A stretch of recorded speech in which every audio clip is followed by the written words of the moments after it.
பண்பலையாலே ஒன்றாயினைவோம், இன்றே எழுவோம் இன்னை தொட. இது VIT 90.8 வேலூரில் நாங்கதாவே. VIT 90.8.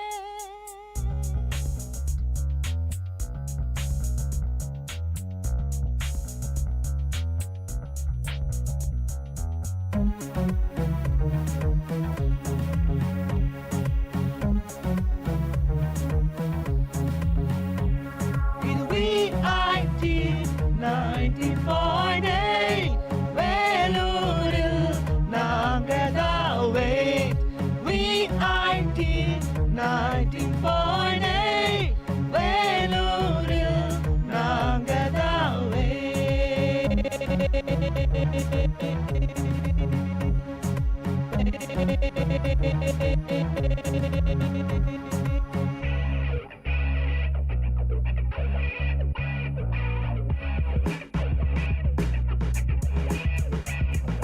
வேலும் உங்களை தாலாட்டும், வெள்ளை பனியும் நீராட்டும்.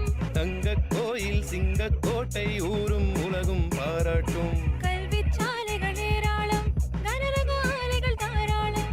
தீரா நோய்கள் ஆரா காயம், தீங்கு வேகம் தீராகும்.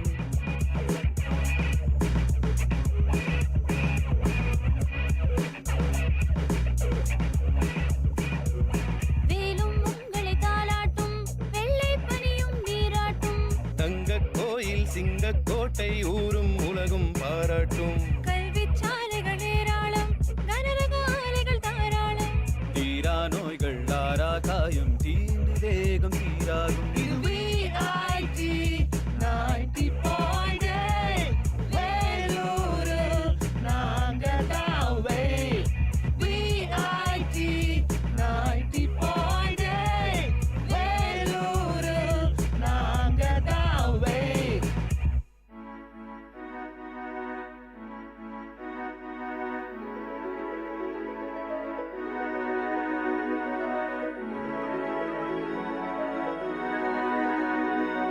தேசம் இங்கே பலவாகும், பேசும் மொழியே அறிவாகும்.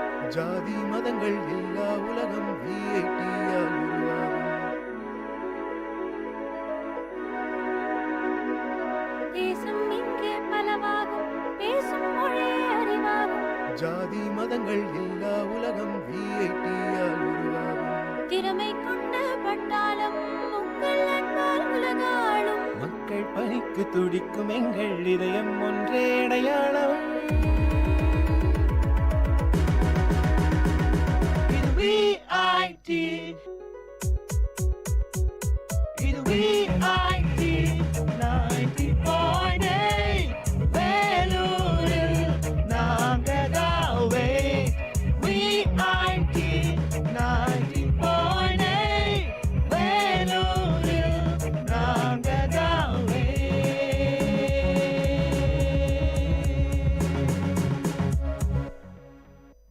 வணக்கம் நேயர்களே, இது VIT பண்பலை 90.8 VIT பல்கலைக்கழகத்தின் சமுதாய வானொலியின் மகிழ்ச்சி நிறைந்த அறிவு சார்ந்த நிகழ்ச்சிகளின் இன்றைய ஒளிபரப்பிற்கு உங்களை அன்புடன் வரவேற்கின்றோம்.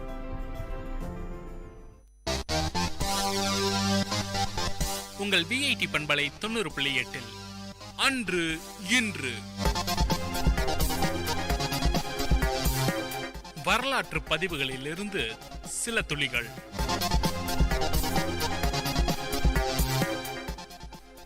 செப்டம்பர் 28, 1929 இந்திய பின்னணி பாடகர் லதா மங்கேஷ்கர் பிறந்தார்.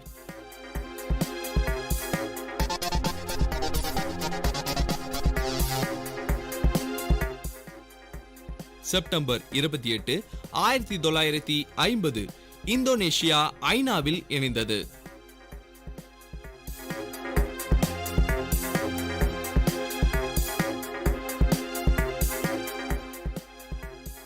செப்டம்பர் 28, 1958 பிரெஞ்சு 5வது குடியரசு அமைக்கப்பட்டது.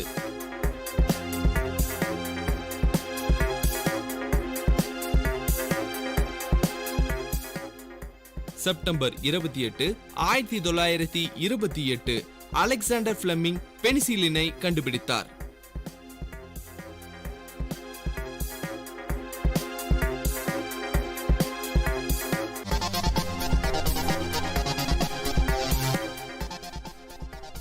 செப்டம்பர் 28, 1960 மாலி, செனகல் ஆகிய நாடுகள் ஐநாவில் இணைந்தன.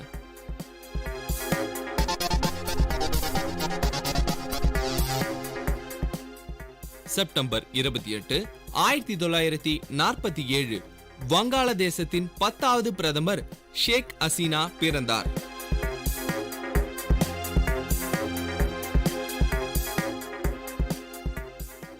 செப்டம்பர் 28, 1982 இந்திய நடிகர் ரன்பீர் கபூர் பிறந்தார்.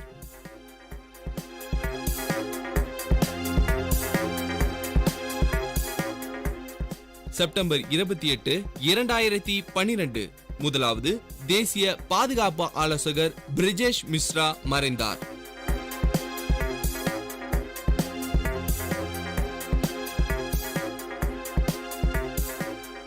செப்டம்பர் 28, 1994 தமிழ் திரைப்பட நகைச்சுவை நடிகர் AK தங்கவேலு மறைந்தார்.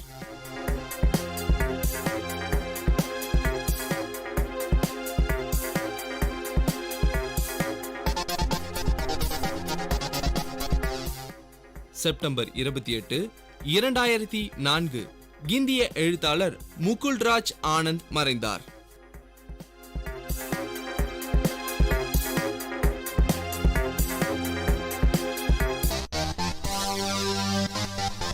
உங்கள் VIT பண்பலை 90.8 அன்று இன்று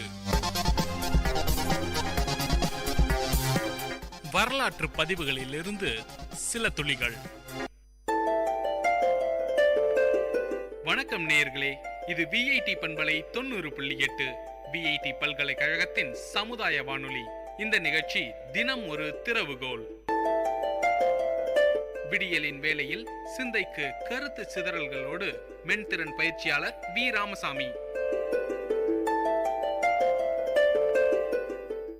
வணக்கம் நேயர்களே, இது VIT பண்பலை 90.8 தினம் ஒரு திறவுகோல் நிகழ்ச்சியில் இன்று நம்ம பார்க்க போற தலைப்பு பாத்தீங்கன்னா எம்பத்தின்னு சொல்லுவாங்க. அதாவது மற்றவர்களுடைய உணர்வுகளை புரிந்து கொள்ளுதல். அதுக்கு முன்னாடி நம்மளே என்ன பண்ணணும்னா, நம்ம எப்பயாவது சோர்வா இருக்கிற சமயத்துல கூட என்ன பண்ணணும், நம்மளே கொஞ்சம் நடிச்சுக்க ஆரம்பிக்கணும். எப்படி இது பரவாயில்ல, இன்னும் நம்மளால உற்சாகமா இருக்க முடியும் அப்படின்னு நமக்கு நாமே நம்மளுடைய சோகங்களை தள்ளிட்டு நடிக்க ஆரம்பிச்சிட்டோம்னா நம்ம உணர்வுகளை முதல்ல நம்ம சரியா புரிஞ்சுக்க முடியும். இது அதோட மட்டும் இல்ல, நமக்காக மட்டும் நம்ம உணர்வுகளை மாத்திக்கிறது மட்டும் இல்ல, வெளியில பழகறச்சையும் இந்த எம்பத்திங்கிற உணர்வு இருந்ததுன்னா நிறைய விஷயங்களை சாதிக்கலாம்.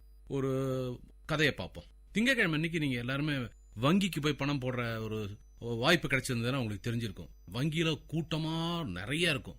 அப்போ என்ன பண்றாரு, ஒரு வயசான பெரியவர் ஒருத்தர் ஃபார்மை ஃபில்அப் பண்ணி எடுத்துட்டு போய் கொடுக்கறாரு. அந்த கேஷியர்கிட்ட கொடுத்து அந்த பணத்தை கட்டுறதுக்காக கொடுக்கறச்சே அவர் சரியா ஃபில்அப் பண்ணலையோ என்னமோ தெரியல, அந்த கேஷியருக்கு ரொம்ப டென்ஷன் ஆயிடுது. அவர் என்ன பண்றாரு, அந்த பேப்பரை கசக்கி இதெல்லாம் ஃபில்அப் பண்ண தெரியாம ஏன் என் கழுத்தா இருக்கிற அப்படின்னு சொல்லி அவர் மூஞ்சிலே விட்டு அடிக்கிறார். விட்டு அடிச்ச உடனே அந்த பெரியவருக்கு ரொம்ப அவமானமா போயிடுது. அவர் சத்தம் போட ஆரம்பிக்கிறாரு. இத அங்கிருந்து கண்ணாடி ரூம்ல இருந்து பாத்துட்டு இருக்கிற வங்கி மேலாளர் அங்கிருந்து வராரு. எப்பவுமே பாத்தீங்கன்னா சாதாரணமா இருக்கிறவங்க அவங்க வேலையை பாத்துட்டு இருப்பாங்க. ஏதாவது ஒரு சண்டைன்னு வந்ததுன்னா எழுதுறவங்க எல்லாம் எழுதுறதை நிறுத்திட்டு என்ன சண்டை போடுறாங்க அப்படின்னு வேடிக்கை பார்க்க ஆரம்பிச்சிருவாங்க. அந்த மாதிரி ஒரு சிச்சுவேஷன்ல என்ன ஆகுதுன்னா, அந்த பேங்க் மேனேஜர் என்ன சொல்றாரு, அந்த பெரியவரை நீங்க வாங்க சார் அப்படின்னு சொல்லிட்டு தன்னோட அறைக்கு அழைச்சிட்டு போயிட்டு அவருக்கு என்ன தேவையோ அந்த டிடிஐ ஃபில்அப் பண்ண வேண்டிய ஃபார்மாலிட்டிஸ் எல்லாம் ஃபில்அப் பண்ணி அவரை கொடுத்து அனுப்பிச்சிடுறாரு. இவர் வீட்டுக்கு வந்ததுக்கு அப்புறமும் கூட அந்த பெரியவருக்கு மனசுல அந்த அவமான உணர்ச்சி வந்துட்டே இருக்கு. எதுக்கு அந்த ஆள் அந்த பேப்பரை கசக்கி என் மேல போடணும் அப்படின்ட்டு. அதனால ஆத்திரம் தாங்கல. என்ன பண்றாரு, அந்த வங்கி மேலாளருக்கு போன் பண்றாரு. போன் பண்ணி, ஐயா நான் இன்னைக்கு பணம் கட்ட வந்தேன்ல, அப்போ ஒருத்தர் என் மூஞ்சில பேப்பர் அடிச்சார்ல, அவரோட நம்பரை கொடுங்க அப்படின்னு. அந்த மேனேஜர் பாவம் அவர் என்ன பண்றாரு, சரி ஏதோ கேட்கறாரு அப்படின்னு சொல்லிட்டு அந்த கேஷியரோட நம்பரை கொடுத்துறாரு. கேஷியரோட நம்பரை கொடுத்த உடனே இந்த கேஷியருக்கு ஒரு 3 மணி வாக்குல ஒரு தொலைபேசியில அழைப்பு வருது. பார்த்தா யாருன்னே தெரியல. ஹலோ, நான் யார் பேசுறேன் தெரியுதா அப்படின்னு அவர் கேட்கிறாரு. இவர் ரொம்ப கடுப்பா இருக்காரு. ஏன்னா அவர் 3 மணிக்குள்ள அந்த கேஷ் எல்லாம் கரெக்டா இருக்கா இல்லையான்னு செக் பண்ணணும். அவர் சொல்றாரு, போன்ல யார் பேசுறான்னு தெரியாது சார், உங்க பேரை சொல்லுங்க சார் அப்படின்னு ஒரு கடுஞ்சொல் சொல்றாரு. அவர் சொல்றாரு, நான் இன்னைக்கு வயசானவன் வந்தேன், என் மூஞ்சில நீ பேப்பர் விட்டு அடிச்ச, அதனால நீ உன் வீட்டு அட்ரஸ் சொல்லு, நான் உன்னை பார்க்கணும் அப்படிங்கிறாரு. உடனே இந்த ஆளுக்கு ஏன் நம்ம அட்ரஸ் யார் கொடுத்தாங்கன்னு சொல்லி பாக்கறச்சே பார்த்தா மேனேஜர் அங்க உட்கார்ந்துருக்காரு. சரி பரவாயில்ல, நம்ம என்ன ஆனாலும் நம்ம ஃபேஸ் பண்ணலாம் அப்படின்னு சொல்லிட்டு என்ன பண்றாரு, அவரோட வீட்டு அட்ரஸ் சொல்லிடுறாரு. அப்ப என்ன ஆகுது, சாயந்தரம் இவர் வீட்டுல ரிலாக்ஸ் பண்ற சமயத்துல பாத்தீங்கன்னா காலிங் பெல் சத்தம் கேக்குது, மொயின்னு கேக்குது.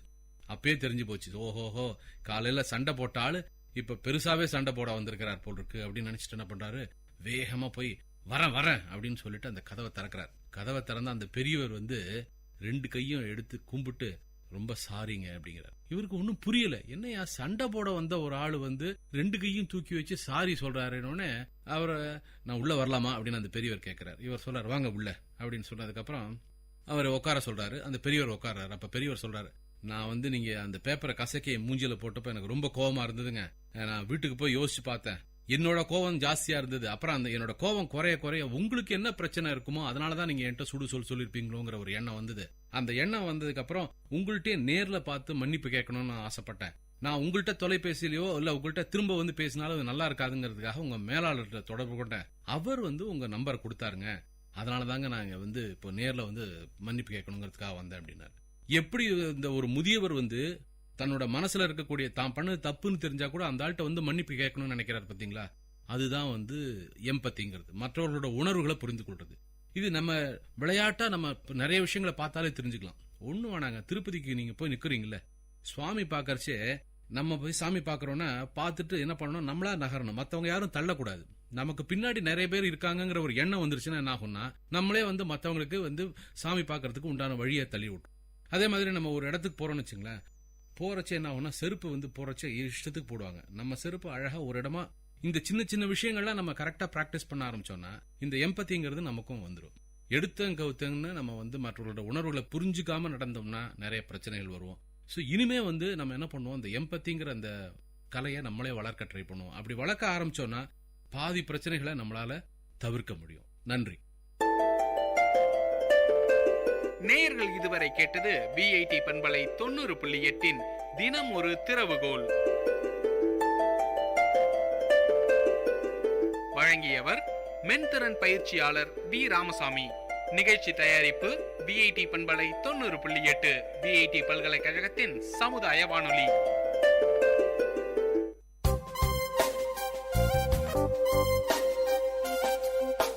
மண் வாசனை உங்கள் விஐடி பண்பலை 90.8 வேளாண்மை சார்ந்த தொழில்நுட்பம், பசுமை படரும் விவசாய தொழில்கள், பண்ணை முறைகள் என மானுடம் காக்கும் உழவு சார்ந்த நிகழ்ச்சி.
பூசணம் பார்த்தீங்கன்னா ஏகப்பட்ட பூசணம் நம்ம காற்றுல பரவிருக்கு.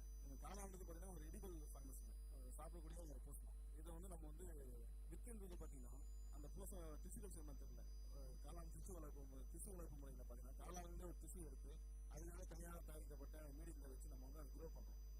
அந்த க்ரோ பண்ண அந்த திசு எடுத்து நம்ம இன்னொரு அடுத்த ஸ்டேஜ் கொண்டு போகிறோம். எப்படின்னு பார்த்தீங்கன்னா தனியாக தயாரிக்கப்பட்ட அந்த சோளத்தை பாயில் பண்ணி பதப்படுத்தப்பட்ட தயாரிப்பை நம்ம அதை ஸ்ப்ரெட் பண்ணுறோம். ஸ்ப்ரெட் பண்ணும்போது என்ன ஆகுதுன்னா காளான் வித்தாக மாறுது.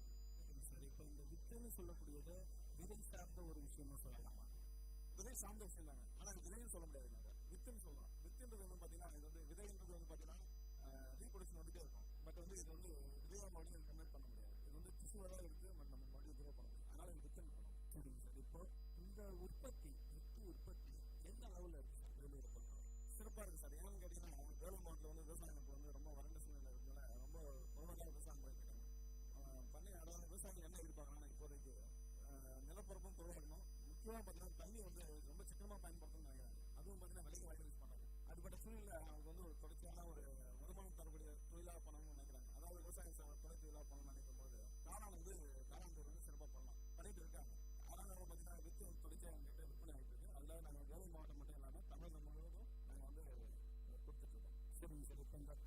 உற்பத்தி அப்படின்னு சொல்லும்போது வேலூர் மட்டும் இல்லாமல் மற்ற எல்லா இடங்கள்லையும் இந்த உற்பத்தி நடைபெறுது அப்படின்னு சொல்றீங்க. இதுல எந்த அளவுக்கு வருமானம் கிடைக்கும் சார்? ஒரு உழவு சார்ந்த ஒரு சிலர் இருக்காங்க, அவங்க வந்து இப்போ காளான் உற்பத்தியை செய்யணும்னு விருப்பப்படுறாங்க. அந்த ஒரு நிலையில இது என்ன மாதிரியான ஒரு அடிப்படை ஆதாரமா இருக்கும் அப்படின்னு நினைக்கிறீங்க சார்? கண்டிப்பா இப்போ வந்து விவசாயிகள் பார்த்தீங்கன்னா எல்லாரும் வந்து மாடு வளர்க்குறாங்க. மாடு வளர்க்கு என்ன தேவை பார்த்தீங்கன்னா தண்ணி தேவை, ரெண்டாவது வைக்கோல் தேவை. இதெல்லாம் விவசாயம் சார்ந்த துணைப்பிரிவுகள். அதனால வந்து செலவு வந்து ரொம்ப குறைவான விஷயம் தான். வருமானம் பார்த்தீங்கன்னா அதிகமாக தான் இருக்கும். என்ன தேவைன்னு பார்த்தீங்கன்னா ஒரு குடில் ஒன்று நம்ம அமைக்க வேண்டியிருக்கும். அது குடிலாக இருக்கலாம், இல்லை வீட்டில் ஒரு தனியாக ஒரு அழிவாக கூட இருக்கலாம். இரண்டாவது பார்த்தீங்கன்னா வைக்கோல் ஆதாரம் இருக்குது. ப்ளஸ் அந்த வெள்ளை வாங்கி நம்ம ப்ராசஸ் பண்ணி நம்ம வந்து அந்த படுக்கையை ரெடி பண்ணி தரும்போது இது மொத்தம் ஆட்களும் பார்த்தீங்கன்னா லைஃப் டைம் சொல்லும்போது 60 நாள் தான் வருதுங்க. 20 நாள்லேயே வந்து காளான் அறுவடைக்கு தயாராகிடுது. அதனால் பார்த்தீங்கன்னா முதலீடு வந்து மிக குறைவாக இருக்கும். ரெண்டாவது பார்த்தீங்கன்னா ரிட்டர்ன் வந்து சீக்கிரம் கிடைக்கும். மற்ற பயிர்கள் போல இல்லாமல் 20 நாள்லேயே உங்களுக்கு வந்து வருமானம் வர ஆரம்பிக்குது. இப்போ பார்த்தீங்கன்னா ஒரு பொருளாதார நிலவரம் பார்த்தீங்கன்னா பாதி கண்டிப்பாக லாபம் உள்ளது. ஒரு கிலோ காளான் உற்பத்தி பண்ணுறதுக்கான செலவு என்னன்னு பார்த்தீங்கன்னா 70-75 ஆகும். ஆனால் இன்னைக்கு மார்க்கெட் ரேட்டு பார்த்தீங்கன்னா 150 வந்து ஹோல்சேல் ரேட்டு 150, ரீட்டைல் ரேட்டு பார்த்தீங்கன்னா 200 போயிருக்கு. அதனால வந்து வருமானம் தரக்கூடியது கண்டிப்பாக செய்யக்கூடிய தொழில் தான். இப்போ காளான் உற்பத்தி அப்படிங்கும் போது ஒரு காலகட்டம்னு ஒரு பயிர்கள் இருக்கு. இந்த பயிரை பொறுத்த வரைக்கும் என்ன காலகட்டத்தில் இதை பயிரிடப்பட்ட அதாவது இப்போ மழை காலமா இல்லை வெயில் காலமா எந்த காலகட்டத்தில் இதை பயிரிடலாம்? இப்போ சிப்பி காலம் இருக்கலாம். உதாரணமாக சிப்பி காலம் பார்த்தீங்கன்னா வருஷத்துக்கு 7-8 மாதம் தான் நல்லா சீசன் நல்லா இருக்கும். மற்ற 3-4 மாதம் பார்த்தீங்கன்னா வெப்பநிலை அதிகமாக இருந்தாலும் பல சிரமங்க. ஏன்னா இது வந்து பார்த்தீங்கன்னா வெப்பநிலை 28-30 டிகிரி செல்சியஸ் தான் இருக்கணும். ரெண்டாவது ஈரப்பதம் காற்றில் பார்த்தீங்கன்னா 70% இருக்கணும். அதனால தனி குடில் போட்டு பண்ணுவோம். இது வந்து இதனுடைய சீசன் பார்த்தீங்கன்னா ஜூனில் ஸ்டார்ட் ஆகும், ஜனவரி வரைக்கும் பண்ணலாம். பிப்ரவரி மார்ச் ஏப்ரல் மே பார்த்தீங்கன்னா கடினமான சூழ்நிலை தான். ஆனால் இதை வந்து நம்ம வந்து நவீன தொழில்நுட்பத்தோடு நல்ல தகவல் கூடக்கூடிய ஒரு குடில் அமைத்து சரியான முறையில் பராமரிப்பு செய்தால் வருடம் முழுவதும் பண்ண முடியும். சிப்பி காளான் என்பது கண்டிப்பாக சீசன் இல்லாமல் தொடர்ச்சியாக பண்ணக்கூடிய விஷயம் இப்போ நான் எவ்வளோ பண்ணிட்டு இருக்காங்க, வெற்றிகரமாகவும் நடந்துட்டு இருக்கு.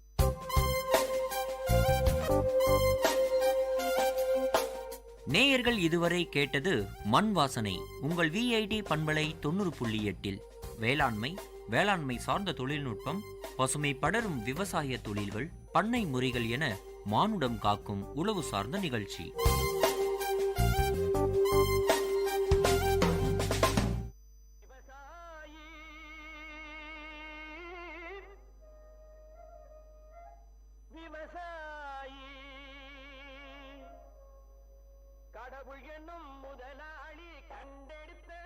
விஐடி வேளாண் துறை மற்றும் விஐடி சமுதாய வானொலி இணைந்து வழங்கும் தினம் ஒரு வேளாண் செய்தி. தென்னை இலைக்கருகள் நோய் தாக்குதலின் அறிகுறிகள். இந்த இலைக்கருகள் நோய் இளந்தென்னை நாற்றுக்கள் மற்றும் முதிர்ந்த தென்னை மரங்களை தாக்கும். இலை மற்றும் காய்களை பாதிக்கும். முதிர்ந்த தென்னை ஓலைகளில் கீழாக வெளி சுற்றில் உள்ள இலைகளை பாதிக்கும். பாதிப்பிற்குள்ளான இலைகளில் நுனியிலிருந்து கீழ்வரை கருக ஆரம்பிக்கும்.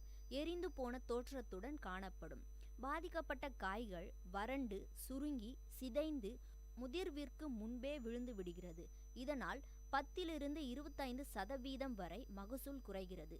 பாதிக்கப்பட்ட இலை பகுதிகளில் உள்ள பூசண வித்துக்கள் மேற்கொண்டு நோயை மற்ற பகுதிகளுக்கு பரவுகிறது.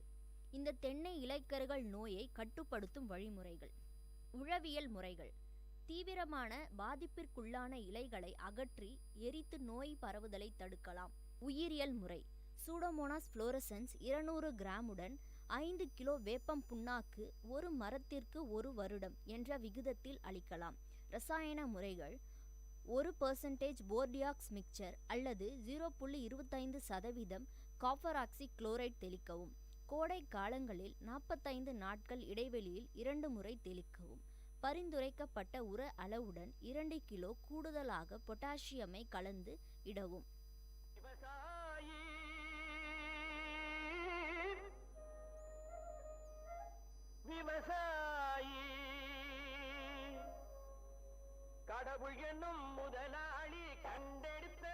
விஐடி வேளாண் துறை மற்றும் விஐடி சமுதாய வானொலி இணைந்து வழங்கும் தினம் ஒரு வேளாண் செய்தி.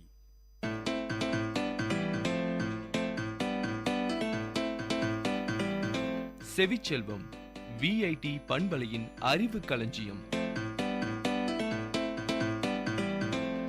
அகரம் முதல் ஆகாயம் வரை, தூரிகை முதல் தொழில்நுட்பம் வரை அறிவுசார் தரவுகளின் பெட்டகம் செவிச்செல்வம்.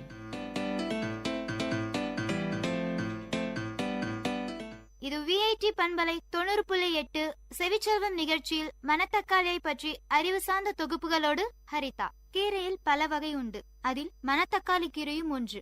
அதில் மிகவும் மருத்துவ குணம் அடங்கியுள்ளது. அதனால் இதை மணி தக்காளி என்றும் கூறுவார்கள். வாய்ப்புண் உள்ளவர்களுக்கு வயிற்றிலும் புண் இருக்கும். இந்த பிரச்சனைக்கு நல்ல மருந்து மணத்தக்காளி கீரை. இக்கீரையை தொடர்ந்து சாப்பிட்டு வர வாய்ப்புண்ணும் வயிற்றுப்புண்ணும் குணமாகும். 100 கிராம் கீரையில் ஈரப்பதம் 82%, புரதம் 51%, கொழுப்பு 1% மட்டும், தாது உப்புக்கள் 21%, மாவுச்சத்து 82% உள்ளன. நோயை குணமாக்கி உடலின் கட்டுமான பகுதியை பார்த்து கொள்ள 410 மில்லிகிராம் கால்சியமும், மூளை வளர்ச்சி, மனிதருக்கு சுறுசுறுப்பு ஆகிய அளிக்க 70 மில்லிகிராமும் பாஸ்பரஸ் என்றதும் பயன்படுகின்றது. நோய் எதிர்ப்பு சக்தி அளிக்கும் 11 மில்லிகிராம் வைட்டமின் சியும் இக்கீரையில் உள்ளன. மூல நோய்க்கும் குடல் பிரச்சனைக்கும் இந்த கீரை நல்ல மருந்து. மேடை பேச்சாளர்கள், பாடகர்களுக்கு தொண்டை கட்டி கொள்ளவும் வாய்ப்பு அதிகம். இவர்கள் மணத்தக்காளி கீரையை தினமும் சாப்பிட்டு வருவது நல்லது. இக்கீரை உடலில் தோன்றும் வீக்கங்கள், கட்டிகள் முதலியவற்றை எதிர்த்து போரிடும். அவற்றை குணப்படுத்தியும் விடும். சிறுநீரு கோளாறுகளை நீக்க, அத்துடன் சிறுநீரு நன்கு பிரியவும் வழி அமைத்து கொடுக்கும். சிறிது கசப்பு சுவை உடையது. நீர்க்கோவை நோய் மிக சிறந்த முறையில் குணமாக இக்கீரை பயன்படுகின்றது. இக்கீரையை கசாயமாய் அருந்தலாம் அல்லது பருப்பு சேர்த்து மசியல், பொரியல் என்றும் சாப்பிடலாம். கீரையும் இளந்தண்டுகளையும் சாராக மாற்றி ஒரு வேளைக்கு 6 மில்லி வீதம் அருந்தலாம். மேற்கண்ட 3 முறைகள் ஏதாவது ஒன்றை பயன்படுத்தினாலும் நீர்க்கோவை நோய் விரைந்து குணமாகும். மணத்தக்காளின் காயும் பழமும் மிளகு அளவேதான் இருக்கும். இது நன்கு பசி எடுத்து சாப்பிடவும் இப்பழம் உதவுகின்றது. தேம்பல், வீக்கங்கள், பருக்கள், கொப்பளங்கள் குணமாக இக்கீரை சாற்றை தடவலாம். உடலில் வலியுள்ள இடங்களிலும் வலி நீக்கும் மருந்து போல் இக்கீரை சாற்றை தேய்த்து உடல் வலி நீங்க பெறலாம். நாள்பட்ட நோய் வியாதிகள் குணமாக இக்கீரை சாற்றை மோர், தயிர், பால், தேங்காய் தண்ணீர், இளநீர் போன்ற ஏதாவது ஒன்றில் சேர்த்து தினமும் அருந்தி வர வேண்டும். மணத்தக்காளி காயை வற்றலும் போடலாம். வற்றிலும் மருத்துவ குணங்கள் சிதையாமல் இருக்கின்றது.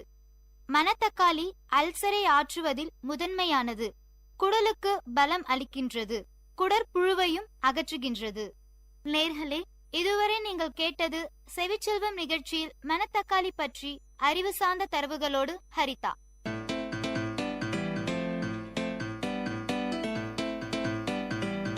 செவிச்செல்வம் விஐடி பண்பலையின் அறிவு களஞ்சியம். அகரம் முதல் ஆகாயம் வரை, தூரிகை முதல் தொழில்நுட்பம் வரை, அறிவுசார் தரவுகளின் பெட்டகம் செவிச்செல்வம்.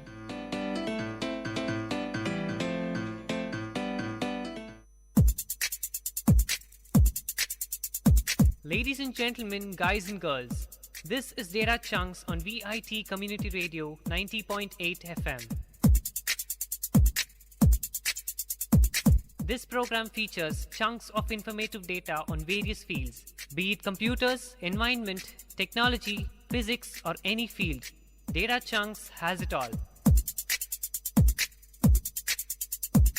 Hello VIT, I'm Sudeep from MTech ST, and I'm here at Data Chunks to give you some hints on what to consider when buying a television.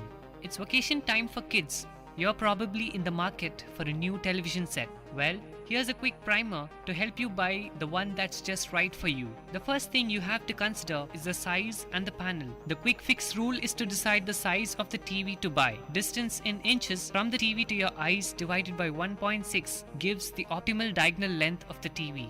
You can fiddle around with this equation a bit, but more than anything else, the size should be the largest you can afford. It's that simple. The panel to select for your TV is a different matter. In India, dust becomes a big factor in how long a TV will last. Because of this, look for either IPS panels or glass-coated VA panels. The easiest way to test the screen? Lightly tap on it with your knuckles. If it makes a sound like glass, then that's what you have to buy. But if there's a water-like ripple on the panel, avoid it. Next important thing to consider is LED versus LCD versus plasma. The jargon in LED, LCD and plasma can get confusing, especially with manufacturing uses proprietary terms like LED plus and super LED. Here's what you need to know.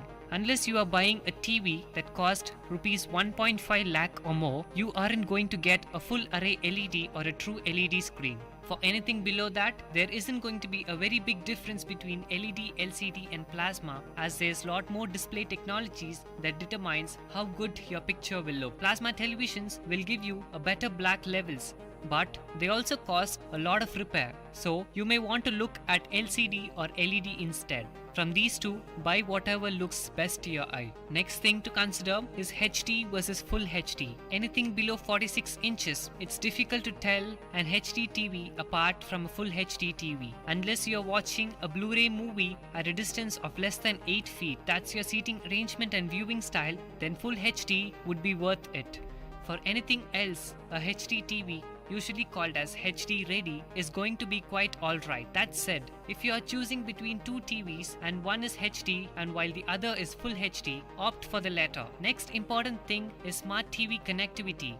HDMI ports are important as it's fast becoming the standard for connecting a device to your screen. Ideally, look for something with 3 HDMI ports, but don't settle for anything less than 2 ports. If your budget permits it, definitely go for a smart TV with built-in Wi-Fi. Right now, the use of this is limited because there aren't enough apps and services in India. But if your TV is a long-term purchase, you will be glad you bought one with Wi-Fi and smart UI. In next 5 years, expect to see plenty of internet streaming devices as well as social network integration.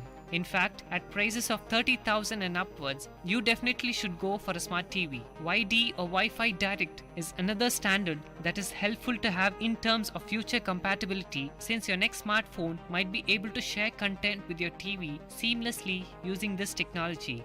Next to consider is the media playback. Just because your TV has a USB port does not mean it'll play every movie file you throw at it. Different models support different formats. For instance, at around the 15,000 price point, most TVs doesn't support movie files. In the 20 to 25,000 rupees range, you will get TVs that play DIVX video only, that is the AVI files. But for compatibility with widest range of file formats, look for the TVs that support DIVX HD. This will usually mean it supports AVI, MKV, MP4 and several other video formats. The best bet, of course, is to ask the salesman and if possible, test the TV with a pen drive that is filled with different file formats. If you plan to use a portable hard drive with your TV, make sure the model supports the size of your disk. In budgets under 25,000, you will only get sets that support 250 to 320 GB drives and external hard drives with their own power supply. Again, the easiest way is to go to the showroom with your hard drive and test that it works on the TV before you buy it. Effort, yes, but remember this is a 5-year term purchase or longer. Again, the easiest way is to go to the showroom with your hard drive and test that it works on the TV before you buy it. Effort? Yes, but remember, this is a 5-year purchase or longer. Next important thing is to check whether the TV should be passive or active 3D. Passive 3D TVs are sold by LG and more practical for casual viewing. The 3D glasses cost about rupees 400, so you can buy as many as them and call your friends over. Also, most of the 3D content you get, like live sports, is made of such passive 3D. Plus, the glasses are light and doesn't need battery, adding to their convenience. Active 3Ds are sold by Samsung, Sony and few others and are best suited for film buffs with a collection of latest 3D Blu-ray discs, but know that it comes at a price of each pair of glasses costing about rupees 2,000 or more and needs to be recharged. That said, it's best to check both 3D technologies to decide on what suits your budget and viewing habits. And at last comes the warranty. If you can avail an extended warranty from the manufacturer, but the prices varies depending on the store you buy from it. The extended warranty also boosts your default 1-year warranty to 3 years. Big retail outlets charge rupees 1,800 to 2,000 for TVs up to 45,000, rupees 3,000 to 3,500 for TVs up to 70,000, and rupees 5,000 to 7,000 for TVs above 70,000. If you're buying directly from a company's showroom or a factory outlet, then the price of the extended warranty drops by about 10 to 15%. But no matter what, it makes us sense to get this extended warranty as it's a small premium for a lot of extra protection. This is Sudeep at Data Chunks, and you've heard some information on what all to consider before you can buy a TV. Ladies and gentlemen, guys and girls, this is Data Chunks on Vit Community Radio 90.8 FM. See you next time with another interesting, informative chunk of data on Data Chunks.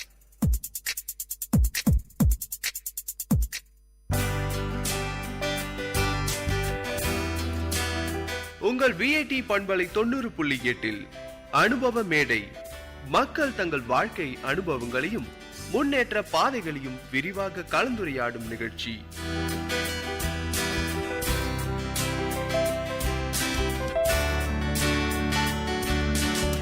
வணக்கம் நேர்களே, இது உங்கள் VIT பண்பலை 90.8 வழங்கும் அனுபவ மேடை. நம்ம அனுபவ மேடை நிகழ்ச்சியில் மக்கள் தங்கள் வாழ்க்கை அனுபவங்களையும் முன்னேற்றத்திற்கான பாதையும் பற்றி பேசிட்டு வராங்க. இன்றைய அனுபவ மேடை நிகழ்ச்சியை உங்களுக்காக தொகுத்து வழங்க வந்திருக்கிறது நான் உங்கள் சுரேஷ் போஸ். இன்றைய நிகழ்ச்சிக்கு யார் வந்திருக்காங்க அப்படின்னு பார்த்தீங்கன்னா, doctor R Tamilarasan, founder of Center for Mind Power அப்படின்ற இன்ஸ்டியூட்டை தாராபடவரில் வச்சிருக்காரு. அவர்கிட்ட பேசலாம். சார் வணக்கம். சார் வணக்கம் சார். சொல்லுங்கள், உங்களை பற்றின செல்ஃப் இன்ட்ரோடக்ஷன். நான் பேசிக்கலி திருவண்ணாமலைக்காரன். திருவண்ணாமலையிலேருந்து வேலூருக்கு வந்து விஐடிக்கு தான் படிக்க வந்தோம். நீங்கள் வந்து வேலூர் மாவட்டம் பிடிச்சி போயிடவே இங்கேவே ஏதாவது பண்ணணும் அப்படின்னு சொல்லிட்டு இங்கே ஆரம்பித்தது தான் சென்டர் ஃபார் மைண்ட் பவர்.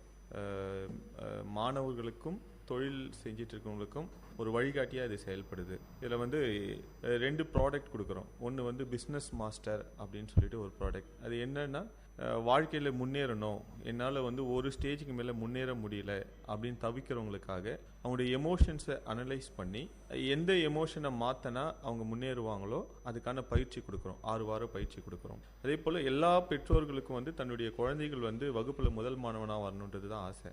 அது ஏன் வர முடியல அப்படின்னு சொல்லிட்டு நாங்கள் அனலைஸ் பண்ணி பார்த்ததில் எல்லா குழந்தைக்கும் வந்து மெமரி பவர் அப்படின்றது சமமாக தான் இருக்குது. பட் அதை பயன்படுத்துகிற விதம் வந்து அவங்களுக்குள்ளே இருக்கிற எமோஷன்ஸை வச்சு மாறுது. ஸோ இப்போ இந்த எமோஷன்ஸை அனலைஸ் பண்ணுற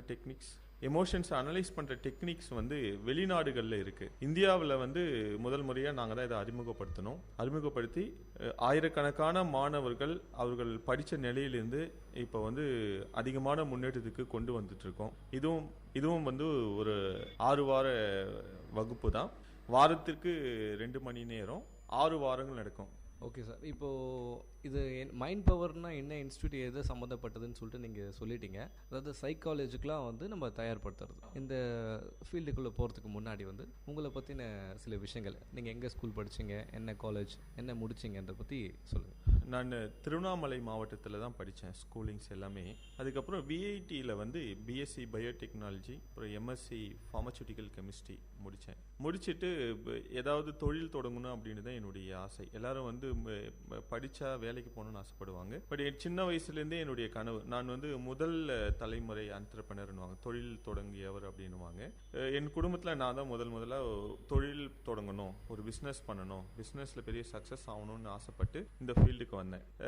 இந்த மைண்ட் பவர் பிஸ்னஸ்க்கு வரதுக்கு முன்னே நான் வந்து கிரீன் வில்லேஜ் அப்படின்னு சொல்லிட்டு ஒரு ஹோட்டல் ஒன்று ஆரம்பித்தேன். இட்ஸ் நாட் எ ஹோட்டல், அது வந்து ஒரு கான்செப்ட் ஹோட்டல் அப்படின்னுவாங்க. நம்மளுடைய பாரம்பரிய உணவு வகைகள் இன்றைய வாழ்க்கைக்கு தகுந்த மாதிரி மாடிஃபைட் பண்ணி கொடுக்கறது அப்படின்னு சொல்லிட்டு ஆரம்பித்தோம். வேலூர் காந்தி நகரில் இதை ஆரம்பித்தோம். ரொம்ப அருமையாகவே போயிட்டு இருந்தது. அதுக்கப்புறம் தான் வந்து இந்த ஃபீல்டு வந்து ஒரு பெரிய வேக்கண்ட்டாக இருக்குது. மாணவர்களும் இல்லை தொழில் தொடங்கி கஷ்டப்பட்டு இருக்கவங்களுக்கும் ஏதாவது ஒரு மாற்று தேவைப்படுது அப்படின்றதுக்காக இந்த ஃபீல்டுக்கு வந்தோம். இந்த ஃபீல்டில் வந்து கிட்டத்தட்ட 4 5 வருடங்கள் ஆக போகுது.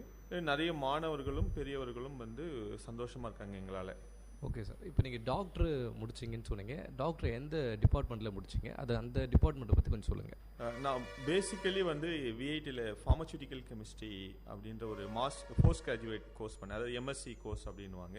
இப்போ என்னுடைய ஃபீல்டுக்கு வந்து அதை மேலும் தெரிஞ்சுக்கிறதுக்கு ஏதாவது பற்றி படிக்கணும் அப்படின்ற மாதிரி இது.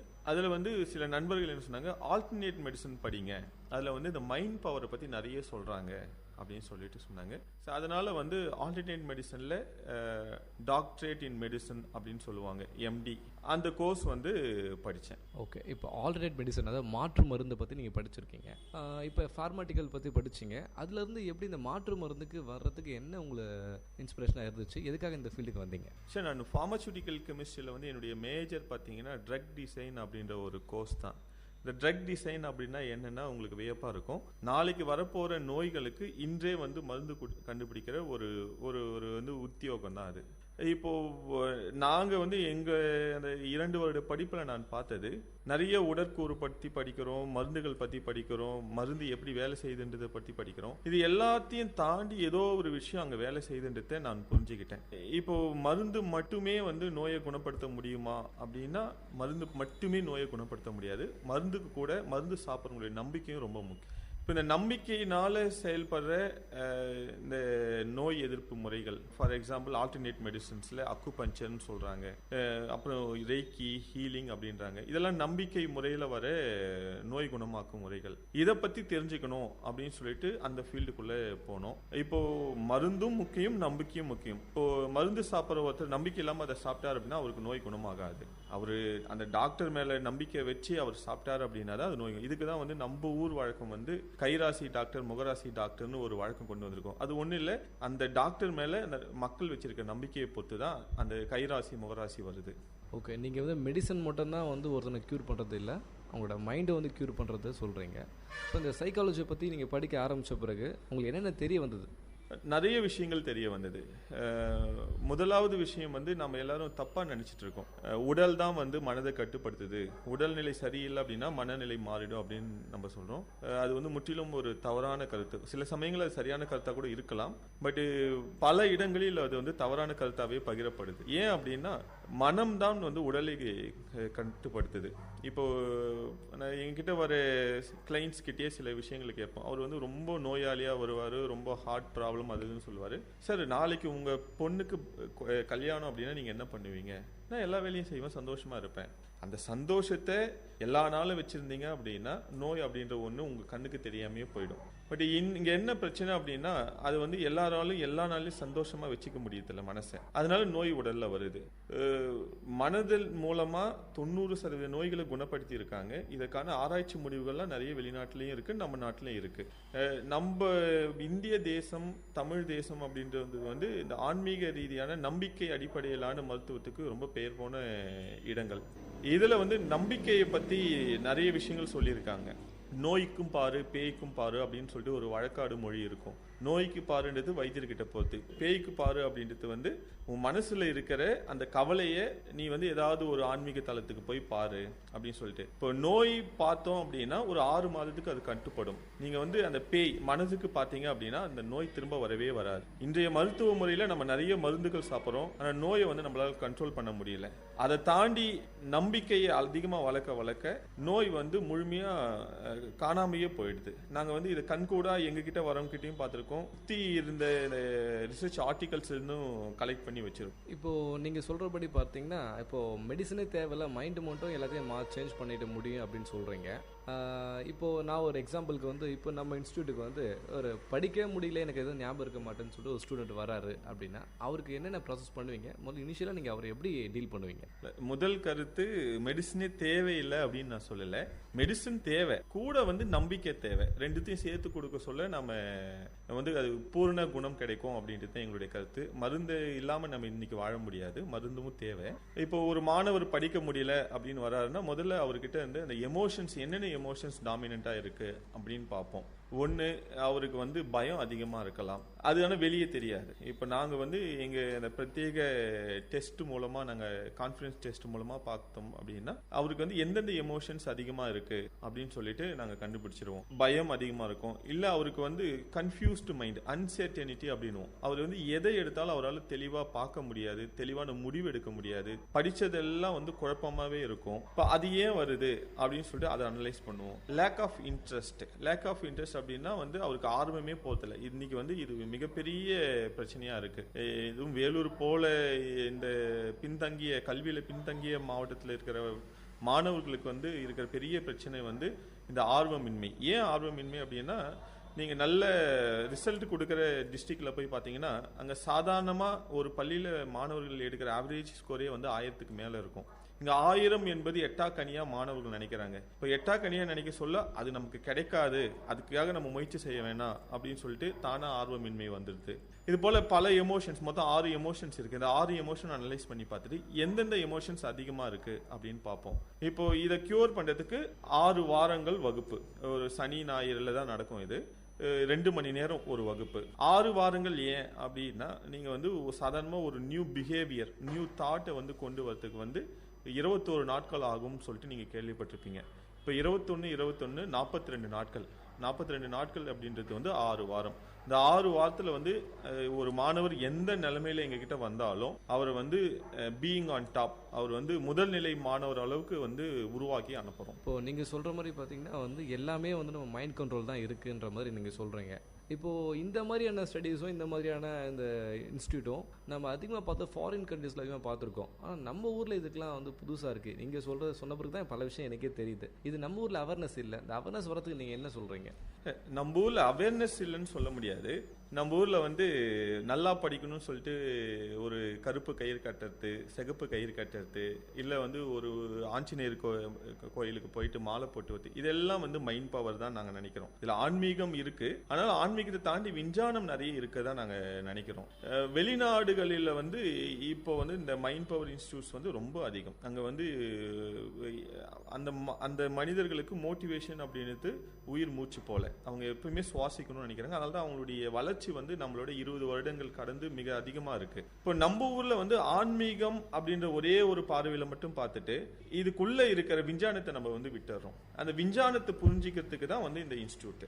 அங்க வந்து என்னென்னலாம் NLP அப்படின்னு சொல்லிட்டு வெளிநாட்டுக்காரன் சொல்றான். நம்ம ஊர்ல இருக்கிற NLPன்றது வந்து நீங்க உட்காந்து தியானம் பண்ணுங்க, ஒரு நல்ல வார்த்தையை பேசுங்க அப்படின்றது தான். பட் அவங்க ஒழுங்குபடுத்தி கொடுத்துருக்காங்க, நாம வந்து ஒழுங்குபடுத்தி வச்சுக்கல. எது ஒன்றா செய்யலாம் அப்படின்ற மாதிரி இருக்கிறதுனால ஒழுங்குபடுத்தி வச்சுக்கல. இப்போ இந்த இன்ஸ்டியூட்ல வந்து நாங்கள் NLP பயன்படுத்துறோம், நியூரோ லிங்குஸ்டிக் ப்ரோக்ராமிங் சொல்றாங்க. அதுக்கப்புறம் மைண்ட் மேப்பிங் அப்படின்னு சொல்லிட்டு சொல்றாங்க, whole brain techniques, inner talk, இதெல்லாம் வந்து ஃபாரினர்ஸ் ஒழுங்குபடுத்தி கொடுத்த அம்சங்கள், மைண்ட் பவர் பற்றின அம்சங்கள். இதை பயன்படுத்தி தான் 99% ரிசல்ட் கொடுக்குறோம். இப்போ நீங்கள் சொல்கிறது படி பார்த்தீங்கன்னா வந்து நம்ம ஹிப்னாட்டிசம் பற்றி நீங்கள் சொல்கிறது இது ரிலேட்டட் அதிகமாக இருக்குது. இந்த ஹிப்னாட்டிசத்தை பற்றி நம்ம மெடிக்கல் ரீதியாகவும் சயின்ஸ் ரீதியாகவும் நீங்கள் எப்படி ரிலேட் பண்ணுறீங்க? ஹிப்னாட்டிசம் அப்படின்னு நீங்கள் போகிறதுக்கு முன்னாடி மனதின் தன்மைகளை வந்து நம்ம புரிஞ்சுக்கணும். மனம் வந்து 2 வகைப்படும் அப்படின்னுவாங்க. மனம் ஒரே மனம் தான், அது 2 கூறுகள் இருக்கு. ஒன்று வந்து கான்சியஸ் மைண்ட். கான்சியஸ் மைண்ட் அப்படின்னா விழிப்போடு இருக்கிற ஒரு மனம். இரண்டாவது வந்து சப்கான்சியஸ் மைண்டு, விழிப்புக்கு அப்பால் இருக்கிற ஒரு மனம். இந்த சப்கான்சியஸ் மைண்டை 2 வகையா பிரிக்கிறாங்க. அது வந்து அன்கான்சியஸ் மைண்ட் அப்படின்றாங்க. இது வந்து இந்த சப்கான்சியஸ் மைண்டும் அக்சஸ் பண்ண முடியாத ஒரு இடம். அதாவது தூங்கிட்டு இருக்கிறோம் அப்படின்னா அது வந்து சப்கான்சியஸ் லெவல் அப்படின்றாங்க. நீங்க வந்து விழிப்போடு இருக்கீங்க, உங்களுக்கு எல்லாமே தெரியுது புரியுது அப்படின்னா அது கான்சியஸ் மைண்ட். ஒரு மனுஷன் வந்து கான்சியஸ் மைண்ட்ல என்ன அதிகமா திங்க் பண்றானோ அதுதான் அவன் சப்கான்சியஸ் மைண்ட்ல போய் ஸ்டோர் ஆகும். அது வந்து ஒரு ஸ்டோரேஜ் சிஸ்டம் போல. இப்ப ஹிப்னோடைஸ் அப்படின்றது வந்து ஒண்ணு இல்ல, அவங்களுடைய கான்சியஸ் மைண்டை 0 பண்ணிடுவாங்க. கான்சியஸ் மைண்டை தூங்க வச்சிருவாங்க. தூங்க வச்சுட்டு உள்ள இருக்கிற பதிவுகளை நாம எடுக்கிறது தான் கணக்கு. இப்போ வந்து சப்கான்சியஸ் மைண்ட் லெவலில் என்ன பண்ணாலும் அது உடனடியாக நடக்கும் அப்படின்வாங்க. ஏன் அப்படின்னா வந்து சப்கான்சியஸ்க்கு தான் இந்த உடலை கட்டுப்படுத்துகிற சக்தி இருக்குது. இப்போ மூச்சு, இதய துடிப்பு, இது எல்லாமே சப்கான்சியஸ் தானாக அது வந்து கட்டுப்படுத்திக்குது. நாம் வந்து மூச்சை கட்டுப்படுத்தணும், நம்ம இப்போ உட்காந்து பேசிகிட்டு இருக்க சொல்ல நம்ம மூச்சு இழுத்து விடணும் அப்படின்ற எண்ணம் நமக்கு வரவில்லை. அதே மாதிரி ஹார்ட் வந்து துடிக்கணும், அதுக்கு வந்து நாம் வந்து அங்கே கான்சியஸ்னஸாக இருக்கணும் அப்படின்ற எண்ணம் நமக்கு இல்லை. இது எல்லாமே சப்கான்சியஸ் பாதி. தானியங்கி இயக்கங்கள் எல்லாத்தையும் சப்கான்சியஸ் பார்த்துக்குது. ஒரு சாது இல்ல வந்து ஒரு துறவியால வந்து அவருடைய ஹார்ட் பீட்டை நிறுத்த முடியும் அப்படின்றாங்க. என்ன அப்படின்னா ஒரு சப்கான்சியஸ் மைண்ட் மேல மிகப்பெரிய கண்ட்ரோல் வச்சிருக்காரு. இப்போ வந்து இது பரவலாவே கொண்டு வந்துட்டு இருக்காங்க. ஒருத்தருடைய ஹார்ட் பீட்டை அவர் நினைச்சா நிறுத்த முடியும், ஸ்லோ பண்ண முடியும் அப்படின்னு சொல்லிட்டு. இது எல்லாத்துக்குமே பொருந்தும். நாங்க வந்து வேடிக்கையா ஒரு விஷயம் சொல்லுவோம், உங்களுடைய மைண்ட் பவரை பத்தி. நீங்க வந்து ஒரு ஷாப்பிங் போறீங்க, அர்ஜென்சி, ஒரு யூரின் வருது, இப்போ ஷாப்பிங்ல இருக்க சொல்ல நீங்க திடீர்னு அங்கே வந்து டாய்லெட் ஃபெசிலிட்டி இல்லை அப்படின்னா நீங்கள் உங்கள் மைண்டுக்கு வந்து ஒரு சிக்னல் கொடுக்குறீங்க, வீட்டுக்கு போனோடனே நம்ம போகலாம். நீங்கள் ஷாப்பிங் 2 மணி நேரம் 3 மணி நேரம் முடிச்சுட்டு வர வரைக்கும் உங்களுக்கு எந்த தொந்தரவுமே இருக்காது. வீட்டு வாசப்படிக்கு வந்து பூட்டில் கை வச்ச உடனே அந்த அர்ஜென்சி வந்துடும். உடனடியாக பேக் வச்சுட்டு நீங்கள் டாய்லெட் போவீங்க. இது வந்து மைண்ட் பவருக்கு பெஸ்ட் எக்ஸாம்பிள். நீங்கள் சொன்னீங்க அப்படின்னா உங்கள் மைண்டு கேட்டுக்கும். ஆனால் சொல்கிற முறைப்படி சொல்லணும். இப்போ இதை முறை தெரியாதவங்களுக்கு அந்த முறையை சொல்லி கொடுக்குறோம். இப்போ நீங்கள் பார்த்ததுலேயே வந்து இந்த ஹிப்னாட்டிசம் யூஸ் பண்ண விஷயங்கள் சப்கான்ஷியஸில் இருக்க அந்த தாட்ஸ் வந்து எடுத்து பார்த்ததில் உங்களுக்கு இன்ட்ரெஸ்டிங்கான சில கேஸ் ஒர்க்லாம் பார்த்துருப்பீங்க. அதை பற்றி கொஞ்சம் சொல்லுங்கள். அமெரிக்காவில் வந்து ஜோஷ் சில்வா அப்படின்ற ஒரு மனோதத்துவியலாளர் இருந்தார். அவர் வந்து சில்வா மெத்தட் அப்படின்ற ஒரு முறையை உருவாக்குனார். அவர் வந்து மேடைகளிலே வந்து ஒரு மனிதரை கூப்பிட்டு ஹிப்னடைஸ் பண்ணிடுவார். ஹிப்னடைஸ் பண்ணிட்டு அவர் கையில் இருக்கிற அந்த போர்டு மார்க்கர் வந்து இது வந்து ஒரு நெருப்பு கட்டி அப்படின்னு கையில் வைப்பார். கையில் வச்சு எடுத்த உடனே அவர் வந்து அந்த ஹிப்னடைஸ்க்கு உள்ளானவர் வந்து கையிலேருந்து பெரிய கொப்பளம் உருவாகுது. எல்லாரும் பார்த்துருக்காங்க. உருவாகி மறுபடியும் வந்து நான் உனக்கு மருந்து தடவறேன் அப்படின்னு அவருடைய வெறும் கையை வச்சு அழுத்தி எடுத்தா அந்த கொப்பளம் உடனடியாக மறைஞ்சு போனதையும் பார்த்துருக்காங்க. இது வந்து best example for subconscious mind power. அதாவது நெருப்பு இருக்கா இல்லையான்றது உங்க மூளை வந்து பார்க்காது. நெருப்புக்கு எப்படி ரியாக்ட் ஆனமோ அது உடனடியாக ரியாக்ட் பண்ணுது. சப்கான்ஷியஸ் லெவல்ல வந்து இவர் மிகப்பெரிய அதிசயங்கள்லாம் பண்ணியிருக்காரு. இப்போ நிறைய துறவிகள் வந்து திபெத்தில் இருக்கிறவங்க வந்து ஈர துணியை தன்னுடைய உடம்பு மேல போத்திக்கிட்டு தியானம் மூலமாக உடல் வெப்பநிலையை அதிகரிச்சு அந்த ஈர துணி மேல இருக்கிற அந்த ஈரத்தை நீராவியா மாற செய்யறாங்க.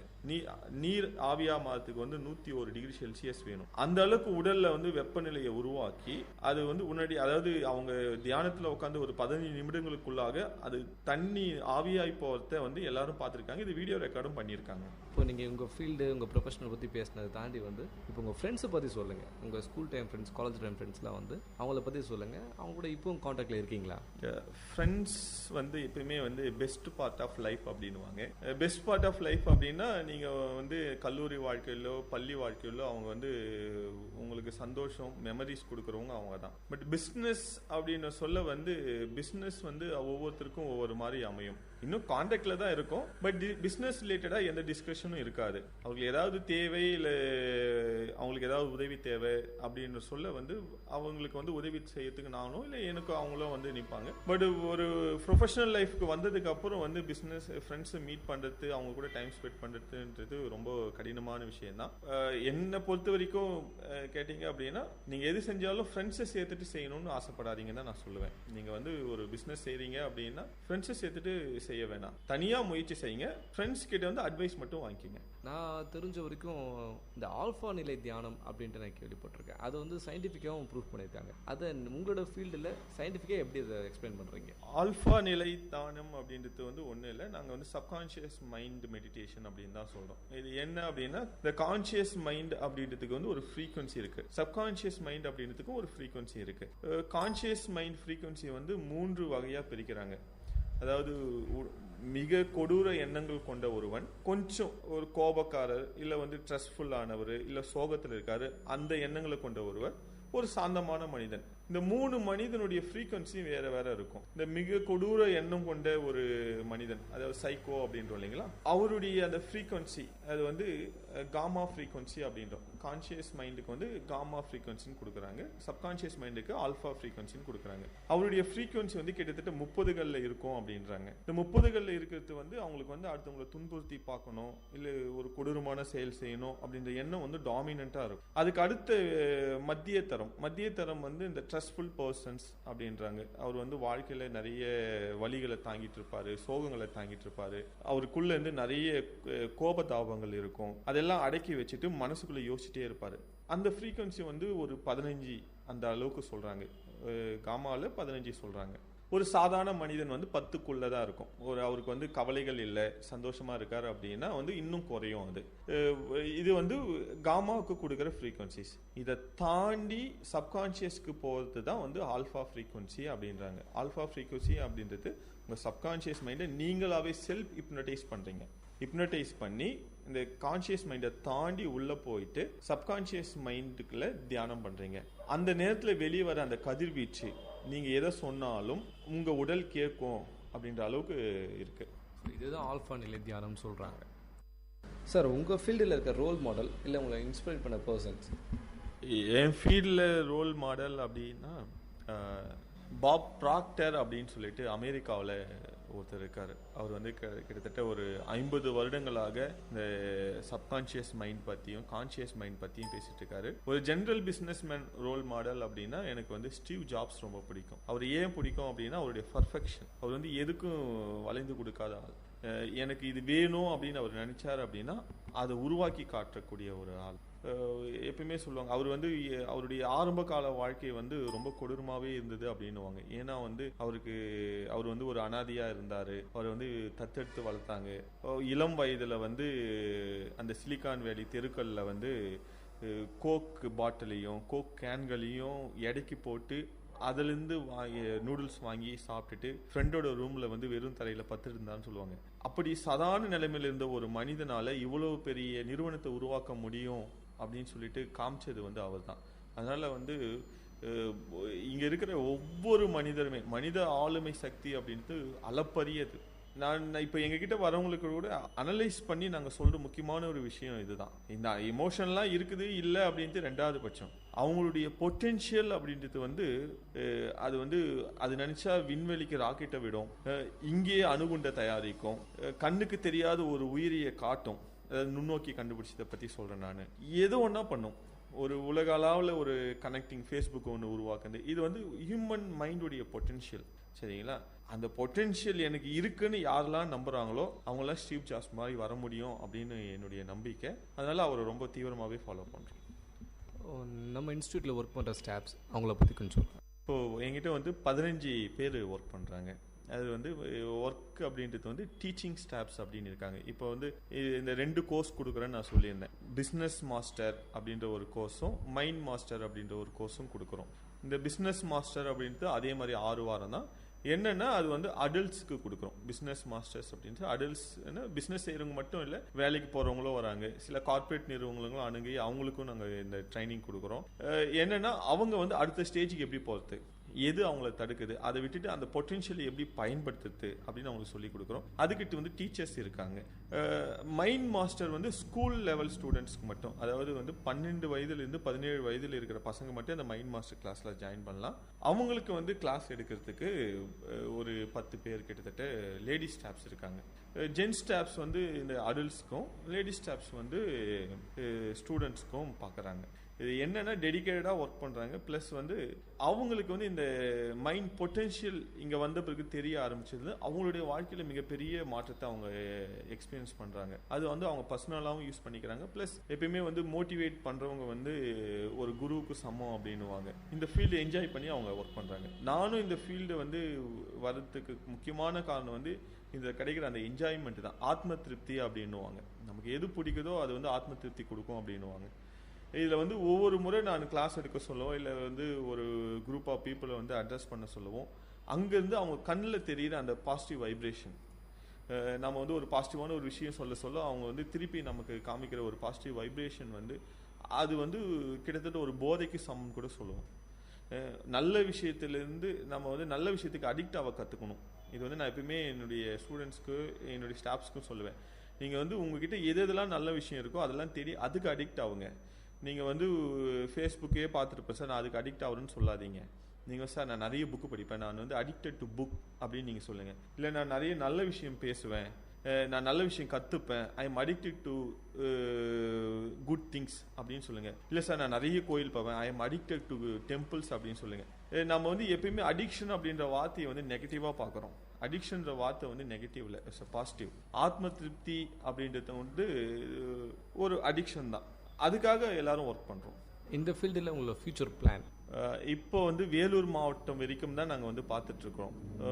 இனி வரும் காலங்களில் இன்னும் ஒரு 2-3 வருடங்களுக்குள்ளாகவே வந்து இந்தியாவில் இருக்கிற பல்லாயிரக்கணக்கான மாணவர்களையும் பெரியவர்களையும் நாங்கள் வந்து இந்த மைண்ட் பவர் மூலமாக வந்து முன்னேற்றணும்னு சொல்லிட்டு ஆசைப்படுறோம். அதுக்கான பிளான்ஸ் வந்து ரெடி ஆகிட்டே இருக்குது. இன்னும் வந்து ஒரு 3 மாதங்கள்லேயே வந்து தமிழ்நாடு அளவில் பெரிய அளவில் பண்ணணும் அப்படின்னு சொல்லிட்டு பிளான் பண்ணிட்டு இருக்கோம். மக்களுடைய ஆதரவு இதுக்கு வந்து நிறைய இருக்குது. ஏன்னா இவ்வளோ நாள் வந்து இந்த மாதிரிலாம் ஒரு விஷயம் இருக்குமா, இந்த ஃபீல்டில் அதாவது தன்னுடைய எமோஷனை ஒழுங்குபடுத்தி அடுத்த லெவலுக்கு கொண்டு போக முடியுமா அப்படின்னு சொல்லிட்டு எல்லாரும் கேட்பாங்க. நான் ஒரே விஷயம் தான் சொல்லுவேன், இதை எனக்கு இந்த மாதிரி ஒரு கோர்ஸ் எனக்கு ஒரு 3 இல்ல 4 வருடங்களுக்கு முன்பாக கொடுத்திருந்தாங்க அப்படின்னா நான் இன்னைக்கு இந்தியா முழுக்க என்னுடைய பிசினஸை உருவாக்கி இருப்பேன். நான் கோர்ஸ் கொடுக்குறேன், பட் எனக்கு கோர்ஸ் கொடுக்கறதுக்கு இதுக்கு முன்னே ஆள் இல்லை. இப்போ இந்த கேப் தான் நான் இதை பெருசா பண்ணணும்னு ஆசைப்படுறதுக்கான காரணம். என்ன போல எத்தனை பேர் யோசிப்பாங்க, இப்போ அவங்களுடைய வாழ்க்கையிலையும் ஒரு மிகப்பெரிய ஒளி ஏற்றி வைத்த பெருமை எங்கள் நிறுவனத்துக்கு கிடைக்கும் அப்படின்னு நாங்கள் நினைக்கிறோம்.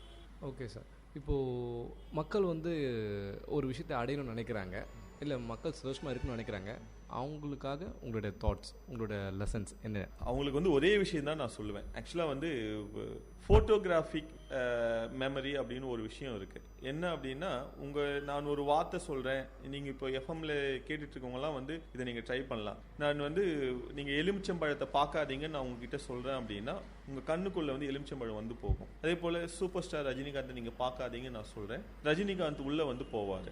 இது நான் பார்க்காதீங்க தானே நான் சொன்னேன், நீங்கள் ஏன் பார்த்தீங்க அப்படின்னு அவங்கள கேட்கலாம். மூளை நமக்கு எது பார்க்கணும் எது பார்க்கக்கூடாது அப்படின்றது தெரியாது, அந்த வார்த்தை மட்டும்தான் அதுக்கு தெரியும். நான் இதை எப்படி சொல்லுவோம் அப்படின்னா, அவர் பிரெயின் டசன்ட் நோ டோன்ட், அதுக்கு ஒன்லி வாண்ட் தான் தெரியும். நீங்க டோன்ட் இல்லை, நான் இந்த பிரச்சனை எனக்கு வரக்கூடாதுன்னு நீங்க நினைக்கிறீங்க, இல்லைன்னா இந்த தொந்தரவு கொடுக்குற ஆளை நான் பார்க்கக்கூடாதுன்னு நீங்க நினைக்கிறீங்க அப்படின்னா அவர் திரும்ப திரும்ப அவரை பார்ப்பீங்க. பெஸ்ட் எக்ஸாம்பிள் சொல்லுவேன், இந்த கடன்காரன் என்னை தொந்தரவு பண்ணக்கூடாது நீங்க நினைச்ச உடனடியாக அவன் ஃபோன் பண்ணுவான். இது என்ன நடக்குது அப்படின்னா, நீங்க எதெல்லாம் வேணான்னு நினைக்கிறீங்களோ உங்க மூளை பிக்சரா தான் அதை காமிக்கும், வேணும் வேணா எது இருந்தாலும். இப்போ நான் ஜூப்தா அப்படின்ற ஒரு வார்த்தையை சொல்றேன் அப்படின்னா உங்க மூளை அதனுடைய டேட்டா பேஸ்ல ஜூப்தா அப்படின்னா என்ன அப்படின்னு தேட ஆரம்பிச்சிருக்கும். இப்போ ஜூப்தா அப்படின்றது ஒண்ணுமே இல்லை அப்படின்னா பிளாங்கா இருக்கும். இப்போ நான் சொல்றேன் ஜூப்தா அப்படின்றது ஒரு கழுதை அப்படின்னு சொன்னா, அடுத்த முறை நான் ஜூப்தா உடனே உங்களுக்கு கழுதை தான் ஞாபகம். திஸ் இஸ் சப்கான்சியஸ் கோடிங் அப்படின்றாங்க. இப்போ இந்த ஜூப்தா அப்படின்ற ஒரு விஷயத்த நான் மறுபடியும் சொல்ல உங்களுக்கு கழுத ஞாபகம் தான் வரும். இல்லை ஜூப்தா அப்படின்றது ரொட்டி கட்டை அப்படின்னு நான் சொல்றேன், அடுத்த முறை உங்களுக்கு ரொட்டி கட்டை ஞாபகம் வரும். இது போட்டோகிராஃபிக் மெமரி அப்படின்றோம். நாம என்ன வார்த்தை சொல்றோமோ உங்க மூளை அதை ஒரு பிக்சரா தான் பார்க்கும். இப்போ இல்லை நீங்கள் இந்த பிக்சரை பார்க்காதீங்க நான் சொல்றேன் அப்படின்னா உங்க மூளைக்கு அது தெரியாது, பார்க்கக்கூடாது அப்படின்றது தெரியாது. அதனால நீங்க எதெல்லாம் உங்களுக்கு தேவையில்லைன்னு நினைக்கிறீங்களோ அதெல்லாம் நினைக்காதீங்க.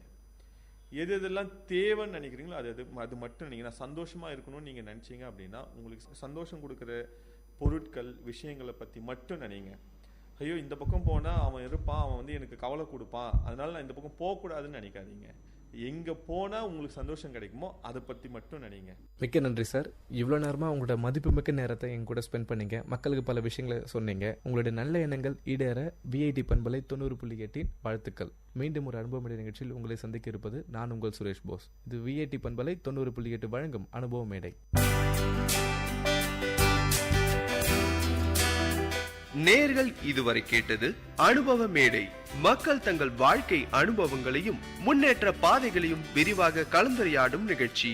உங்கள் விஐடி பண்பலை 90.8 விஐடி பல்கலைக்கழகத்தின் சமுதாய வானொலி.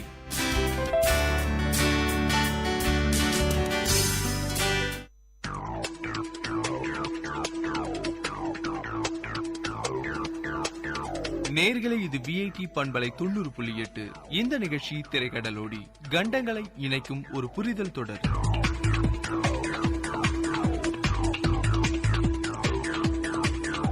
ஹலோ ஃப்ரெண்ட்ஸ், திரைக்கடலோடி நிகழ்ச்சியில உலகின் பல்வேறு நாடுகளை பத்தின பல சுவாரஸ்யமான தகவல்களையும் அங்குள்ள வளங்களையும் மேலும் அங்குள்ள சுற்றுலா தலங்களை பத்தி பார்த்துட்டு வரும். இந்த நிகழ்ச்சியில நாம சுத்தி பார்க்க போற நாடு துபாய்.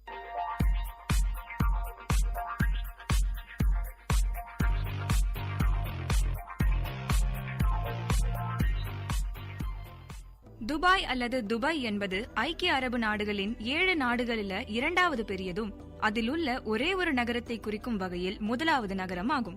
இது அரேபிய தீபகற்பத்தில் அரேபிய வளைகுடாவின் தெற்கே அமைந்துள்ளது, அதாவது பாரசீக வளைகுடா என்றும் அழைக்கலாம். இது அரபு நாடுகளில் அதிக மக்கள் தொகையை கொண்டுள்ளது. பரப்பளவில் அபுதாபியை விட அடுத்த 2வது நிலையில் உள்ளது. துபாய் மற்றும் அபுதாபி ஆகியவை மட்டுமே நடுவண் அரசு முக்கிய தீர்மானங்களுக்கு எதிர்வாக்கு அதிகாரம் கொண்டுள்ள அரபு நாடுகள் ஆகும். துபாய் மிக குறுகிய காலத்தில் மிகுந்த வளர்ச்சி பெற்றுள்ள ஒரு நகரமாக விளங்குகிறது. நீண்ட காலமாகவே துபாய் முத்து குளித்தல் போன்றவைக்காக அறியப்பட்ட இடமாக இருந்த போதிலும் அபுதாபி பகுதியிலிருந்து பனியாஸ் என்னும் இனக்குழுவினர் அல் மக்தூம் குடும்பத்தினர் தலைமையில் இவ்விடத்தில் குடியேறிய உடனேயே இதன் நவீன வரலாறு ஆரம்பமானது. துபாய் கடந்த சில ஆண்டுகளில் வியக்கத்தக்க பொருளாதார வளர்ச்சியை அடைந்துள்ளது. இது 1971 ஆண்டு 2ஆம் நாள் டிசம்பர் மாதம் விடுதலை பெற்றது. மக்கள் தொகையை பொறுத்த மட்டில் துபாய் மட்டுமின்றி ஐக்கிய அரபு அமீரகம் என்ற நாடே ஒரு தனித்தன்மை உடையதாகும். இந்நாட்டின் மக்கள் தொகையில் குறைந்தபட்சம் 80% வெளிநாட்டினராக உள்ளனர். இருப்பினும் ஆட்சி அதிகாரத்திலும் அரசு பணிகளிலும் பிற நாட்டினர் நுழைய பல தடைகள் உள்ளன. மேலும் இந்நாட்டின் குடிமகனாவதற்கு கடுமையான பல சட்டத்திட்டங்கள் உள்ளன. இதன் மூலம் இந்நாட்டு மக்கள் சிறுபான்மை இனமாகவே இருந்தாலும் நாட்டின் ஆட்சிக்கும் அதிகாரத்திற்கும் எந்த அச்சுறுத்தலும் இல்லாமல் உள்ளது. துபாய் அமீரகத்தின் மக்கள் தொகை சுமார் 22 லட்சம் ஆகும். துபாய் மட்டுமின்றி ஐக்கிய அரபு அமீரகம் என்ற நாடே இஸ்லாமிய மதத்தை பின்பற்றும் ஒரு நாடாகும். இந்நாட்டில் வாழும் வெளிநாட்டினர்களில் பல்வேறு மதங்களை சார்ந்தவர்களும் உள்ளனர். இவற்றுள் இஸ்லாமியர், கிறிஸ்தவர்கள் மற்றும் இந்துக்கள் பெருமளவில் உள்ளனர். ஐக்கிய அரபு அமீரகம் ஒரு இஸ்லாமிய நாடாக இருந்தபோதும் அங்கு வசிக்கும் மற்ற மதத்தினரின் உணர்வுகளுக்கு மதிப்பளிக்கும் நாடாகவே உள்ளது. அதற்கு எடுத்துக்காட்டாக எல்லா மதத்தவர்களுக்கும் அவரவர் விருப்பம்படி வணங்குவதற்கு கோயில், கிறிஸ்தவ கோவில்கள் மற்றும் சீக்கிய கோயிலும் உள்ளது. துபாயின் பொருளாதாரத்தை பொறுத்தவரை 2008ஆம் ஆண்டின் மதிப்பீட்டின்படி துபாயின் மொத்த உள்நாட்டு உற்பத்தி 82.11 பில்லியன் அமெரிக்கன் டாலர்கள் ஆகும். துபாய் ஐக்கிய அரபு அமீரகங்களில் பொருளாதாரத்தில் 2வது பெரிய அமீரகம் ஆகும். அபுதாபியை விட நிலப்பரப்பிலும் எண்ணெய் வளத்திலும் பல மடங்கு சிறிய ஒரு அமீரகம் துபாய். துபாய் அமீரகத்தின் தொடக்க கால வளர்ச்சிக்கு அதன் எண்ணெய் வளம் காரணமாகவும் போதுமானதாகவும் இருந்தது. ஆனால் துபாயின் எண்ணெய் வளம் அதன் தொடர் வளர்ச்சிக்கு போதுமானதாக இருக்காது என்பதை அந்த அமீரகத்தின் அரசாங்கம் உணர்ந்தே இருந்தது. இதன் காரணமாக துபாய் அரசு எண்ணெய் சாரா பிற தொழில்துறைகளின் வளர்ச்சிக்கு வித்திட்டது. வெளிநாட்டு மூலதனத்தை அதிகரிக்கும் பொருட்டு அரசு நடைமுறைப்படுத்திய திட்டங்களின் விளைவாக துபாய் கடந்த 30 ஆண்டுகளில் பொருளாதாரத்தில் பல மடங்கு வளர்ச்சி அடைந்தது. குறிப்பாக 2005இல் வெளிநாட்டவர்கள் துபாயில் குறிப்பிட்ட சில பகுதிகளில் சொத்து வாங்க அனுமதி அளித்தது வெளிநாட்டு முதலீடு பெருக ஒரு முக்கிய காரணமாகும். துபாயின் கட்டுமான துறை 2004இல் தொடங்கி 5 ஆண்டுகள் அசாதாரண வளர்ச்சி அடைந்தது. இதற்கு இந்தியா, இங்கிலாந்து, ஈரான், பாகிஸ்தான் மற்றும் அமெரிக்க முதலிய நாடுகளிலிருந்து வந்த முதலீடுகள் பெரும் காரணமாக அமைந்தது. 2008ஆம் ஆண்டின் இறுதி வாக்கில் துபாயின் கட்டுமான துறையும் அதை நம்பியிருந்த துபாயின் பொருளாதாரமும் பெரும் வீழ்ச்சியை அடைந்தன. இந்த வீழ்ச்சிக்கு உலக பொருளாதார பின்னடைவு மற்றும் அளவுக்கு அதிகமாக அதிகரித்த சொத்துக்களின் மதிப்பு ஆகியவை முக்கிய காரணங்களாக அமைந்தது. துபாயின் அரசியலமைப்பு முடியாட்சியின் மூலம் பின்பற்றுகிறது. 2006ஆம் ஆண்டு பிப்ரவரி 11ஆம் தேதியிலிருந்து முகமது பின் ராஷித் அல் மக்தூம் மன்னராக பதவி வகிக்கிறார். அங்கு வாழும் பெரும்பாலானோர் வெளிநாட்டு மக்களாகவே உள்ளனர். அங்கு வாழும் மக்களான எமிரேட்ஸ் அதாவது அரேபியர்கள் 15% மட்டுமே உள்ளனர். அரேபியர்களுக்கு உயர்கல்வி பெறும் வரை இலவச கல்வி, இலவச மருத்துவம் மற்றும் வீட்டு வசதிகள் செய்து தரப்படுகிறது. ஆனால் அவர்கள் உயர்கல்வியை பெற்றவுடன் ஏதாவது ஒரு வேலையை தேடிக்கொள்ள அறிவுறுத்துகிறது.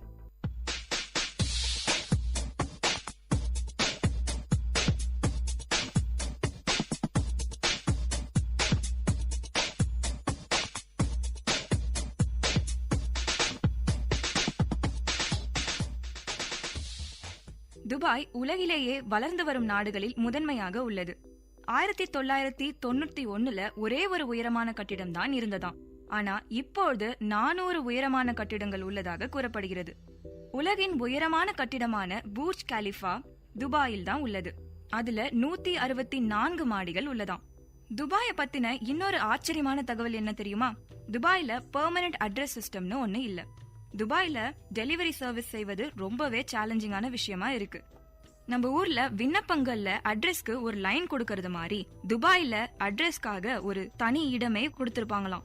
கொடுக்கும் அந்த இடத்துல ஒரு மேப் வரையவோ அல்லது அந்த இடத்தை சென்று சேர வழிமுறைகளும் கொடுக்கணுமா. இதுதான் துபாயில பின்பற்றப்படும் அட்ரஸ் சிஸ்டமா இருந்துட்டு வருது. 1966ஆம் ஆண்டு தான் துபாயில எண்ணெய் கண்டுபிடிக்கப்பட்டது. அதனால அங்க எண்ணெய் வளம் பெருமளவு இருந்தது.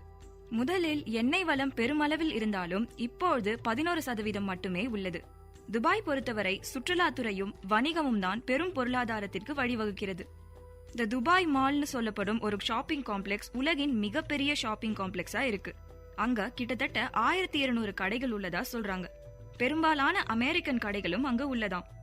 துபாயின் மெட்ரோ ஸ்டேஷன் 2009ஆம் ஆண்டு திறக்கப்பட்டது. அந்த மெட்ரோ ஸ்டேஷன்ல கிட்டத்தட்ட 42 ஸ்டேஷன்ஸ் இருக்காம்.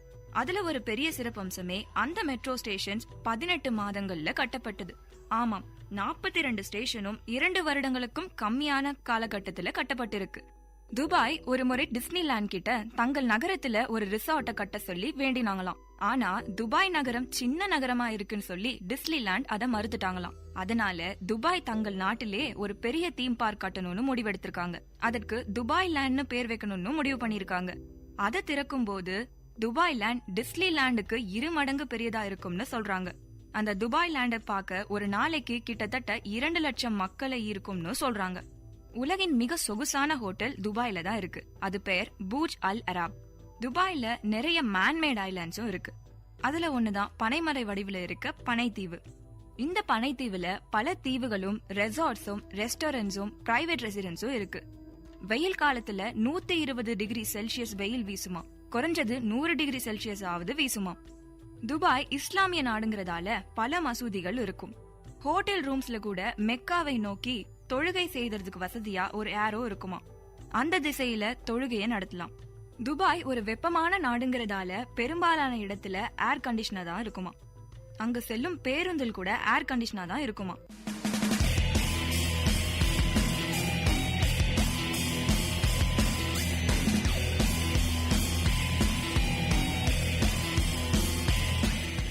துபாயில அரபிக் தான் ஆட்சி மொழியா இருக்குது. அரபிக் ஆட்சி மொழியா இருந்தாலும் ஆங்கிலத்தை தான் பெரும்பாலானவங்க பேசுறாங்க. இங்கிருந்து செல்லும் சுற்றுலா பயணிகள் அங்கு உள்ள அரேபியர்களிடம் அரபு மொழியில பேசினாலும் அவங்க இங்கிலீஷ்ல ரிப்ளை பண்றதா சொல்றாங்க. துபாயை பத்தின இன்னொரு சுவாரஸ்யமான விஷயம், அங்க தனி மனிதர்களுக்கென வரிகள் இல்ல, அதாவது டாக்ஸஸ் இல்ல. துபாயில பர்கர் கிங், டன்கின் டோனட்ஸ், சப்வே போன்ற எல்லா விதமான அமெரிக்கன் ஃபாஸ்ட் ஃபுட் ரெஸ்டாரண்ட்ஸும் இருக்குமா. அங்கு சென்று வந்த சுற்றுலா பயணிகள் அனைவருமே துபாயோட கிரைம் ரேட் 0%ன்னு சொல்றாங்க. இதற்கு முக்கிய காரணம் துபாயில விதிமுறைகள் ரொம்பவே கடுமையானது, தண்டனைகளும் ரொம்ப ரொம்ப கடுமையானது. அவை இல்லாமல் அங்கு இருக்கும் மக்களே ரொம்பவே அறநெறியோட இருக்காங்களாம். அதனால அங்க குற்றம்னு ஒண்ணு நடக்க சான்ஸே இல்ல. மேலும் ஸ்டஃப்ட் கேமல், அல் ஹரிஸ், ஷார்மன், அல் மக்போன் போன்ற உணவுகள் தான் துபாயோட ஃபேவரட் ஃபுட்ஸா இருக்கு. இந்த உணவு வகைகள் எல்லாமே அரபு நாட்டுக்கு சென்றா கண்டிப்பா சாப்பிட்டு வரணும்னு சொல்றாங்க. துபாயின் உடையை பொறுத்தவரை ஆண்களும் பெண்களும் வெயில்ஸ் என்ற நீளமான உடையை அணிந்துக்கிறாங்க. அவங்களுடைய பாரம்பரிய உடையாக அபாயாவை அணிஞ்சு ஹிஜாபும் அணிஞ்சுக்கிறாங்க. சில பெண்கள் நிக்காப்னஸையும் அணிஞ்சுக்கிறாங்க. அங்கு வாழும் ஆண்கள் கண்டூரா என்ற பாரம்பரிய உடையை அணிந்துக்கிறாங்க. அரேபியர்கள் 5 அல்லது 6 வயதிலிருந்தே இந்த பாரம்பரிய உடையை அணிந்துக்கிறாங்களாம். துபாய் மக்கள் இப்ப கூட அவ்வளவா யூரோப்பியன் ஸ்டைல் டிரெஸ்ஸஸ் அணிவதில்லையாம். ஆனா வெளிநாட்டுக்கு போனா மட்டும்தான் யூரோப்பியன் ஸ்டைல்ல அவங்க உடை அணிந்துக்கிறதா சொல்றாங்க. அங்க பயன்படுத்த வரும் நாணயத்தை தினார்னு சொல்றாங்க. துபாயில் இருக்கும் துபாய் ஜூ அரேபிய பெனின்சுலாவில பழமையான விலங்கியல் பூங்கா. அந்த துபாய் ஜூல மட்டும் கிட்டத்தட்ட 230 அனிமல் ஸ்பீஷிஸ் இருப்பதா சொல்றாங்க. அதுல 248 பாலூட்டிகள், நரிகள், லயன், பியூமாஸ், சிம்பான்சிஸ் போன்ற பாலூட்டிகளும் அங்க இருக்காம். அவை அல்லாத அரிய விலங்குகளான Bengal tiger, grey wolf, Siberian tiger போன்ற அரிய விலங்குகளும் இருக்காம். துபாயோட விளையாட்டை பொறுத்தவரை ஃபுட்பால் தான் ரொம்ப பாப்புலரா இருக்கு. 1990ஆம் ஆண்டு ஃபைஃபா வேர்ல்ட் கப்ல துபாய் ஃபைனல்ஸ்க்கு தகுதி பெற்றிருக்கு. பார்க்லேஸ் துபாய் டென்னிஸ் சாம்பியன்ஷிப் துபாயில ரொம்பவே ஃபேமஸ் ஆனது. துபாயில உள்ள அனைத்து கட்டிடங்களும் இஸ்லாமிய ஸ்டைல்ல தான் இருக்குமா. துபாயோட கொண்டாட்டங்களை பொறுத்தவரை Dubai desert rock festival, Dubai international jazz festival போன்றவை ரொம்பவே ஃபேமஸ் ஆனது. துபாயோட வணிகம் ரியல் எஸ்டேட், ப்ராப்பர்ட்டி செல்லர்ஸ் போன்றவற்றிலும் பெருமளவு நம்பி இருக்கு. என்னங்க, துபாயை பத்தி பல சுவாரஸ்யமான விஷயங்களை தெரிஞ்சிருப்பீங்கன்னு நம்புறோம். திரைக்கடலோடியின் அடுத்த நிகழ்ச்சியில இன்னொரு நாட்டை பத்தி தெரிஞ்சுக்கலாம். அதுவரை உங்களிடமிருந்து விடை பெறுவது சிவப்பிரியா.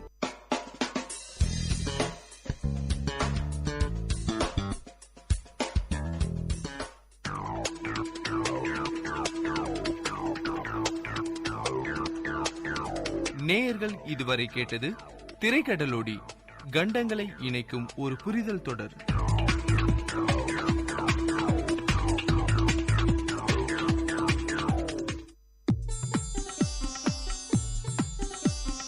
தமிழ்ச்சுடர், வாழ்வும் இலக்கியமும் சங்கமிக்கும் ஒளி ஓவியம். உங்கள் VIT பண்பலை 90.8.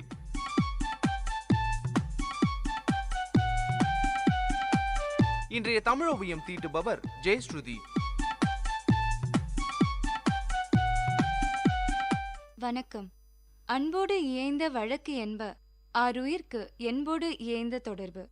சற்று நேரம் கற்பனை உலகத்தில் சுற்றி வருவோமா? நாம் வாழும் இந்த உலகத்தையே கற்பனையில் வைத்து பார்ப்போம். பெற்றோர் தன் பிள்ளைகளை வெறுக்கின்றனர். அண்ணன் தம்பியையும், தம்பி அண்ணனையும், அக்கா தங்கையையும், தங்கை அக்காவையும் வெறுக்கத் தொடங்கிவிட்டனர். இவ்வாறே மக்கள் அனைவரும் ஒருவரை ஒருவர் வெறுக்கின்றனர். மக்கள் மட்டுமா? விலங்குகளும் பறவைகளும் ஒன்றை ஒன்று வெறுக்கத் தொடங்கிவிட்டன. அப்பொழுது இந்த உலகம் எப்படி இருக்கும்? எங்கும் குழப்பம், எங்கும் கலவரம், அழிவு. இவற்றை தவிர வேறு ஏதேனும் நிகழுமா? எப்படி இருக்க முடியும்? ஒருவரை ஒருவர் வெறுக்கத் தொடங்கியதுமே அமைதியும் மகிழ்ச்சியும் ஓடி மறைந்து விடுமே. ஆனால் உண்மையில் இந்த உலகத்தில் எல்லா இடங்களிலும் ஒரே சமயத்தில் இந்த நிலைமை இல்லை. இது எதனால்? தங்களுக்கு தெரிந்தோ தெரியாமலோ பெரும்பாலானோர் ஒருவர் மீது ஒருவர் அன்பு செலுத்துகின்றனர். இந்த அன்பென்கின்ற உணர்வு நாட்டிலும் காட்டிலும் நிலவுவதால் தான் இந்த உலகம் அழியாமல் இருக்கின்றது. இன்று உலகின் சில இடங்களில் போரும் பூசலும் குழப்பமும் கொந்தளிப்பும் பகையும் இருக்க காரணம் என்ன? அந்த இடங்களில் அன்புணர்ச்சி குறைந்திருப்பதுதான். அன்புணர்ச்சியின் விளைவாக இந்த உலகத்தில் எத்தனையோ பெரிய பெரிய செயல்கள் நிகழ்ந்திருக்கின்றன. உலகத்தில் உள்ள உயிர்களின் மீது புத்தர் அன்பு கொண்டார். உயிர்களின் துன்பங்களை துடைக்கும் வழியை ஆராய்ந்தார். திருவள்ளுவர் உலக மக்களின் மீது கொண்ட அன்பின் விளைவாக பிறந்ததே திருக்குறள். காந்தியடிகள் இந்தியாவின் மீதும் மக்கள் மீதும் கொண்டிருந்த அன்பின் விளைவே அவரை விடுதலை போராட்டத்தில் ஈடுபட செய்தது. அன்புணர்ச்சி இல்லாதவனிடம் இரக்கம் இருக்காது. இரக்கம் இல்லாதவன் விலங்கிலும் கொடியவன். அவன் பிறர் படும் துன்பத்தை உணரமாட்டான். மற்றவர்களுக்கு துன்பம் செய்யவும் தயங்க மாட்டான். அன்புடையவர்களோ தங்களுக்கென எதையுமே வைத்துக்கொள்ள ஆசைப்பட மாட்டார்கள். எல்லாவற்றையும் பிறருக்கே கொடுப்பார்கள். தங்களிடமுள்ள பொருள்களை மட்டுமல்ல, தங்களது உயிரையும் கூட பிறருக்கு உரியதாக செய்வார்கள். நம் இராணுவ வீரர்கள் நம் மீதும் நம் நாட்டின் மீதும் கொண்டுள்ள அன்பின் வெளிப்பாடுதான் தன் உயிரை தியாகம் செய்தல். இவ்வளவு பெரிய தியாகத்தை செய்ய தூண்டுவது எது? அன்பே. நீங்கள் சாப்பிடும் ஒருவேளை பிட்சாவிற்காக நீங்கள் கொலை செய்யப்படலாம் என்ற கற்பனை வாசகம் நிஜமாகும் சூழ்நிலைகள் இன்றைய சமுதாயத்தில் இருக்கத்தான் செய்கிறது. இன்று இப்படிப்பட்ட ஒரு வளர்ச்சியை நோக்கிதான் இந்த உலகம் பயணித்துக் கொண்டிருக்கிறது. இன்று ஒரு மனிதன் சிரமம் இல்லாமல் எதைத்தான் செய்ய முடிகிறது? ஆக ஒருவேளை உணவிற்கே மனிதன் சிரமப்பட வேண்டியிருக்கிறது. நம்மால் முடிந்தவரை பிறருக்கு உதவி செய்து கொண்டே இருக்க பழக வேண்டும். உதவி என்பது வெறும் பொருள் பணம் கொடுப்பது என்றில்லை. நமது கண் முன்னே ஒருவர் மிகவும் மனமுடைந்து காணப்படுகிறார் என்றால் அவருக்கு ஆதரவாக சற்று கரிசனமாக பேசுவது கூட உதவிதான். நம்முள் எத்தனை பேர் இன்று நம்முடைய அண்டை வீட்டாருடன் இணக்கமாக நட்புடன் இருந்து வருகிறோம்? இன்று ஏன் ஒரே வீட்டில் பல குடும்பங்கள் வாழ்ந்தது மாறி ஒரே வீட்டினுள் தனித்தனி அறைகள் என்ற சுவர்களுக்குள் குடும்பம் சிறைப்பட்டிருக்கிறது? ஒருவருக்கொருவர் முகம் பார்த்து பேசுவதில் கூட முனைப்பிருப்பதில்லை. நம்மால் முடிந்தவரை நம்மை சுற்றி உள்ளவர்களுடன் மிகுந்த அன்புடன் இருக்க பழக வேண்டும். ஏனெனில் நம்மை சுற்றி உள்ளவர்கள் நாம் நன்றாக இருக்க வேண்டும் என்று நினைக்கும் வரை நமக்கு எந்த தீங்கும் வராது என்பது ஒரு பழமொழி. நமது கலாச்சாரத்தின் 2 கண்கள் அன்பும் பண்பும். இவை இரண்டையும் இந்த மண்ணில் பிறந்த ஒவ்வொருவரும் கடைபிடிக்க வேண்டும். பிறரிடத்தில் நாம் காட்டும் அன்பு நமது மனதில் ஒரு நேரடி வித்தியாசத்தை ஏற்படுத்துகிறது. இன்னமும் ஒரு திரைப்படத்தை பார்த்து கண்ணீர் சிந்துகிற எத்தனையோ மக்கள் நம்மிடையே இருக்கின்றனர். அந்த கண்ணீர் கூட அந்த கதாபாத்திரத்தின் மீது கொண்ட ஒரு அன்பின் வெளிப்பாடுதான். ஆக ஒரு பிம்பத்தின் மீது நம்மையும் அறியாமல் அன்பு வெளிப்படுகிறது. அன்பின் அழகு அதனை வெளிப்படுத்துவதன் மூலமே இருக்கிறது. எனவே நம் ஒவ்வொருவரின் மனதிலும் உறங்கி கிடக்கும் அன்பை எந்த தடையுமின்றி வெளிப்படுத்த வேண்டும். ஆகவே இந்த உலகத்தில் பொருந்தி வாழ்வதற்கு பயன்படும் ஒரே துணை அன்பே என்பதை இனியும் விளக்கி கூற வேண்டுமா? அன்பு செல்வமின்றி வாழ்க்கை பயணம் தொடங்குபவர் எந்த நன்மையையும் அடைய மாட்டார். உடம்பின் உள்ளே இருந்து செயல்படக்கூடிய ஒரே உறுப்பு அன்பு. அன்பே மற்ற உறுப்புகளை பயனுள்ள வழியில் இயங்க செய்கிறது. அது இல்லாவிடில் மற்ற உறுப்புகள் தத்தம் விருப்பம் போல் இயங்கும். நன்மை தீமைகளை பார்க்காது. இத்தகைய உண்மைகளை உணர்ந்த காரணத்தாலேயே நம் முன்னோர்கள் கடவுளை அன்பு வடிவாக கொண்டனர். அன்பென்னும் இந்த அருமையான செல்வத்தை பெற்றுள்ளவனே இறைவனை தன் மனதில் இருத்தி வைப்பவன் ஆவான். இதையே வள்ளுவர் அன்போடு இயைந்த வழக்கு என்ப ஆருயிர்க்கு என்போடு இயைந்த தொடர்பு என்கிறார். அன்பு செலுத்துவோம், ஒரு வலிமையான சமுதாயத்தை உருவாக்குவோம். சிந்தியுங்கள், செயல்படுங்கள். நன்றி.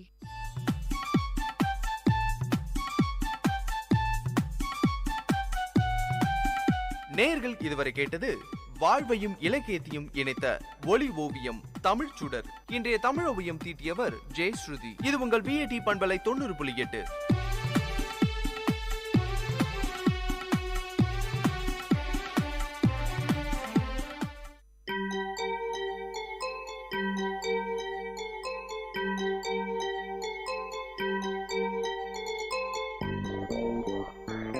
வணக்கம், நமஸ்தே, நமஸ்கார், சலாம் அண்ட் வந்தனம்.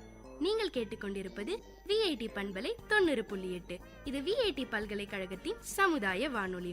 உங்க எல்லோரையும் புதுமை பெண்கள் நிகழ்ச்சிக்கு வரவேற்கிறேன். நான் உங்க அட்டானா. இந்த நிகழ்ச்சியில எவ்வளோ கடினமான சூழ்நிலையும் தனக்குன்னு ஒரு பாதையை அமைச்சுக்கிட்டு அதுல அவங்க பயணத்தை தொடர்ந்து அதுல வெற்றியும் அடைந்த பெண்களை பத்தி தான் நான் உங்களுக்கு சொல்ல போறேன்.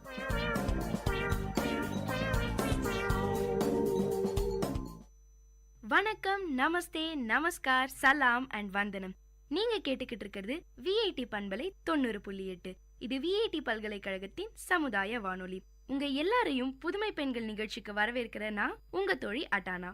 ஃபீனிக்ஸ் பறவையை பத்தி கேள்விப்பட்டிருக்கீங்களா? அப்படி கேள்விப்படாதவங்களுக்காக நான் இப்போ சொல்றேங்க.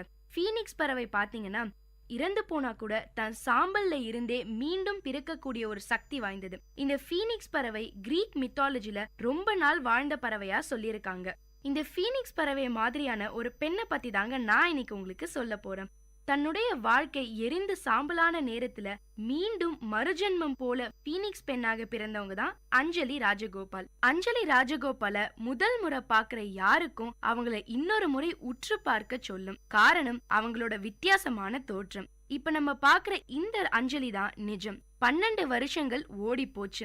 அப்ப அவங்க எப்படி இருந்தாங்கன்னே மறந்து போச்சாம். அப்ப எடுத்த அந்த போட்டோஸ் எல்லாம் ஒரு பாக்ஸ்ல போட்டு வச்சிருக்காங்களாம். ஆனா அந்த பாக்ஸ இப்ப எங்க வச்சிருக்காங்கன்ற இடம் கூட மறந்து போச்சாம். தேடவும் விருப்பம் இல்லையாம். தான் யாருன்னு தேடிட்டு இருந்த வரைக்கும் தான் அவங்களையே அவங்க வெறுத்தாங்களாம். இப்ப இதுதான் நிஜம்ங்கிற ஒரு பக்குவம் வந்திருக்கு. அதை ஏத்துக்கிட்ட பிறகுதான் வாழ்க்கை ரொம்ப சந்தோஷமாவே இருக்காம் நம்ம அஞ்சலி ராஜகோபாலுக்கு. அப்படி என்னதான் இவங்க வாழ்க்கையில நடந்ததுன்னு தெரிஞ்சுக்க உங்க எல்லாருக்கும் ஆர்வமா இருக்குமே. உங்களுக்காக இப்ப நான் சொல்றேன் இவங்க வாழ்க்கைய பத்தி. போலீஸ் ஆபீசரா இருந்த அவங்க அப்பாவுக்கு பிறந்த குழந்தையா இருந்த நம்ம குட்டி பாப்பா அஞ்சலிய வந்து பார்க்க கூட முடியாத சூழ்நிலை. ரத்த சேதங்கள், கொலைகள்னு மீண்டு வந்த அவர்கிட்ட இருந்துதான் அஞ்சலிக்கு இந்த தைரியமும் போராட்ட குணமும் வந்திருக்கும்னு நினைக்கிறாங்க நம்ம அஞ்சலி. என்னதான் அப்பா போலீஸா இருந்தா கூட அஞ்சலியோட வாழ்க்கை 19 வயசு வரைக்கும் பட்டாம்பூச்சி வாழ்க்கையா தான் இருந்துதான். சென்னையில ஸ்கூல் படிப்பை முடிச்சுட்டு கேம்பிரிட்ஜ்ல பொலிட்டிக்கல் சயின்ஸ் படிச்சிருக்காங்க. அதுக்கப்புறம் அமெரிக்காவுல போய் டிகிரி படிக்கலாங்கிற ஒரு பிளான்ல இருந்தாங்க நம்ம அஞ்சலி. வெக்கேஷனுக்காக இந்தியா வந்திருந்தாங்களாம். பாட்டி வீட்டுக்கு போகலாம்னு அஞ்சலியோட அம்மா கூப்பிட்டப்போ எக்ஸாம்ஸ் இருக்கு, படிக்கணும்னு பிடிவாதமா இருந்தாங்களாம் அஞ்சலி. ஆனா அவங்க அம்மா விடாம கட்டாயப்படுத்தினதுனால அவங்க கூட அஞ்சலியும் பெங்களூர்ல உள்ள அவங்க பாட்டி வீட்டுக்கு கிளம்பினாங்களாம். 2002ஆம் ஆண்டு மார்ச் 12ஆம் தேதி கார்ல டிரைவருக்கு பக்கத்து சீட்ல அஞ்சலியும் பின் சீட்ல அஞ்சலியோட அம்மாவும் அவங்க ஃப்ரெண்டும் உட்கார்ந்து இருந்தாங்களாம். சென்னை டு பெங்களூர் ரூட்ல 100 கிலோமீட்டர் வேகத்துல போய்கிட்டு இருந்துதாம் இவங்க காரு. எதிர்லயும் ஒரு ட்ரக் வேகமா வந்துகிட்டு இருந்துதாம். எல்லாரும் ஒரு நிமிஷம் கண்ணை மூடி கண்ணை திறக்கிறதுக்குள்ள எதிர்ல வந்த ட்ரக் மோதினதுல பயங்கரமான ஆக்சிடென்ட். ஒரு 2 நிமிஷத்துல வாழ்க்கையே தலகீழா மாறிடுச்சு. டிரைவரும் பின்னால உட்கார்ந்து இருந்தவங்களும் அடிகளோட தப்பிச்சிட்டாங்களாம். நேருக்கு நேர் மோதினதுல அஞ்சலி முகத்துக்கும் மூளைக்கும் பயங்கர அடி. அஞ்சலி போட்டுட்டு இருந்த கூலிங் கிளாஸ் உடைஞ்சு அவங்க வலது கண்ணுல குத்திருச்சாம். ரொம்ப ஆழமா குத்தினதுல பார்வையே கொஞ்சமா போயிருச்சாம். அஞ்சலி மண்டையில மட்டும் 455 பிராக்சர்ஸ். ஆக்சிடென்ட் ஆனது ஹைவேஸ்ங்கிறதுனால யாருக்கும் உடனே தெரிய வரல. இவங்க எல்லாருக்கும் அடிபட்டு இருந்ததால இவங்க யாராலையும் அசைய கூட முடியலையாம். ரொம்ப நேரம் கழிச்சுதான் யாரோ இவங்களோட இந்த நிலைமைய பார்த்துட்டு பக்கத்துல உள்ள வெள்ளூர் சிஎம்சி ஹாஸ்பிட்டல்ல சேர்த்திருக்காங்க. மத்தவங்க எல்லாம் காயங்களோட தப்பிச்சுட்டாங்களாம். அஞ்சலிக்கு பயங்கரமா அடிபட்டதுல அவங்க மூளைக்கு தான் சேதாரம். அதனால மாச கணக்குல ஐசியூலே வச்சிருந்தாங்களாம். நேருக்கு நேர் மோதினதுனால அவங்க முகம் முழுக்க வடிவமே போயிருச்சாம். சிதைஞ்சு போயிருந்த அஞ்சலி முகத்தை எப்படி சரி செய்யறதுன்னே அவங்களுக்கு தெரியல. ஒரு மாசம் ஃபுல்லா கோமாவிலே இருந்தாங்களாம். அப்பப்ப நினைவு திரும்புறதும் மறுபடி போறதும்னே இருந்துதாம். அதுக்குள்ள மொத்த பார்வையும் போயிடுச்சு. வாசனை சக்தியும் காலி. மூளை மிதக்கிற செரிப்ரோஸ்பைனல் திரவம் கசிய ஆரம்பிச்சிருச்சு. ஒவ்வொரு நிமிஷமும் மரணத்துக்கு பக்கத்துல நெருங்கிட்டு இருந்த அஞ்சலிய எப்படி காப்பாத்துறதுன்னே டாக்டர்ஸ்க்கு ஒன்னும் புரியல. எங்க இருந்து சரி செய்ய ஆரம்பிக்கிறதுன்னு கூட தெரியாம தவிச்சிட்டு இருந்தாங்க டாக்டர்ஸ். அஞ்சலியை எப்படியாவது காப்பாத்தி ஆகணுங்கிற தவிப்புல அவங்க அப்பா சிகாகோவுல ஒரு ஹாஸ்பிட்டலை பத்தி கேள்விப்பட்டு அங்க அஞ்சலிய கூட்டிட்டு போனாரு. பிராக்சர் ஆனதுல பொடி பொடியா போயிருந்த எலும்புகளையும் உரு தெரியாம போயிருந்த அவங்க முகத்தையும் வச்சுக்கிட்டு அஞ்சலிக்கு உயிரையும் உருவத்தையும் கொடுக்கிற பெரிய சவால அங்க இருந்த ஒரு டாக்டர் எடுத்துக்கிட்டாரு. தொடர்ச்சியான ஆபரேஷன்ஸ். ஆக்சிடென்ட்டுக்கு முன்னாடி அஞ்சலி எப்படி இருந்தாங்கங்கிறதுக்கான ரெஃபரன்ஸ் அந்த டாக்டர் கிட்ட இல்ல. அந்த நேரத்துல அவருக்கு அஞ்சலியோட உருவத்தை விட உயிர் தான் முக்கியமா இருந்தது. 2002 தொடங்கி 2004 வரைக்கும் வரிசையா ஆபரேஷன்ஸ் நடந்தது அஞ்சலிக்கு. டைட்டானியமும் மெட்டலும் வச்சு ஒரு வழியா அஞ்சலிக்கு ஒரு முகத்தை கொடுத்தாங்க. பார்வை போன வலது கண்ணுல கொஞ்சம் கொஞ்சமா பார்வை வர ஆரம்பிச்சது. வலது கண்ணை குத்துன அதே கூலிங் கிளாஸ் தான் அவங்க இன்னொரு கண்ணை காப்பாத்துச்சு. அன்னைக்கு மட்டும் அவங்க கூலிங் கிளாஸ் போடாம போயிருந்தாங்கன்னா நேருக்கு நேர் மோதினதுல அந்த கண்லையும் பார்வை போயிருக்கும். அஞ்சலியோட தோற்றமே முழுசா மாறி போச்சு அவ்வளவு ஆபரேஷன்ஸ்க்கு அப்புறம். அப்ப நம்ம அஞ்சலிக்கு 19 வயசு. தேடலும் கனவுகளும் நிறைஞ்ச அந்த வயசுல கண்ணாடி முன்னாடி நிற்கிறப்ப இது அஞ்சலி இல்ல வேற யாரோங்கிற அந்த உணர்வு எவ்வளோ கொடுமையானதுங்க. அஞ்சலியோட அடையாளமே தொலைஞ்சு போன மாதிரி அழுதுருக்காங்க அஞ்சலி. பீனிக்ஸ் பறவை போல உயிர் தெழுந்திருக்காங்க அஞ்சலி. ஒரு துயரம் வரும்போதுதான் யார் உண்மையான நண்பன் எவன் போலியா இருந்திருக்கான்னு தெரியும். அஞ்சலியோட பழைய முகமும் அடையாளமும் அவங்கள விட்டு போயிருந்தாலும் சாதிக்கணுங்கிற அவங்க வெறி மட்டும் போகல. அட்மிஷன் முடிஞ்சு 3 மாசமான நிலையில சிகாகோ யூனிவர்சிட்டிய அணுகி சீட் கேட்டிருக்காங்க அஞ்சலி. அவங்க கதையை தெரிஞ்சதும் நிலைமையை புரிஞ்சுக்கிட்டு அட்மிஷன் கொடுத்திருக்காங்க. எங்க போய் படிக்கணும்னு நினைச்சாங்களோ அதே நாட்டுல ட்ரீட்மெண்ட் எடுக்கிற நிலைமையை உருவாக்கிருச்சு விதி. ஆனா விதியை வெற்றி அடைய விடாம அதே இடத்துல அவங்க கனவுகளுக்காக போராடி படிப்பை தொடங்கினாங்க அஞ்சலி. விதிய மதியால வெல்ல முடியுங்கிறதுக்கு சாட்சி நம்ம அஞ்சலி ராஜகோபால் தாங்க. அட்மிஷன் கிடைச்சு அந்த யூனிவர்சிட்டியில போய் சேர்ந்ததுக்கு அப்புறம் தான் வாழ்க்கையில மறுபடியும் ஏதோ ஒரு பிடிப்பு கிடைச்ச மாதிரி ஃபீல் பண்ணாங்க அஞ்சலி.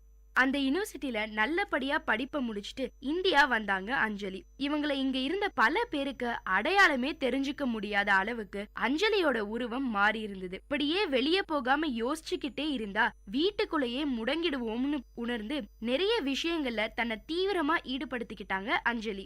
தனக்கும் இந்த புது உருவத்துக்கும் நல்ல அடையாளம் கிடைக்கணும்னு NDTVல ஒரு ஷோ நடத்தினாங்க. டச் PRன்னு சொந்த கம்பெனி ஒன்னும் தொடங்கினாங்க அஞ்சலி. சமீபத்துல பீனிக்ஸ் இனிஷியேட்டிவ்னு ஒரு அமைப்பை தொடங்கியிருக்காங்க அஞ்சலி. இந்த நிறுவனம் லாப நோக்கம் இல்லாதது.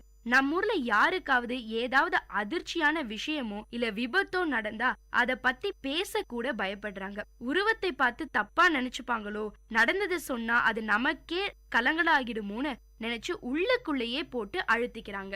பாதிக்கப்பட்டவங்க தங்களுடைய அனுபவங்களையும் கஷ்டங்களையும் மத்தவங்க கிட்ட மனசு திறந்து பேசுறது மூலமாவும் அடுத்தவங்களோட அனுபவங்களை கேட்கறது மூலமாவும் ஆறுதல் கிடைக்கும்னு நம்புறாங்க அஞ்சலி. விபத்தை சந்திச்சவங்களுக்கு சரியான ட்ரீட்மெண்ட் கிடைச்சாலே அவங்க தனிப்பட்ட வாழ்க்கையிலும் சரி பொதுவான வாழ்க்கையிலும் சரி ஜெயிச்சிடலாம்னு சொல்லணும்னு நினைச்சாங்க அஞ்சலி. இப்படி பல காரணங்களுக்காக தொடங்கினதுதான் இந்த பீனிக்ஸ் இனிஷியேட்டிவ். இந்த நிறுவனம் மூலமா பாதிக்கப்பட்டவங்களுக்கு செமினார், ஒர்க் ஷாப் எல்லாம் நடத்தி அவங்களுக்குள்ளேயே ஒரு நல்ல புரிதலையும் பகிர்தலையும் ஏற்படுத்துறாங்க. 19 வயசு வரைக்கும் அழகுக்கு அதிக முக்கியத்துவம் கொடுத்தவங்க தான் அஞ்சலியும். அப்புறம் நடந்த விஷயங்கள் எல்லாத்தையும் மாத்திடுச்சு. அஞ்சலி கண்ணுக்கு எதிரிலேயே அவங்க தோற்றத்தை பத்தி கமெண்ட் அடிச்சிருக்காங்களாம். பசங்க திரும்பி பார்க்கவே பயப்படுவாங்களாம். பொண்ணுங்களோ கண்ணா பின்னான்னு கமெண்ட் அடிச்சுட்டு போயிடுவாங்களாம். ஆனா இது எல்லாத்தையும் சகிச்சுக்கிட்டாங்க அஞ்சலி. ஏன்னா சிதைஞ்சு போன முகத்தோட வாழ்க்கையை எதிர்கொண்டாகணுங்கிற பெரிய சவால் அஞ்சலிக்கு முன்னாடி இருந்தது. யார் வேணாலும் என்ன வேணாலும் பேசட்டும், கிண்டல் அடிக்கட்டும். அஞ்சலிக்கு அவங்க வாழ்ந்து காட்ட வேண்டிய மிச்ச வாழ்க்கையும் நிரூபிக்க வேண்டிய சாதனைகளும் மட்டும்தான் பெருசா தெரிஞ்சுது.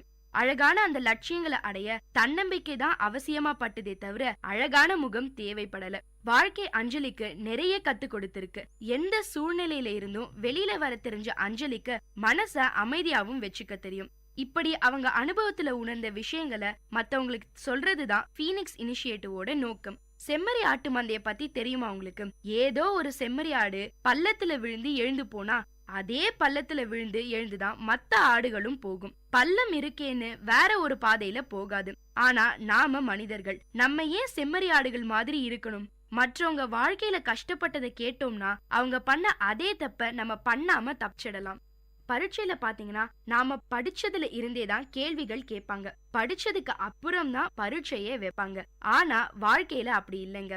பரீட்சையை எழுதிட்டதுக்கு அப்புறம் தான் அதுல இருந்து கத்துக்க முடியும். ஸ்கூல் எக்ஸாம்லயோ இல்ல காலேஜ் எக்ஸாம்லயோ தான் மத்தவங்கள பார்த்து எழுதுறது தப்பு. ஆனா வாழ்க்கையில மத்தவங்கள பார்த்து கத்துக்கிறது தப்பில்ல. பீனிக்ஸ் பறவையாலேயே சாம்பல்ல இருந்து உயிர் தெழ முடியும்னா மனுஷங்களால ஏன் முடியாது? அஞ்சலியை இப்போதும் இன்னொரு முறை உற்று பார்க்க தோணுதுங்க.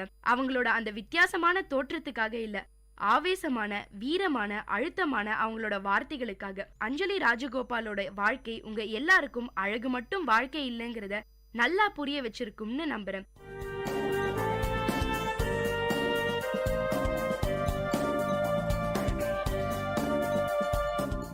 இந்த நிகழ்ச்சி உங்க எல்லாருக்கும் ஒரு பெரிய உற்சாகத்தை தந்திருக்கும்னு நம்புறேன். இதே மாதிரி பல விஷயங்களை தெரிஞ்சுக்கணுமா? அப்போ விஐடி பண்பலை 90.8 கேட்டுக்கிட்டே இருங்க.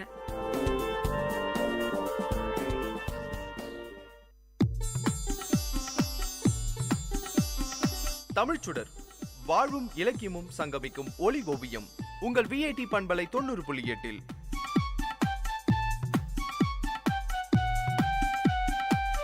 இன்றைய தமிழோவியம் தீட்டுபவர் ஜெயஸ்ருதி. வணக்கம். பெரியாரை பேணாது ஒழுகில் பெரியாரால் பேரா இடும்பை தரும். திருவள்ளுவர் பெரியார்னு குறிப்பிட்டது அறிவில உயர்ந்தவங்கள, வயதுல மூத்தவங்கள. இந்த காலத்துக்கு ஏத்த மாதிரி சொல்லணும்னா வெளியில இருக்கிறவங்களுக்கு நாம மதிப்பும் மரியாதையும் கொடுக்கறோம். ஆனா நம்ம வீட்டுல இருக்க பெரியவங்களுக்கோ இல்ல நம்மள பெத்தவங்களுக்கோ நாம அந்த அளவுக்கு மரியாதையை தரோமா? நம்மள சில பேர் அதை செய்யாததுனால தான் இன்னைக்கு முதியோர் இல்லங்கள் பெருகிட்டே வருது. அளவான குடும்பம் என்ற குறுகிய வட்டத்துக்குள்ள இன்றைய தலைமுறையினர் தங்களை அடைத்துக் கொள்கிறாங்க. அதனால 60 வயதை கடந்தவர்கள் கூட ஆதரவற்றவர்களாக்கப்படுகிறார்கள். கணவன், மனைவி, அன்பு செலுத்த ஒரு பிள்ளை என்ற அளவுல குடும்பம் நடத்தவே விரும்புறாங்க. இவங்க பார்வையில பெற்றெடுத்த தாய் தந்தை கூட எக்ஸ்ட்ரா லக்கேஜா தான் தெரியுறாங்க. அதனால அவங்கள ஓரம் கட்ட உதவும் ஓரிடமா தான் முதியோர் இல்லங்களை பாக்குறாங்க. இரவு 11 மணி. சாலையில ஒரு கால் டாக்ஸி வேகமா போயிட்டு இருந்தது. ஒரு நடுத்தர வயது பெண்மணி டாக்ஸியை கையசைத்து நிறுத்தினாங்க. தம்பி, ஹாஸ்பிட்டலுக்கு போகணும், என் மகளுக்கு பிரசவ நேரம்பா, தயவு செஞ்சு வரமாட்டேன்னு சொல்லிடாதுன்னு சொன்னாங்க அப்பெண்மணி. நீங்க இவ்வளவு சொல்றதுனால வரேன், 500 ரூபாய் ஆகும் என்றான் அந்த டாக்ஸி ஓட்டும் இளைஞன். அப்பெண்மணி, 500 ரூபாய் என்ன, 1000 ரூபாய் கேட்டா கூட தர தயார் என்றது போல வேக வேகமா தலையசைத்து சம்மதிக்க டாக்ஸி ஹாஸ்பிட்டலுக்கு பறந்தது. டாக்ஸி ரயில்வே கேட்டை நெருங்கும் போது எச்சரிக்கை மணி ஒலிக்க கேட்டை மூடிட்டாங்க. அந்த கர்ப்பிணியோட முனகல் சற்று அலறலாக மாறிடுச்சு. ரயில் வண்டிகள் எதிரெதிர் திசையில கடக்க 10 நிமிஷத்துல கேட் திறந்தது. அந்த இளைஞன் டாக்ஸியை சற்று வேகமா ஓட்டி மருத்துவமனையில் நிறுத்தினான். நடுநிசியின் நிசப்தத்தை கிழித்தது அப்பிரசவ தாயின் அலறல். மூடிய விழிகளில் நீர் மல்க அந்த தாய் நிற்க அந்த டாக்ஸி இளைஞனும் அமைதியாக நின்று கொண்டிருந்தான். சற்று நேரத்துல சுகப்பிரசவம். தம்பி, ரொம்ப நன்றிப்பா, இந்தா நீ கேட்ட பணம்னு பணத்தை கொடுத்தாங்க அப்பெண்மணி. அவரோ, வேணாமா, எங்க அம்மா என்னை பெற எவ்வளோ வேதனைப்பட்டிருப்பாங்கன்னு கடவுள் எனக்கு புரிய வச்சுட்டாரு, பணத்தை நீங்களே வச்சுக்கோங்கன்னு சொன்னபடி நடக்க ஆரம்பிச்சிட்டாரு. ஏதோ யோசிக்க மொபைல் எடுத்து கால் பண்ணாரு. ஹலோ, முதியோர் இல்லம்மா, என்னை மன்னிச்சிடுங்க, 4 நாளைக்கு முன்னாடி அனாதைன்னு சொல்லிட்டு ஒருத்தவங்களை உங்க இடத்துல சேர்த்தேன் இல்லையா, அவங்க அனாதை இல்லை, என்னை பெற்ற தாய். நாளைக்கு காலையில அவங்கள கூட்டிட்டு போக நான் வரேன்னு சொல்லிட்டு போனை வச்சுட்டாரு. நிஜத்தை தரிசிக்கும் ஒவ்வொரு இதயமும் ஒரு மனிதனை பிரசவிக்கிறது. இரக்கமில்லாத பிள்ளை, அன்பை தொலைத்த மருமகள், அக்கறையற்ற உறவினர்கள் என்ற தொடர் பிரச்சனைகளால அலைக்கழிக்கப்பட்டு கடைசியில ஆதரவற்றவர் என்ற அடைமொழியோட முதியோர் இல்லங்களில் அடைக்கலமாகி விடுகிறாங்க. பெற்றோர்களால் அனாதையாக்கப்பட்ட பிள்ளைகளின் எண்ணிக்கையை காட்டிலும் பெற்ற பிள்ளைகளால் அனாதையாக்கப்பட்ட பெற்றோர்களின் எண்ணிக்கை அதிகம். வெளிநாட்டு பனிமோகத்துல திரியும் இன்றைய இளைஞர்கள் வேலை கிடைத்ததும் அந்த நாட்டுக்கு தன் மனைவியும் குழந்தைகளையும் மட்டுமே அழைத்து கொண்டு செல்லவே விரும்புறாங்க. பெற்ற தாயோ தந்தையோ இருந்தா வயதாகிவிட்ட காரணத்தை சொல்லி அவங்களை இங்கேயே விட்டுட்டு போயிடுறாங்க. அவங்களோட நல்வாழ்வுக்காக தன் வாழ்நாளை அர்ப்பணித்த பெற்ற மனம் தினமும் அன்புக்காக ஏங்கி தவிக்கும். இப்படி நாம் பெரியோரை நாம் பேணி காக்காவிட்டால் நாமும் ஒரு நாள் ஆதரவற்றவர்களாக்கப்பட்டு விடுவோம். இதையே வள்ளுவர் பெரியாரை பேணாது ஒழுகில் பெரியாரால் பேராயிடும்பை தரும் என்று கூறுகிறார். சிந்தியுங்கள், செயல்படுங்கள். நன்றி.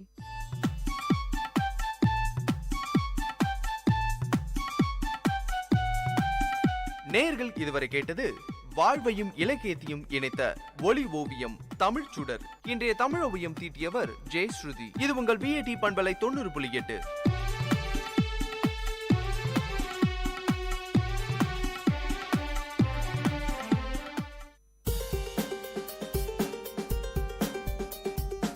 வல்லுனர் பார்வை.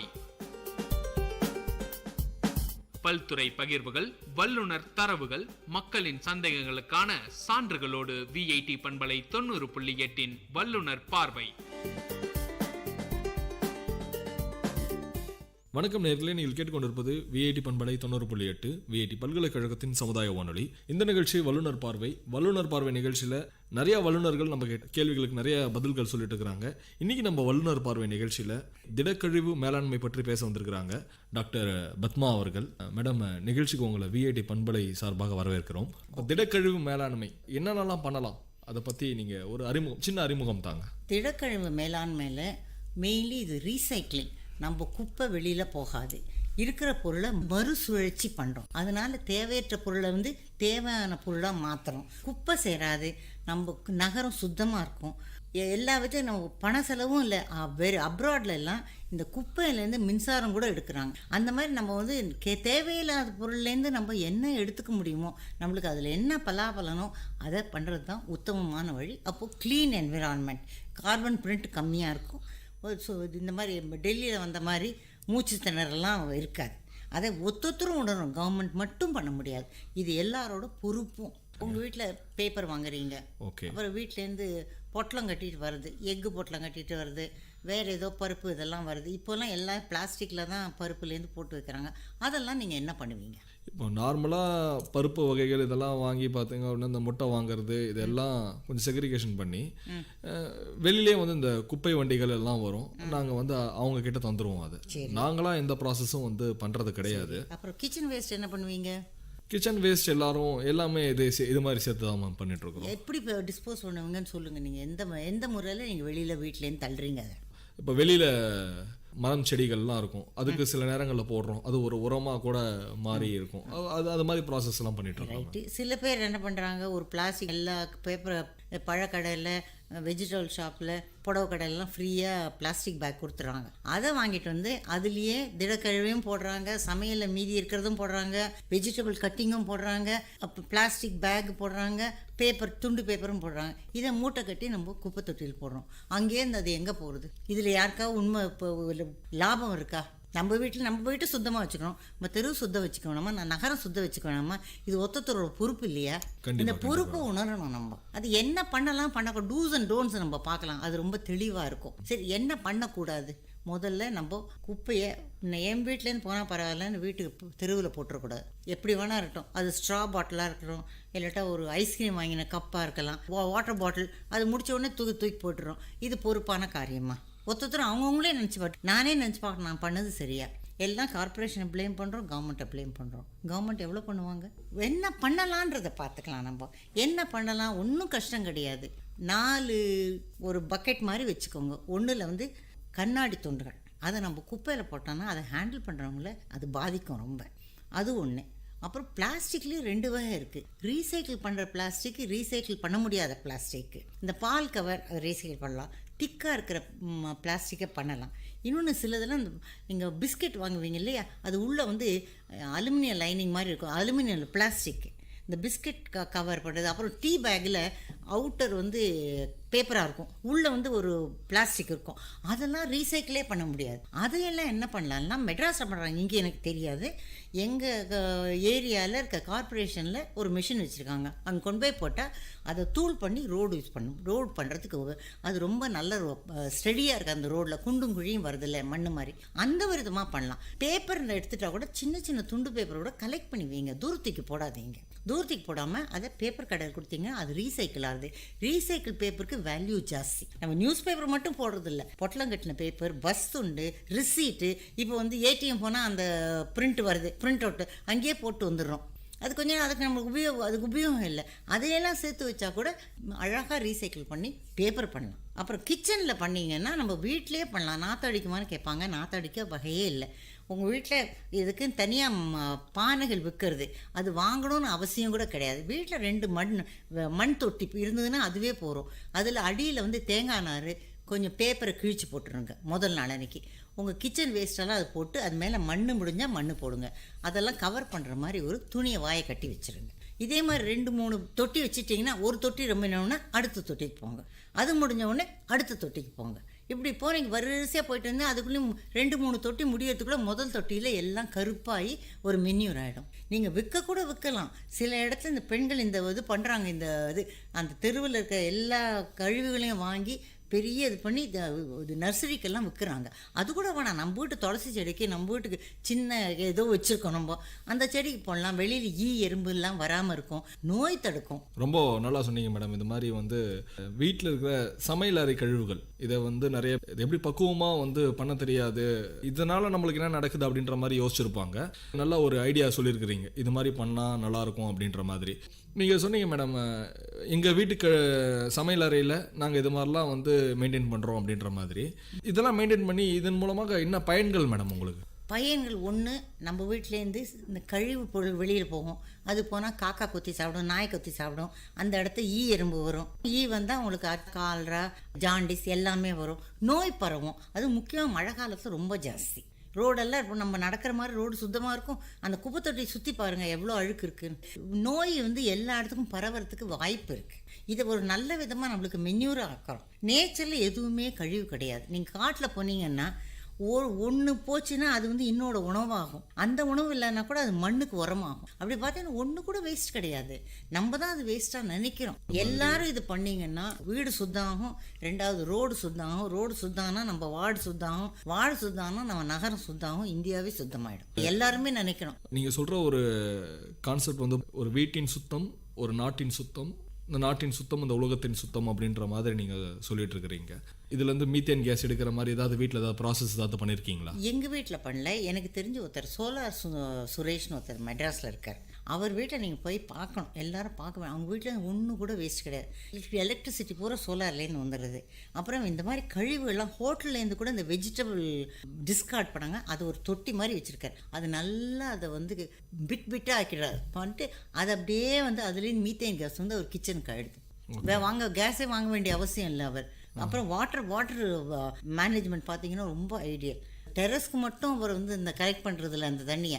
அவர் வீட்டில் எந்த ஒரு இடத்துலையும் வெளியில் போனீங்கன்னா வீட்டுக்கு முன்னால் தண்ணி இருக்கும் பாருங்கள், அதை கூட கலெக்ட் பண்ணி அவங்க வீட்டுக்கு கிரவுண்ட் வாட்டர் லெவல் அவ்வளோ இம்ப்ரூவ் ஆகிருக்கு. இது பார்க்க வேண்டிய ஒரு இடம். நிஜமாகவே ரொம்ப ஒன்றையும் அழகாக மெயின்டைன் பண்ணியிருக்காரு. மெட்ராஸில் 215 எல்லா இடத்துலையும் தண்ணி வந்து எலக்ட்ரிசிட்டியே இல்லை. அவர் வீட்டில் எல்லாம் வந்து சார்ஜ் பண்ணிட்டு போனாங்க செல்லெல்லாம். அவர் எல்லாருக்கும் சோலார் இருந்ததுனால அவருக்கு எலக்ட்ரிசிட்டிக்கு டிபெண்ட் ஆகவே வேண்டியதில்லை. அந்த மாதிரி ஒன்றா நினைக்கணும். யார் வேஸ்டிங் ஒரு சூரிய வெளிச்சத்தை எல்லாரும் கவர்மெண்ட் இன்னும் கொஞ்சம் சப்சிடி கொடுத்து எல்லாரையும் என்கரேஜ் பண்ணால் எலக்ட்ரிசிட்டி நம்மளுக்கு பணமே கட்ட வேண்டாம். இந்த சோலார் பண்ணிங்க அந்த மாதிரி நம்ம எல்லாத்தையும் என்னென்ன மறுசுழற்சி பண்ணணும்னு நினச்சி பார்க்கணும். கண்டிப்பாக ரீசைக்கிள் அப்படின்றது கண்டிப்பாக எல்லாத்துக்கும் தேவை. கண்டிப்பாக தேவை. எந்தெந்த பொருட்கள்லாம் வந்து நம்ம ரீசைக்கிள் பண்ணலாம்? இன்னைக்கு கிளாஸ் உடைச்சி அதுவும் பண்ணலாம், பேப்பர் ரீசைக்கிள் பண்ணலாம், வெஜிடபிள் மென்யூர் ஆகுது. சில பிளாஸ்டிக் ரீசைக்கிள் பண்ண முடியாது, அந்த குடம் அதெல்லாம் செய்கிறாங்க. சில பிளாஸ்டிக் பண்ண முடியாத ஒரு கார்பரேஷன்லேயும் அவங்க ஒரு மெஷின் வச்சுருக்காங்க, ரோடு போடுறதுக்கு அதை பொடி பண்ணி அவங்க கொடுக்குறாங்க, அது ரோடு போடுறாங்க. இது நிறைய இடத்துல நடக்கிறது. இதுமே இங்கே வெள்ளூர் நடக்கிறதா தெரியாது, மெட்ராஸ் நடக்கிறது தெரியும்.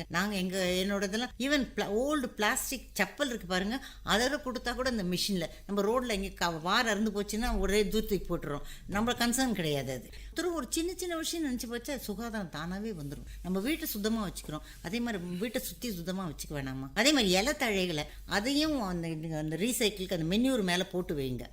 வெளியில் தூக்கி போடாதீங்க, குப்பை தொட்டியில் போடாங்க. நம்ம என்ன கேட்டால் குப்பை தொட்டியே இருக்கக்கூடாது, ஒரு தெருவுலேயும் குப்பை தொட்டியே இருக்கக்கூடாது. அவங்கவுங்க அவங்க வீட்டு இதை மேனேஜ் பண்ணணும், அந்த மாதிரி இருக்கணும். அப்போ தான் அது வீடு சுத்தம். இது என்னோட ஐடியா. எவ்வளோ ப்ராக்டிக்கல்ன்றது தெரியும், எல்லாரும் ஒன்று தான் இது முடியும், பாசிபிள். இப்போது இந்த ப்ராசஸ் எல்லாம் கண்டிப்பாக வந்து பண்ணும்போது வந்து ஃபேமிலி சைடில் கண்டிப்பாக வந்து ஒரு ஹெல்ப் கண்டிப்பாக இருக்கும். சார் இப்போ நீங்கள் சொல்லுங்கள் சார். நான் வந்து இவங்களுக்கு ஹெல்ப் பண்ணுறேன். இவங்கெல்லாம் கலெக்ட் பண்ணுறாங்க வீட்டில் இருக்கிற ஐட்டம்ஸ்லாம். நான் வந்து வண்டியில் எடுத்து நானே போய் டிஸ்போஸ் பண்ணிட்டேன். எனக்கு ஒரு பர்டிகுலர் ஷாப் இருக்குது, அவங்க எல்லாம் எடுத்துக்குவாங்க. அங்கே ரெகுலராக எனக்கு தெரிஞ்சு 5 வருஷமாக பண்ணுறேன் நான் இதை. என்ன மாதிரியான பொருட்கள் கொண்டு போயிட்டு அந்த ஷாப்பில் நீங்கள் பேப்பர் போடுவோம். பேப்பர் வந்து நியூஸ் பேப்பரும் போடுவோம், அந்த பிட் ஆஃப் பேப்பரும் போடுவோம். பிளாஸ்டிக்கை நான் செக்ரிகேட் பண்ணிவிடுவேன். இந்த பால் கவர் இருக்குது பாருங்கள், பால் கவர். அதுலேயும் சில பிளாஸ்டிக்ஸ் மட்டும் தான் அவங்க எடுப்பாங்க. மற்ற பிளாஸ்டிக்ஸ் தான் நான் ரோட் போடுறதுக்கு கொடுப்பேன். அதனால கட் பண்ணிட்டு போடுவாங்க, மிக்ஸ் பண்ணுவாங்க. நானே பார்த்துருக்கேன், மிஷின் பொடியாக கட் பண்ணி. இல்லாட்டா கவர்மெண்ட் எவ்வளோ செலவு பண்ணுது தெரியுமா அந்த பிளாஸ்டிக் வாங்கி ரோடு போடுறதுக்கு. அதையெல்லாம் அந்த செலவெல்லாம் நம்ம கம்மி பண்ணலாமே. இது நிறைய பேருக்கு தெரியாமல் இருக்குது. கொஞ்சம் பண்ணால் கண்டிப்பாக பண்ணுவாங்க. மனசில் எல்லாருக்கும் வச்சா சரி. நம்மளும் பானையை வச்சுட்டு நம்ம வந்து அந்த காம்போஸ்ட் ஒன்று மேலே ஒன்று பானை வைக்கிறது. அது என்னன்னா, ஒரு பானை இருக்குன்னா அது அடியில் வந்து 4 கிரில் மாதிரி இருக்கும். ஸோ அதுலேருந்து வர மென்யூர் வந்து கீழே போகும். முதல்ல வந்து ஃபஸ்ட்டு மேலே தட்டில் போடுவேன். அது ப்ராசஸ் ஆகி மென்யூர் ஆக கீழ்த்தட்டுக்கு போயிடும். அப்பப்போ ஒரு 2-3 நாளைக்கு ஒரு தரம் கிளறி விட்டுட்ருக்கோம். நீங்கள் பார்த்தீங்கன்னா கருப்பாக இவ்வளோ வரும். ஒரு நாற்றம் எடுக்காது, ஒன்றும் எடுக்காது. அதில் ஈ வைக்காமல் இருக்கிறதுக்கு நம்ம மூடி வச்சிடணும். அது நீங்கள் அந்த செடி கொடிகளுக்கு நீங்கள் உரமாக பயன்படுத்துகிறீங்க. ஆமாம். ஓகே. எந்த மாதிரியான செடிகள்லாம் நீங்கள் வீட்டில் வீட்டில் ரொம்ப சின்ன செடி ஒன்று, கற்பூரவல்லி, அப்புறம் சின்ன ஒரு டேபிள் ரோஸ், அந்த மாதிரிலாம் கீழே எங்கள் வீட்டில் கொண்டு போய் போட்டுருவேன். கொஞ்சம் தோட்டம் மாதிரி இருக்குது, எங்கள் பிளாட்டில் இருக்கணும், சின்ன இடம், அதில் போட்டுருவேன். இந்த செடிகளின் வளர்ச்சியெல்லாம் எப்படி இருக்குது? கண்டிப்பாக வித்தியாசம் இருக்குது. எங்கள் வீட்டில் ஒரு அரநெல்லிக்காய் மரம் இருந்தது. அதுக்கு நான் போட ஆரம்பித்து கொஞ்ச நாள் கழித்து அந்த சாயிலே கருப்பாயிடுங்க, வித்தியாசம் தெரியும். ஆனால் உடனே செடிக்கு அடியில் போடக்கூடாது. இது ஏன் காரணம்னா, இது வந்து அந்த டீகம்போஸ் ஆச்சு, இட் நீட்ஸ் எனர்ஜி. அது வந்து இந்த செடிக்கு வேணுன்ற வளர்ச்சியை தடுத்து எடுத்துரும். அதனால் வேறு இடத்துல போட்டுட்டு அது கம்போஸ் ஆன அப்புறம் செடிக்கு போடணும். நல்ல 3 போகம் அது கொடுக்கும். அப்படி அருமையாக இருக்கும் அந்த அரநெல்லி செடி. காய்ச்சி இந்த மரமே தொங்கி போச்சுங்க, அந்த அளவுக்கு காய் காய்ச்சுது. ஓகே. இந்த இயற்கை உரம் போட்டு வந்து இவ்வளோ ஒரு வளர்ச்சி வந்திருக்குது, நல்ல வளர்ச்சி தெரிஞ்சது. அதே மாதிரி நாங்கள் சேலத்தை, நான் சின்னவளாக இருக்குச்சு எங்கள் வீட்டில், அப்போது நாங்கள் புதுசாக வீடு கட்டிட்டு போனோம். அங்கெல்லாம் இந்த இதெல்லாம் வாய்க்கால்லாம் இது ட்ரைனேஜ் சிஸ்டம்லாம் கிடையாது. வீட்டில் மாடெல்லாம் வச்சுருந்தோம். நாங்கள் குழியில் போட்டு வச்சு இலை இதெல்லாம் மாடல் போட்டோம். அங்கே ஃபார்மர்ஸ் எல்லாம் வந்து வாங்கிட்டு போவாங்க. எங்களுக்கு அவ்வளோ மகுசு, எல்லோரும் கேட்டு வாங்கிட்டு போவாங்க அந்த உரம், இயற்கை உரம். அந்த உரம் எப்படி செய்வீங்க நீங்கள்? ஒன்றும் இல்லை, அவங்க பெரிய குழியில் போட்டுட்டு இந்த சாணியெல்லாம் டெய்லி வரைச்சி மேலே வந்து இலையை போட்டுருவோம். அது சரி தானாகவே உரம் ஆகிடும். கொஞ்சம் அவங்களே வந்து கிளறி விட்டுட்டு போயிடுவாங்க. அடியில் இருக்கிறத எடுத்துகிட்டு மேலே இருக்கிறது திரும்பி போட்டுட்டு போயிடுவாங்க. வண்டியாக எடுத்துகிட்டு போவாங்க. நாங்கள் 5 மாடு வச்சுருந்தோம், நல்லா இருந்திருக்கும். இதெல்லாம் மாதுளம்பழம்லாம் இவ்வளோ பெருசு வளரும், இவ்வளோ பெருசு இருக்கும், இப்படி கொத்தாக காய்க்கும். அதாவது வெளியிலிருந்து இந்த பூச்சிக்கொல்லி வாங்கி போடுறதுக்கு பதிலாக இந்த இயற்கை உரம் போட்டாலே வந்து அது போதுமானது அப்படின்றது. அது மட்டும் இல்லை, அதுக்கு வந்து ரெசிஸ்டன்ஸ். பூச்சி எனக்கு தெரிஞ்சு எங்கள் வீட்டு தோட்டத்தில் வந்து பூச்சிக்கு வந்ததே தெரியாது, எனக்கு பூச்சியே வந்தது கிடையாது. இந்த இயற்கை இது இருந்ததுனால அதுக்கு ரெசிஸ்டன்ஸ் ஜாஸ்தியாக இருக்குது. பட் இப்போ கூட ஒருத்தர் பேசினாங்க, அவங்க இதில் இயற்கை இது பண்ணுறாங்க, பூச்சிக்கொல்லிக்கே அவசியம் இல்லாமல் இருக்குது. நிறைய ஃபார்மர்ஸ் கிட்ட இப்போ பேசினேன்னா அவங்களாம் இயற்கை விவசாயம் பண்ணுறவங்க ஜாஸ்தி பண்ணுறதில்ல, பூச்சி வரதில்லை அப்படின்னு இருக்காங்க. கொஞ்சம் காலத்துக்கு முன்னாடி விவசாயம் பண்ணுறவங்க எல்லாருமே வந்து இலைகள் தழைகள் இதெல்லாம் போட்டு தான் வந்து விவசாயங்கள் செஞ்சுட்டு இருந்தாங்க. இப்போது ரீசெண்டாக தான் வந்து இந்த பூச்சிக்கொல்லி எல்லாம் போட்டு நிறைய அதன் மூலமாக பக்க விளைவுகள் நம்ம சந்திச்சுட்டு இருக்கோம். நிலமே செத்து போயிடுதுப்பா. அதில் நுண்ணுயிரெலாம் செத்து போயிடுது, மண்புழு செத்து போயிடுது. அப்புறம் எப்படி போகும்? அடுத்தது மறுபடியும் you have to depend on the manure வந்தோடனே மறுபடியும் பூச்சிக்கொல்லி, இப்படியே ஒரு சைக்கிள் போயிட்டுருக்கு. அதில் ப்ராடக்ட்டும் அவ்வளோ நல்ல டேஸ்டியாக இல்லை. இப்போ மனிதர்கள் வந்து இயற்கையை சார்ந்து தான் நம்ம வாழ்ந்துட்டு இருக்கிறோம். இந்த இயற்கை கூடவே நம்ம வந்து பயணப்பட்டு நம்மளுடைய வாழ்க்கையை நம்ம பயணத்தை நடத்தி வந்தால், இயற்கை கூடவே நம்ம வாழ்க்கையை நம்ம பயணத்தை நடத்திட்டு வரணும்னா ஒரு சின்ன குறிப்பாக சொல்லுங்கள் மேடம், என்ன பண்ணலாம்? நம்ம முடிஞ்ச வரலும் பண்டத்தை வீணாக்காதீங்க. உங்கள் வீட்டில் சுத்தமாக இருக்கணும்னு உங்கள் வீட்டில் இருக்கிற குப்பையை வெளியில் போடாதீங்க. அது முடிஞ்ச வரலும் சுழற்சி முறையில் அது பாதுகாப்பாக இருக்கிற மாதிரி பண்டமாக பண்ணுங்க. அது எல்லாருக்கும் நல்லது. ரொம்ப நல்லா நீங்கள் நிறைய பயனுள்ள விஷயங்கள்லாம் வந்து எங்கள் கம்யூனிட்டி ரேடியோவுக்கு வந்து நீங்கள் தந்தீங்க. இது மாதிரி வந்து ஒரு வீட்டிலே வந்து திடக்கழிவு மேலாண்மை எப்படி ஒரு சிம்பிளாக பண்ணலாம் அப்படின்ற ஒரு விஷயத்த சொன்னீங்க. எங்கள் வீட்டு பக்கத்துலலாம் கூட செடியெல்லாம் இருக்கும், அதெல்லாம் கூட இந்த நாங்கள் வீட்டில் இருக்கிற இந்த குப்பைகள், மக்கும் குப்பைகள் மட்டுமே போட்டு அதன் உரமாக செஞ்சு நாங்கள் பண்ணியிருக்கிறோம் அப்படின்ற மாதிரி ரொம்பவே அது ஒரு பயனுள்ள ஒரு விஷயமா இருந்துச்சு. அதனால் நாங்கள் உங்களுடைய டைம் எங்களுக்காக ஸ்பெண்ட் பண்ணி இந்த கம்யூனிட்டி ரேடியோவுக்கு நீங்கள் இன்டர்வியூ தந்ததுக்கு நாங்கள் நன்றியை தெரிவிச்சுக்கொள்கிறோம் மேடம். நானும் எனக்கு ஒரு சந்தர்ப்பம் கொடுத்து என் கூட சுவாரஸ்யமாக பேசினதுக்காக நானும் அவங்களுக்கு நன்றி தெரிவிச்சுக்கிறேன். இது எல்லாரும் கொஞ்சம் மனசில் வச்சுட்டு ஒரு சின்ன ஸ்டெப், ஒன் ஸ்மால் ஸ்டெப், அது எல்லாருக்கும் உதவியாக இருக்கும், உங்களுக்கே ஒரு மகிழ்ச்சி தரும். இது ஒரு ஆம்ஸ்ட்ராங் சொல்ல மாதிரி one small step for man and a giant leap for mankind. அதே மாதிரி தான் அந்த மாதிரி எல்லாரும் இதில் ஒருத்தர் பயனடைஞ்சால் கூட எனக்கு அதில் சந்தோஷம். ஒருத்தர் இன்னொருத்தர் சொல்லுவாங்க, அப்படியே மாறி மாறி ஒரு செயின் ஆஃப் தாட் மாதிரி வந்து நான் நெய்பருக்கு சொல்கிறேன். இப்போ அதை பார்த்துட்டு இருப்பேன், எங்கள் வீட்டு பக்கத்தில் நெய்பரில் அவரும் இதே மாதிரி அந்த கம்பான்னு சொல்லுவாங்க, அதே மாதிரி வச்சுருக்காரு, சின்ன தோட்டம் வச்சுருக்காரு. அந்த மாதிரி எல்லாரும் சின்ன சின்ன தோட்டம், ஒன்றும் இல்லை, கீரை இஸ் ஈஸியஸ்ட். அந்த க்ரோ பேக் தான் இருக்கணும்னு அவசியம் கிடையாது. பழைய பக்கெட்டோட ஹேண்டில் போன பக்கெட்டு எதுவோ வீட்டில் இருக்கிறது, ஈவன் கோணிப்பை கூட 2 கோணிப்பை உள்ளே போட்டுட்டு பண்ணலாம். அது பண்ணால் சின்ன சின்ன விஷயம், ஒரு கொத்தமல்லி போடலாம், புதினாவை நட்டு வைக்கலாம், நம்ம வர புதினா, அந்த மாதிரி சின்ன சின்ன விஷயம் பண்ணால் நம்மளுக்கே ஒரு சந்தோஷம் கொடுக்குது. இது அந்த வெளியில் வர மருந்து போட்ட சாப்பாடை நம்ம சாப்பிட வேணாம், இன்னும் ஹெல்த்தியாக இருக்கும். இதுவும் பார்ட் ஆஃப் இது, எல்லாரோட கண்ட்ரிபியூஷனும் அவசியம். ஒருத்தரும் பண்ணால் கவர்மெண்ட்டே பண்ணணும்னு நினைக்காதீங்க, கார்பரேஷன் மட்டும் பண்ணணும். நம்ம பண்ணால் கார்பரேஷன் கை கொடுக்கும், அவங்களுக்கு ஒர்க் லெஸ். ரோட்டில் கூட இல்லை, என் வீட்டிலேருந்து போயிட்டா போதும்னு நினைக்கிறோம். எல்லோரும் இந்த மாதிரி நினச்சா ஒரு எங்கள் பாட்டில், நீங்கள் சிரிப்பீங்க, பாட்டில் கூட பிக்கப் பண்ணி ஒரு தடவை எங்கள் ஹாஸ்பிட்டலில் நிறைய சப்ளை ஆஃப் பாட்டில் வந்து எல்லோரும் தூக்கி எறிஞ்சிட்டு இருந்தாங்க. தினம் நான் 2 கோணிப்பை நிறைய எடுத்து இவனையும் கூட்டிகிட்டு போய் ரீசைக்கிள் போடுவேன். உங்களை மாதிரி வந்து ஒரு சமூகத்தின் மேலே ஒரு அக்கறை இருக்கிற ஒரு கண்டிப்பாக பார்த்தது எனக்கு ரொம்ப ஒரு பெருமையாக இருக்குது. இல்லை, எனக்கு என்னால் ஒருத்தரை மாற்ற முடிஞ்சால் என்ன, அதை போல் சந்தோஷம் எனக்கு வேறு எதுவும் கிடையாது. எல்லாரும் மாறணும்னு எதிர்பார்க்கல, நாளைக்கே மாறணும்னு எதிர்பார்க்கல. இந்த மனசில் இந்த எண்ணம் வந்தாலே போதும், அதுவே எனக்கு என்னை வெற்றி அடைஞ்சேன்னு நான் நினைப்பேன். எல்லாருக்கும் வணக்கம். கண்டிப்பாக ரொம்ப ரொம்ப நன்றி மேடம். இன்னைக்கு வல்லுநர் பார்வை நிகழ்ச்சியில் திடக்கழிவு மேலாண்மை பற்றி டாக்டர் பத்மா அவர்களும் அத்தி அவர்களும் நிறைய விஷயங்கள் நம்மகிட்ட பகிர்ந்துக்கிட்டாங்க. மீண்டும் ஒரு வல்லுநர் பார்வை நிகழ்ச்சியில் உங்களை சந்திக்கும் வரை உங்களிடமிருந்து விடைபெறுவது நான் சரவண கார்த்திக். நீங்கள் கேட்டுக்கொண்டிருப்பது VIT பண்பலை 90.8 VIT பல்கலைக்கழகத்தின் சமுதாய வானொலி. நேயர்கள் இதுவரை கேட்டது பல்துறை பகிர்வுகள், வல்லுநர் தரவுகள், மக்களின் சந்தேகங்களுக்கான சான்றுகளோடு VIT பண்பலை 90.8 வல்லுநர் பார்வை. நன்றி, வணக்கம்.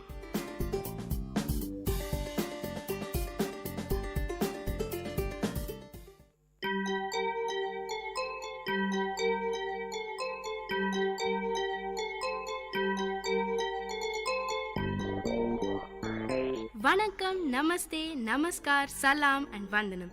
நீங்கள் கேட்டுக்கொண்டிருப்பது VIT பண்பலை 90.8. இது VIT பல்கலைக்கழகத்தின் சமுதாய வானொலி. உங்க எல்லோரையும் புதுமை பெண்கள் நிகழ்ச்சிக்கு வரவேற்கிறேன். நான் உங்க அட்டானா. இந்த நிகழ்ச்சியில எவ்வளோ கடினமான சூழ்நிலையும் தனக்குன்னு ஒரு பாதையை அமைச்சுக்கிட்டு அதுல அவங்க பயணத்தை தொடர்ந்து அதுல வெற்றியும் அடைந்த பெண்களை பத்தி தான் நான் உங்களுக்கு சொல்ல போறேன்.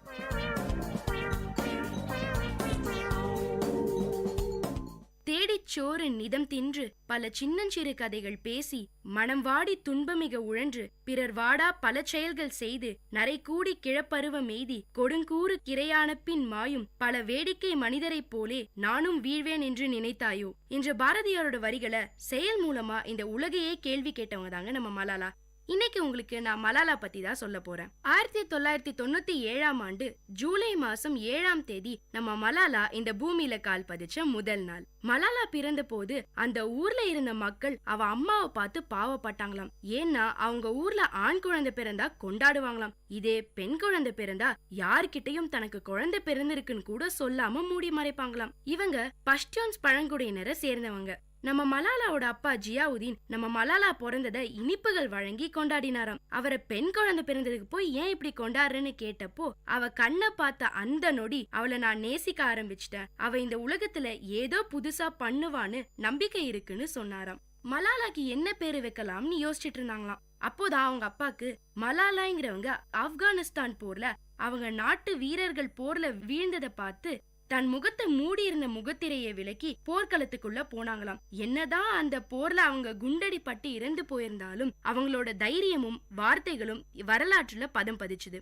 இதனாலதான் மலாலான்னு பேரு வச்சிருக்காங்க. மிங்கோரா கிராமம் ஒரு அழகான இடமாம். அந்த ஊரை சுத்தி மலைகள் ராஜ்யமும் பெருக்கெடுத்து ஓடும் நீர்வீழ்ச்சி முகக்கண்ணாடி போல மின்னுகிற ஏரிகளும் இருந்துதாம். இந்த ஊரே விழாக்கோலம் போல எப்பவுமே இருக்குமாம். வெளிநாடுகள்ல இருந்து பல டூரிஸ்ட் வந்து இந்த ஊரை சுத்தி பாப்பாங்களாம். மலாலா பிறந்தப்போ அவங்க குடும்பம் ரொம்ப ஏழ்மையாத்தான் இருந்துதாம். அவங்க அப்பாவும் அவரோட தோழரும் சேர்ந்து ஒரு சின்ன பள்ளிக்கூடம் ஒண்ணு தொடங்கினாங்களாம். மலாலாக்கு அப்புறம் வீட்ல குஷலும் அட்டலும் பிறந்தாங்க. மலாலாவோட அப்பா ஜியாவுதீன் அவர் மனைவிய ரொம்ப மதிப்பாராம். அவங்க சொல்ற பல அறிவுரைகளையும் கேட்டுப்பாராம். பெண்கள்னாலே ஒதுக்கி வைக்கிற இந்த ஒரு கூட்டத்துக்குள்ள இப்படி ஒரு மனுஷரை பாக்குறது எவ்வளவு ஆச்சரியமா இருக்குங்க. இத பார்த்த மலாலாவுக்கு அவங்க அப்பா ஒரு ஹீரோ மாதிரி தெரிஞ்சாரு. மலாலாவோட அப்பா அவளுக்கு மலாலாயோட கதைய சொல்லி சொல்லி வளர்த்ததுனால அவளுக்கு பெண்கள் வீட்டுக்குள்ளேயே முடங்கி கிடக்கிறது பிடிக்கல. மலாலாவோட அப்பாவும் மலாலாவை எப்பவுமே ஒரு பறவை மாதிரி ஃப்ரீயா பறக்க முடியும்னு சொல்வாராம். மலாலாவோட அம்மா டோர் பெகாய் தான் முதல்ல அவங்க ஸ்கூலுக்கு போனாங்க. அந்த ஊரே அவங்கள வித்தியாசமா பார்த்துதான். ஆனா கொஞ்ச நாள் கழிச்சு அவங்க ஸ்கூலுக்கு போறதை விட்டுட்டாங்களாம். எப்படி படிச்சாலும் கடைசியில சமையல் செய்யறதும் வீட்டை சுத்தம் செய்யறதுதான் நிச்சயம். இதுக்கு எதுக்கு படிக்கணும்னு நின்னுட்டாங்களாம். ஆனா நம்ம மலாலாவோட அப்பா ஜியாவுதீனை பார்த்து அவரோட காதல் வயப்பட்டு அவர் கூட வாழ ஆரம்பிச்சதுக்கு அப்புறம் தான் ச்சே நம்மளும் படிச்சிருக்கலாம்னு தோணுச்சாம். அவங்க ஊர்ல இருக்கிற எல்லா பெண்களும் புர்கா போட்டுட்டு இருப்பாங்க. ஆனா நம்ம மலாலாக்கு புர்கா போட்டுக்கிறது பிடிக்கலையாம். அவங்க உறவுக்கார பையன் ஒருத்தன் மலாலா புர்கா போடாததை பார்த்து செமையா கோவப்பட்டு மலாலாவோட அப்பா கிட்ட அவ ஏன் புர்கா போடாம இருக்கான்னு கேட்டானாம். அதுக்கு அவரு அவ என்னோட பொண்ணு, நீ உன் வேலையை மட்டும் பாருன்னு சொல்லிட்டாராம். அவங்க ஊர்ல பெண்களுக்கு நடந்த அநியாயங்களை பத்தி மத்தவங்க சொன்னதை கேட்ட மலாலாக்கு அதெல்லாம் சுத்தமா பிடிக்கல. அவ ஜேன் ஆஸ்டன் புக்ஸ படிச்சதுக்கு அப்புறம் தான் பெண்கள் உயர்வானவங்கன்னு பெண் கல்வி தேவைன்னு புரிஞ்சுது.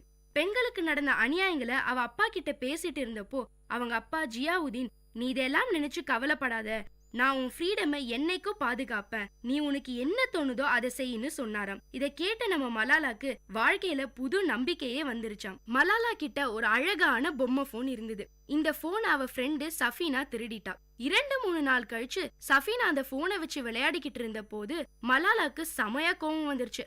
ஆனா அத பத்தி கேட்டப்போ அவ என் அப்பா பஜார்ல இருந்து எனக்கு வாங்கிட்டு வந்தாருன்னு சொல்லிட்டா. மலாலாக்கு அத நம்ப முடியல. அதனால சஃபீனா வீட்டுக்கு படிக்க போகும்போதெல்லாம் அவளோட பொம்மை நெக்லஸ் கம்பல்னு எல்லாத்தையும் திருடிட்டு வந்து வீட்டுல வச்சுட்டா. ஒரு நாள் அவங்க அம்மா அவ ரூம கிளீன் பண்ணிட்டு இருக்கும் போது இத கண்டுபிடிச்சிட்டாங்க. மலாலா கிட்ட நீ பண்ணினது தப்பு, சஃபீனா உன்னை விட சின்ன பொண்ணு, அவளுக்கு நீதான் முன்னுதாரணமா இருக்கணும்னு சொல்லி மலாலாவை சஃபீனா கிட்ட மன்னிப்பு கேட்க வச்சாங்க. மலாலாக்கு அப்போதான் பஷ்டியூன்ஸ் பின் தொடர்ந்த பழிவாங்கும் எண்ணம் எவ்வளோ தப்புன்னு புரிஞ்சுது. அதுல இருந்து திருடுற பழக்கத்தை அடியோட விட்டுட்டா. அதுக்கப்புறம் அவ நகை போடுறதையும் விட்டுட்டா.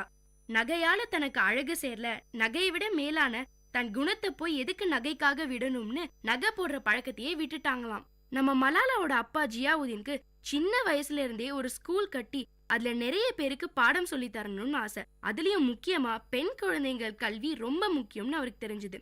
ஏன்னா சின்ன வயசுல இருந்தே ஜியாவுதீன் தன் கூட பிறந்த சகோதரிகளை வீட்டுல நடத்தின விதம் அவருக்கு சுத்தமா பிடிக்கல.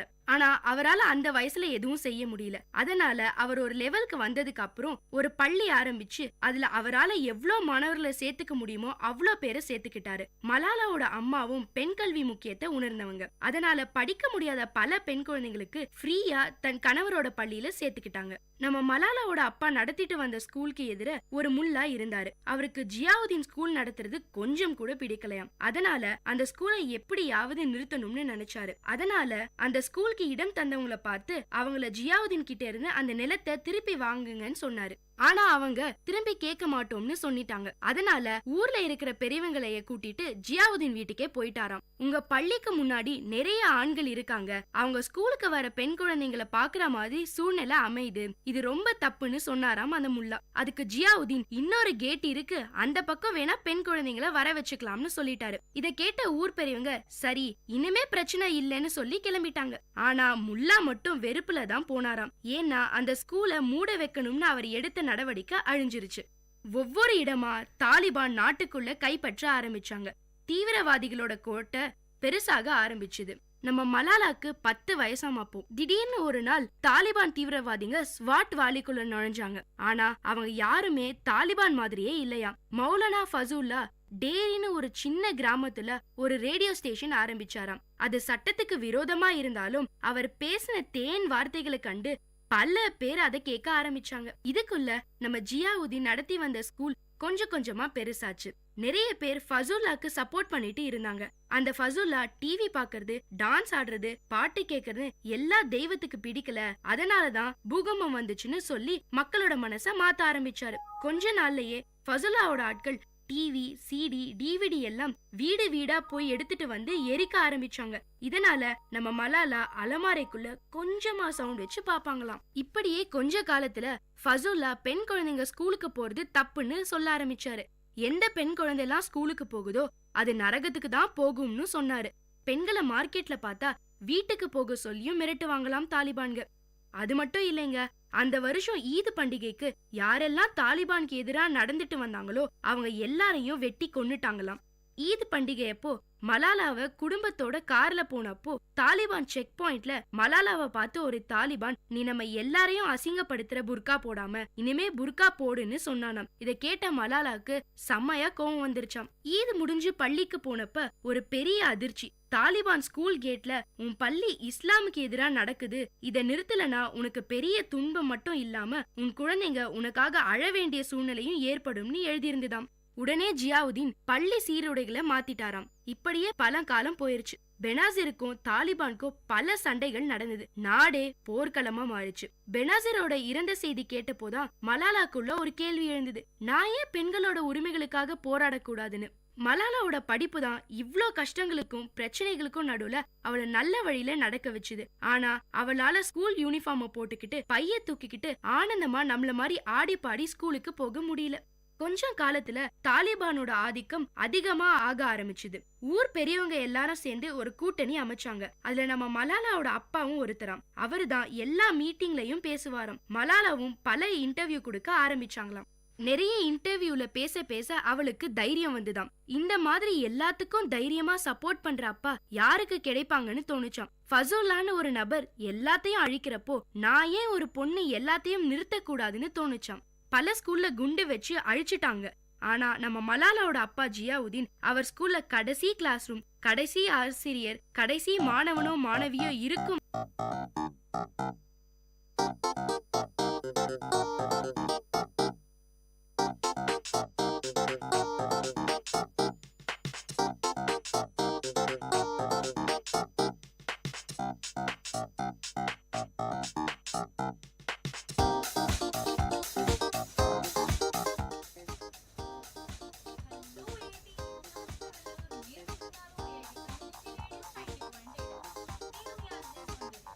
నేను మీ అజయ్ నిత్య.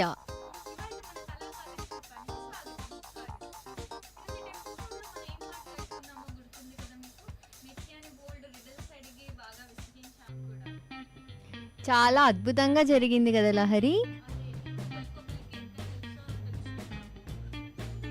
మనం కలవలేకపోయినా ఈ వారం మీకోసం ఎంతో మంచి టాపిక్తో మళ్ళీ వచ్చేసాము. అందరికీ సాధారణంగా మెయిన్ విషయాల గురించి మాట్లాడితే మన ప్రపంచంలోనూ కరోనా తర్వాత ప్రతి వాళ్ళకి వాళ్ళ హెల్త్ గురించి బాధ్యత బాగా పెరిగింది. అవును, అందులోనూ కరోనాకి ముందు ఎలా ఉన్నా కరోనా అనేది మన జీవితంలోకి అసలు ఊహించకుండా వచ్చింది. ఆ తర్వాతే మనందరికీ మనం ఎప్పుడూ కూడాను రేపటి రోజుకి సిద్ధంగా ఉండాలి, మన శరీరంలో రెసిస్టెన్స్ పవర్ ఎప్పుడూ చక్కగా ఉండాలి, ఇలాంటివెన్నో తెలిసాయి. చాలా మటుకు మంది శుచి శుభ్రత వైపు అడుగులేస్తున్నారు. కరోనా కాలంలో అయితే అందరికీ హెల్త్ అవేర్నెస్ చాలా బాగా పెరిగింది. పైగా కరోనా తర్వాత నుంచే ఎప్పుడు మన పూర్వకాలంలో చూడండి, మన పెద్దలు ఎప్పటి ఫుడ్ అప్పుడే తినాలి, ఫ్రెష్గా వండుకోవాలి, అలాంటివన్నీ మళ్ళీ ఇప్పుడు వాడడం మొదలెట్టారు. జంక్ ఫుడ్ తగ్గియడం అది బేసిక్గా ఒక మాటలో చెప్పాలంటే ఎప్పుడూ లేనంత ప్రేమ వాళ్ళ కొత్తగా వాళ్ళ ఆరోగ్యం పట్ల, అంతకన్నా మించి పక్కన వాళ్ళ ఆరోగ్యం పట్ల కూడా కలిగింది. అవును, అయితే మరి అసలు మన షో ఏంటి కళా కాలక్షేపం, నేనేంటి హెల్త్ గురించి మాట్లాడుతున్నాను అనుకుంటున్నారా? హెర్బల్ మెడిసిన్ లేదా అసలు ఇన్ జనరల్ మెడిసిన్ కూడా, ప్రాక్టీసింగ్ మెడిసిన్ కూడా ఒక కళేనండి. మీరు సరిగ్గానే విన్నారు. ఎందుకంటే సాధారణంగా ఒక రోగిని కానీ ఒక రోగాన్ని కానీ ట్రీట్ చేయడం అనేది అంత మామూలు విషయం కాదు. ఎన్నో ఏళ్ళ నుంచి రకరకాల కైండ్స్ ఆఫ్ ట్రీట్మెంట్ చేస్తున్నారు. ఒక్కొక్క దేశానికి ఒక్కొక్క రకం పద్ధతులు ఉంటాయి. కొంతమంది అక్కడ పెరిగే మొక్కలతో, రూట్స్తో, లీవ్స్తో చేస్తారు. కొంతమంది ఏవైనా ట్యాబ్లెట్స్తో చేస్తారు. కొంతమంది సింపుల్గా మసాజ్ అంటారు. అలా రకరకాలుగా ట్రీట్మెంట్స్ చేస్తారు. ఇలా ప్రతి రకమైన ట్రీట్మెంట్ని చేయడం కానీ, ఆ ట్రీట్మెంట్కి సంబంధించిన స్టడీ కానీ, ఇదంతా కూడా ఒక కళ. నిత్య, నీకు ఈ కళ పేరేంటో తెలుసా? కళ పేరా? గెస్ట్ చేస్తాను లహరి. కరెక్టేనా? వృక్షాయుర్వేద యోగా. కరెక్టే నిత్య. మరి ఇది తెలుసు నీకు? ఏ రకమైన మెడిసిన్స్ గురించి తెలుసు నీకు? మెడికల్ ట్రీట్మెంట్స్ గురించి? నాకు మెడికల్ ట్రీట్మెంట్స్ అంటే అలోపతి తెలుసు, ఆయుర్వేద తెలుసు. ఇంకేమైనా ఉన్నాయా? ఇంకా విషయాల గురించి తర్వాత చెప్తాను, కానీ ముందు నీకు తెలిసిన ఆయుర్వేద గురించి నువ్వు చెప్పు. సరే. ఆయుర్వేద అంటే మనందరికీ తెలిసిందే, అది నేచర్తో కూడిన మెడిసిన్ అని చెప్పి. ఆయుర్వేద అనేది చాలా ఏళ్ళ కిందటి నుంచి మన పెద్దలు అందరూ ఫాలో అవుతున్నదే.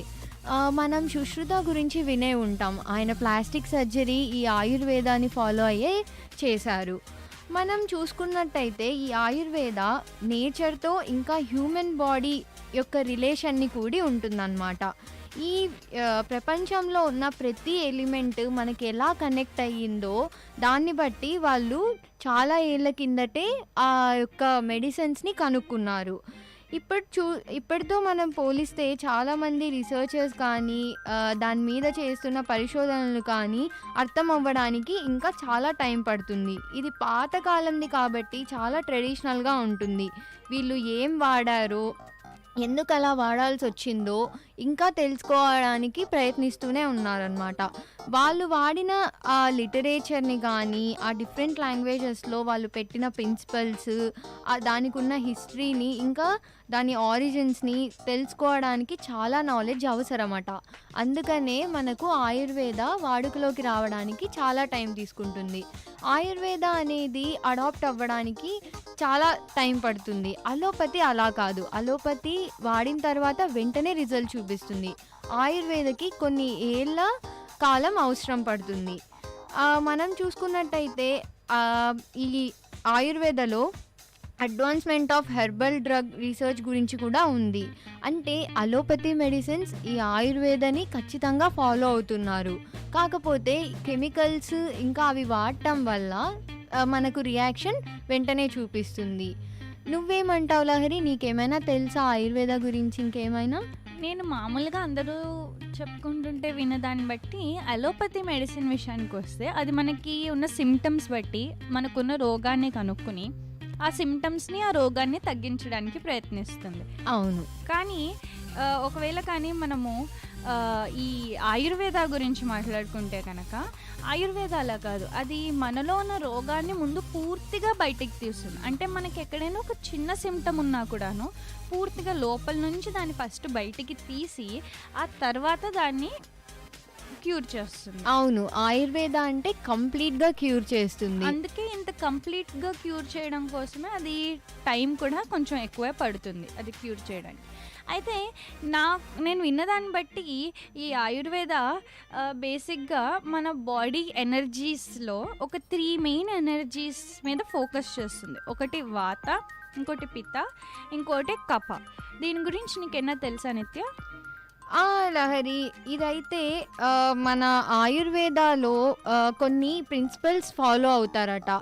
నాకు నువ్వు చెప్పినవి విన్నాను, కానీ ఈ ప్రిన్సిపల్ గురించి నేను ఎక్కువ విన్నాను. అంటే ఇది మన నేచర్ అని చెప్పా కదా, అప్పుడు వాయు, జల, ఆకాష్, పృథ్వీ ఇంకా ఫైర్, ఈ పంచభూతాల్ని బేస్ చేసుకొని ఈ ఆయుర్వేదని 3 బేసిక్ ఫామ్స్లో హ్యూమన్ బాడీలోకి పంపిస్తారు.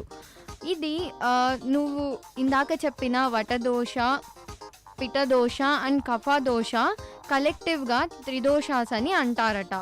ఇది ఫిజియాలజికల్గా మనం చూస్తే ఇందులో మరి 5 దోషాలు ఉన్నాయట.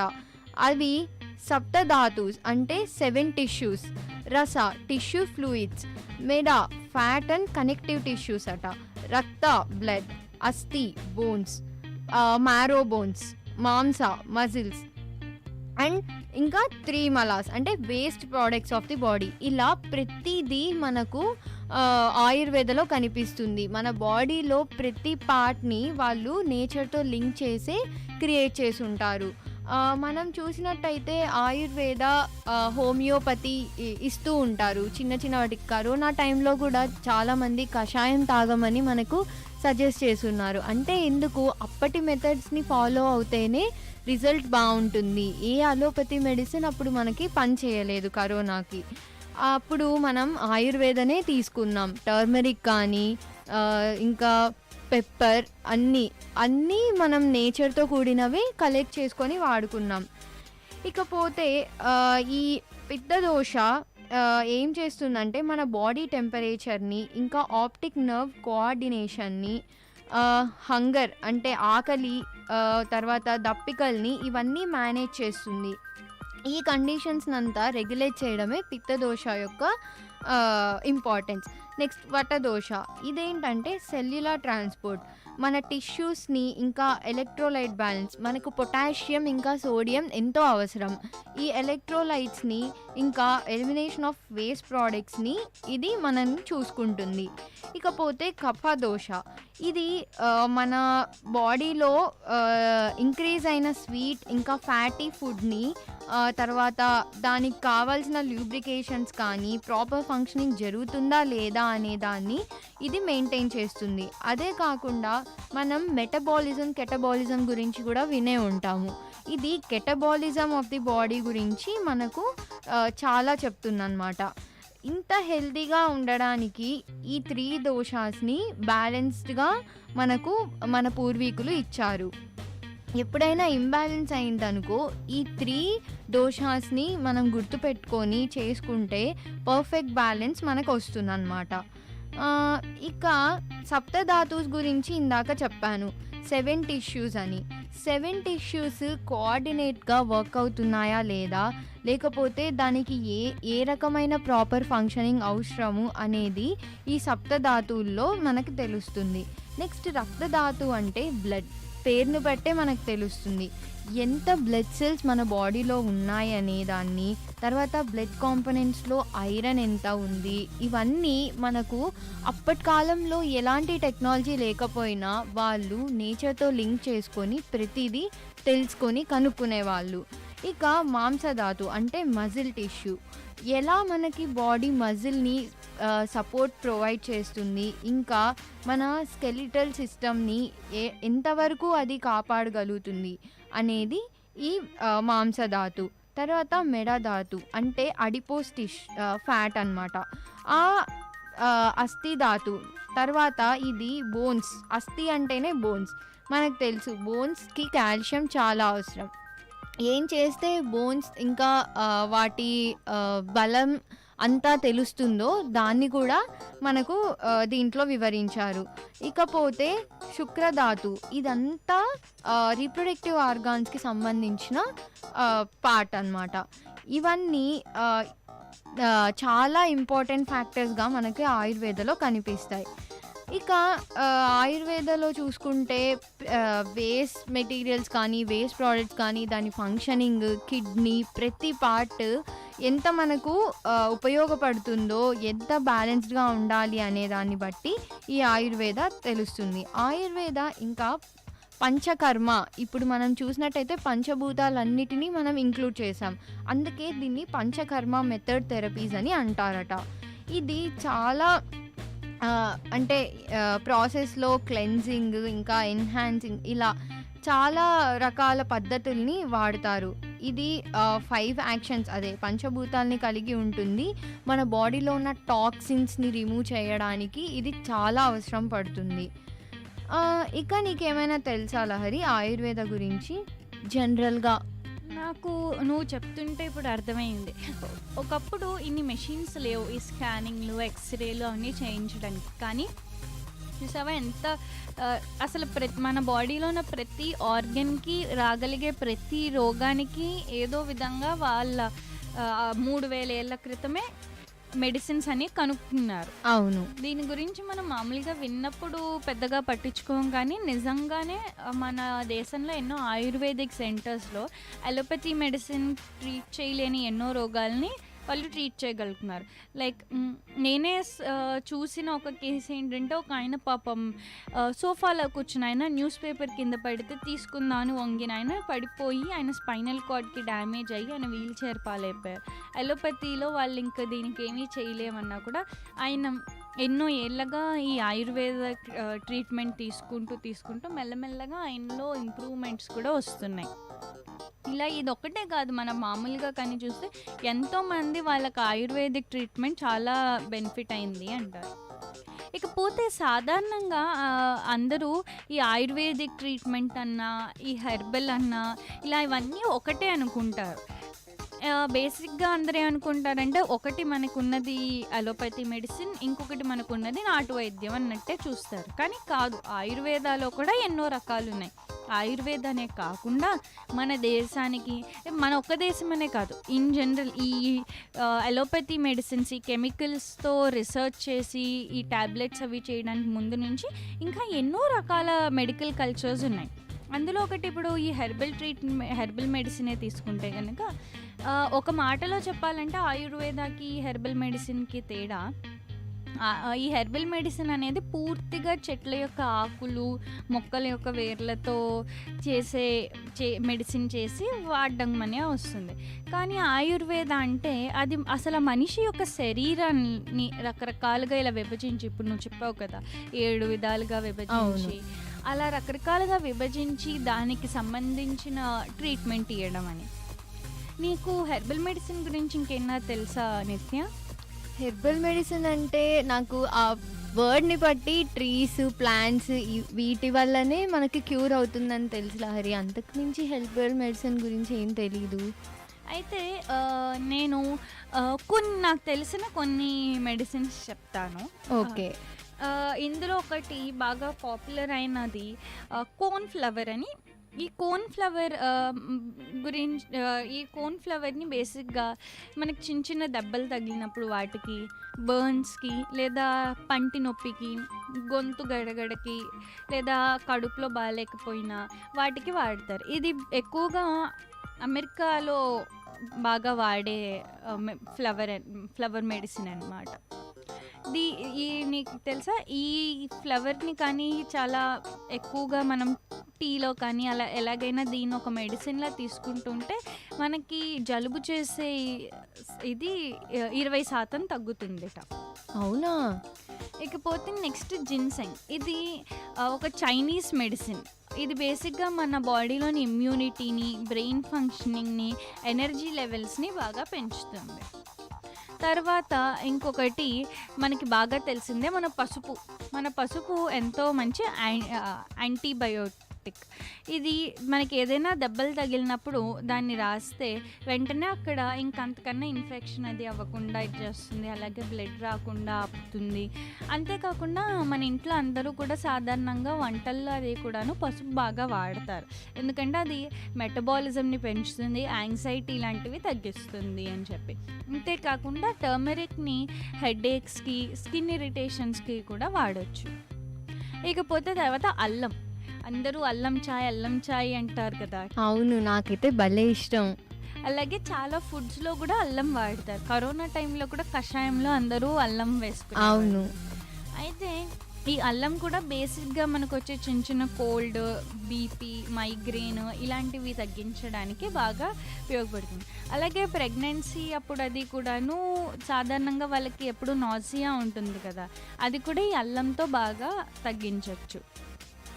ఇకపోతే తర్వాత చామంతి పువ్వు కూడా మనం చాలాసార్లు వినే ఉంటాం కదా, టీ కూడా పెడతారు చామంతి పువ్వుతో. అవునా? చామంతి పువ్వు టీ తాగితే కనుక మనకి stomach pain, nausea, urinary infections, అలాగే అప్పర్ రెస్పిరేటరీ ఇన్ఫెక్షన్స్, కాన్స్టిపేషన్ లాంటివి ఎన్నో తగ్గుతాయి. నేనేమో ఆకులతోనే అనుకున్నా, ఇలా పువ్వులతో కూడా మనం మెడిసిన్స్ తయారు చేసుకోవచ్చా? చేసుకోవచ్చు. పైగా ఈ హెర్బల్ మెడిసిన్స్ కాస్ట్ కూడా కంపారిటివ్లీ కొంచెం తక్కువ ఉంటుంది. అలాగే మనం కానీ హెర్బల్ మెడిసిన్స్కి, ఆయుర్వేదిక్ మెడిసిన్స్కి ఇలాంటి వాటికి కావాల్సినంత ఫండ్స్ అవి కానీ ఇచ్చి బాగా ఎంకరేజ్ చేస్తే మెడికల్ మిరాకిల్స్ ఎన్నో జరిగే ఛాన్స్ ఉంది. లైక్ ఇప్పుడు మనం కానీ మామూలుగా చూసుకుంటే అలోపతి మెడిసిన్స్ మనం ఏ మెడిసిన్ అయినా ఎక్కువగా వాడామంటే మన బాడీ దానికి అలవాటు పడిపోతుంది. అవును. ఇంకా తర్వాత అది అది ఎంత వాడినా కూడాను అది దాని ఎఫెక్ట్ చాలా తక్కువగా ఇస్తుంది. కానీ ఈ మెడిసిన్స్ అలా ఉండవు. ఇవి మన బాడీ అలవాటు పడిపోవడం లాంటివి ఉండవు. ఎందుకంటే ఇవి మామూలుగా పనిచేయడమే కొంచెం మెల్లగా పనిచేస్తూ ఉంటాయి కాబట్టి ఖచ్చితంగా మనకి మంచి రిజల్ట్సే వస్తాయి. ఇకపోతే అలోపతిలో మనకి యాంటీబయాటిక్స్ని చాలా వాడతారు.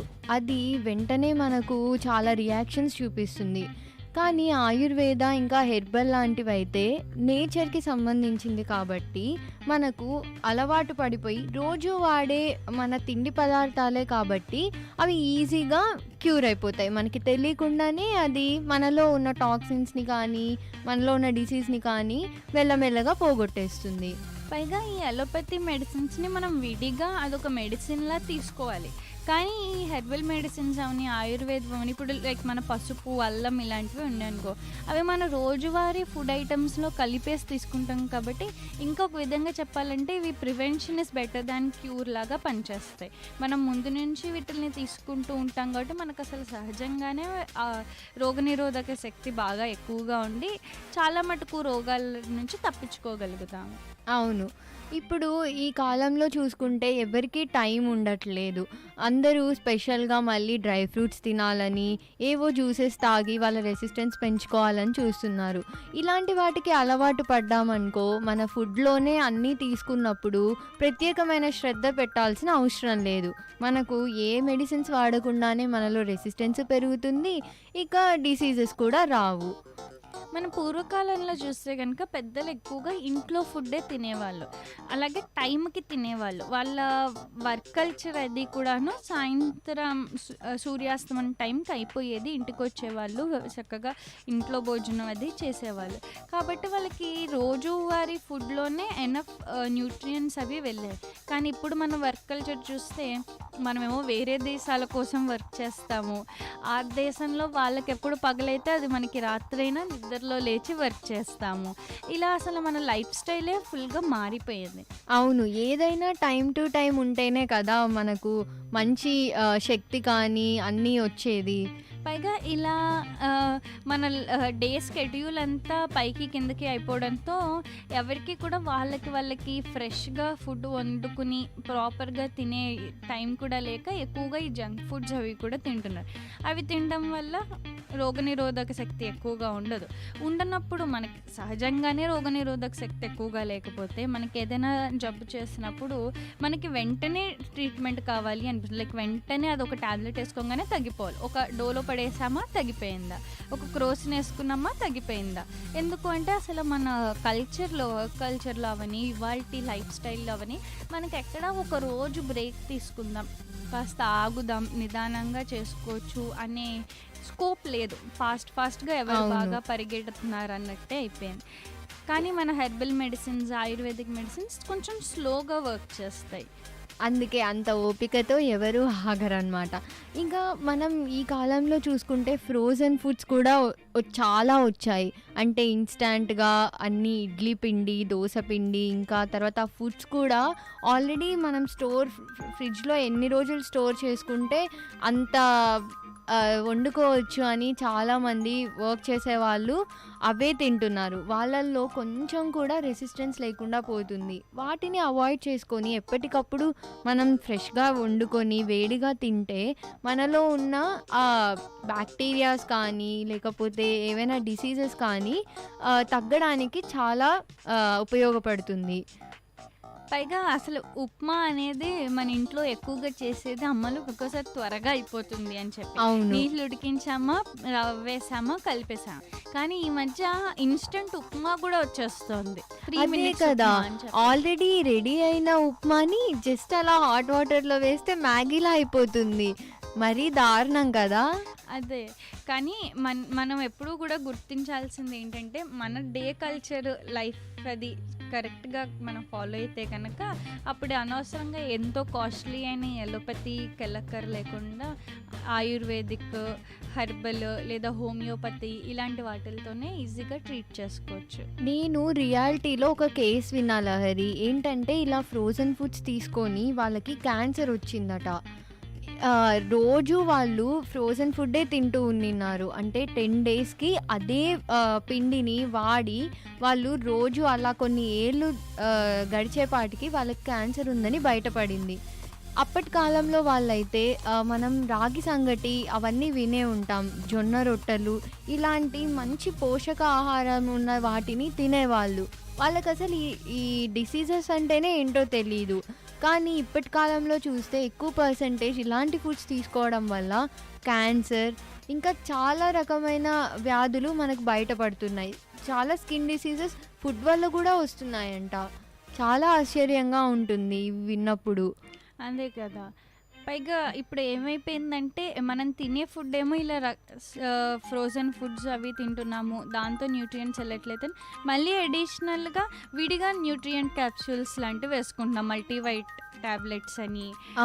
లేదా అప్పుడు కరోనా టైంలో సి విటమిన్ చూయింగ్ గమ్స్ అని అలా ఇలాగా. దాని బదులు మనం తినే ఫుడ్డే ప్రాపర్గా తింటే కనుక అసలు ఇలాంటి సమస్య ఉండదు. నేనైతే కరోనా టైంలో ఎన్నో జింకోబిట్ అని, కాల్షియం అని ఎన్ని సప్లిమెంట్స్ తీసుకున్నానో. ఇంకా ఆయుర్వేదాలో చాలా సిస్టమ్స్ ఉన్నాయట. నీకేమైనా తెలుసా లహరి? లేదు నిత్య, నువ్వు చెప్పు. ఆయుర్వేదాలు అంటే నేను చెప్పా కదా, ఆయుర్వేద కొంచెం అందరికీ అర్థం అవ్వదు. ఎందుకంటే అది చాలా కాలం కిందటిది కదా. వాళ్ళు ఎంతో ఆలోచించి ఆ లిటరేచర్ని ఫాలో అయ్యి చేశామన్నాం కదా. సో దానికి కొంచెం రిలేటెడ్గానే కొన్ని సిస్టమ్స్ని మన వాళ్ళు ఫాలో అవుతున్నారు. అదే homeopathy, Siddha system, Unani system and naturopathy అంట. ఇది ఆయుర్వేదలోనే ఇవి కొన్ని సిస్టమ్స్. సిద్ధా సిస్టమ్ అయితే మనకు మెడిసిన్ ఎలా ఉంటుందంటే హ్యూమన్ బాడీ ఇంకా 5 ఎలిమెంట్స్ అదే పంచభూతాలని కలిగి ఉంటుంది. ఈ సిద్ధా సిస్టంలో ఫిజికల్, మోరల్ ఇంకా ఫిజియాలజికల్ దీన్ని బట్టి మనకు ఇండివిజువల్గా 96 ఫ్యాక్టర్స్ని గవర్న్ చేశారంట, అంటే డివైడ్ చేశారు. ఇది స్పీచ్, పల్స్, తర్వాత ఎలా సైకోమాటిక్గా ఉండటం, అంటే మెంటల్గా కానీ ఫిజికల్గా కానీ ఒక పర్సన్ ఎలా రియాక్ట్ అవుతున్నాడు ఆ డిసీజ్కి అని చెప్పడం అన్నమాట. ఇది ఏం చేస్తుందంటే మనం మినరల్స్తో కానీ మెటల్స్తో కానీ లేకపోతే కొన్ని ప్లాంట్స్ యూజ్ చేసి వీటిని తగ్గించడానికి చూస్తుంది. ఆ డిసీజ్ ఏంటో మనకి ఓరల్గానే కనుక్కుని ఏవి రెమెడీస్ ఇవ్వచ్చు, ఏం ప్రివెన్షన్ తీసుకోవచ్చు అనేది ఈ సిస్టమ్ మనకు చెప్తుంది. Next Unani system. ఇదైతే గ్రీస్లో ఒరిజినేట్ అయ్యిందంట. కానీ మన పూర్వీకులు మాత్రం ఇది ఆయుర్వేదలో మెన్షన్ చేసున్నారు. ఇది హ్యూమరల్ థియరీ మీద మనకు ట్రీట్మెంట్ జరుగుతుంది. ఇది కూడా అంతే, ఎంత మనిషి ఆ డిసీజ్కి రియాక్ట్ అవుతున్నాడు ఇంకా ఎంత ఎఫెక్ట్ అవుతున్నాడు అనే కండిషన్స్ని బట్టి మనకి మానిటర్ చేసి ఆ క్లినికల్ ప్రాక్టీస్ని మనకు చెప్తుంది. ఇది వచ్చేసి ఆయిల్స్ని ఇంకా కొన్ని టింక్చర్ పౌడర్స్ని, ఆయింట్మెంట్స్ని కొంచెం అడ్వాన్స్డ్గా ఇస్తుంది అనమాట. ఇక హోమియోపతి అందరికీ తెలిసిందే, చిన్న చిన్న టాబ్లెట్స్ ఉంటాయి. టేస్ట్ అయితే బాగుంటాయి కదా లహరి? చిన్నప్పుడు జ్వరం వచ్చినా జలుబు చేసినా కూడాను హోమియోపతియే ఇచ్చేవాళ్ళు, భలే ఉండేవి అవి. అవును, నేను హోమియోపతి ఇస్తున్నారంటే వెంటనే ఇవ్వండి అని అడిగేదాన్ని. అలోపతి నాకు అంత ఇష్టం ఉండదు, కానీ హోమియోపతి అయితే నాకు టేస్ట్ చాలా ఇష్టం. అవి చప్పరిస్తూ భలే ఉండేవి. ఇంకొన్ని అని నేను అడిగేదాన్ని. కాకపోతే అవి మెడిసిన్స్ కదా, మనం ఎక్కువ తీసుకోలేం. ఇవైతే మన బాడీ రెగ్యులేటరీ సిస్టమ్ని ఇంకా ఎలా ప్రాపగేట్ చేయాలి మన హ్యూమన్ బాడీని అనేది ఈ హోమియోపతి మనకు చెప్తుందన్నమాట. ఇది మనకు ప్లాంట్స్ నుంచి ఇంకా అనిమల్ ఆరిజిన్ సబ్స్టెన్సెస్, తర్వాత కొన్ని వీనమ్స్, ఇంకా మినరల్స్ని యూజ్ చేసి వాటిని డైల్యూట్ చేసి తర్వాత కొన్ని మెథడ్స్ ద్వారా మిక్సింగ్ ఇంకా షేకింగ్ చేసి ఇలాంటి మెథడ్ని అడాప్ట్ చేసుకున్నారనమాట. ఇది ఫార్మెటికల్ మెథడ్. ఇది చాలా లోగా పనిచేసిన రిజల్ట్ మాత్రం ఖచ్చితంగా ఉంటుందన్నమాట. నెక్స్ట్ యోగా గురించి మనకు తెలిసిందే. సూర్యాసనాలు అన్నీ ఒక్కొక్క ఆసనం మనకి ఒక్కొక్క ఇంపార్టెన్స్ని ఇస్తుంది అనమాట. మన బాడీలోని ఫ్లెక్సిబిలిటీ అది బాగా ఇంప్రూవ్ చేసి బ్లడ్ సర్క్యులేషన్ అది కూడా బాగా పెంచుతుంది. యోగా గురించి చెప్పుకుంటూ పోతే అసలు ఎంత చెప్పినా తక్కువే.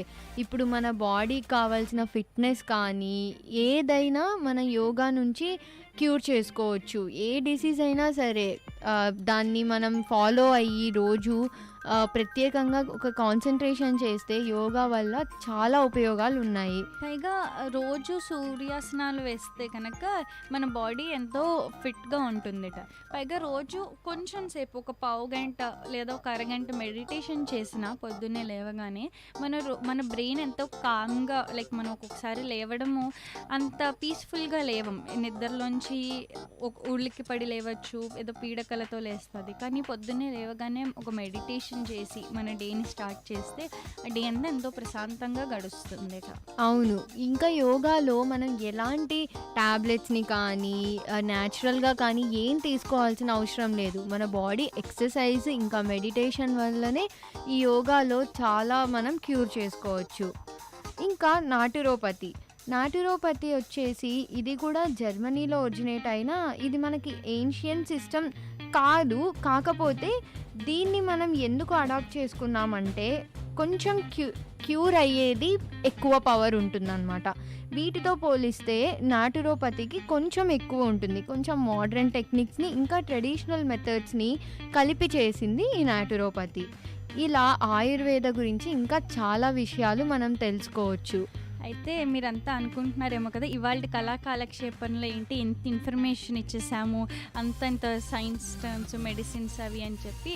ఒక్కొక్కసారి మన కాలక్షేపంలో ఇలాంటివి కూడా తెలుసుకోవాలి. మళ్ళీ వచ్చే వారం ఇంకో ఎపిసోడ్లో మీ దగ్గరికి ఇంకొన్ని రకమైన మెడికల్ ప్రాక్టీసెస్తో వచ్చేస్తాం. అప్పటి వరకు సెలవు. నేను మీ ఆర్జే సౌందర్య సైనింగ్ ఆఫ్. నేను మీ ఆర్జే నిత్య సైనింగ్ ఆఫ్. మీరు మాత్రం వింటూనే ఉండండి VIT community radio 90.8 FM.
Hello, అందరికీ నమస్కారం. అందరూ బాగున్నారని అనుకుంటున్నాను. నేను మీ ఆర్జే ప్రణతి.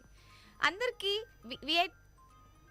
విఐటి కమ్యూనిటీ రేడియో 90.8 FM తోటి దానం మూలం ఇదం జగత్కి స్వాగతం సుస్వాగతం. మనతో పాటు ఉన్నారు ఆర్జే శ్రీనివాస్, ఆర్జే శృతి. అంటే ఆసక్తి శృతి కదా. సారీ అంటే ప్రియమైన శ్రీనివాస్, ఆసక్తి శృతి. ఎలా ఉన్నారు? అసలు కల్వకి ఎన్ని రోజులు అయిపోయిందో.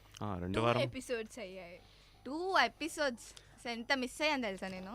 అంటే మాకు చాలా ప్రశాంతంగా ఉండింది. అవును, మేము చాలా ప్రశాంతంగా మా షోని కంటిన్యూ చేసుకున్నాం. ఓకే, ఈ ఎపిసోడ్ పేరు ఏదో అనుకున్నాం కదా శ్రీనివాస్ లాస్ట్ టైం. నేను చెప్తాను అనుకున్నాను. సో గుర్తొచ్చింది. అంటే నేనే చెప్తాను. ఎవరో ఒకరు చెప్పండి. Welcome to the second episode of దానం మూలం ఇదం జగత్. సారీ, సెకండ్ కాదు, 6th ఎపిసోడ్ కదా. Welcome to the 6th episode of దానం మూలం ఇదం జగత్. ద్రవ్యోల్బణం ది కన్క్లూషన్ లేదు, దీని కన్క్లూషనే లేదండి, పార్ట్ 1. అంటే కేజీఎఫ్ చాప్టర్ 1 చాప్టర్ 2 దీని కన్క్లూషన్ ఇంకా చాప్టర్ 3 కూడా. అంటే ఇది ద కన్క్లూషన్, దీనికి కన్క్లూషన్ లేదండి, పార్ట్ 1. ఓ, కన్క్లూషన్ లేదనేదే పార్ట్ 1. కన్క్లూషన్ లేదు. Nice only Srinivas. అసలు లాస్ట్ ఎపిసోడ్ లో ఏం డిస్కస్ చేశారు? అంటే ద్రవ్యోల్బణం ద బిగినింగ్ అని బాహుబలిలా ట్రై చేసాము. ఇప్పుడు ద్రవ్యోల్బణం ద కన్క్లూజన్ పార్ట్ 1. అందుకు కన్క్లూషన్ కాదు, కన్క్లూషన్ లేదండి, పార్ట్ 1. అదే అంటే టాపిక్ లోనే ఇంత కన్ఫ్యూషన్ ఉండే కంటెంట్ ఇది. సరే, లాస్ట్ ఎపిసోడ్ లో మనం ఏం చేసినామని ఒక స్మాల్ రీక్యాప్ లా చేస్తాము. ఏం చేస్తాము అసలు?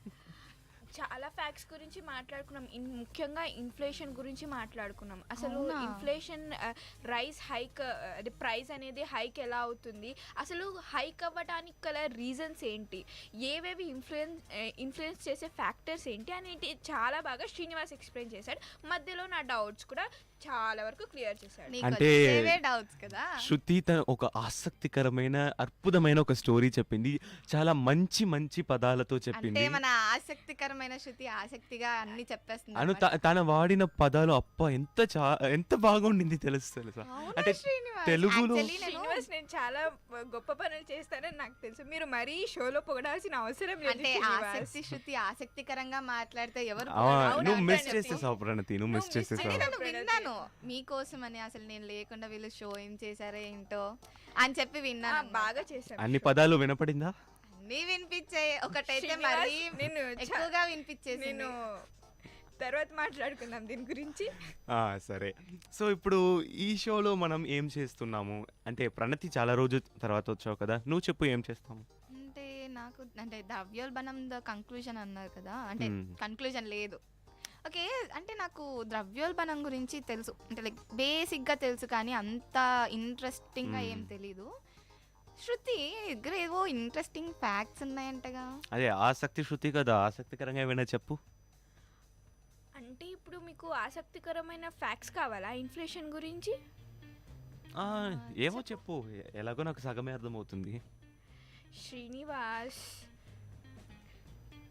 సో ఇప్పుడు మనకు తెలుసు ఏంటంటే ఇన్ఫ్లేషన్ అంటే ప్రైస్ హైకింగ్ జరుగుతుంటుంది. ఒక్కొక్కసారి చాలా రేట్స్ పెరిగిపోతే, ఒక్కొక్కసారి మనం ఊహించనంత రేట్స్ తగ్గిపోతుంటాయి కదా. ఇప్పుడు కాఫీ కప్పు అదే, అందులో పాలు అవే, అందులో పౌడర్ అదే, అండ్ షుగర్ కూడా మనం వాడేది అదే. కానీ 1910లో ఒక రేటు, 2020లో ఒక రేటు. ఎందుకు అంటే మేబీ ప్రొడక్షన్ కాస్ట్, అంటే ప్రొడక్షన్కి యూజ్ చేసే మెటీరియల్స్. అంటే పేద కాఫీ కదా, చాలా పేద కాఫీలకి ప్రైస్ తక్కువగానే ఉంటుంది.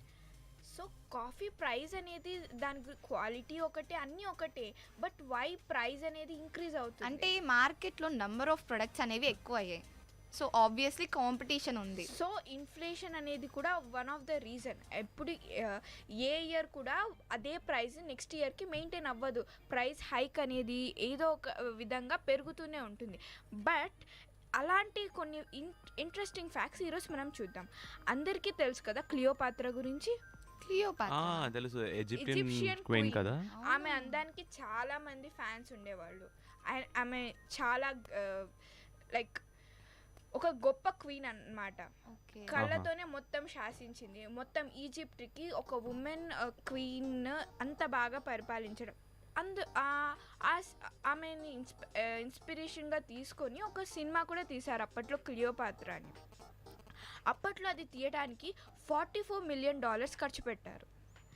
అదే $44 million ఇప్పుడు సేమ్ అవే టెక్నీషియన్స్ని పట్టుకొని అవే పీపుల్ని పట్టుకొని అలాంటి డ్రెస్ అన్నీ చేస్తే ఇప్పుడు 300 మిలియన్ అవుతుంది. $300 million. హాలీవుడ్ మూవీ అది. ఇదే డిఫరెన్స్ హాలీవుడ్ అంటే అప్పటికి బాలీవుడ్ కాదు, ఇట్స్ హాలీవుడ్ మూవీ. అదే నేనే హాలీవుడ్ అనే అడిగా. ఓకే అంటే ఇప్పుడు 300 million అవుతుందా సేమ్ మూవీ? yes 300 million అవుతుంది. ఇంకొక విషయం ఏంటంటే ఇన్ఫ్లేషన్కి మెయిన్ రీజన్ ఏమనుకుంటున్నారు? చాలా ఉంది, నువ్వేమనుకుంటున్నావు? So okay, inflation main reason కాదు, కానీ లైక్ ఇన్ఫ్లేషన్ ఒక పీక్ స్టేజ్కి వెళ్ళటానికి గల మెయిన్ రీజన్స్ ఏముంటాయి అనుకుంటున్నారు? అన్కంట్రోల్డ్ మనీ సప్లై అని నా ఒపీనియన్. ఓకే, అది ఒక రీజన్. బట్ చాలా వరకు అంటే ఒక పీక్ స్టేజ్ ఇన్ఫ్లేషన్ అవన్నీ మనం ఎప్పుడు చూసామంటే వార్స్ టైంలో చూసాము. యుద్ధాలు జరిగే సమయంలోనే హ్యాండ్ ఇన్ హ్యాండ్గా ఇన్ఫ్లేషన్ జరుగుతూ ఉంటుంది. అవును. ఎప్పుడైతే ప్రపంచంలో యుద్ధం మొదలవుతుందో అప్పుడే ద్రవ్యోల్బణం కూడా పెరుగుతూనే ఉంటుంది. ఎయిదర్ పెరుగుతుంది ఆర్ తగ్గుతుంది. సో ఇంకా చాలా ఫ్యాక్ట్స్ ఉన్నాయి. మధ్యలో శ్రీనివాస్ ఇన్ఫ్లేషన్ గురించి ఏదో చెప్తాను. ఇన్ఫ్లేషన్ గురించి ఏం చెప్పాలి? అదే నేను ఎక్కువ చెప్పేశాను కదా. సరే, లాస్ట్ ఎపిసోడ్లో మనం చూసిన కంటెంట్ని ఒక స్మాల్ రీక్యాప్లా ఇచ్చేసి ఈరోజు ఇన్ఫ్లేషన్ కోసం ఒక ఇంపార్టెంట్ టూల్ మనకు కావాలి. ఆ టూల్ గురించి కూడా మనం డిస్కస్ చేద్దాము. అంటే ఇన్ఫ్లేషన్ గురించి ఇంపార్టెంట్ టూల్ అంటే మనీ ప్రైజెస్ ఎలా పెరిగాయి, ఎలా తగ్గాయి, అవన్నీ మనం చూసాంలే. అంటే ఇప్పుడు జనరల్గా ఇన్ఫ్లేషన్ అనేది ఏమంటే 2 ఫ్యాక్టర్స్ చాలా ఇంపార్టెంట్. ప్రైజెస్ వచ్చి జనరల్ లెవెల్ ఎకానమీ లెవెల్లో ఇంక్రీజ్ అవుతుంది, ఆల్ స్లాబ్స్, ఓకేనా. అది మాత్రం లేకుండా కరెన్సీ వాల్యూ తగ్గుతుంది. ఫర్ ఎగ్జాంపుల్ ఆ రోజులో ఒక 10 రూపీ ఒక 10 రూపీ నోట్ని బట్టి ఏం చేస్తారు, ఒక మంత్కి కావాల్సిన కూరగాయలు ఇంకా ప్రొవిజన్లు కూడా కొంటారు. ఇప్పుడు చాక్లెట్ కూడా రావట్లేదు శ్రీనివాస్. సర్ఫ్ ఎక్సెల్ వస్తుంది 10 రూపాయలకి. ఏం వస్తుంది? Surf Excel. దాన్ని తినలేం కదా శ్రీనివాస్. అంటే సరే దాని గురించి తర్వాత మాట్లాడతాంలే. ఒక్కొక్క పాయింట్లకి కౌంటర్ ఇస్తే ఎలా చెప్పాను నేను? ఏంటి శృతి ఇది? Okay continue. సరే, ఫైనాన్షియల్ ప్లానింగ్ అనేది ఈరోజు మనం చూస్తున్నాము. అంటే ఫైనాన్షియల్ ప్లానింగ్ అంటే ఏంటి?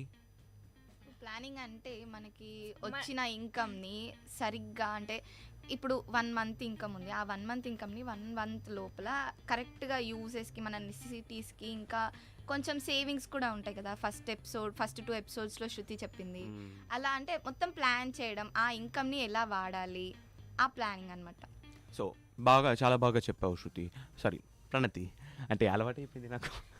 సరే, ఎంత నేను 2 episodes లేకపోతే మాత్రం నా పేరు కూడా మర్చిపోతావా శ్రీనివాస్? సరే దీనికి అన్ని చేరి శృతి పిజ్జా పార్టీ చేస్తుంది. సో నెక్స్ట్ నేను నేనేం చెప్తున్నానంటే ఇండివిజువల్ పర్స్పెక్టివ్లో ఫైనాన్షియల్ ప్లానింగ్ అంటే ఏమని నువ్వు చెప్పేశావు. హోల్ ఎకానమీ లెవెల్లో కూడా ప్లానింగ్ ఉంటుంది. అదే వచ్చి మన బడ్జెట్ గురించి కూడా ఒక రోజు మనం మాట్లాడాము, గుర్తుంది కదా? అవును, నిర్మలా సీతారామన్. శృతి నువ్వే చెప్పావు ఆ ప్లానింగ్ గురించి. మనం ఒక ఎపిసోడ్లో కూడా డిస్కస్ చేసాము అసలు. సో ఇప్పుడు ఒక బిజినెస్ లెవెల్లో ఉండొచ్చు, ఒక ఇండివిజువల్ లెవెల్లో, ఒక ఫ్యామిలీ యూనిట్ లెవెల్లో, ఒక స్టేట్ లెవెల్లో, అన్ని డిఫరెంట్ లెవెల్స్లో వచ్చి ఫైనాన్షియల్ ప్లానింగ్ ఉండాలి. సో ఫైనాన్షియల్ ప్లానింగ్ అనేది ఏమంటే మనకు కావాల్సిన ధనం, మనకి ఎంత క్యాపిటల్ వచ్చి కావాలి, దానికి మనం ఎలా వచ్చి ఏ సోర్సెస్ ఉంది, ఆ సోర్సెస్ని వాడే దాంట్లో ఏ ప్రాబ్లమ్స్ ఉంది అని కనుక్కోవడం ఫైనాన్షియల్ ప్లానింగ్ అంటారు.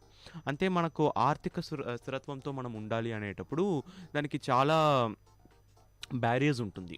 అవన్నీ మనం క్రాస్ చేసేసి ఒక ఈజ్తో మనం వచ్చి మన బడ్జెట్ని ఎగ్జిక్యూట్ చేయాలి, మనం ప్లాన్ చేయాలి. వితౌట్ ఎనీ షాక్ మనం ఉండాలంటే దానికి ఫైనాన్షియల్ ప్లానింగ్ అనేది చాలా అవసరం. ఎందుకు ఇన్ఫ్లేషన్ గురించి మనం డిస్కస్ చేయాలి ఈరోజు అసలు, బట్ ఫైనాన్షియల్ ప్లానింగ్ గురించి మనం ఎందుకు డిస్కస్ చేస్తున్నామంటే ఇన్ఫ్లేషన్ అనేది ఫైనాన్షియల్ ప్లానింగ్ని ఎఫెక్ట్ చేసే ఒక ఫ్యాక్టర్. అవును, నేను విన్నాను. అంటే ఆబ్వియస్లీ అందరితోనూ జరిగేదే కదా. అవును, ఇప్పుడు ఇన్ఫ్లేషన్ అంటే rate change, fluctuation, price fluctuation అంటే ఆబ్వియస్లీ మనకి ఫైనాన్షియల్ ప్లానింగ్ మీద ఖచ్చితంగా దాన్ని, అంటే మనకి ఇన్ఫార్మ్డ్గా రాదు కదా ఇన్ఫ్లేషన్ అనేది. ఇంకొకటి ఎంత ప్లాన్ చేసినా ఏం చేసినా కూడా ఇన్ఫ్లేషన్ అనేది జరగాల్సినది జరుగుతుంది. సో దానికి ప్లానింగ్ అంతా ఎందుకు? ఇన్ఫ్లేషన్ అనేది జరగాల్సింది జరుగుతుంది, కానీ ఇప్పుడు ఫస్ట్ నుంచి ఒక ప్లాన్ ఉంది, ఖచ్చితంగా దాన్ని అఫెక్ట్ అవుతుంది కదా. ఇప్పుడు ప్లాన్ లేకపోతే మనం ఆబ్వియస్లీ సేవింగ్స్ అయినా కష్టమే, ఏమైనా కష్టమే మనకు. ఇప్పుడు ఓకే శృతి, నువ్వు అడిగింది చాలా మంచి క్వశ్చన్ యాక్చువల్లీ. సో ఇప్పుడు లెట్ మీ టేక్ ఒక 2 ఫ్యాక్టర్స్ ఎత్తుకుంటాను. ఫోర్కాస్టింగ్ అంటారు. ఫోర్కాస్టింగ్ అంటే ఇప్పుడు మనం బడ్జెట్ రెడీ చేస్తున్నాం కదా, బడ్జెట్ అనేది ఒక పాస్ట్ టూలా, ప్రజెంట్ టూలా, ఫ్యూచర్ టూలా? బడ్జెట్ అనేది పాస్ట్ కోసమా, ప్రజెంట్ కోసమా, ఫ్యూచర్ కోసమా? ఫ్యూచర్ కోసం. ఫ్యూచర్ కోసం ప్రజెంట్లో రెడీ చేస్తారు. సో ఫ్యూచర్ ఇలా ఉంటుంది, అలా ఉంటుంది అని మీరు మీరు ఫోర్కాస్ట్ చేస్తారు. సో అది వచ్చి ఫ్యూచర్ టూల్. అంటే ఇన్ఫ్లేషన్ అనేది ప్రజెంట్లో ఉంది, but it is not a forecast. Past ఈవెంట్స్లో నుంచి వచ్చేది ఇన్ఫ్లేషన్. పాస్ట్లో ఇలా జరిగిన ఈవెంట్స్ని వచ్చి మనం కన్సిడరేషన్లో తీసుకున్నామంటే వీ కెన్ రీజన్ అవుట్ దీనివల్లే ఇన్ఫ్లేషన్ వచ్చింది. శృతి చెప్పింది కదా, మనం ఆబ్వియస్లీ గెస్ట్ చేయలేము ఇన్ఫ్లేషన్ జరుగుతుంది ఫ్యూచర్లో వస్తుంది అని గెస్ట్ చేయలేము. అంటే ఎందుకు ఇన్ఫ్లేషన్ వచ్చింది అనేదే మనకు వచ్చిన తర్వాతే మనం కనుక్కుంటాము. సో అది పాస్ట్ ఈవెంట్. అందుకే వచ్చి మనం ఫైనాన్షియల్ ప్లానింగ్ అనేది పాస్ట్ ఈవెంట్స్ ని కన్సిడర్ చేసి చేస్తామంటావు, బికాజ్ ఇన్ఫ్లేషన్ ఇప్పుడు మన ఎకానమీలో ఈ రోజు కన్జ్యూమర్ ప్రైస్ ఇండెక్స్, ఈ రోజు కాదు ఈ మంత్కి ఇంకా క్యాల్కులేట్ చేయలేదు. అంటే ఇన్ఫ్లేషన్ని ఎలా కనుక్కుంటారంటే కన్జ్యూమర్ ప్రైస్ ఇండెక్స్ అనే ఒక టూల్ యూస్ చేస్తారు. 2011 వరకు వచ్చి హోల్సేల్ ప్రైస్ ఇండెక్స్ అని ఒక టూల్ యూస్ చేసేవాళ్ళు. సో ఇప్పుడు హోల్సేల్ ప్రైస్ ఇండెక్స్ వచ్చి ఎలా క్యాల్కులేట్ చేసేవారంటే దాంట్లో 3 ఇంపార్టెంట్ కంటెంట్స్ ఉంటుంది. First primary articles. Primary articles అంటే మనకు కావాల్సిన ఫుడ్ అండ్ షెల్టర్, ఇవన్నీ ప్రైమరీ యూస్, బేసిక్ అవును నిత్యావసరాలు అన్నీ వచ్చి ఎంత వెయిటేజ్ అంటే 22.62% ఆఫ్ వెయిటేజ్. ఆ తర్వాత ఫ్యూయల్ అండ్ పవర్. అంటే ఇవి ఎంత ఇంపార్టెంట్ అనేది నేను చెప్పొద్దు, మనకే అర్థమవుతుంది. ఫ్యూయల్ అండ్ పవర్ లేకుండా మనము డైలీ ట్రాన్సాక్షన్స్ కూడా చేయలేము. నెక్స్ట్ ఏముంటుందంటే మ్యానుఫ్యాక్చర్డ్ ప్రోడక్ట్స్. అంటే మ్యానుఫ్యాక్చర్డ్ ప్రోడక్ట్స్ అనేది 64% వెయిటేజ్, ఫ్యూయల్ అండ్ పవర్కి వచ్చి 13% వెయిటేజ్. సో దీన్ని బట్టి హోల్సేల్ ప్రైస్ ఇండెక్స్ అని క్యాల్కులేట్ చేస్తారు. హోల్సేల్ ప్రైస్ ఇండెక్స్ అనేది ఏమంటే హోల్సేల్ వాళ్ళు ఉంటారు కదా, అంటే సెల్లర్స్ ఉంటారు కదా, వాళ్ళు వచ్చి సెల్ చేసే ప్రోడక్ట్లో వచ్చి ప్రైస్ ఫ్లక్చువేషన్స్ ఎలా ఉందని క్యాల్కులేట్ చేస్తారు.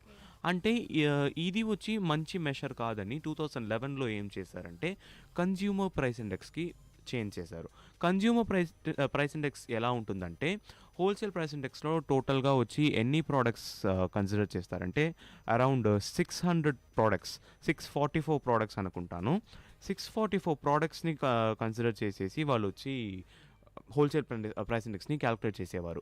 కన్జ్యూమర్ ప్రైస్ ఇండెక్స్లో వచ్చి 644 లేకుండా 299 కన్జ్యూమర్ కమోడిటీస్ని మాత్రం తీసుకొని వాళ్ళు కన్జ్యూమర్ ప్రైస్ ఇండెక్స్ని క్యాల్కులేట్ చేస్తారు. సో అలా క్యాల్కులేట్ చేసి ఈ మంత్ కాదు ఆగస్ట్ మంత్కి వచ్చి 7% ప్రైస్ ఇన్ఫ్లేషన్ ఉంది. సో 7% ప్రైస్ ఇంక్రీజ్ ఉంది in comparison with the base year. మనకు బేస్ ఇయర్ వచ్చి 2010 అన్నమాట. బేస్ ఇయర్ అనేది ఎప్పటికన్నా చేంజ్ అవుతుంది లేదంటే బేస్ ఇయర్ అనేది చాలా మంచి క్వశ్చన్ అది. బేస్ ఇయర్ అనేది every 20 years or 25 years or whenever there is a shift in the whole economic status of the country ఆ టైంలో వచ్చి అంటే ఇప్పుడు బేస్ ఇయర్ వచ్చి 2010లో ఇండియన్ ఎకానమీ ఎలా ఉండింది, ఇప్పుడు 2022లో ఇండియన్ ఎకానమీ ఎలా ఉంది అని మనం కంపేర్ చేస్తే almost when there is a major change in economic base year change అవుతుంది. ఎకానమిక్ స్టేటస్ అంటే 1947లో ఇండియన్ ఎకానమీ ఎలా ఉండిందంటే అగ్రేరియన్ ఎకానమీ, అగ్రికల్చరల్ యాక్టివిటీస్ని డిపెండ్ చేసి ఉండింది.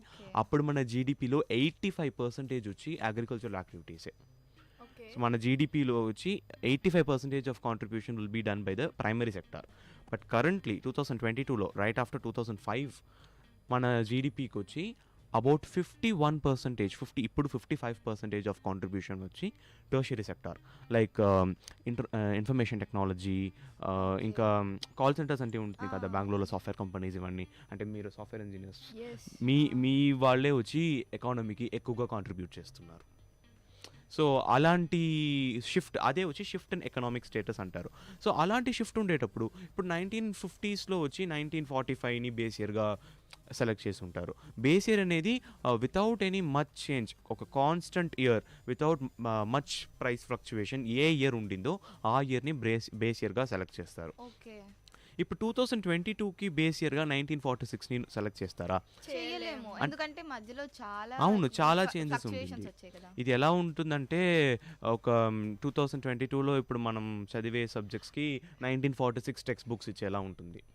సో అలాంటి సమస్య, అందుకే టెక్నాలజీకి నోకియా ఫోన్ ఇచ్చినట్టు. అంటే నోకియా ఫోన్ గురించి చెప్పకూడదులే, దాని పవరే వేరు. Very strong indeed. సరే, ఇప్పుడు ఫైనాన్షియల్ ప్లానింగ్ గురించి అందుకే మనం వచ్చి ఫస్ట్ అనుకోవాలి. అంటే ఫైనాన్షియల్ ప్లానింగ్ వచ్చి ఎలా చేస్తాము అంటే దాంట్లో చాలా పోర్ట్ఫోలియోస్ ఉంటుంది. సో ఫస్ట్ వచ్చి tax planning every year at the end of the annual year, financial year, మనం ఇన్కమ్ ట్యాక్స్ ఫైల్ చేస్తాం. అంటే మీ పేరెంట్స్ కూడా ఒక ఆడిటర్ని అప్రోచ్ చేసి వాళ్ళు ఫైల్ చేస్తారు కదా, దాన్ని వచ్చి ఫస్ట్ ప్లాన్ చేస్తారు. In case of a company, tax వచ్చి ఫస్ట్ వాళ్ళు ప్రెడిక్ట్ చేస్తారు. Tax for example income tax డిపార్ట్మెంట్కి వాళ్ళు వాళ్ళ ఫైనాన్షియల్ స్టేట్మెంట్స్ని ఇచ్చేయడం ముందు వాళ్ళ ఇంటర్నల్ ఆడిట్ డిపార్ట్మెంట్ వాళ్ళు ఫస్ట్ ఇంత ట్యాక్స్ వచ్చి ఎస్టిమేట్గా వచ్చి వాళ్ళు క్యాల్కులేట్ చేస్తారు. దాన్ని ప్రొవిజన్ ఫర్ ట్యాక్సేషన్ అంటారు. సో ఇన్కమ్ ట్యాక్స్ డిపార్ట్మెంట్ వాళ్ళు ఏం చేస్తారంటే వాళ్ళు వాళ్ళ ఇన్కమ్ ట్యాక్స్ లాస్ ప్రకారం ఒక అమౌంట్ని క్యాల్కులేట్ చేస్తారు. దీని డిఫరెన్స్ బట్టి ఆ డిఫరెన్స్ని క్యారీ ఫార్వర్డ్, అవన్నీ టెక్నికల్ థింగ్స్, అది మనకు అవసరం లేదు. సో ఇన్కమ్ ట్యాక్స్ వాళ్ళు ప్రెడిక్ట్ చేయడానికి ముందు, క్యాల్కులేట్ చేయడానికి ముందు ఆ అమౌంట్ ఎంత ఉంటుందని కంపెనీ ఇంటర్నల్ ఆడిటర్స్ వాళ్ళు ప్రెడిక్ట్ చేస్తారు. ఆ అమౌంట్ని రెడీ చేసుకుంటారు. అవును, దాని ప్రకారం వచ్చి వాళ్ళు వాళ్ళ స్టేట్మెంట్స్ని, వాళ్ళ ప్రొవిజన్స్ని వాళ్ళు రెడీ చేసుకుంటారు. సో అది ట్యాక్స్ ప్లానింగ్ అనమాట. ఇంకా ఇన్సూరెన్స్ ప్లానింగ్ అంటే ప్రతి ఒక్క యాసెట్కి ఇన్సూరెన్స్ ఉంటుంది. సో ఇప్పుడు ఇన్ కేస్ ఆఫ్ బిజినెస్ అంటే మనకు గుడౌన్ ఉంది, గుడౌన్లో మనం గూడ్స్ స్టోర్ చేస్తామంటే దానికి ఫైర్ ఇన్సూరెన్స్ ఉంటుంది.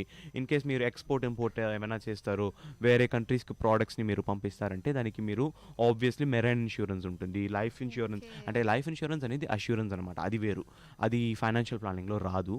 ఇంకా వచ్చి చూసారంటే హెల్త్ ఇన్సూరెన్స్ ఉంది, చాలా ఇన్సూరెన్స్ ఉంది, అవన్నీ ప్లాన్ చేయాలి. నెక్స్ట్ వచ్చి ఇన్వెస్ట్మెంట్స్ గురించి మనం 3rd ఎపిసోడ్లో డిస్కస్ చేసాము. సో ఇన్వెస్ట్మెంట్స్ అనేది చాలా ఇంపార్టెంట్. సేవింగ్స్గా మనం ఉంచకూడదు, దాన్ని ఇన్వెస్ట్మెంట్స్లో కూడా మనం ఉంచాలి అని శృతి కూడా చెప్పింది కదా.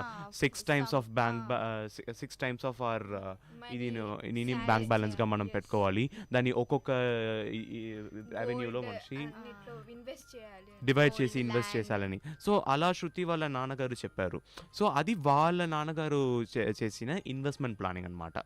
సో నెక్స్ట్ వచ్చి రిటైర్మెంట్ ప్లానింగ్ అనేటప్పుడు ఇప్పుడు చూసారంటే మన ఇండియన్ గవర్నమెంట్ ఎంప్లాయీస్ 2005 తర్వాత జాయిన్ చేసిన ఎంప్లాయీస్ ఎవరికి గవర్నమెంట్ పెన్షన్ లేదంట.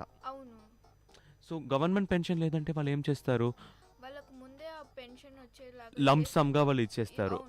సో ఫర్ ఎగ్జాంపుల్ ఇప్పుడు నేను ఒక గవర్నమెంట్ ఎంప్లాయీ, నాకు వచ్చి వాళ్ళు ఒక 50 lakhs 60 lakhs సెటిల్మెంట్గా ఇచ్చేస్తారు. సో ఆ అమౌంట్ని పెట్టి నేను ఏం చేస్తాను, ఒక యాసెట్ అలాగే కొనేస్తానా, ఇల్లు కొనేస్తానా ఏంటి? లేదు, ఆ అమౌంటే వచ్చి నాకు ఇప్పుడు నేను 60 yearsలో రిటైర్ అవుతానంటే ఇంకా నేను బ్రతికుండే 20-25 yearsకి వచ్చి ఆ అమౌంటే నాకు వచ్చి కావాలి. అదే నాకు వచ్చి లైక్ అదే వచ్చి డిపెండ్ చేసి ఉంటాను కదా నేను. అంటే దీనికి బ్యాంక్లో వచ్చి ఒక పాలసీ ఉంటుంది, యాన్యుటీ పాలసీ అంటారు.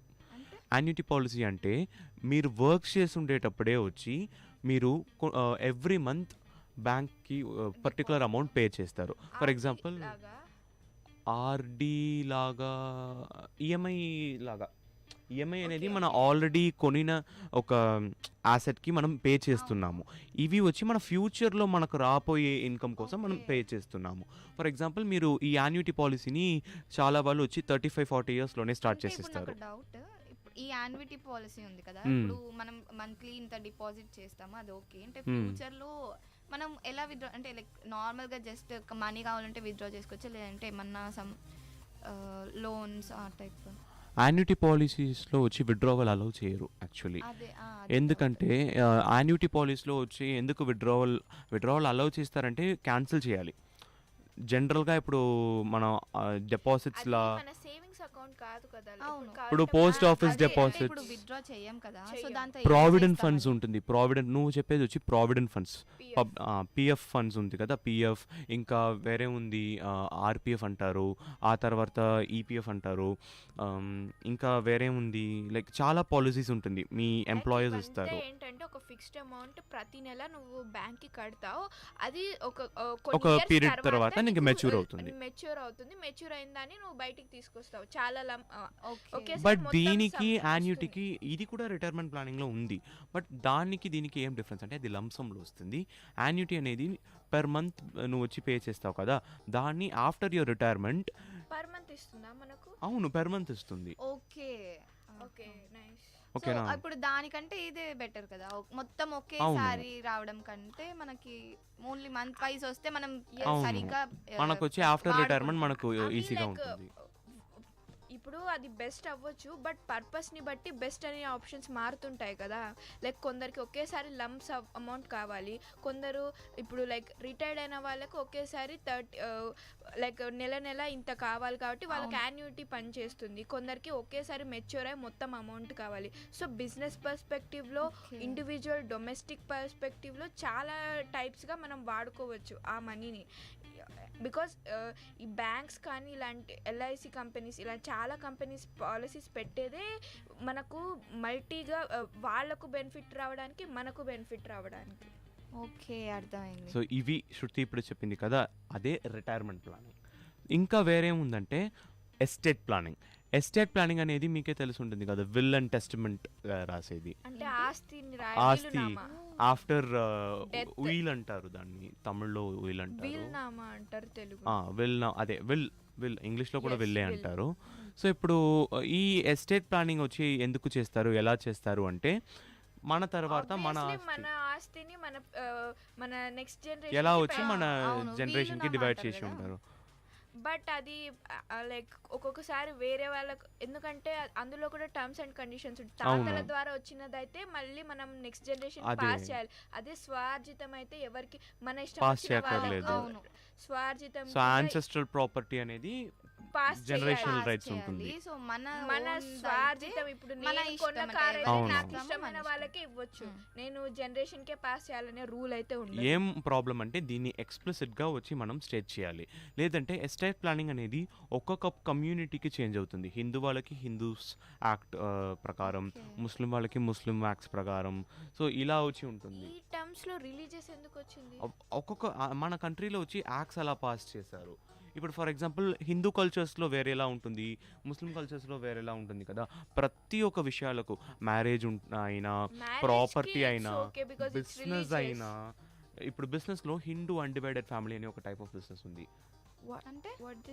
హిందూ అన్డివైడెడ్ ఫ్యామిలీ అనే ఒక బిజినెస్ అంటే దాన్ని వచ్చి ఏం చేస్తారంటే, ఇప్పుడు మార్వారి వాళ్ళని మీకు తెలుసు కదా, వాళ్ళకని ఒక ఫ్యామిలీ బిజినెస్ ఉంటుంది. వాళ్ళు ఆ బిజినెస్ ఎలా మెయింటైన్ చేస్తారంటే వాళ్ళు హెచ్యుఎఫ్ అంటారు. హెచ్యుఎఫ్ అనేది ఒక టైప్ ఆఫ్ బిజినెస్. సో దాని గురించి ఇంకా ఎలాబొరేటెడ్గా మన నెక్స్ట్ ఎపిసోడ్లో ఫస్ట్ సెగ్మెంట్లో నేను చెప్తానులే. సో ఇప్పుడు నెక్స్ట్ టైప్ ఆఫ్ ప్లానింగ్ ఏమంటే క్యాష్ ఫ్లో ప్లానింగ్. అంటే మంత్లీ ఎక్స్పెన్సెస్ మనకు కావాలి కదా, మంత్లీ మన క్యాష్ ఎంత క్యాష్ మనకు లోపల వస్తుంది, ఎంత క్యాష్ మనకు బయట పోతుంది, సో ఎంత క్యాష్ మనకు మిగులుతుంది.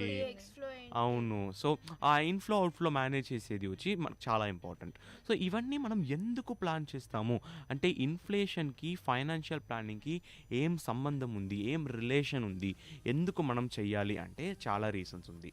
ఇన్ఫ్లేషన్ వచ్చి సడన్గా అన్ఇన్ఫార్మ్డ్గా వస్తుంది. సో ఈ ఎపిసోడ్ అంటే ద్రవ్యోల్బణం ద కన్క్లూషనే లేదండి పార్ట్ 1 ఎపిసోడ్లో. మన ఆబ్జెక్టివ్ అంటే ఫైనాన్షియల్ ప్లానింగ్ గురించి ఒక ఇండివిజువల్కి దాని ఇంపార్టెన్స్ గురించి వచ్చి మనం చెప్పాలనేదే మన ఆబ్జెక్టివ్. సో ఎందుకు అలా మనం చేయాలి అంటే కంటింజెన్సీ, ఏది ఎప్పుడు ఎలా జరుగుతుంది, ఫండ్స్ మనకి ఎప్పుడు చేతిలో ఉంటుంది, ఎప్పుడు వచ్చి లేదు అనేది మనకు తెలియదు. సో ఒక ఎమర్జెన్సీ కోసం మనం ఫైనాన్షియల్ ప్లానింగ్ అవసరం. నెక్స్ట్ వచ్చి రిటైర్మెంట్ కోసం మనం చేయాలి, అందుకే రిటైర్మెంట్ ప్లానింగ్ చేస్తున్నాము. ఇన్సూరెన్స్ కోసం ఇన్సూరెన్స్ ప్లానింగ్ చేస్తున్నాము. ఆ తర్వాత ఇన్వెస్ట్మెంట్స్, అంటే ఒకే లెవెల్లో మనం ఉండలేం కదా, డెవలప్ కావాలి. సో ఇన్వెస్ట్ చేయాలి క్యాష్ ఫ్లో కోసం.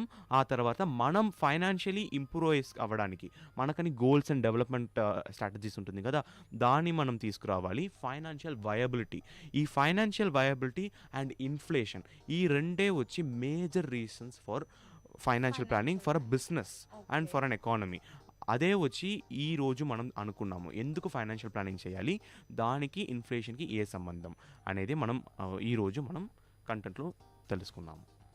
సో అందరికీ చాలా ఆసక్తికరమైన విషయాలు తెలుసుకున్నారని అనుకుంటున్నాను. సరికొత్త విషయాలతో మళ్ళీ కలుద్దాం. అంతవరకు వింటూనే ఉండండి విఐటి కమ్యూనిటీ రేడియో 90.8 FM. నేను మీ ఆర్జే శృతి. నేను మీ ఆర్జే శ్రీనివాస్. నేను మీ ఆర్జే ప్రణతి. Signing off.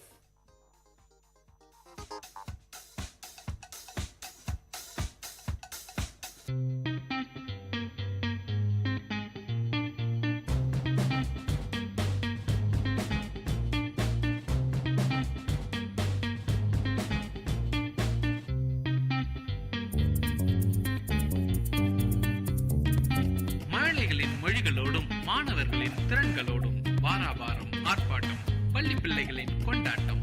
உங்கள் விஐடி பண்பலை 90.8 பள்ளிக்கூடம், வேலூர் நகரின் பள்ளிகளில் இருந்து மாணவர்களின் பல்சுவை நிகழ்ச்சி.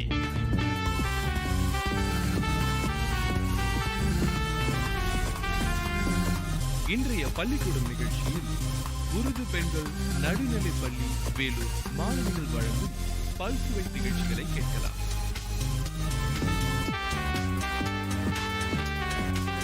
நிகழ்ச்சியின் தொடக்கமாக ஆங்கில பாடலை பாட வருகிறார் Husna Fathima. Mama bless you, many yes, I 3 bags, one for my master, one for my dad, one family table, who use the leg. Johnny, Johnny is Papa, eating sugar, no Papa, telling lies, no Papa, open your mouth, ha ha ha. நிகழ்ச்சியில் அடுத்ததாக உருது பாடலை பாட வருகிறார் சீமா கௌசர். मेरे मौला मेरे आका मेरे मौला मेरे आका मेरे मौला मेरे आका मेरे मौला मोहम्मदुर रसूलुल्लाह मोहम्मदुर रसूलुल्लाह मोहम्मदुर रसूलुल्लाह मोहम्मदुर रसूलुल्लाह जहां में उनसा चेहरा है यही खन्ना जबी कोई अभी तक जम सकीना औरतें इंसासी कोई नहीं रखी कुदरत ने मेरे आका कहीं तुझ में जो चाहा आपने मौला वो रखा है सभी तुझ में बदी का दौर हर सोए जहालत की बधाई थी बाजारों जुल्म से चारों तरफ पहली हवाई थी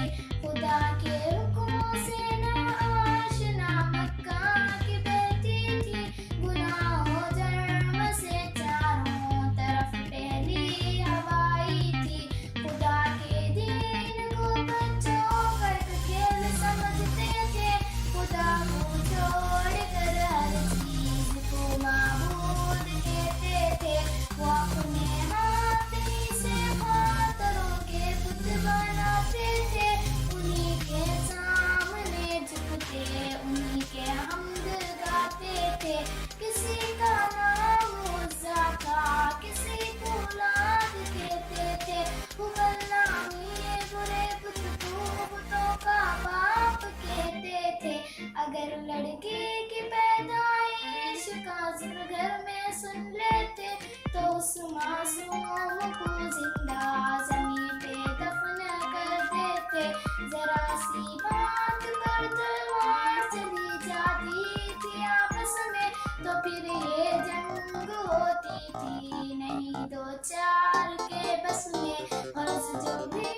ஆங்கில பாடலை பாட வருகிறார் சோனபர் சுல்தான்.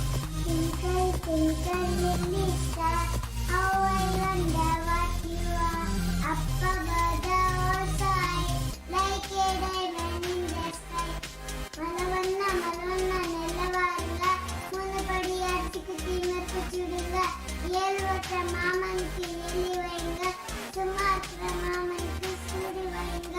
குத்தடி குத்தடி ஜெயிலக்கா, குஞ்சு குத்தடி ஜெயிலக்கா, பந்தனிலே பாவக்கா, தங்குதடி குலாக்கு. அண்ணன் வரான் பார்த்துக்கோ, பணம் கொடுத்தா வாங்கிக்கோ, சில்லறையே மாத்திக்கோ, சிலுக்கு பையில போட்டுக்கோ, சிலுக்கு சிலுக்குன்னு ஆடிக்கோ. நிகழ்ச்சியில் அடுத்ததாக உருது பாடலை பாட வருகிறார் உம்மி குல்சும்.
पढ़ाना भूल जाओगे अगर तुम जान लो इस दाफ़ानी की हकीकत को अगर तुम जान लो इस दाफ़ानी की हकीकत को मेरा दावा है तुम दिल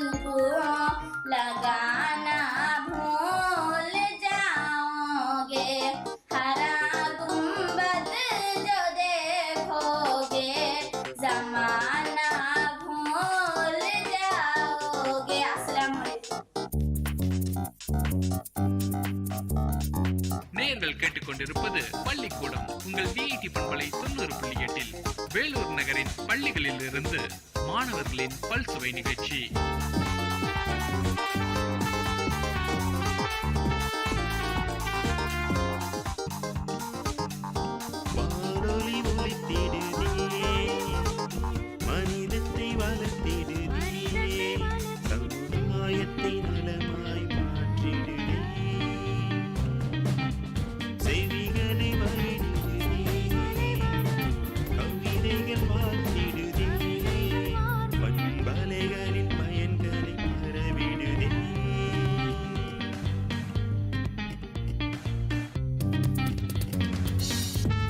நிகழ்ச்சியில் அடுத்ததாக ஆங்கில உரை கூற வருகிறார் ஆலியா.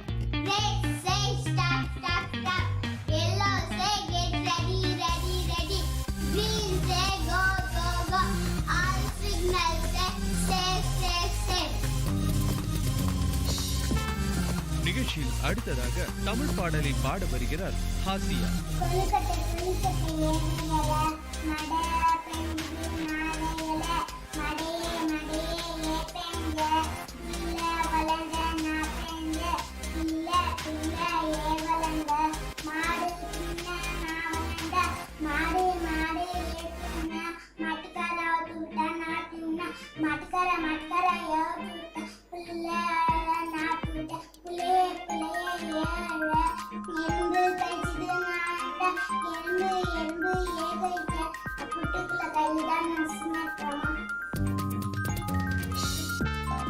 நிகழ்ச்சியில் அடுத்ததாக ABCD பற்றி கூற வருகிறார் அஃபீஃபா.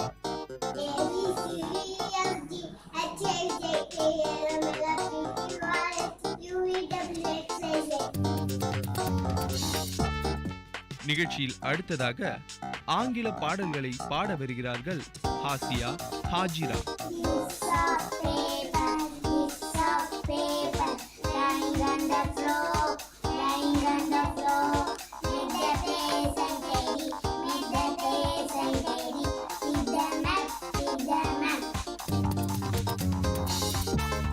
நிகழ்ச்சியில் அடுத்ததாக தமிழ் பாடலை பாட வருகிறார் ஹாஜிரா.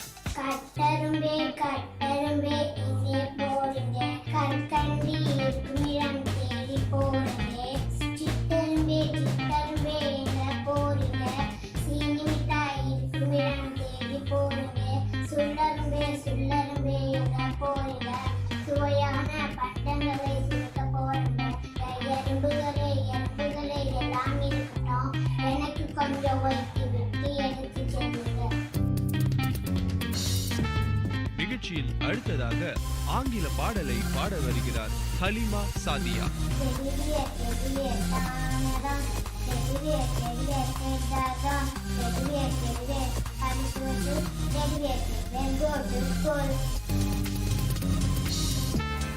நிகழ்ச்சியில் அடுத்ததாக ஆங்கில பாடலை பாட வருகிறார் Hajira.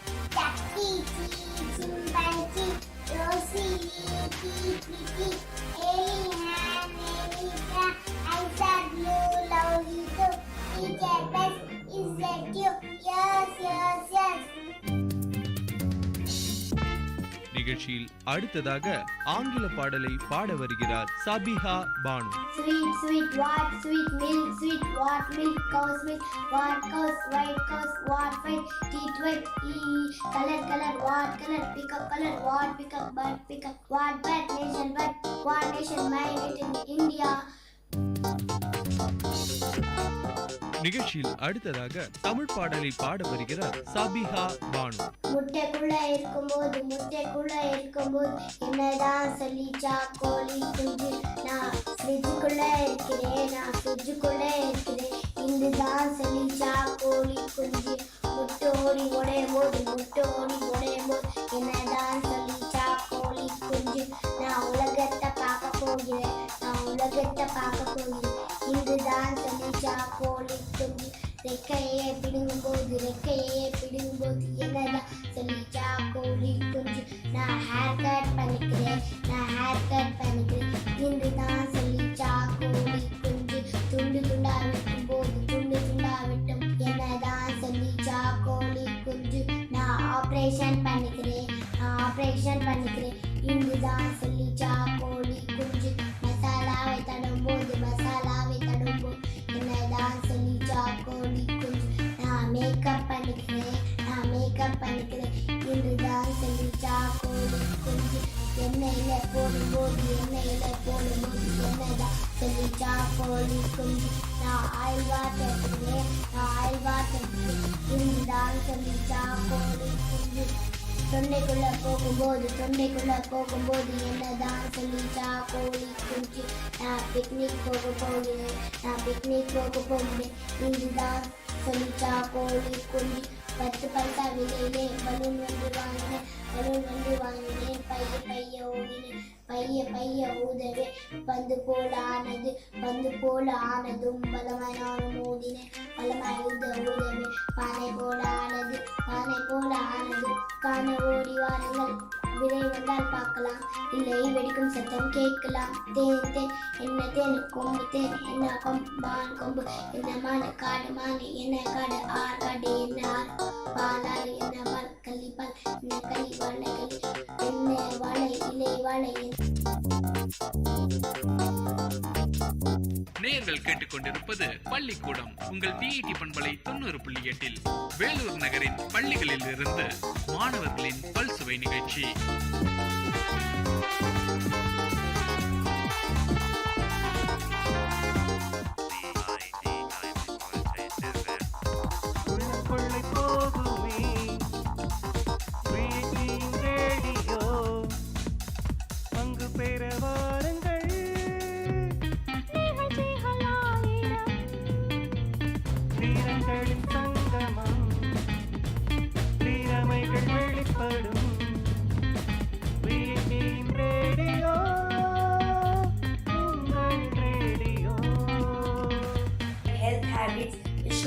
Good health habits. Good health gives us happiness. Happiness gives us success in life. By our good health habits, we grow strong and active. Cleanliness is very important for health. Therefore, we should keep our bodies and clothes clean. We should keep our living places, working places, and playgrounds neat and tidy. We must eat nutritious food. Eating too much junk it will spoil our health. Eating much of sweets will spoil our teeth and stomach. We must use hot water for the drinking purposes. Regular cold baths in the morning will make us fresh. We must have open air exercise daily in order to get plenty of fresh air. Games like football will improve our health, both our body and mind. We must have a sound sleep at night, at least for 7 hours. Thank you. நிகழ்ச்சியில் அடுத்ததாக தமிழ் பாடலை பாட வருகிறார் மிஸ்பா. ஆத்துல 2 முட்டை தத்தளிக்குது, தாளங்குனி சாமி வந்து எட்டி பாக்குது, மழை பாய்ச்சி மாவலிக்குது. எங்க அம்மா உங்க அம்மா டீச்சரு, எங்க அப்பா உங்க அப்பா போலீஸு, எங்க அண்ணன் உங்க அண்ணன் டோலாக்கு, எங்க அக்கா உங்க அக்கா முருங்கக்கா, எங்க தங்கச்சி உங்க தங்கச்சி கொட்டாவிச்சு. நிகழ்ச்சியில் அடுத்ததாக தமிழ் பாடலை பாட வருகிறார் சப்னா.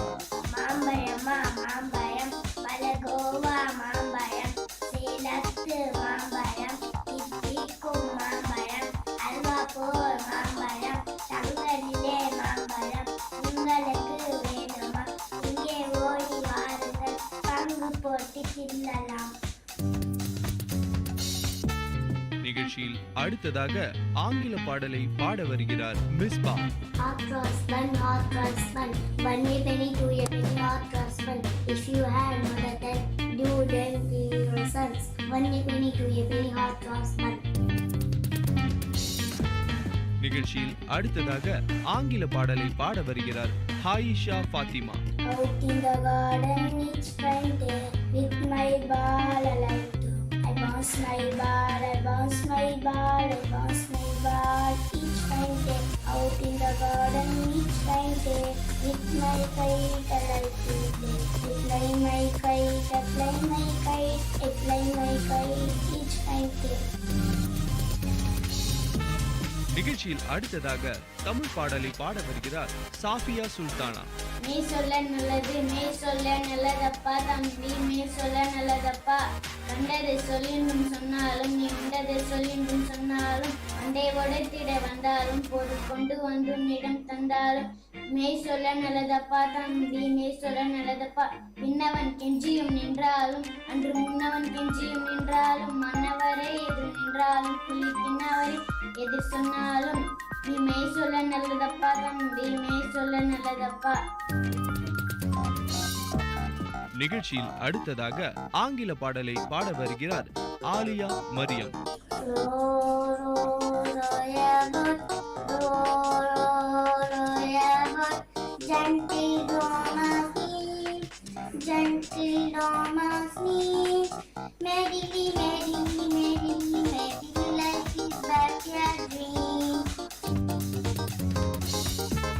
நிகழ்ச்சியில் அடுத்ததாக தமிழ் உரை நிகழ்த்த இருக்கிறார்கள் துஷ்னாரா மற்றும் ருஃபீனா. உனக்கு பாம்பு பற்றி ஏதாவது தெரியுமா? தெரியுமே, கவனமாக கேட்டுப்போல். உலகம் முழுக்க 2750 வகையான பாம்புகள் இருக்கின்றன. இந்தியாவில் மட்டும் 744 வகையான பாம்புகள் இருக்கின்றன. பாம்புக்கு காது இருக்காதா? பாம்புக்கு காது அவ்வளவாக வளர்ச்சி அடையவில்லை. பாம்பு பால் குடிக்குமா குடிக்காதா? குடிக்காது. ஏன்? பாம்பு, விலங்குறி, எலி, தவளை உடம்பில் உள்ள நீர்ச்சக்தி அதற்கு போதும். பாம்பு கடிக்குமா? பாம்பு யாரையும் தேடி போய் கடிப்பது இல்லை. மனிதர்கள் தனக்கு ஏதாவது ஏனூறு ஏற்பட்டதாக கடிக்கும். நன்றி, வணக்கம்.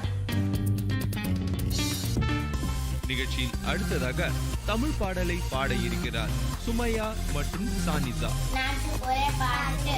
கொழுக்கட்டை கொழுக்கட்டை ஏவைகளே, அடுப்பு எரியலே நாவைகளே, அடுப்பே அடுப்பே ஏரியலே, மழையே பெய்தது நான் எரியலே, மழையே மழையே ஏன் பெய்தே, புல்லு வளர நான் பெய்தே, புல்லே புல்லே ஏன் வளர்ந்தே, மாடு தின்ன நான் வளர்ந்தேன், மாடு மாடு ஏன் தின்றே, மாட்டுக்கரை விட்டுவிட்ட நான் தின்றேன், மாட்டுக்கரை விட்டு விட்டேன், குழந்தை அழுதது நான் விட்டுவிட்டேன், குழந்தை குழந்தை ஏன் அழுதே, எறும்பு கடிச்சது நான் அழுதேன், எறும்ப எறும்ப ஏன் கடிச்சேன், என் கூட்டுக்குள்ள காலச்ச நான் சும்மா இருப்பேனா? நிகழ்ச்சியில் அடுத்ததாக ஆங்கில பாடலை பாட வருகிறார் Harshiya கவுனன். My name is Harsha Kaunan. 4th standard. 2 little mangoes hanging on a tree. 2 little mangoes smelling down at me. I shoot the tree as I go down. But the mangoes never. நிகழ்ச்சியில் அடுத்ததாக தமிழ் உரை நிகழ்த்த இருக்கிறார்கள் யாஸ்மின், ஃபாத்திமா. என் குடும்பத்தின் விளக்கு பெண்ணாவாள். அப்பெண்ணுக்கு விளக்கிலே போன்றவர்கள். அவள் பெற்ற பண்பில் சிறந்த பிள்ளைகள். மனிதர்க்கினிய அன்பு மிக்க அப்பிள்ளைகளுக்கு விளக்காக விளங்குவது எதுவென்றால் அவர்களிடம் உள்ள நல்லெண்ணங்களே. நன்றி, வணக்கம். நிகழ்ச்சியில் அடுத்ததாக ஆங்கில பாடலை பாட வருகிறார் Nazia காத்தூன். My name is Nazia Khatun. Field, what field, game, field, what game, ball, game, what ball, tennis ball, what tennis table, tennis what table, round table, what round the merry-go-round. நிகழ்ச்சியில் அடுத்ததாக ஆங்கில உரை நிகழ்த்த இருக்கிறார்கள் Rehana, ஃபர்ஹின், ஹாசியா, அன்ஜும். Good morning, teacher. How are you? I am fine.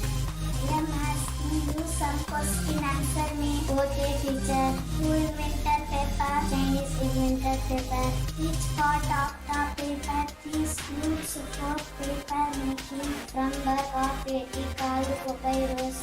Which place is known as the Queen of Hill Station? It is as the Queen of Hill Station. What are the interesting sport in Nilagiri? Telescope, Janapuri Waterfall, Nature Park, Munina Lake, Sami Malai. Thank you. Thank you.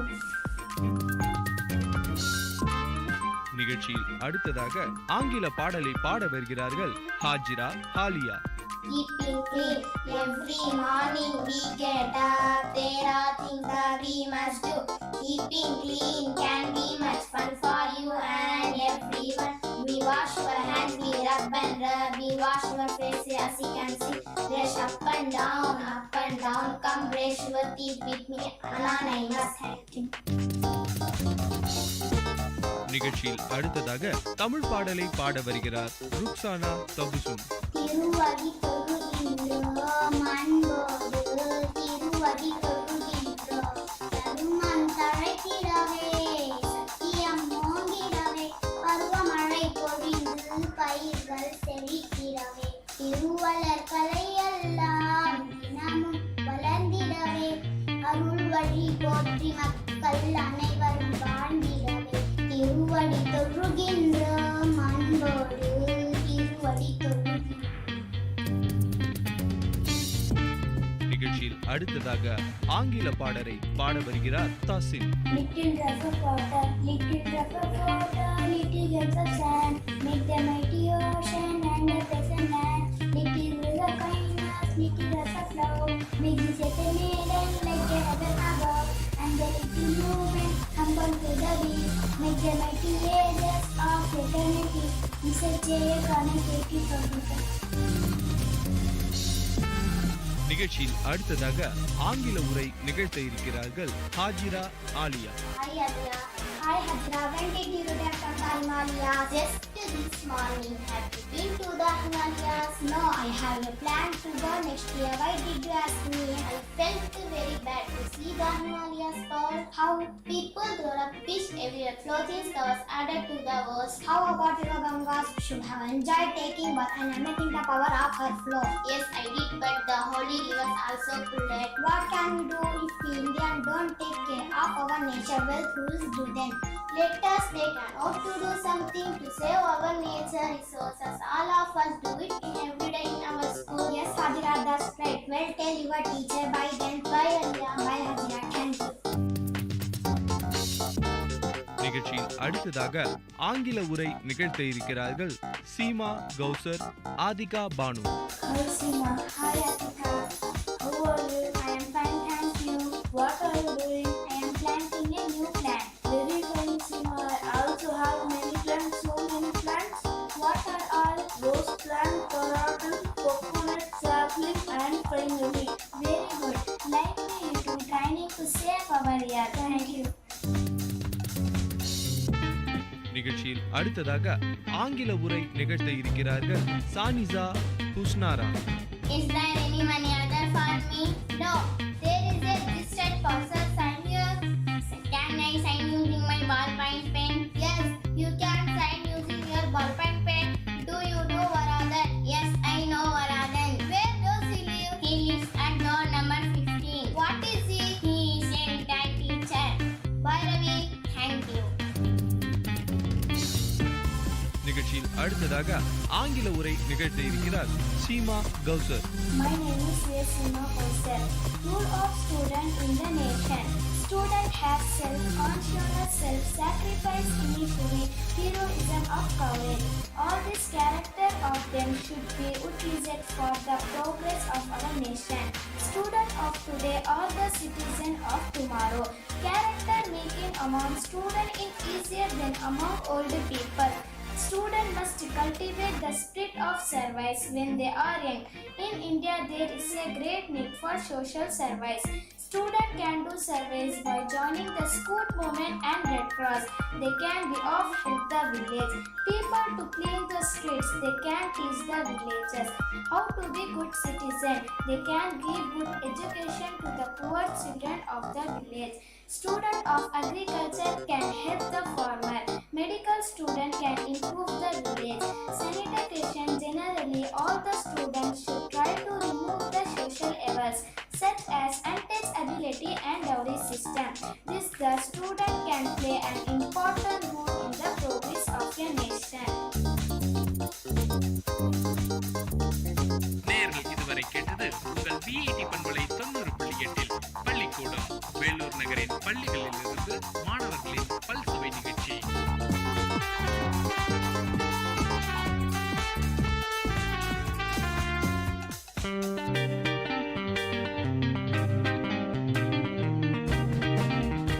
Dear listeners, for the next hour, you are going to listen to the program Team Speak Time in Vit Community Radio 90.8 FM.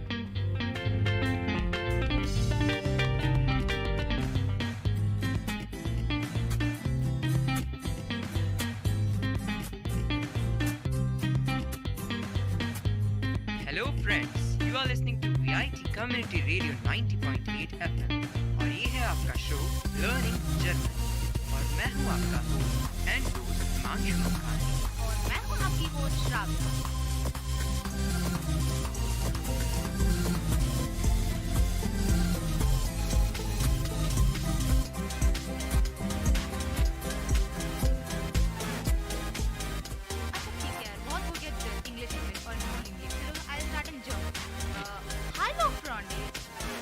Dice ist VIT Community Radio 90.8 FM. Und ihre Zohyorte Learning German. Ich bin Himanshu Manghani. Und ich bin Shravya. Okay, तो हमने जो पहले हिंदी और English का mixture बोला था तो हमने उसको जर्मन में बोला। हमने बोला कि Dice is VIT Community Radio 90.8 FM मतलब This is VIT Community Radio 90.8 FM. और फिर बाद में हमने बोला Here is Zohyor Learning German. So Zohyor मतलब to learn, to listen. You are listening to VIT Learning German show. और ich bin Himanshu मंगानी मतलब मैं हूँ हिमांशु मंगानी. Und ich bin Shravya मतलब and this is Shravya. Okay, तो देखिए अब धीरे धीरे हमने इंट्रोडक्शन तो तुम्हें बता ही दिया है. तो आज सबसे पहले हम क्या करेंगे? सबसे पहले मुझे तो सुबह सुबह ये याद आ गया कि हम होंगे कामयाब. क्यों ऐसा क्यों? ऐसे मतलब यू नो विल पावर बढ़ गया बहुत. तो तब मुझे याद आया कि भाई हमने तो अपने लिसनर्स को विल, शैल और ऐसे मॉडल वर्ब्स के बारे में तो बताया ही नहीं. तो ठीक है, आज सोचा हम आज मॉडल वर्ब्स कवर अप कर लेते हैं, यानी कि will, shall, like, would, mind and all. Okay, तो इसको बोलते हैं मॉडल वर्ब्स. चलो ठीक है, अब धीरे धीरे हम इतना आगे बढ़ चुके हैं तो अभी इस मॉड पे आ गए हैं कि हम आज ये पढ़ेंगे. तो सबसे पहले रिवीजन करा देते हैं कि लास्ट 2 क्लासेस में हमने क्या किया. हमने कुछ 10 रूट वर्ड्स पढ़े थे. तो वो कौन से थे श्राव्या? 10 वर्ड्स. रूट वर्ड्स जैसे कि मतलब पॉजिटिव प्रोनाउन. अरे हाँ, मेरा का माइन. भूल गए. तो और हम मेरा का बोलेंगे माइन, तुम्हारा, यानी जब हम एक बंदे को स्पेसिफाई कर रहे हैं तब हम बोलेंगे टाइम. पर जब हम बहुत सारे लोगों को स्पेसिफाई कर रहे हैं हम यूज करेंगे यूअर. राइट, तो इसको ऐसे बोल सकते हैं. आई के लिए बोलेंगे माइन और आर के लिए बोलेंगे फिर और यू के बोलेंगे यू के लिए बोलेंगे टाइम और यू ऑल के लिए बोलेंगे यूअर. और फिर बाद में ही और इट के लिए सीन साइन और फिर जी के लिए बोलेंगे ईयर. ईयर. सारे जी के लिए मतलब फॉर्मल, इनफॉर्मल जो कुछ भी हो हम ईयर ही यूज करते हैं. जी लड़कियों के लिए भी बोलते हैं, रिस्पेक्ट के लिए भी बोलते हैं और दे ऑल के लिए भी बोलते हैं, यानी थर्ड पर्सन प्लूरल के लिए भी बोलते हैं. जी हाँ. और कल हमने आर्टिकल्स भी किए थे, डेफिनेट और इंडेफिनेट आर्टिकल्स के लिए हम कौन सा प्रोनाउन यूज करते हैं. तो द के लिए देर दी दास, मस्कुलिन, फेमिनिन और न्यूट्रल के ऑर्डर था. और फिर ए और एन को बोलेंगे आइन. आइन में ही हम मास्कुलिन और न्यूट्रल के लिए यूज करेंगे आइन और फेमिनिन और प्लूरल के लिए यूज करेंगे आइना. ठीक है, तो बेसिकली 10 वर्ड्स हो गए. आई के साथ माइन, यू ऑल के साथ योर और यू सिर्फ सिंगुलर है उसके लिए डाइन. आर के लिए उनसे, ही और इट के लिए सीन और जाई के लिए नहीं साइन. Okay sign. हमारा ये आई और ई का चक्कर कब चलेगा मुझे नहीं पता नहीं, कभी भी कहीं तो सही होगा ही. देखते सही करा देती हूँ, मैं ही सही कराऊंगी. जरूर. और जी के लिए बोलेंगे टायर. हाँ ठीक है, चलो बहुत बढ़िया. तो अब मॉडल वर्ब से सबसे पहले बताओ कि वो बोलन का मतलब क्या होगा. बोलन मतलब विल.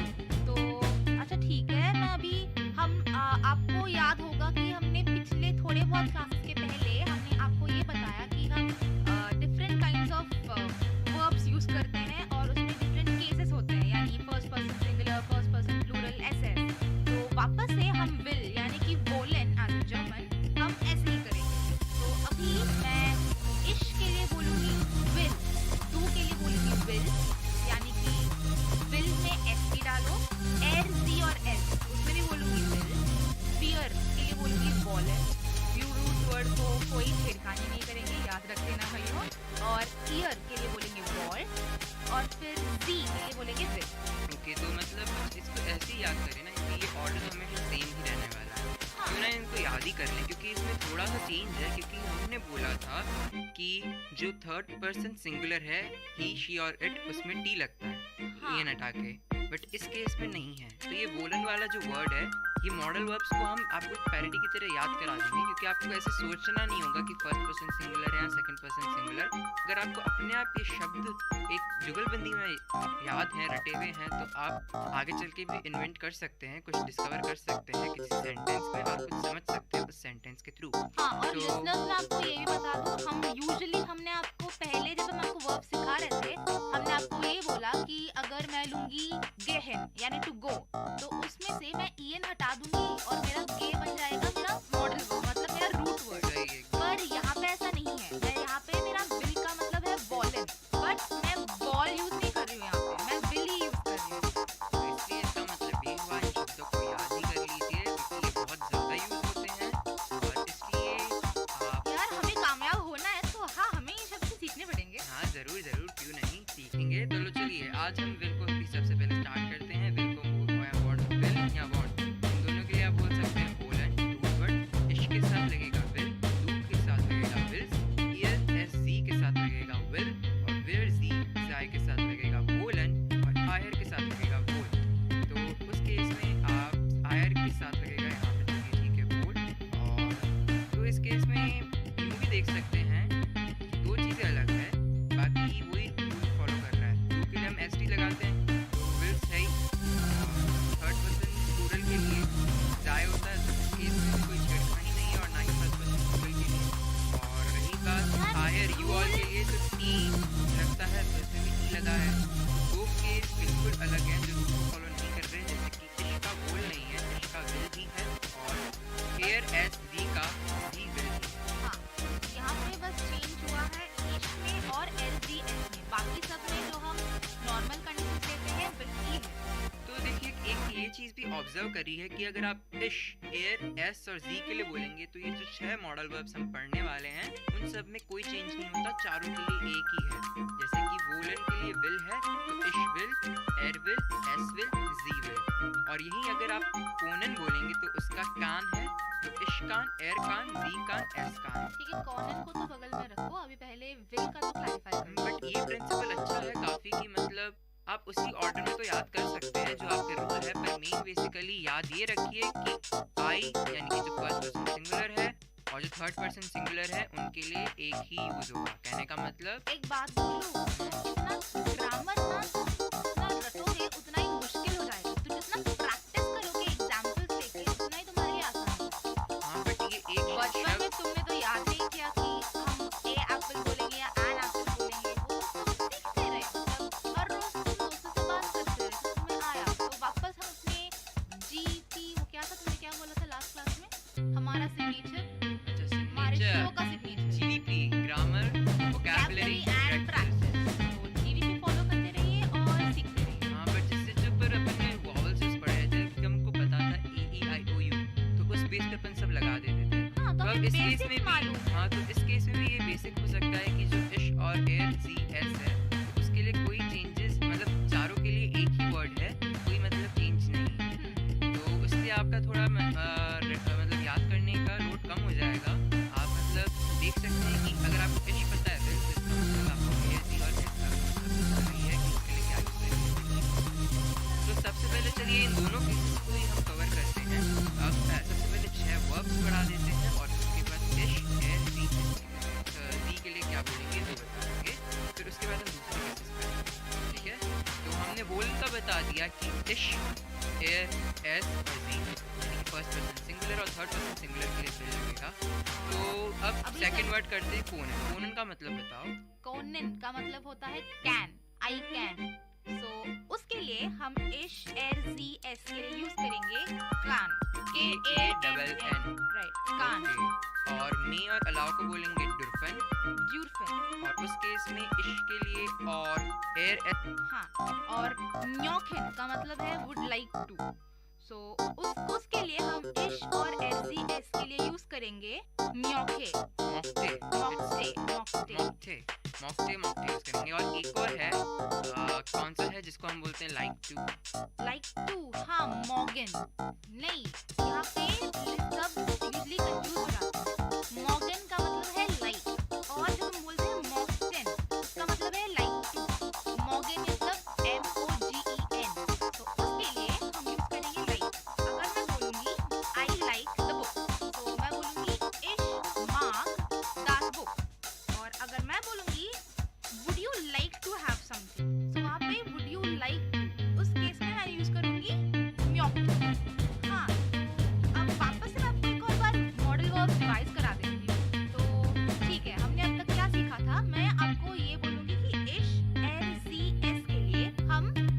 वर्ब्स यूज करेंगे। तो वॉलन मतलब विल, उसके लिए हम यूज करेंगे विल। कैन के लिए हम यूज करेंगे कान, इसका रूट वर्ड है कॉनन। और डुर्फन मतलब कि मे और अलाउ, और सोलन मतलब शुड, मूसन मतलब मस्ट, मॉक्टन मतलब वुड लाइक, और मार्टन मतलब लाइक। ठीक है, तो चलो इसमें को अच्छी मीनिंग याद करा देते हैं। तो मैं तुमसे बोलूँगा कि इसका इंग्लिश बताने की क्या बोलते हैं। ठीक है श्राव्या, तैयार हो? 3 2 1 शून्य। वॉलन वॉलन वॉलन मतलब विल। और कॉनन कॉनन मतलब कैन। सोलन मतलब शुड। मॉक्टन मतलब वुड लाइक टू। मूसन मतलब मस्ट। और डुर्फन मतलब मे। मागन लाइक। लाइक। नॉट मागन, इट्स मॉगन। ओके, तो अब ऐसे कर सकते हैं। वोलन के लिए क्या है जो हमने केसेस पढ़े हैं, विल। सोलन के लिए सोल, मूसन के लिए मूस, मॉक्टन के लिए मॉक्टे, और डॉर्फन के लिए डार्क, और कोनन के लिए कान। ठीक है, कॉनन के लिए कान और सोलन के लिए शुड, सोल। और रही बात अब इस केस में डू पे आ जाते हैं, जो कि सेकंड पर्सन सिंगुलर है। तो उस केस में रूल वही लगेगा, ई हटा के एस टी लगाना है। बट एक जगह डिफरेंट है, जो कि है मोशन वाला केस, उसमें मुस्ट बोलेंगे, मोशन नहीं बोलेंगे। तो एक ही इसका एक्सेप्शन है, बाकी वही रूल है जो हमने आपको पहले बता चुके हैं कि ई एन हटाकर ई एस टी लगाना है। तो वोलन का हो जाएगा वोल्स, वोलन का हो जाएगा फोन्ट, सोलन का हो जाएगा सोल, और डुर्फन का हो जाएगा डार्क। और फिर रही बात मॉकन की, तो उसके इसमें जगह मॉकेस, और मूसन के लिए हो जाएगा मूस। ओके, कोई इसमें एक्सेप्शन नहीं है, मैं शायद गलत बोल गया। नहीं है, क्योंकि यहाँ पे तुम एसटी लगाओ, मूस में ऑलरेडी डबल एस है, तो तुम तीसरा एस तो लगाओगे नहीं, तो इसलिए वो बनेगा मूस। ओके, तो काम अपना आसान हो गया। आपने 3 केसेस पकड़ लिए सिंगुलर वाले, जिसमें first person singular, third person singular के लिए एक ही शब्द यूज करना है, जो कि रूल से थोड़ा सा अलग है। और रही बात सेकंड पर्सन सिंगुलर की, मतलब डू की, तो उस केस में हमें एसटी ऐड वही हमारा पुराना रूल। फर्स्ट पर्सन के लिए जो हमने वर्ड यूज किया, उसके लिए एसटी ऐड कर दो, सिंपल। ठीक है, और अब थर्ड केस आ जाते हैं, जो कि है हमारा थर्ड पर्सन सिंगुलर प्लूरल और फर्स्ट पर्सन प्लूरल। इस केस में हमने बोला था रिस्पेक्ट करते हैं, तो उसके लिए कैपिटल एस लगा देंगे सी में। और अगर थर्ड पर्सन प्लूरल की बात करें तो सी है नॉर्मल, मतलब दे और इन बोलेंगे, फिर मतलब फर्स्ट पर्सन प्लूरल की। तो इस केस में कोई टेंशन नहीं, कोई भी दिक्कत नहीं होगी। हमने जो पहले के रूल्स पढ़ रखे हैं वही पता होने चाहिए, तो इसमें कोई चेंज नहीं है।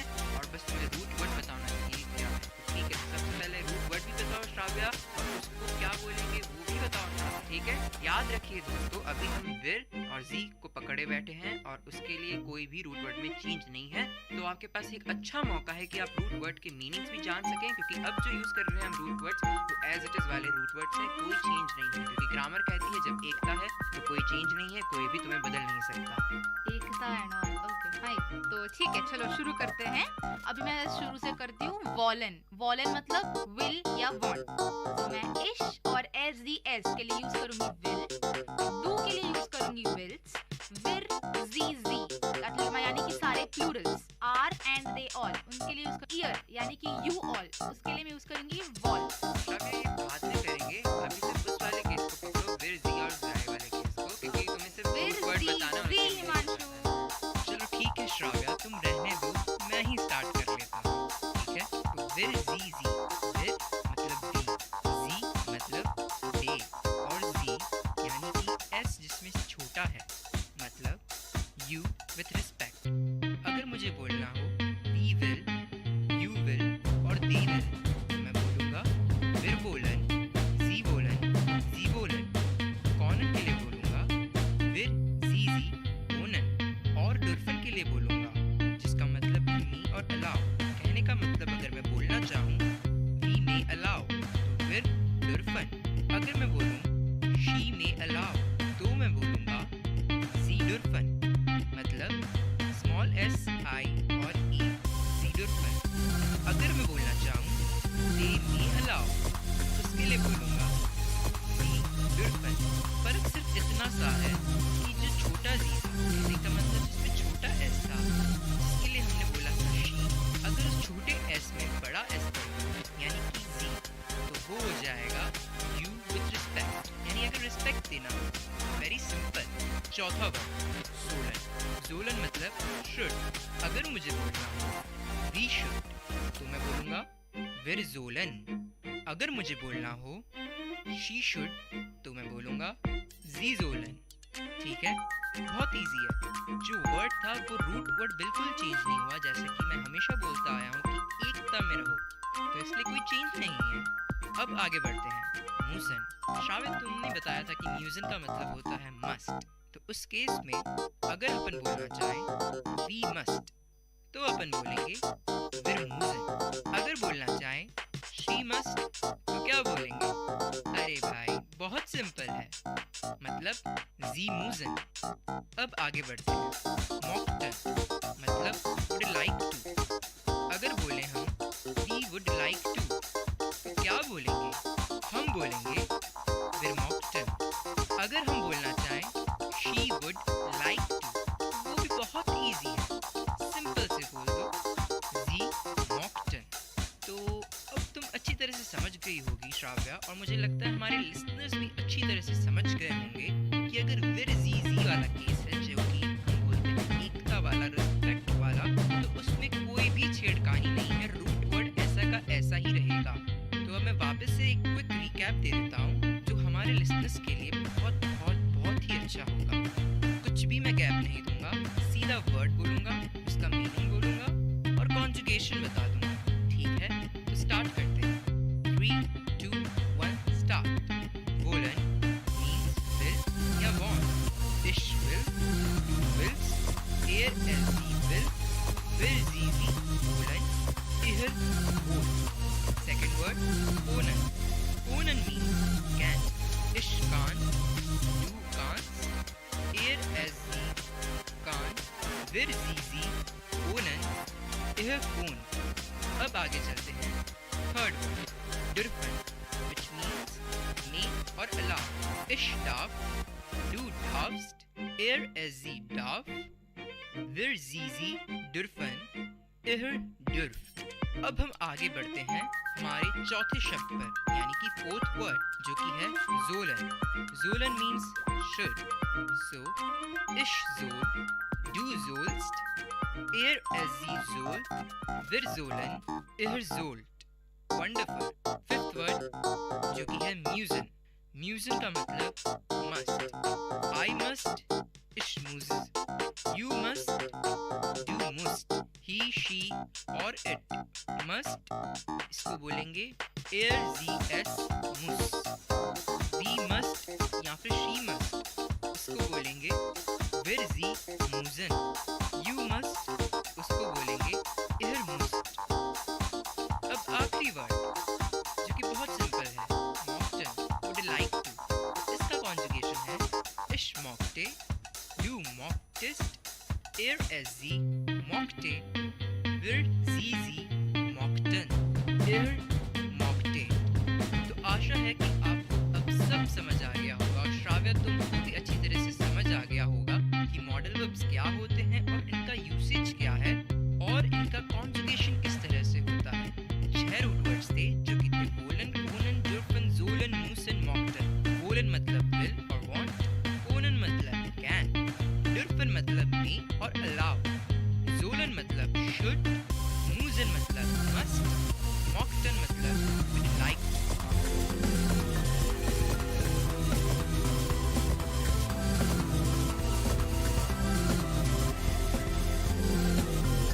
आशा करती हूँ कि हमने आज आप लोगों को बहुत कुछ सिखाया है। तो यहाँ पे हम साइन ऑफ करते हैं। मैं हूँ श्राव्या मिश्रा और मैं हूँ हिमांशु मस्तानी, और आप सुन रहे हैं अपना फेवरेट शो लर्निंग जर्मन, और ये है VIT community radio 90.8 FM।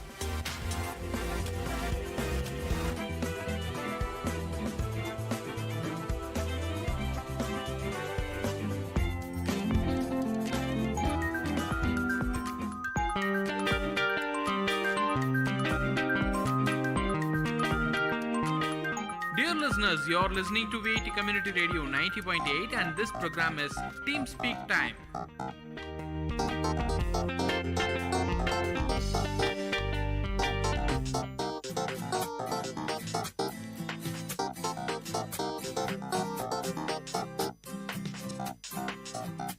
Hallo Freunde, das ist VIT Community Radio 90.8 FM und das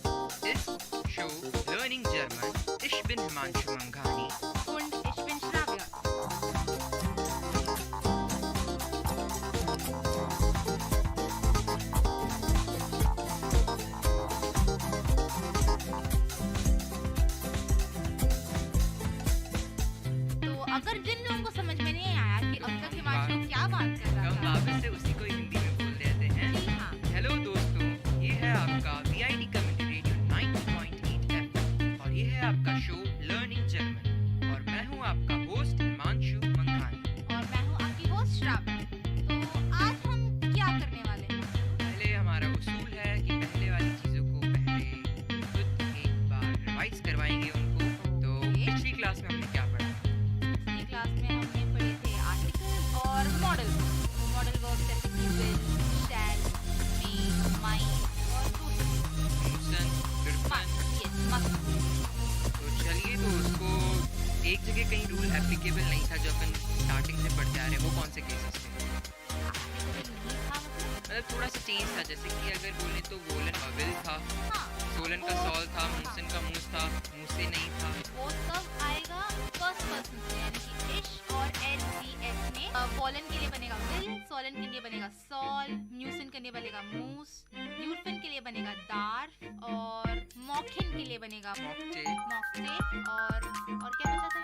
और एक मार्कन हमने बोला था, तो उसके लिए मागिन अलग बात है। मागिन हम अभी से नहीं लाएंगे क्योंकि कंफ्यूज हो जाएंगे लोग, तो हम मागिन बाद में लाएंगे। ठीक है, वो नए 6 शब्द थे। तो आज हम क्या करने वाले हैं? आज हम बेसिक सेंटेंसेस बोलने वाले हैं, जैसे कि अभी मुझे किसी को अपना नाम बताना है जर्मन में। मैं अभी सपोज अगर मेरा सब कुछ मेरा इंजीनियरिंग मैंने अच्छे से कर लिया और मुझे जर्मनी में एमएस करने का मौका मिल गया, तो मैं वहाँ पे जाऊँगी, तो मैं लोगों से कैसे बात करूँगी?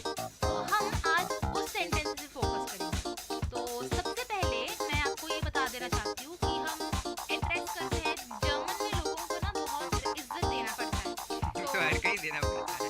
हाँ, मतलब अभी मैं सब लैंग्वेज में रिस्पेक्ट जरूरी है। जी हाँ, बट ठीक है, वहाँ पे थोड़ी और ज़्यादा ज़रूरी है। तो ठीक है, सबसे पहले अगर हम किसी को एड्रेस करना चाहें तो हम इंग्लिश में मिस्टर और मिस बोलते हैं। तो यहाँ पे जर्मन में हम मिस्टर को बोलते हैं हेर और मिस को बोलते हैं फ्राउ। ठीक है? तो चलिए ठीक है, आज श्राव्या ऐसा करते हैं कि इस लेसन में तुम मेरी टीचर बन जाओ और मैं और मेरे जो अपन के जो भी लिसनर्स हैं वो स्टूडेंट बन जाएंगे। तो तुम पूरा बताओ क्या होता है। मैं तुमसे कुछ क्वेश्चंस पूछूंगा, क्रॉस क्वेश्चन जो एक स्टूडेंट टीचर से करता है। हालांकि वो इतना ऑफिशियल नहीं होगा, इतना ज़रूर होगा कि लोगों को समझ पाए कि वो क्या सीख रहे हैं। तो ठीक है, शुरू करते हैं। सबसे पहले जब हम किसी से कुछ बोलना का सब कुछ पूछना चाहते हैं या फिर हम कॉन्वर्सेशन स्टार्ट करना चाहते हैं, तो हम यूजुअली उसको ग्रीट करते हैं। तो हमने आपको बहुत पहले बता दिया है कि हम ग्रीट कैसे करते हैं। अगर मैं किसी को बोलना चाहूँ गुड मॉर्निंग, तो मैं क्या बोलूँगी हिमांशु? गुडन मॉर्गन। प्लीज। अगर गुड डे बोलना चाहूँ तो गुडन टाग। गुड इवनिंग तो गुडन आबेद। और गुड नाइट तो गुडन नाट। ओके, गुड नाइट तो कॉन्वर्सेशन से शुरू नहीं होता, वो तो कॉन्वर्सेशन का अंत होता है। तो ठीक है, अगर मैं किसी से बोलना चाहूँ कि मेरा नाम श्राव्या है, तो मैं बोलूँगी like good day, my name is Shravya. तो मैं उसको कैसे बोलूँगी? गुडन टाग, माय नेम इज श्राव्या। समझे? और अगर मुझे बोलना हो कि व्हाट इज़ योर नेम, तो मैं कैसे बोलूँगा? What is your name? What is your name के लिए हम दो तरीके से बोल सकते हैं। हम ऐसे बोल सकते हैं कि वी हाइसन सी, तो how are you called? So वी हाइसन सी मतलब व्हाट इज योर नेम, या फिर व्हाट इज योर नेम, ऐसे भी बोल सकते हैं। व्हाट इज योर नेम सीधा जर्मन में। तो उसके लिए मुझे रिप्लाई करना पड़ेगा माय नेम इज श्राव्या या फिर इश हाइसे श्राव्या, या फिर मैं ऐसे भी बोल सकती हूँ कि इश बिन श्राव्या। ओके, तो चलिए एक अच्छी चीज़ इसी को ही थोड़ा इलैबोरेट करते हुए एक सीन लेते हैं जिसमें क्या होगा श्राव्या? मैं इन्फॉर्मेशन डेस्क पे बैठी हूँ और सपोज हिमांशु तुम मेरे पास आए हो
नामा मतलब लास्ट नेम, ठीक है। तो अगर कोई मुझसे पूछेगा कि व्हाट इज योर फोरनामा मतलब what is your first name, तो मैं बोलूंगी माइन फोरनामा इज श्राव्य। और कोई मुझसे पूछेगा व्हाट इज योर नाकनामा, तो मैं बोलूंगी करा इज माइन नाकनामा। नाकनामा मतलब लास्ट नेम, लास्ट नेम यानी गौरनामा, सरनेम।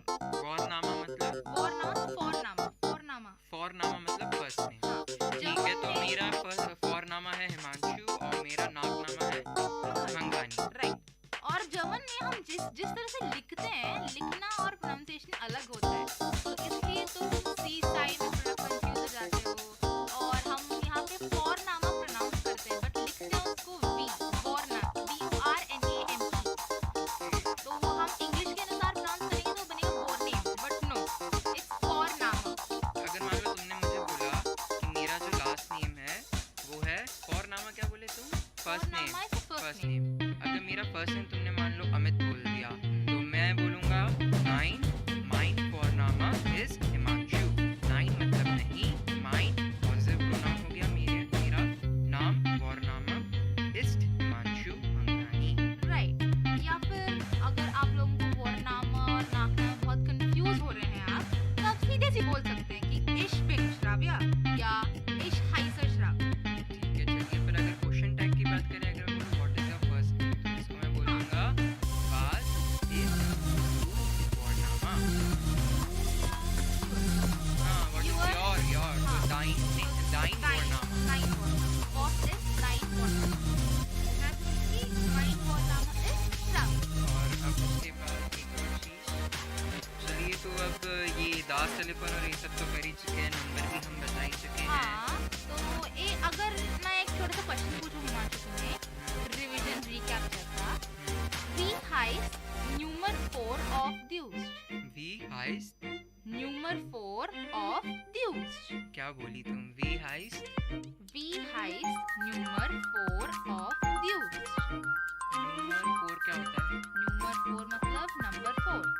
वी हाइस्ट मतलब how is it called, how is number 4 ऑफ द्यूस्ट कॉल्ड। ओके, तो मतलब नंबर को क्या 4 बोलते हैं? को हम जर्मन में क्या बोलते हैं, तो क्या बोलते हैं? VIER स्पेलिंग है उसकी, और उसको बोलेंगे देयर। गुड।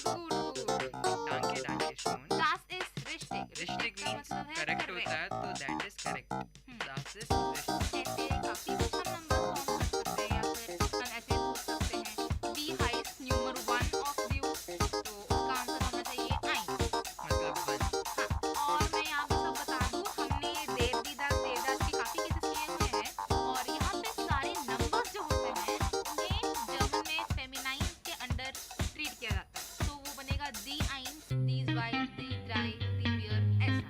बट हम मोस्टली इनके लिए तो यूज नहीं करते, हम जब कोई नंबर यूज करते हैं, किसी नंबर को किसी चीज से रिलेट करके यूज करते हैं, तो हम जिस चीज से उसको रिलेट कर रहे हैं उसका हम आर्टिकल यूज करते हैं। एक ऐसे एग्जांपल दे सकते हैं, आई हैव टेकन 3 बुक्स। मैं बस नहीं बोलूंगी आई हैव टेकन 3 तो क्या, ऐसा कुछ नहीं होने वाला, तो आई हैव टेकन 3 बुक्स, तो यहाँ पे बुक होगा तुम्हारा दास ब्यूक, तो मैं दास के रिलेटेड आर्टिकल यूज करूंगी। बट रेगुलरली जनरल इन्फॉर्मेशन के लिए सारे नंबर्स वी के अंदर आते हैं, फेमिनिन के अंदर। चलो काफी बढ़िया है ये तो। अब चलिए एक और चीज़, अगर ये देखें कि रिपोर्टर और एक सिंगर, और मतलब मान लो मैं क्वेश्चन पूछता हूँ, हिंदी में बोलूँगा या इंग्लिश में, तो मुझे बताना उसमें जर्मन में क्या बोलेंगे। अगर मान लो कि रिपोर्टर की जो एक नॉर्मल लाइन होती है वो जर्मन में क्या कहलाएगी, सिंगर की जो नॉर्मल लाइन होती है वो क्या कहलाएगी, टूरिस्ट अगर होते हैं जो उनकी जनरल लाइन होती है, तो अधिकतर टूरिस्ट वो लाइन जरूर बोलेंगे, तो वो जर्मन में कैसे बोलेंगे। अगर मान लो कोई श्रोता लिसनर जर्मन गया है, तो वो लोग रिपोर्टर से मिलेंगे, सिंगर से अगर मिलते हैं, या फिर टूरिस्ट से मिलते हैं, या किसी लड़की से मिलते हैं, या किसी पुलिस वुमेन से मिलते हैं, या किसी सेल्स पर्सन से मिलते हैं, या सेल्स वुमेन से मिलते हैं, तो एक उनका एक तकिया कलाम शब्द होता है। जैसे हमारा तकिया कलाम शब्द है जो हम स्टार्टिंग में बोलते हैं, वो 4 लाने शब्द नहीं, सेंटेंस। तकिया कलाम का मतलब वो शब्द जो बात बात पे एक बंदा रिपीट करता है और वो शब्द उसकी पहचान बन जाती है। तकिया कलाम शब्द हिंदी नहीं आती तो ठीक है, मुझे माफ कर दीजिएगा। कोई बात नहीं, सीखने का ही नाम जिंदगी है, और जिंदगी गुलजार है, आगे बढ़ते हैं। इसका मतलब क्या हुआ, जिंदगी गुलजार है? मुझे क्या पता, कोई शो का नाम था वो, याद आ गया, बोल दिया मैंने। अच्छा, जिंदगी गुलजार है यानी कि फूलों के जैसी महकती है कलियाँ चहकती है, फूल नहीं चहकते, फूल महकते हैं। तो चलिए ठीक है, अगर मैं बोलूँ रिपोर्टर बोल रही है तो रिपोर्टर को बोलेंगे देयर रिपोर्टर। रिपोर्टर अगर बंदा हो तो बोलेंगे रिपोर्टर, अगर बंदी हो तो बोलेंगे रिपोर्टर। अगर मैं बोलूँ, अगर मान लो रिपोर्टर ये बोलना चाहती है good day Miss Shravya, heartly welcome. Good day को हम बोलेंगे गुड टाग, मिस श्राव्या यानी कि फ्रॉ श्राव्या, हार्टली वेलकम। ओके, ये काफी कंफ्यूजिंग है। तो हम यूजुअली हार्टली वेलकम के लिए जर्मन में यूज करते हैं हेrzlich willkommen। ठीक है, तो कॉमन का मतलब होता है कम, तो willkommen मतलब वेलकम, हार्जलिश का मतलब हो गया हार्टली। हाँ, हार्जलिश हम लोग यहाँ पर हार्टली शो कर रहे हैं। ठीक है, दिल से शो कर ले दिल से शो कर रहे हैं, तो ठीक है हम हेrzlich शो करते हैं। हार्जलिश willkommen मतलब हार्टली वेलकम बताया, थैंक यू डाक्टर। और उसके बाद अगर मान लो कोई सिंगर मिल जाए मुझे तो थैंक करें यहाँ पे अगर वो हाँ तो वो लड़की बोलेगी thank you for the flowers. पहले आप तो अब तक जान ही गए होंगे कि थैंक यू का मतलब है डांके और ब्लूमेन यानी कि फ्लावर्स। तो मेरा सेंटेंस बनेगा thank you for the flowers यानी कि डांके फ्यूअर डी ब्लूमेन। फ्यूअर मतलब फॉर, डांके मतलब थैंक यू, डी ब्लूमेन मतलब फ्लावर्स, डी फ्लावर्स। अरे वाह, तुम तो बहुत होशियार हो श्राव्या। बहुत सारे टूरिस्ट हैं तो देयर टूरिस्ट, और अगर टूरिस्ट की मेन ये लाइन होती है गुड बाय, गुड ट्रैवल, और मान लो मिस डैश कोई भी नाम बोल दिया, मैं बोल देता हूँ मिस श्राव्या, मान लो goodbye, good travel, miss Shravya. मान लो अगर मैं टूरिस्ट हूँ और तुम मुझे कहीं मिलती हो तो मुझे तुम्हें बोलना है goodbye, good travel, miss Shravya. तुम कहीं जा रही हो तो मैं इसको कैसे बोलूँगा एज ए टूरिस्ट? ओके, सबसे पहले गुड बाय को हम बोलते हैं ऑफ वीडरसेहन। तो चलिए एक नया शब्द मिल गया। अब हम हमारा अगर शो को बंद करेंगे तो गुड बाय के घर से करेंगे और क्या बोलेंगे? ऑफ वीडरसेहन। हाँ, क्योंकि आज की क्लास में हम काफी नए फ्रेजेस सीखने वाले हैं। शब्द नहीं है, एक्चुअली फ्रेजेस हैं। ऑफ वीडरसेहन मतलब गुड बाय, हार्टली वेलकम। तो चलिए हम स्टार्टिंग में हमेशा शो में आप बोलेंगे हार्टली वेलकम। हाँ, चलिए अगर मान लो वेलकम अगर श्राव्या करती है तो वो बोलेगी हार्टली वेल। नहीं, सुनो। अगर मैं बोलूँ कि heartly welcome to learning German तो मैं बोलूँगी हेrzlich willkommen zu learning German। Great, good, that das ist toll मतलब that is great, das ist wunderbar मतलब दैट इज वंडरफुल। टॉल क्यों बोल रहा है? सेंटेंस तो लंबा था तो टॉल कहाँ से आ गया? तो चलिए कोई बात नहीं, होता है बट सही है। अगर आप मतलब नॉर्मली किसी से मिलते भी हैं तो आप बोलेंगे हार्टली वेलकम। अगर इसको बाय भी बोलते तो गुड बाय, तो गुड बाय को बोलेंगे ऑफ वीडरसेहन। ऑफ वीडरसेहन मतलब गुड बाय, ऑफ वीडरसेहन मतलब गुड बाय, ऑफ वीडरसेहन मतलब गुड बाय। और अगर हार्टली वेलकम बोलेंगे तो हेrzlich willkommen। हेrzlich willkommen, हाँ, हार्टली तो वेलकम। अगर कोई टूरिस्ट बोलेगा दूसरे टूरिस्ट को goodbye and have a nice trip, goodbye, good travel. हाँ, रीसे मतलब ट्रैवल ट्रिप, रीसे मतलब trip. Of वीडरसेहन Gute रीसे fro Shravya. तो अगर तुमने मुझे बोल दिया तो ऐसे। तो मतलब ऑफ Goodbye। वीडरसेहन का मतलब गुड बाय, गुड ट्रैवल, गुटे रीजे। अब रीजे होता है ट्रैवल, और ट्रैवल एक फेमिनिन की तरह इंट्रोड्यूस किया गया तो गुटन में से एन हट गया, गुटे हो गया, और फ्राउ मतलब मिस, श्राव्या मतलब श्राव्या। ठीक है, अगर मान लो तो मैंने तुम्हें ये बोला, ठीक है, अब तुम मुझे कुछ बोलोगी, मैं भी तुम्हें गुड बाय तो बोलूंगी। हाँ, तो तुम क्या बोलोगी? और मेरा नाम लेकर हाँ, मैं बोलूंगी ऑफ वीडरसेहन हेर हिमांशु। बढ़िया, क्योंकि हेर मतलब मिस्टर, तो मिस्टर हिमांशु गुड बाय। ठीक है। और चलो अगर मान लो कोई लड़का लड़की मिलते हैं स्टार्टिंग में अगर लड़की ये पूछना चाहे लड़के से कि हेलो आई एम क्लॉडिया मतलब मैं हूँ क्लॉडिया और आप कौन हैं, तो उसको कैसे बोलेगी बहुत तरीके से बोल सकते हैं। Ich bin Claudia, या फिर ऐसे बोल सकती है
पागल थोड़ी ना हूँ कि मैं अपना नाम बता दूंगी। हाँ नाम नहीं बताऊंगा, पर मैं यहाँ पे मुजरिम हूँ, तो मुझे बोलना है ओ फॉरगिव मी, ठीक है? मैं सीधा बस फॉरगिव मी करके पतली गली पकड़ कर भाग जाऊंगा। पतली गली क्यों? नॉर्मल गली पकड़ के मुहावरा है। तुम क्या हिंदी पढ़ रही हो? कोई मेरे को बोला क्या इंग्लिश पढ़ रहे हो? मैं बोला क्या हिंदी पढ़ रही हो? मुझे हिंदी नहीं आती। तुम क्या बोल रही हो? फ्रेंच बोल रही हो यहाँ पे? शुद्ध हिंदी नहीं आती चाहिए, जो बस बात करने के लिए हम यूज करते हैं वही आती है मुझे। ये बात करने के लिए होता है, बट मुहावरे होते हैं, मुहावरे जो होते हैं इडियम्स होते हैं, इडियम्स होते हैं इसमें यूज नहीं होते, तो इसलिए लोगों को थोड़ा कंफ्यूजन हो जाता है। अंडरस्टूड? तो चलो अभी तो तुम फॉरगिव मी को क्या बोलोगे? ओह को तो ओ ही बोलूंगा क्योंकि एक वॉइस है ये, और फॉरगिव मी को मैं बोलूंगा वेरजी हूं। तो कितना अच्छा सीखा यार, हार्टली वेलकम, गुड बाय, और फॉरगिव मी तो वेरजी हूं मतलब फॉरगिव मी, और फिर हर्सलिश विलकॉमन मतलब हार्टली वेलकम, और फिर गुड बाय को मतलब ऑफ वेडर सेहन, वीडर सेहन, और चुस का मतलब है बाय, जो सिर्फ दोस्तों को बोला जाता है, और ऑफ वीडर सेहन मतलब गुड बाय, जो दुश्मनों को बोला जाता है। चलो मैं मजाक कर रही हूँ दोस्तों, तो अगर आप किसी झगड़े में पड़ गए तो प्लीज मेरा नाम मत लीजिएगा। अच्छा तो चलिए ठीक है। और अगर इसकी बात करें कि बच्चा है, बच्चे अगर मम्मी को बोलना है उसको मम्मी तो कैसे बोलेगा? मम्मा, और क्या बोलेगा? यहाँ जैसे बोलते हैं ऐसे ही है, मामा ही बोलेगा उसको मामा। और बेबी को बताओ, अगर दो बेबी है तो क्या बोलेगा? बेबी मतलब बेबी होता है। दो बेबी को क्या बोलेंगे? सास बेबी। सास बेबी मतलब वो क्या है, न्यूट्रल है बेबी। और मार्शन हमने देखा मतलब लड़की, तो देयर मार्शन, लड़के को देखा हाँ दास मार्शन। और लड़की की बात करें तो चुंगे, वो बनेगा देर जुंगे। और सांगरिन मतलब सिंगर, सांगरिन। और एक और चीज हार्टली वेलकम, हेrzlich willkommen, goodbye, auf Wiedersehen, bye, tschüss, forgive me, oh, वर्जी हूँ। चलो ठीक है यार, बहुत अच्छे वर्ड्स थे यार, ये अब नॉर्मली अपन भी ऐसे ही बोलेंगे, ऑफ विडर सेहन वर्जी हूँ, हर्जलिश विलकॉमन। चलो अब आगे नेक्स्ट हम क्या करेंगे? क्योंकि हम अगला क्लास करने वाले हैं थोड़ा और इंफॉर्मेटिव, यानी कि जैसे कि हमने पिछले क्लास में बोला था कि ऑटोमैट्स के बारे में। ऑटोमैट्स मतलब मशीन्स, यानी कि अगर मैं किसी से कॉन्वर्स कर रही हूँ, मुझे वहाँ पे जाना है और मशीन से कुछ पैसे लेने हैं, तो पैसे की मशीन को तो क्या बोलते हैं मानसू? गेल्ड ऑटोमाट मतलब मशीन। हाँ, और वो होता है देयर गेल्ड ऑटोमाट। तो अभी सबसे पहले छोटे छोटे सिंगुलर और प्लूरल हो जाए, जैसे कि अभी मेरे पास टेलीफोन है, तो वो दास टेलीफोन होता है, तो उसका अगर मैं प्लूरल लूँ तो यहाँ पे मैं एक चीज़ बता दूँ आपको, चाहे हमारा सब्जेक्ट देर हो या दी हो या दास हो, जब हम उसका प्लूरल फॉर्म लेते हैं उसको हमेशा पहले उसका आर्टिकल दी बन जाता है, ठीक है? जैसे कि अभी मेरे पास है देर साफ, साफ मतलब जूस, तो उसका प्लूरल बनेगा दी साफ्टे। मतलब अगर मेरे पास है दास टैक्सी मतलब अ टैक्सी, उसका प्लूरल दी टैक्सीज। अगर मेरे पास है दास होटल तो उसका प्लूरल होगा दी होटल्स। रेलवे स्टेशन पे ये सब चीजें होती होंगी, दो लड़के मिलते होंगे, एक लड़का मिलता होगा, ये बात बोलते होंगे, चोर भागता होता है, होगा, और कोई मान लो शॉपकीपर बोले और कोई कुछ मांगे, शॉपकीपर बोले कुछ मांगे मेरे पास कुछ नहीं है, वो बोलेगा शॉपकीपर तो मुझे क्या वर्ड कॉपरेट मतलब सेल्स वुमेन। चलिए अगर हम इसको इस कॉन्टेक्स्ट में ले जाते हैं, और यही हमारा रिवीजन भी होगा आज के शो का, तो रेलवे स्टेशन पे तुम क्या सीन देखती हो सबसे सबसे पहले? पहले रेलवे स्टेशन को तो क्या बोलते हो? मुझे नहीं पता। स्टेशन को हम बोलते हैं बानहॉफ। और मेरे को ये पता है कि अगर मेन स्टेशन हो तो स्टेशन तो तुमने बोल दिया बानहॉफ मतलब रेलवे स्टेशन, और हॉफ होता है मतलब मेन, तो मेन रेलवे स्टेशन यानी कि सेंट्रल रेलवे स्टेशन, तो बनेगा हॉफ बानहॉफ। हॉफ बानहॉफ, ठीक है? तो तुम न्यूज़पेपर की स्टॉल देखोगी तो तुम उसको बोलोगी ज़्यूटुंगन मतलब न्यूज़पेपर्स, और अगर फ्लावर्स के लिए देखोगी तो ब्लूमिन। ज़ाइटुन, ज़ाइटुंग होता है, वापस से ज़ी ज़ाई, हे भगवान। अरे यार वो SIE होता है ज़ी, तो ये ZEI ज़ाई कैसे हो जाता है? हिमांशु, मैंने जब नहीं लिखा है प्रोनाउंसिएशन जैसा है वैसे प्रोनाउंस करना पड़ेगा। चलो ठीक है दोस्तों,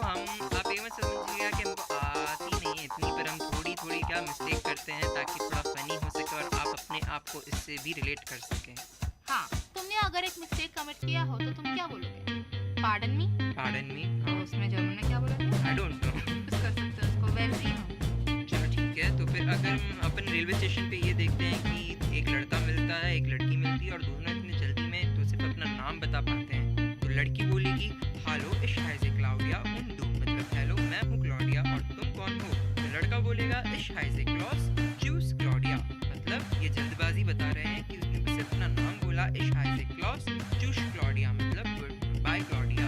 बनने के बाद उसको टाइम नहीं है, लड़कियों के लिए लड़की को बस जब ट्रेन छूटती है ना तो ट्रेन वालों से पूछो कि क्या गुजरती है, और फिर उसके बाद अगर मान लो चोर दिख जाए, पुलिस वुमेन को चोर दिख जाए रेलवे स्टेशन पे, वो बोलेंगी रुको। तुम अपने आप को पुलिस वुमेन बोल रही हो, मुझे चोर बोल रही हो। जी हाँ, आपने अगर ऐसे समझ लिया तो मैं क्या करूँ? ठीक है, तो तुम बोलोगी हॉल बी हाइजे सी इश हाइजे मंगानी और इश हाइजे बोरना मंगाचू इश हाइजे नाम मंगानी। और अगर तुम बाद में मान लो कोई बेबी को देखती हो तो वो क्या बोलेगा? नॉर्मल मम्मा मम्मा बोलते हैं, तो उसमें कुछ है नहीं। बेबी क्या जर्मन बोलेंगे? हाँ, और मान लो अगर किसी एक लवर को देखती हो तुम रेलवे स्टेशन पे, वो उसको फूल ला के दिया, मतलब ब्लूमेन फ्लावर्स ला के दिया, तो वो लड़की कैसे बोलेगी उसको कि thank you for the flowers? के मतलब थैंक यू फॉर मतलब फॉर दी ब्लूमेन, क्योंकि ब्लूमेन क्या फ्लावर्स है, तो इन्हें हम दी यूज करेंगे, तो दी ब्लूमेन। हाँ, मैंने आपको अभी बोला है कि ब्लूमे मतलब फ्लावर, तो वो होगा डी ब्लूमे मतलब अ फ्लावर, डी ब्लूमेन मतलब बहुत सारे। और अगर जैसे कि अभी रेलवे स्टेशन पे मान लो ट्रेन स्टार्ट हो चुकी है और एक पैसेंजर बाय कर रहा है अपने दूसरे पर्सन को जो कि वो सी ऑफ करने आया है, तो वो उसको कैसे बोलेगा? ऑफ वीडर से है। और अगर मान लो कोई वेलकम कर रहा है, कोई ट्रेन आई है और वहाँ से कोई रिसीव करने आया है, तो वो बंदा कैसे बोलेगा? हार्टली वेलकम, हर्जलिश वेलकम। तो चलिए ठीक है, आज का हमारा शो यही था, और तो अब हम आपको गुड बाय कहने वाले हैं। अब गुड बाय नहीं कहने वाले, हम तो सिर्फ आपको बाय कहने वाले हैं, क्योंकि हम आपको वापस शुरू हो गई। अरे यार, मतलब जो सीख रहे हैं सही से सीखते हैं ना। हाँ सही है, पर थोड़ा देखो होना चाहिए, यूँ ऐसे मॉड्यूलेशन आने चाहिए। तुम ऐसे मत समझना कि मैं तुमको टोक रहा हूँ, तुम ऐसे समझना तुम ऐसे बिल्कुल नहीं दोस्तों, भाई टोकने को थोड़ा बढ़िया। मैं एक शब्द करूँगा तो तुम वापस मेरे को डांटोगी, तो कोई बात नहीं, आई एम जस्ट किडिंग, मैं मजाक कर रहा हूँ ताकि बिजनेस को और मजा आए। ठीक है, बाय बोलना है कंजूस, ठीक है, गुड बाय बोलना है तो ऑफ वीडर। हम लोग को तो आपको गुड बाय बोलने का कोई इरादा है नहीं।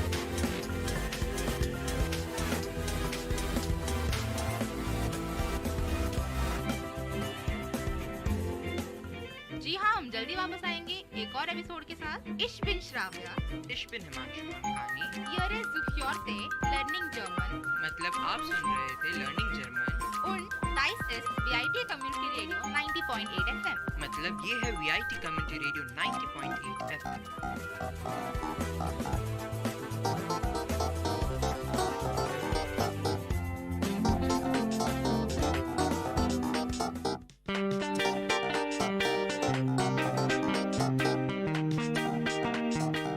Dear listeners, you're listening to VIT Community Radio 90.8 and this program is Team Speak Time.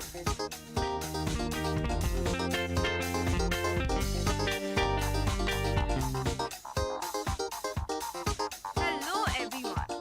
You're listening to VIT Community Radio 90.8, the DIY show.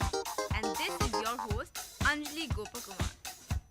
Are you one of those creative, crafty people who love making things? Do you ever feel like recreating the magic from a plastic cup or a used CD? Do you feel the need to decorate your room with as many colorful things possible, but with the minimalistic usage of materials? Well then, this is the right show for you. In this show, the DIY show, I'll bring to you simple and creative ideas on how to use up your time and make beautiful and useful items. I will be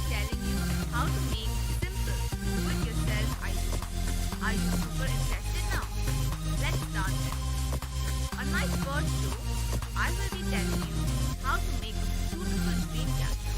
For those who don't know what a dream catcher is, it's a small hoop containing a horsehair mesh decorated with feathers and beads, believed by American Indians to give its owner good dreams. A little bit of interesting information. Dream catchers originated with the Ojibwe people, who wove these magical webs from willow hoops and cinder. The hoop represents the travel of Jesus, the sun, through the sun and through the sky. At night, the hole in the center only lets Bavaji, good dreams pass. Bavaji again, bad dreams are trapped in the web and dispelled at the first light of the morning. So that is the story behind a dream catcher. Today, I will be telling you how to make one. First, what all materials do you require? 1. A bangle or anything circular, some feathers, some beads, a needle, a thick string or a ribbon, and a thin string. Now, how do you do it? First, take the thick thread or ribbon and wrap it securely around the bangle. Double secure the end. Next, the string is woven onto the hook to create the dream catcher's web. It should be strong but thin. While weaving the first row, begin by tying one end of the string in a knot at the base of the hanging loop. Working clockwise, stretch the string to a spot a few inches down the hoop and loop it around the hoop. Stretch the string a few inches to the right and loop it around the hoop again. Continue making loops that are evenly spaced apart until you reach the beginning again. After that, take the end of the string and weave it under the loop created between the first and second loop. Make a hitch by using the thread to make a loop over the loop string. After making the first hitch, make another hitch at the thread between the second and third knots. Continue weaving the thread in this manner until you have made a hitch at the thread between every knot. Each hitch should fall at the exact midpoint of the thread between the knots. As you weave, the thread should be pulled slightly but not too tightly. After making the first row of hitches, continue weaving the thread between the new segments you have created and making a hitch in the middle of each one. The circle you weave will become smaller and smaller. As it becomes smaller, pull the thread tighter and tighter. And if you desire, you can add a few beads or gemstones to the dream catcher as you weave. Space them out randomly or create a pattern. When you've woven the web down to a tiny circle in the middle, tie the end of the thread over the place where you would have made the final hitch. Make a double knot to ensure it won't come undone. Pull it tightly and slip off the end. If you wish to add an ornamental feather or two, tie a new piece of string securely around the base of the feather. Tie the other end of the feather to the center of the dream catcher over one of the hitches in the center circle. Use a double knot to make sure it's secure. Snip off the dangle thread on either end. You can add beads to the string after one end has been tied to the base of the feather before you secure it with the dream catcher. And now, hang the dream catcher. Place the dream catcher near your bedroom window. With the first rays of sunlight, all bad thoughts that enter your mind during the night should disperse. Only good thoughts will be entering your mind for the day. But then again, these are just theories and stories. I honestly hope this show's been interesting. And I really hope you try your hand at making a dream catcher, because I promise you, it will be worth all the effort. It's that beautiful. Of course, today's show has just been about making a crafty showpiece. But in the coming shows, I'll tell you various ways to use all those useless things that have been lying around in your room for a very long time. Till the next time then, this is your host Anjali Gopalkumar from the DIY Show, signing out. And you're listening to VIT Dear listeners, you're listening to VIT Community Radio 90.8 and this program is Team Speak Time.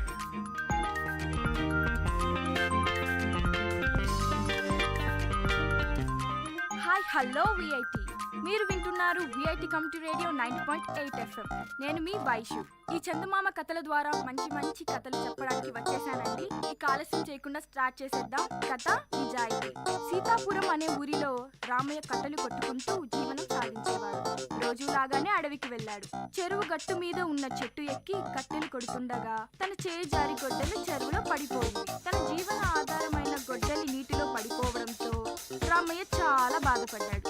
విచారంతో ఇంటికి వెళ్లకుండా చెరువు గట్టు మీద కూర్చొని ఏం చేయాలో తెలియక ఆలోచనలో పడ్డాడు. అతని బాధ చూసిన జలదేవత నీటిలో నుంచి బయటకు వచ్చి రామయ్యకు దర్శనమిచ్చింది. జలదేవత రామయ్య విచారానికి గల కారణం తెలుసుకొని నీటిలోకి వెళ్లి వెండి గొడ్డలి తెచ్చి రామయ్యకు ఇచ్చింది. రామయ్య ఆ వెండి గొడ్డలి తనది కాదన్నాడు. దీంతో జలదేవత మళ్ళీ నీటిలోనికి వెళ్లి బంగారు గొడ్డలితో బయటకు వచ్చింది. దానిని రామయ్యకు ఇచ్చింది. కానీ రామయ్య ఆ గొడ్డలి తనది కాదు అన్నాడు. జలదేవత మళ్ళీ నీటిలోకి వెళ్లి మామూలు ఇనుప గొడ్డలితో బయటకు వచ్చింది. తన ఇనుప గొడ్డలిని చూసిన రామయ్య సంతోషంతో ఆ గొడ్డలి తనదే అంటూ రుణపడి ఉంటానంటూ చెప్పాడు. తన నిజాయితీని మెచ్చిన జలదేవత రామయ్యకు వెండి, బంగారం మరియు ఇనుప గొడ్డలి 3 ప్రసాదించింది. రామయ్య సంతోషంగా ఇంటికి వెళ్ళాడు. రామయ్య జరిగిన విషయాన్ని తన భార్యతో చెబుతుండగా దొంగచాటుగా సీతయ్య విన్నాడు. సీతయ్య కూడా ఆ మరునాడు రామయ్య లాగానే అడవికి వెళ్ళాడు. సీతయ్య చెరువు గట్టు మీద ఉన్న అదే చెట్టుని ఎక్కి కట్టెలు కొడుతూ కావాలనే తన గొడ్డలిని నీటిలో పడేశాడు. కావాలనే గట్టు మీద కూర్చొని గట్టిగా ఏడ్చాడు. ఇది చూసిన జలదేవత నీటిలోంచి బయటకు వచ్చి సీతయ్య బాధకు గల కారణం తెలుసుకుంది. దీంతో జలదేవత నీటిలోకి వెళ్లి ఇనుప గొడ్డలితో బయటకు వచ్చింది. కానీ సీతయ్య అది తనది కాదంటూ అబద్ధం చెప్పాడు. దీంతో జలదేవత మళ్ళీ నీటిలోకి వెళ్లి బంగారు గొడ్డలితో బయటకు వచ్చింది. బంగారు గొడ్డలి చూసిన సీతయ్య అది తనదే అంటూ ఆనందించాడు. నిజం తెలిసిన జలదేవత మూర్ఖుడా, అతి ఆశ పడతావా, నిజాయితీగా బతకాలి అంటూ కోపగించుకుంది. ఈ కథ ద్వారా మనకు ఏం తెలిసింది? అతి ఆశ పడకూడదు, ఇతరుల వస్తువులకు ఆశ పడకూడదు, నిజాయితీగా ఉండాలి. అప్పుడు రామయ్యలా మనకు మంచే జరుగుతుంది. ఇంకా ఇంకా మంచి కథలు వినాలనుకుంటే వింటూనే ఉండండి విఐటి కమ్యూనిటీ రేడియో 90.8 FM. మీ వైషు. नमस्कार, वीआईटी कम्युनिटी रेडियो 90.8 FM में आपका स्वागत है. आप सुन रहे हैं आपका पसंदीदा कार्यक्रम ऊंची उड़ान की रानी निधि के साथ. दोस्तों, जब भी हम किसी सफल व्यक्ति के बारे में कभी पढ़ते या सुनते हैं तो सभी में एक न एक बात कॉमन मिलती है. वह एक बात है उनकी लगन. जी हाँ, उन लोगों को किसी एक चीज की ऐसी लगन हो जाती है कि उन्हें फिर दुनिया में और कुछ नहीं सोचता और अपनी उस लगन और मेहनत के बल पर वो कुछ ऐसा कर जाते हैं जिसे दुनिया उन्हें कभी भुला नहीं सकती. आज मैं आपको एक ऐसे ही व्यक्ति के बारे में बताने जा रही हूँ. वर्ष 1883 इंजीनियर जॉन रॉबलिंग के जीवन में एक महत्वपूर्ण वर्ष था. क्यों न हो, इसी वर्ष उन्हें न्यूयॉर्क से लॉन्ग आइलैंड को जोड़ने के लिए एक शानदार पुल का निर्माण करने का विचार आया था. लेकिन विशेषज्ञों ने उनका यह विचार खारिज कर दिया. पूरी दुनिया उनके विचारों के खिलाफ थी और कुछ लोगों ने तो यहाँ तक कह दिया कि उन्हें इस योजना को ड्रॉप कर देना चाहिए. लेकिन रॉबलिंग के इंट्यूशन ने उन्हें कह रखा था कि उनकी दृष्टि पुल के बारे में सही है. रॉबलिंग को उनके विचार के लिए केवल एक ही आदमी का समर्थन मिला. वो भी था उनका बेटा वॉशिंगटन. वॉशिंगटन भी एक इंजीनियर थे. उन्होंने एक साथ एक योजना तैयार की और आवश्यक टीम की भर्ती की. वे अच्छी तरह से इस मकसद के लिए तैयार थे. पुल निर्माण का काम शुरू किया गया, परंतु कार्यस्थल पर हुई एक दुर्घटना में रॉबलिंग की मृत्यु हो गई. आमतौर पर कोई और होता तो इस कार्य को छोड़ देता, लेकिन वॉशिंगटन जानते थे कि उनके पिता का सपना पूरा हो सकता है. पर किस्मत तो देखिए, वॉशिंगटन को मस्तिष्क क्षति का सामना करना पड़ा और वह स्थिर हो गए. वह इस हद तक घायल हो गए कि ना तो वे चल सकते थे और ना ही बात कर सकते थे. यहाँ तक कि वे हिल भी नहीं सकते थे. एज यूजुअल, विशेषज्ञों जिन्होंने पुल का निर्माण नहीं करने की सलाह दी थी, उन्होंने दोनों को पागल और मूर्ख करार दिया. वॉशिंगटन अपनी सेवाओं का विस्तार करने की स्थिति में नहीं थे, पर निर्माण परियोजना को समाप्त करने के बारे में वे कभी सोच भी नहीं सकते थे. वह अपने उद्देश्य के बारे में स्पष्ट थे. अब वॉशिंगटन बातचीत करने के लिए अपनी पत्नी पर पूरी तरीके से निर्भर थे. उन्होंने बातचीत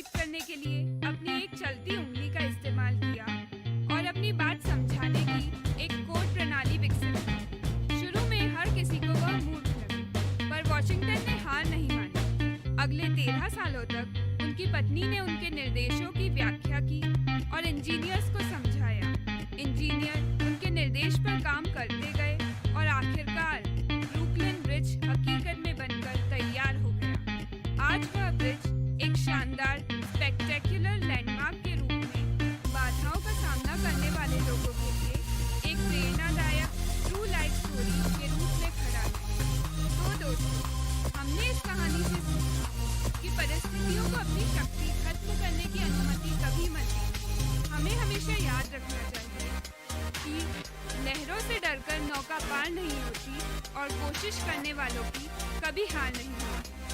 इसी के साथ आपकी होस्ट विधि को दीजिए इजाजत और सुनते रहिए आपका पसंदीदा शो ऊंची उड़ान की राह। Dear listeners, you had listened to the program Team Speak Time in VIT Community Radio 90.8. Thank you for listening.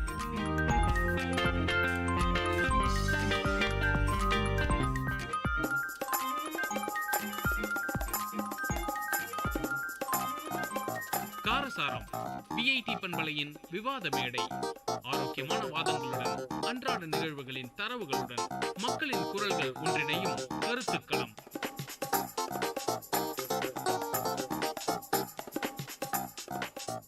வணக்கம் நேர்களே, இது விஐடி பண்பலை 90.8 விஐடி பல்கலைக்கழகத்தின் சமுதாய வானொலி. இந்நிகழ்ச்சி காரசாரம். இன்றைய தலைப்பு ஊடகம் இன்றைய இளைஞர்களை எவ்வாறு வழிவகுக்கிறது. இதை பத்தி பேச நாங்க எல்லாரும் வந்திருக்கோம். நடுவராக நான் பாண்டியலட்சுமி. நேர்மறை எண்ணங்களை பத்தி பேச நான் சிந்துஜா. எதிர்மறை எண்ணங்கள் பத்தி பேச நான் பானு. நம்ம வாழ்க்கை ஊடகம் இல்லாம முழுமையடையாது. மனிதன் எப்போது பிறந்தானோ அப்போதே ஊடகமும் ஆரம்பிச்சிருச்சு. ஊடகம்னா என்னன்னா வானொலி, தொலைக்காட்சி, நாளிதழ், வார இதழ், மாத இதழ், செய்தித்தாள், இதெல்லாமே ஊடகம்னு சொல்லலாம். பழங்காலத்துல மனிதன் அவங்களோட உணர்ச்சிகளை ஆடல், பாடல், நடனங்கள் மூலமாக வெளிப்படுத்தினாங்க. ஆனா இன்றைய காலகட்டத்துல அறிவியல் வளர்ச்சி அடைஞ்சதுனால அச்சு ஊடகம், காட்சி ஊடகம் இது ரெண்டும் தோன்றிடுச்சு. அச்சு ஊடகம், காட்சி ஊடகம் மனித வாழ்ல இரண்டரை கலந்துருச்சு. அனைத்து துறையிலும் ஊடகம் மிகப்பெரிய பங்களிக்குதுன்னு சொன்னா அது மிகையாகாது. ஊடகம் தகவல் சேமிக்கிறதுக்கும் அந்த தகவலை வழங்குறதுக்கும் ஒரு கருவியா பயன்படுது. ஊடகம்னா ஒளிபரப்பு ஊடகம். ஊடகத்துல ஒளிபரப்பு ஊடகங்கள் டிஜிட்டல் மீடியா, மின்னணு ஊடகம், ஹைப்பர் மீடியா, வெகுஜன ஊடகம், மல்டிமீடியா, புதிய ஊடகம், செய்தி ஊடகம், அச்சு ஊடகம், சமூக ஊடகம், நடுத்தர பதிவு, மீடியா திட்டம், இதெல்லாம் பல்வேறு வகையான ஊடகங்கள்னு சொல்லலாம். கணினி, பிளேயர், நுண்கலை, இசை, இது எல்லாத்தையும் கூட ஊடகம்னு சொல்லலாம். ஊடகத்துல பல நேர்மறை எண்ணங்களும் இருக்கு, எதிர்மறை எண்ணங்களும் இருக்கு. அதை பற்றி நம்ம இப்போ விரிவாக பார்க்கலாம். இன்றைய காலகட்டத்தில் எந்த மூலையில இருந்தாலும் எந்த விதமான தகவலா இருந்தாலும் நமக்கு உடனே அறிய வைக்கிற கருவிதான் ஊடகம். ஊடகம் மனிதனோட வாழ்க்கையில ஒரு சிறந்த பங்களிக்குது. அது மனுஷனுக்கு ரொம்ப உபயோகமா இருக்குது. பொது செய்தியை கொடுக்குது. உலகம் முழுவதும் இருக்கிற எல்லா துறையில இருக்கிற எல்லா முக்கிய நிகழ்வுகளை உடனுக்குடனே தெரிஞ்சுக்கிறதுக்கு ரொம்ப உதவியா இருக்குது. தெரிஞ்சுக்கிற செய்தி எல்லா செய்தியுமே ஆண்களுக்கு, பெண்களுக்கு, குழந்தைங்களுக்கு எல்லாருக்குமே பூர்த்தியாகிற செய்தியா அமைதா அப்படின்றதுல ஒரு தெளிவு கொடுக்குது. இப்ப எடுத்துக்காட்டா பாத்தீங்கன்னா தொலைக்காட்சியில நிறைய சேனல்ஸ் ஒளிபரப்பாகுது. நிறைய துறைகளும் இருக்குது. விளையாட்டை பத்தி நம்ம தெரிஞ்சுக்கணும் அப்படின்னா ஸ்போர்ட்ஸ் சேனலை பார்க்கலாம். நாட்டு நிலவரத்தை பத்தி தெரிஞ்சுக்கணும் அப்படின்னா நியூஸ் சேனலை பார்க்கலாம். இதனால கண்ணிமைக்கிற நேரத்துல செய்தியை தருது ஊடகம் தான் அப்படின்னு நான் சொல்றேன். கண்ணிமைக்கிற நேரத்துல செய்தி எல்லாத்தையும் இந்த ஊடகம் தந்துருது அப்படின்னு சொல்லியிருக்காங்க சிந்துஜா. இதை பத்தி நீங்க என்ன கருத்து சொல்ல நினைக்கிறீங்க பானு? மனிதன் கண்ணிமைக்கும் நேரத்துல செய்தியை பெறலாம்னு சொல்றாங்களே, அப்படி பெறக்கூடிய செய்தி முக்கியமான செய்தியா தான் இருக்கும், வாழ்க்கைக்கு தேவையான செய்தியா தான் இருக்கும் அப்படிங்கறதுல என்னங்க உத்தரவாதம் இருக்கு? தேவையான செய்தியை இன்றைய காலகட்டத்துல இருக்கிற இளைஞர்கள் தெரிஞ்சுக்கிறத விட விருப்பமான செய்தியை தான் அவங்க தெரிஞ்சுக்கிறாங்க. பொதுமக்கள் ஊடகம் கொடுக்கிற செய்தியை நம்புறதுனால செய்தியை கொடுக்கறதுக்கு முன்னாடி ஊடகத்துறையில இருக்கவங்க கவனமாக இருக்கணும். தவறான செய்தியை கொடுத்துடக்கூடாது.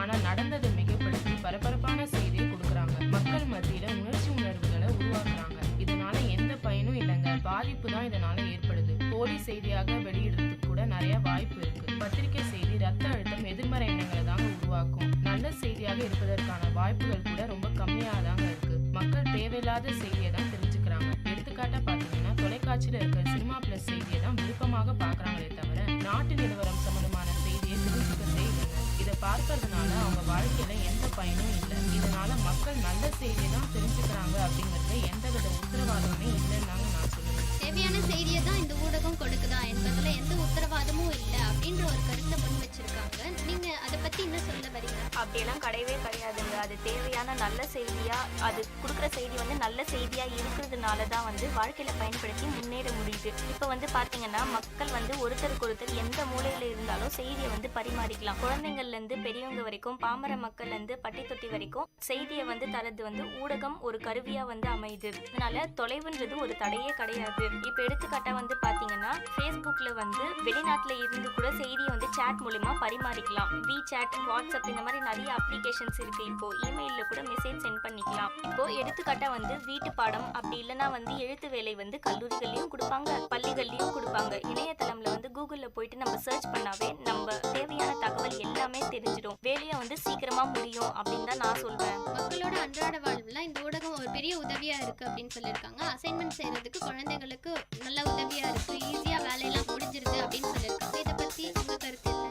அப்படியெல்லாம் கிடையவே கிடையாதுங்க. மக்களுடைய முன்னேற்றத்தை கெடுத்து இன்றைய காலகட்டத்தில் இருக்கிற மாணவர்களை திசை திருப்ப வைக்கிறது ஊடகம் தாங்க. எத்தனை மாணவர்கள் ஊடகத்தை நல்ல முறையில பயன்படுத்துறாங்க. இணையதளமும் ஒரு ஊடகம் தாங்க. எடுத்துக்காட்டா பாத்தீங்கன்னா இணையதளத்துல இருக்கிற யூடியூப், ஃபேஸ்புக், ட்விட்டர் இதை தான் பாக்குறாங்க. இதனால அவங்களுக்கு தாக்கம் தாங்க உண்டாகுது. யூடியூப்ல பாட்டு இல்ல வீடியோ பார்த்து அவங்க நேரத்தை வீணாக்குறாங்க. ஃபேஸ்புக், ட்விட்டர்லயே 24 மணி நேரமும் உட்காந்து சேட் பண்ணிட்டு இருக்காங்க. அவங்க என்ன வேலை செய்யணுமோ அதையே மறந்து அதுக்கு அடிமை ஆகிட்டாங்க. கணினி முன்னாடியே தவம் கிடக்குறாங்க. இணையதளத்தை நல்ல முறையில பயன்படுத்தாம கெட்ட வழியில பயன்படுத்துறதுனால இளைய சமுதாயமே பாதிப்புக்கு உள்ளாதுதாங்க நான் சொல்லுவேன். இந்த இணையதளத்தால இளைய சமுதாயமே பாதிப்படைந்து அவங்களுக்கு நேரம் வீணாகுது, அதுக்கே ஃபுல்லா அடிக்ட் ஆயிடுறாங்க. அதனால இந்த ஊடகம் கெட்ட வழியில் தான் எடுத்துக்கொண்டு போகுது அப்படின்னு சொல்லியிருக்காங்க. இதை பத்தி நீங்க என்ன கருத்து சொல்ல நினைக்கிறீங்க? அப்படியெல்லாம் கிடையவே கிடையாதுங்க. இணையதளம் மூலமா தான் வந்து இளைஞர்களுக்கு தெரியாத விஷயங்கள் எல்லாமே தெரியுது. இப்போ வந்து செய்தித்தாளும் ஒரு ஊடகம் தான். செய்தித்தாளை படித்தா வந்து மாணவர்களுக்கு வந்து படிக்கிற திறன் வந்து அதிகரிக்கும். செய்தித்தாள் அதுக்கப்புறம் தொலைக்காட்சியை பார்க்கறதுனால கேள்வி எழுப்ப முடியுது, அறிவு அதுக்கப்புறம் வந்து விழிப்புணர்வு கிடைக்குதுன்னு தான் நான் சொல்வேன். தொலைக்காட்சி அப்புறம் செய்தித்தாள் நன்மையை தான் தருது. அதை பார்க்கறதுனால படிக்கிறதுனால அறிவு கிடைக்குது, விழிப்புணர்வு பெறுறாங்க அப்படின்னு சொல்லியிருக்காங்க. இதை பத்தி நீங்க என்ன சொல்ல நினைக்கிறீங்க? செய்தித்தாள்னால நன்மை தான் கிடைக்குது அப்படின்னு நிச்சயமா சொல்லிடவே முடியாதுங்க. செய்தித்தாளை எத்தனை பேர் நல்ல விதத்துல உபயோகிக்கிறாங்க. சினிமா செய்திகளை பற்றி தெரிஞ்சுக்கிறதுக்காக தான் அதை வாங்குறாங்க. இதனால ஒரு பயனும் இல்ல, நேரம் தாங்க வீணாகும். தொலைக்காட்சியில நாட்டு நிலவரம் சம்பந்தமான செய்தியை தவிர பாட்டு, படம், சினிமா பற்றிய செய்தியை தான் 24 மணி நேரம் பார்க்க ஆசைப்படுறாங்க. மாணவர்களுக்கு சினிமா பாடல் மனப்பாடமாக தெரியும். 2 அடி திருக்குறள் மனப்பாடம் பண்ண ரொம்ப கஷ்டப்படுறாங்க. குழந்தைகள் திரைப்படம் மற்றும் நிகழ்ச்சினால வன்முறையை தான் உண்டுது ஊடகம். குழந்தைகள் கார்ட்டூன் சேனல்ல அடிமை ஆகிடுறாங்க. இதனால அவங்க சரிவர தினசரி வேலைகள் கூட அவங்களால செய்ய முடியறதில்ல. வீட்டு பாடத்தை கூட அவங்களால கவனிக்க முடியறதில்ல. பெரியவர்கள் நாடகங்களுக்கே அடிமை ஆகிடுறாங்க. இதனால எதிர்கால சீரழிவுனே நான் சொல்லுவேங்க. தொலைக்காட்சி நிறைய வன்முறைகளை தான் தூண்டுது அப்படின்னு சொல்லியிருக்காங்க. இதை பத்தி நீங்க என்ன சொல்ல நினைக்கிறீங்க? அப்படியெல்லாம் கிடையாதுங்க. தொலைக்காட்சியை பார்க்கறதுனால அதுல வர ஆடல், பாடல், மற்ற கலை எல்லாமே வந்து அவங்களோட திறமையை வந்து வளர்த்துக்கிறதுக்கு ஒரு பெரிய உதவியா இருக்குது. மாணவர்களை வந்து ஊக்குவிக்குது. மாணவர்களுக்கு விருப்பமான துறையை வந்து தேர்ந்தெடுத்து அவங்களோட வாழ்க்கையில வந்து முன்னேறதுக்கான ஒரு பெரிய வழிவகுக்குது. இப்போ வந்து எடுத்துக்காட்டா வந்து பாத்தீங்கன்னா வாழ்நாள் சாதனையாளர்களை வந்து அவங்களோட வாழ்நாள் சாதனையாளர்களை வந்து பேட்டி எடுக்கும் போது அவங்கள வந்து ஒரு முன்மாதிரியா எடுத்துட்டு வருங்கால இளைஞர்கள் வந்து பல நல்ல விஷயத்தை வந்து கத்துக்கலாம். செய்தித்தாள் அதுக்கப்புறம் வந்து வார இதழ், சிறுவர் மலர் போன்ற இதழ்களை வந்து படிக்கிறதுனால நிறைய வினாக்கள், பசில் எல்லாம் கேட்பாங்க. அதுக்கு விடையளிச்சா வந்து பரிசு கொடுத்து ஊக்குவிப்பாங்க. இதனால மறைக்கப்பட்டிருக்கிற திறமை எல்லாமே வெளிவரும் தான் நான் சொல்றேன். அறிவு, திறமை அதெல்லாம் வெளிவருது அப்படின்னு சொல்லியிருக்காங்க. இதெல்லாம் நல்ல ஊக்குவிப்பாகவும் இருக்கு அப்படின்னு சொல்லியிருக்காங்க. இதை பத்தி நீங்க என்ன சொல்ல நினைக்கிறீங்க?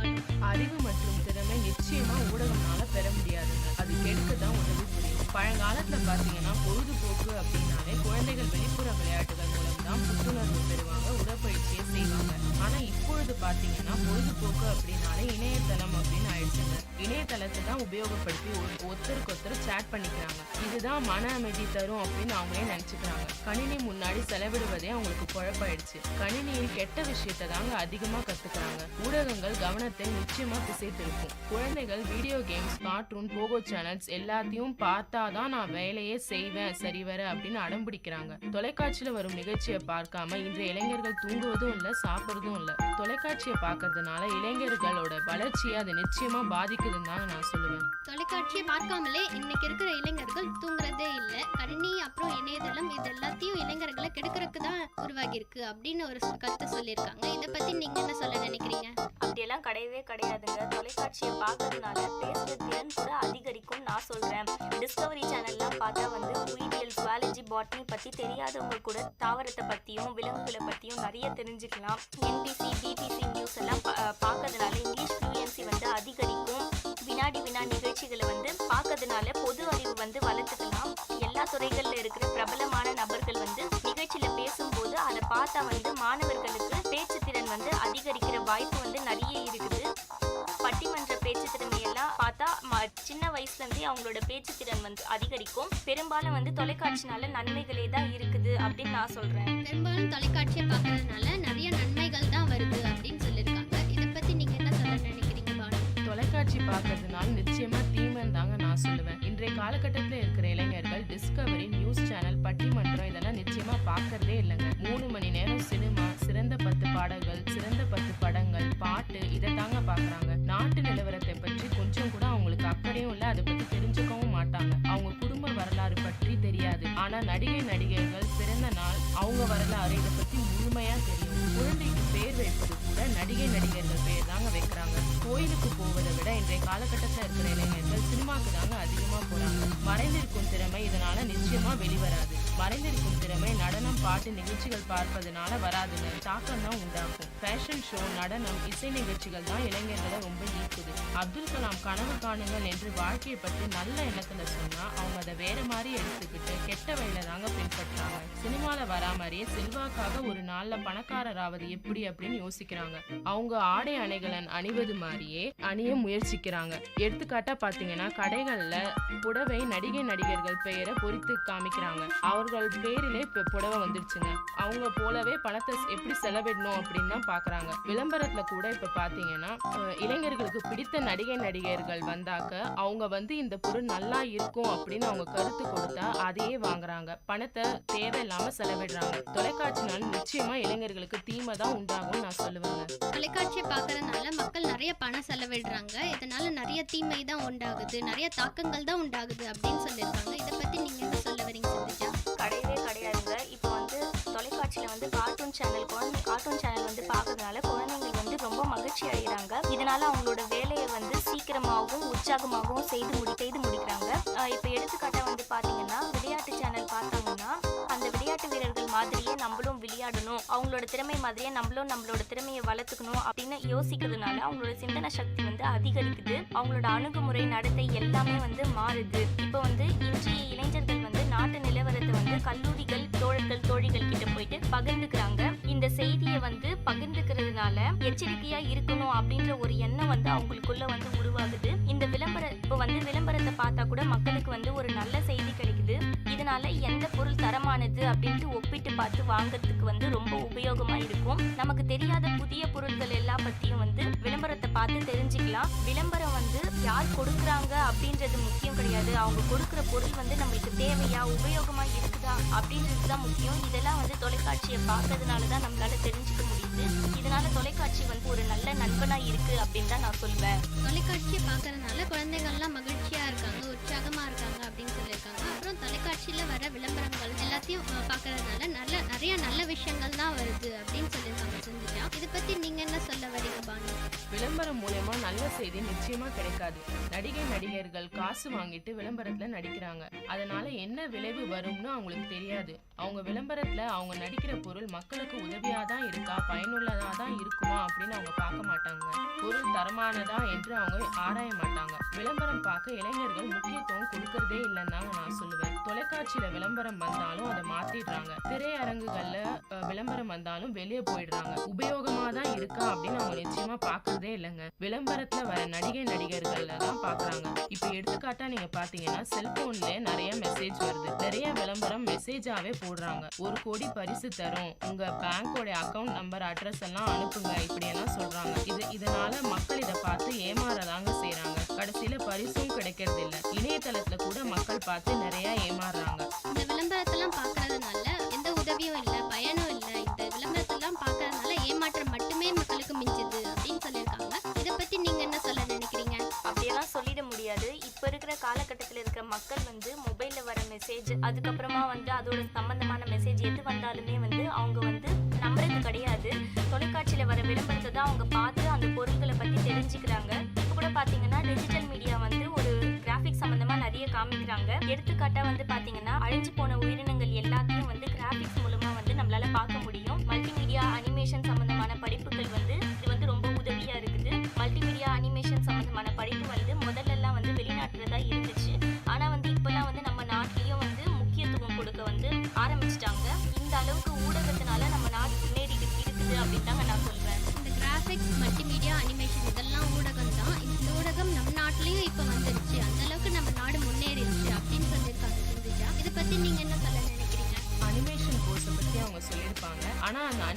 கோர்ஸ் எல்லா விதமான மக்களும் நிச்சயமா படிச்சிட முடியாதுங்க. நடுத்தர மக்களுக்கு ஆர்வம் இருந்தா கூட அதை படிக்க முடியாது. ஏன்னா நிறைய செலவு செய்யணும். நிறைய திரைப்படம் கோடி கோடியா செலவு பண்ணி வெளியிடுறாங்க. இதை பத்தி தெரிஞ்சவங்க தாங்க இதை உள்ளூர்ந்து புரிஞ்சு கொள்ள முடியுமே தவிர படிக்காதவங்களுக்கு இதுல என்ன சொல்றாங்கன்னே தெரியாது. நம்ம நாடு இருக்கிற நிலைமைக்கு அவ்வளோ கோடி கோடியா செலவு பண்ணி அப்படிப்பட்ட படம் எடுக்கணுமா? அந்த பணத்தை வேற நல்ல விஷயத்துக்காக பயன்படுத்தலாம். இப்ப கூட நீங்க பாத்தீங்கன்னா சமூக ஊடகம் பெரிய விளைவை தாங்க தருது.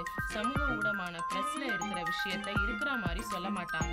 ஏற்ற இறக்கத்தோட தாங்க சொல்லுவாங்க. பெரும்பாலும் கெட்ட விஷயத்த தான் நிறைய சொல்றாங்க. நல்ல விஷயத்த கேட்டுக்கிறதே இல்ல. சின்ன விஷயத்த கூட ஊதி ஊதி பெருசாக்குவது நிச்சயமா சமூக ஊடகம் தாங்க நான் சொல்லுவேன். அப்படியெல்லாம் கிடையவே கிடையாதுங்க. இப்ப சமூக ஊடகம் பார்த்தோம்னா நிறைய விஷயங்களை பத்தி நம்ம தெரிஞ்சுக்கலாம். மனிதர் ஒரு தனிப்பட்ட மனுஷனோட மனநிலைமையை சுட்டி காட்டும். ஒரு விஷயத்த பெருசா ஆராய்ஞ்சு பார்க்கறதுக்கு ஒரு பெரிய வாய்ப்பா இருக்குது. இதை தொடர்ந்து பாத்தீங்கன்னா கணினி எல்லா இளைஞர்கள்கிட்டயும் இருக்குது. வளரும் இளைஞர்களுக்கு கணினி உபயோகமா இருக்குது. இப்ப எடுத்துக்காட்டா பாத்தீங்கன்னா இப்ப இருக்கிற ட்ரெண்ட்ல ப்ரோக்ராமிங் லாங்குவேஜை பத்தி தெரிஞ்சுக்கணும். அதுக்கு வீட்ல எந்த சாஃப்ட்வேர் எல்லாமே இன்ஸ்டால் பண்ணி வீட்லயே செஞ்சுக்கலாம். நம்ம ஊடகத்துல நல்ல விஷயமும் இருக்கு, கெட்ட விஷயம் ரெண்டுமே இருக்கு. நல்ல விஷயத்தை எடுத்து கெட்ட விஷயத்தை எடுத்துக்காததும் ஒரு தனிப்பட்ட மனுஷனோட கையில தான் இருக்கு. இன்றைய காலகட்டத்துல நல்ல விஷயத்தை எடுத்துக்கிட்டு முன்னேற இளைஞர்களும் இருக்காங்க, கெட்ட விஷயத்தை எடுத்துக்கிட்டு பாதிக்கப்பட்ட இளைஞர்களும் இருக்காங்க. இப்ப காயினுக்கு 2 பக்கங்கள் இருக்கும். அதே மாதிரிதான் ஊடகத்திலயும் 2 பக்கம் இருக்கு. நல்ல விஷயமும் இருக்கு, கெட்ட விஷயமும் இருக்கு. இதை தெரிந்து இளைஞர்கள் செயல்பட்டாங்கன்னா அவங்களுக்கு நிறைய நல்லதுதான். இவ்வளவு நேரம் நீங்க கேட்டுக்கொண்டிருந்தது விஐடி பண்பலை 90.8 விஐடி பல்கலைக்கழகத்தின் சமுதாய வானொலி. மீண்டும் அடுத்த காரசாரம் நிகழ்ச்சியில் சந்திப்போம். நன்றி. நேரில் இதுவரை கேட்டது விஐடி பண்பலை 90.8 காரசாரம், மக்களின் குரல்கள் ஒன்றிணைந்த கருத்துக்களம்.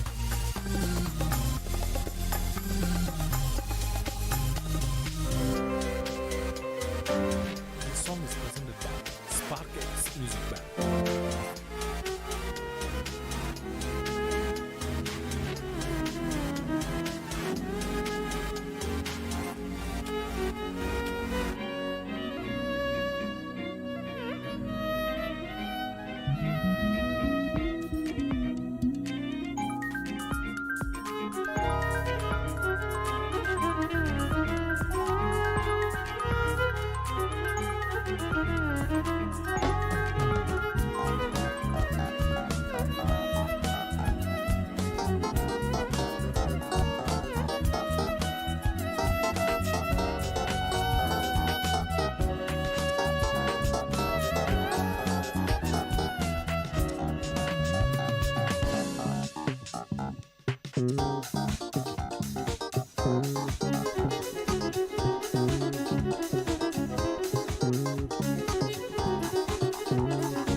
காட்ட மறுக்காதே என் மூச்சை நீ வெறுக்காதே முகம் காட்ட மறுக்காதே என் மூச்சை நீ வெறுக்காதே மக்காச்சோளக பல்லழகி ஒத்தையில நிக்கிறியே அடி ஒத்தையில நிக்கிறியே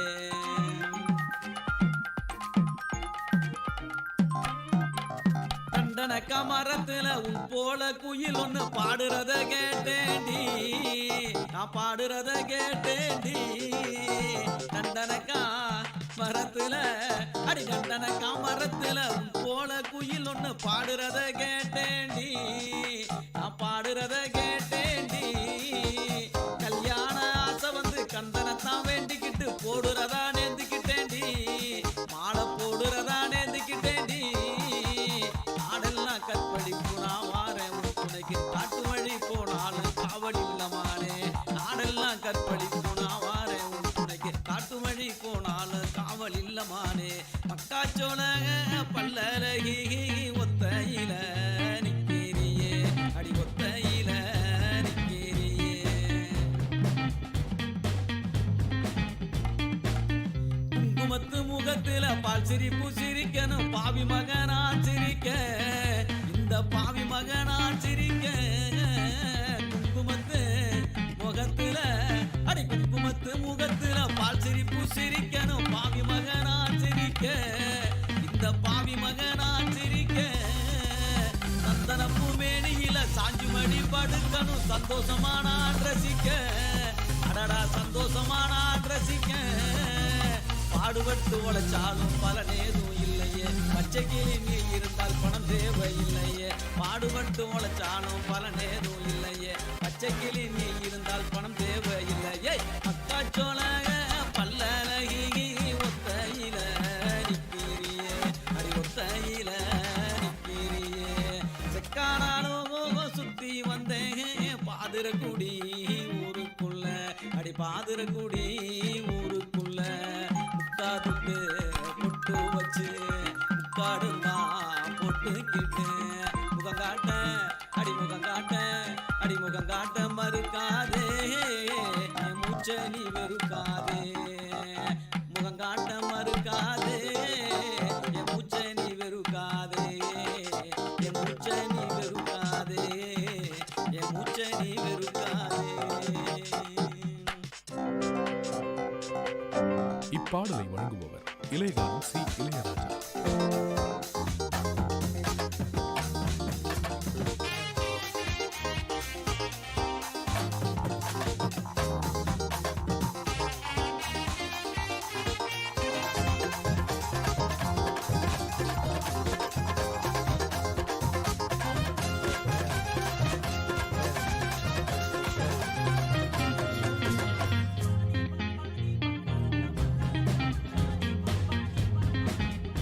ஆடிவாடி ஜங்கருத்த உள்ள ரெண்டு நாளாக உறக்க வல்ல ஆடிவாடி ஜங்கருத்த உள்ள ரெண்டு நாளாக உறக்க வல்ல அடி அள்ளி பல தள்ளி நான் வந்த போற தள்ளி உப்படியில சொல்லிட்டு போடி அடி அள்ளி பல தள்ளி நான் வந்த போற தள்ளி உப்படியில சொல்லிட்டு போடி ஆடிவாடி பாடி பாடி பாடி ஜங்கருத்த உள்ள ரெண்டு நாளாக உறக்க வல்ல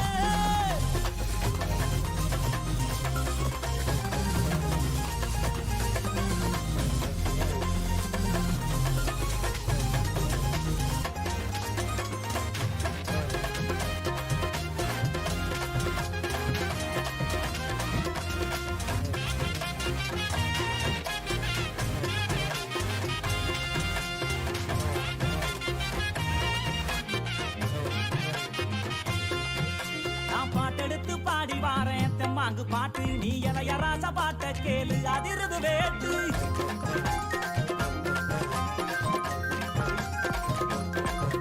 நான் பாட்டெடுத்து பாடி வாரேன் தெம்மாங்கு பாட்டு நீ இளைய ராச பாட்ட கேளு அதிரது வேட்டு யாரு துணையும் இல்ல எனக்கு நிகர் யாரும் அல்ல உடும்பு உடம்புக்குள்ள என்னைய ஜெயிக்க எவனும் இல்ல மோதி பாரு அடி பாடு நீ போட்ட போட்டி போடு எனக்கான ஒரு கூட்டம் அடமேலம் கொட்டி ஆட்டம் போடும் வாடி பாடி பாடி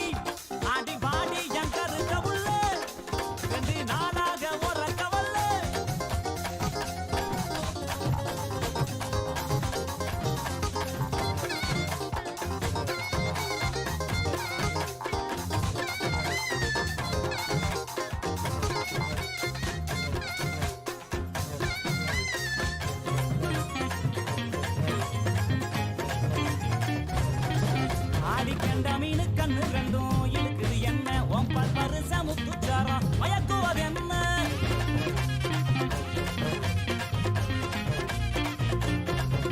அடிகண்ட மீனு கண்ணு ரெண்டும் இழுக்குது என்ன உன் பல்பரு சமுத்துச்சாரம் மயக்குவது என்ன புரிஞ்சு உதட்டுறைய என்னையே இதுக்கு முடிஞ்சு புட்டு சங்கு கலந்துறதா என்னையும் உதச்சு வாட்டி புட்டு அடிச்சிட்டு நாங்க பட்டேன் என் பக்கம் இல்லடி ஒன்னு தாரே உதட்டால நீ வெக்க விட்டு கட்டி கூடி பாடி அடி பாடி அடி பாடி என் கருத்த உள்ள 2 நாளாக உறங்கவல்ல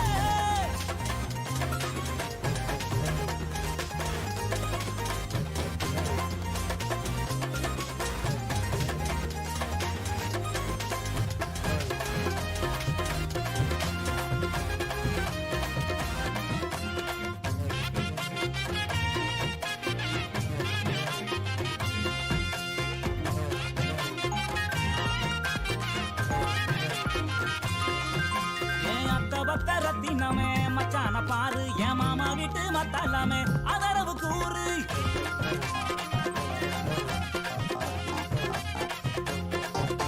என் அத்தபத்த ரத்தினமே மச்சான பாரு என் மாமா வீட்டு மத்தாலாமே அதரவு கூறு உன்னை விட்ட யாரும் இல்லை எனக்கு ஒட்டிக்கிற மாடி உள்ள கண்ணசைக்கும் நேரத்தில் எனக்கு காதல் தீ மூட்டு உள்ள இதை தெரிஞ்சு கொஞ்சம் புரிஞ்சு இந்த மச்சான் சொல்ல கேளு இந்த உலகம் உள்ள வரைக்கும் நீ என்னோட தான் ஒட்டி வாழ வாடி என் கருத்த உள்ள 2 நாளாக உறக்கவல்ல அடி வாடி என் கருத்த உள்ள 2 நாளாக உறக்கவல்ல அடி அள்ளி போல கல்லி நான் வந்த போற கல்லி உன் பதில சொல்லிட்டு போடி அடி அள்ளி போல கல்லி நான் வந்த போற கல்லி உன் பதில சொல்லிட்டு போடி அடி வாடி வாடி வாடி வாடி என் கருத்த உள்ள.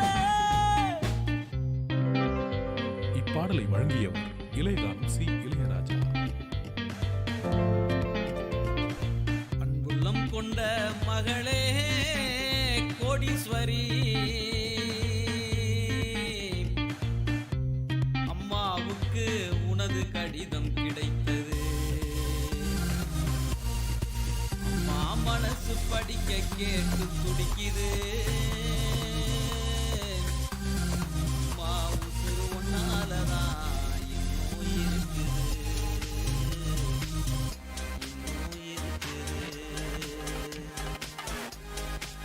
அன்புள்ளம் கொண்ட மகளே கோடீஸ்வரி அம்மாவுக்கு உனது கடிதம் கிடைத்தது அம்மா மனசு படிக்க கேட்டு துடிக்குது அம்மா உசுறு உன்னாலதான் இன்னும் இருக்குது அன்புள்ளம் கொண்ட மகளே கோடீஸ்வரி அம்மாவுக்கு உனது கடிதம் கிடைத்தது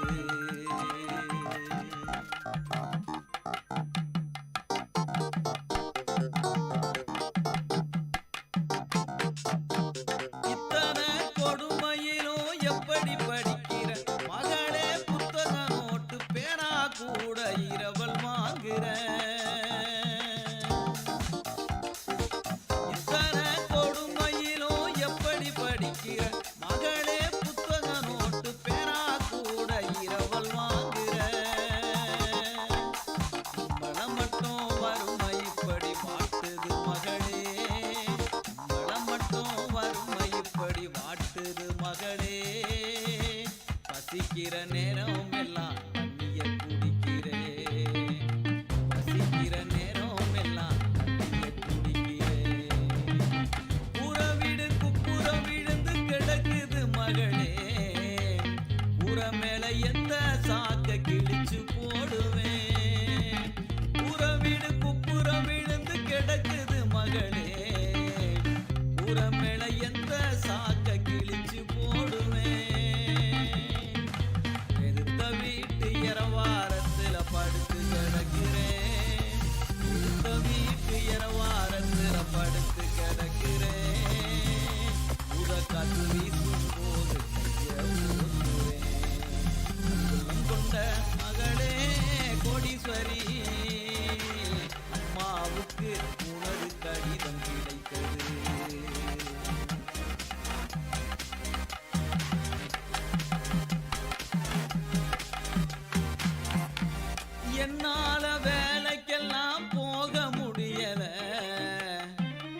காசு மிச்சம் இல்ல அம்மா கையில.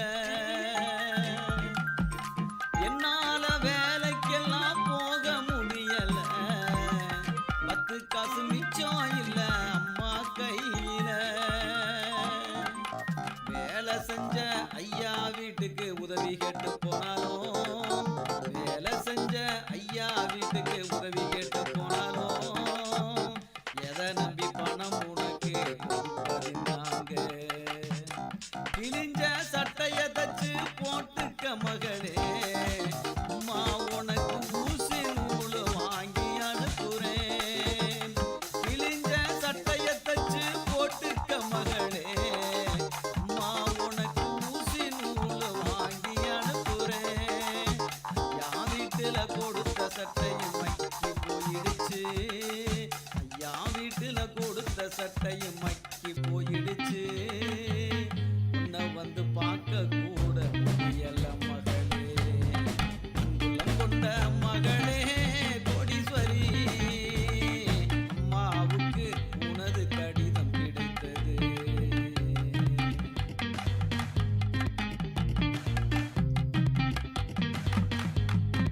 தேங்கான இல்லாமத்தான் தலையும் மறந்து போனது. தண்ணிய தடவிக்கிட்டு பள்ளி கூடம் போவியா. தேங்கான இல்லாமத்தான் தலையும் மறந்து போனதா. தண்ணிய தடவிக்கிட்டு பள்ளி கூடம் போவியா. வறுமை தாங்காமத்தான் தம்பி உசுறு போனதா. எந்த தம்பி நினப்புல நீ சோறு ஊட்டுவ. சிவகாசி வெடிய போல அம்மா கையும் நாச்சு, மஞ்ச கூட பஞ்சமாச்சு என்ன செய்யும் மகளே. புழுவு கிடக்கும் சோறு கூட உனக்கு கிடைக்குது. புழுவு கிடக்கும் சோறு கூட உனக்கு கிடைக்குது. புழுவ போல அம்மா குடல நின்று வேகுது. உள்ளம் கொண்ட மகளே கோடீஸ்வரி, அம்மாவுக்கு உனது கடிதம் கிடைத்தது. அம்மா மனசு படிக்க கேட்டு துடிக்குது. அம்மா உசுறு உன்னாலதான் இன்னும் இருக்குது. அம்மா உசுறு உன்னாலதான் இன்னும் இருக்குது. இன்னும் இருக்குது. இன்னும் இருக்குது.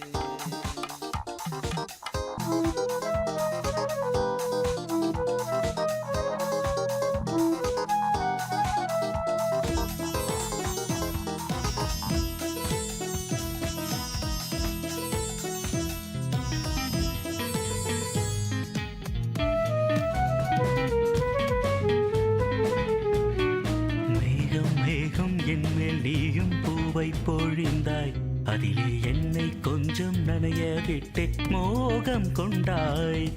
மேகம் மேகம் என்மேல் நீயும் பூவை பொழிந்தாய், அதிலே என்னை கொஞ்சம் நனைய விட்டு மோகம் கொண்டாய். காலை கதிரே உன் பனித்துளி நான், தினம் என்னை கிள்ளியே நீ எழுப்பி விட்டாய். மேகம் மேகம் என்மேல் நீயும் பூவை பொழிந்தாய், அதிலே என்னை கொஞ்சம் நனைய விட்டே மோகம் கொண்டாய்.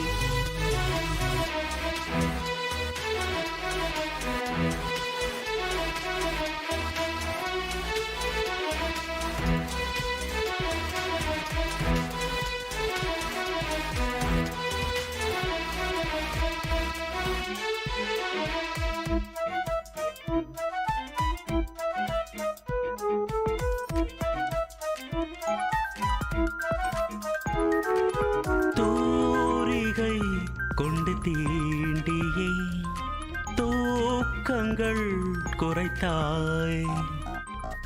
பூமகள் என்று என்னையே போர்வைக்குள் இழுத்தாய்.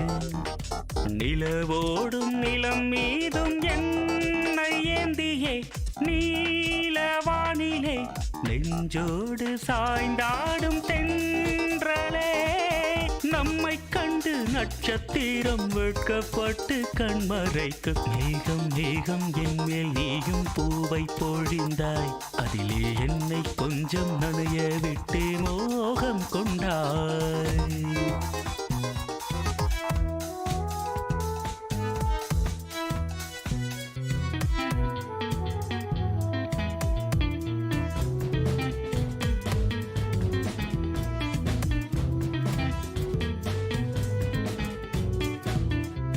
வானவில் வண்ணம் கூட்டியே வார்த்தைகள் வரைந்தாய், தேன் துளி என்று என்னையே நாக்கினுள் ஒளித்தாய்.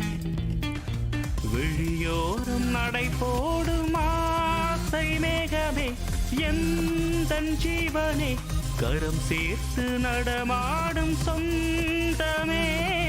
உன்னை போல மின்னல் கூட மின்னி மின்னி முத்தம் போடும். மேகம் மேகம் என் மேல் நீயும் பூவை பொழிந்தாய், அதிலே என்னை கொஞ்சம் நனைய விட்டே மோகம் கொண்டாய். மேகம் மேகம் என் மேல் நீயும் பூவை பொழிந்தாய், அதிலே என்னை கொஞ்சம் நனைய விட்டே மோகம் கொண்டாய்.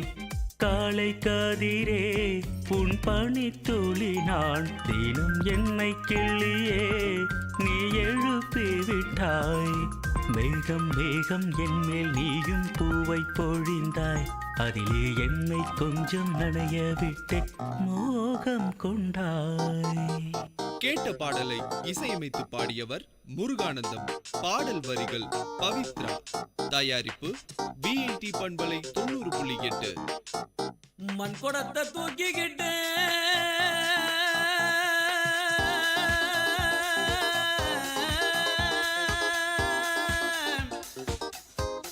மலை மேல போறவளே,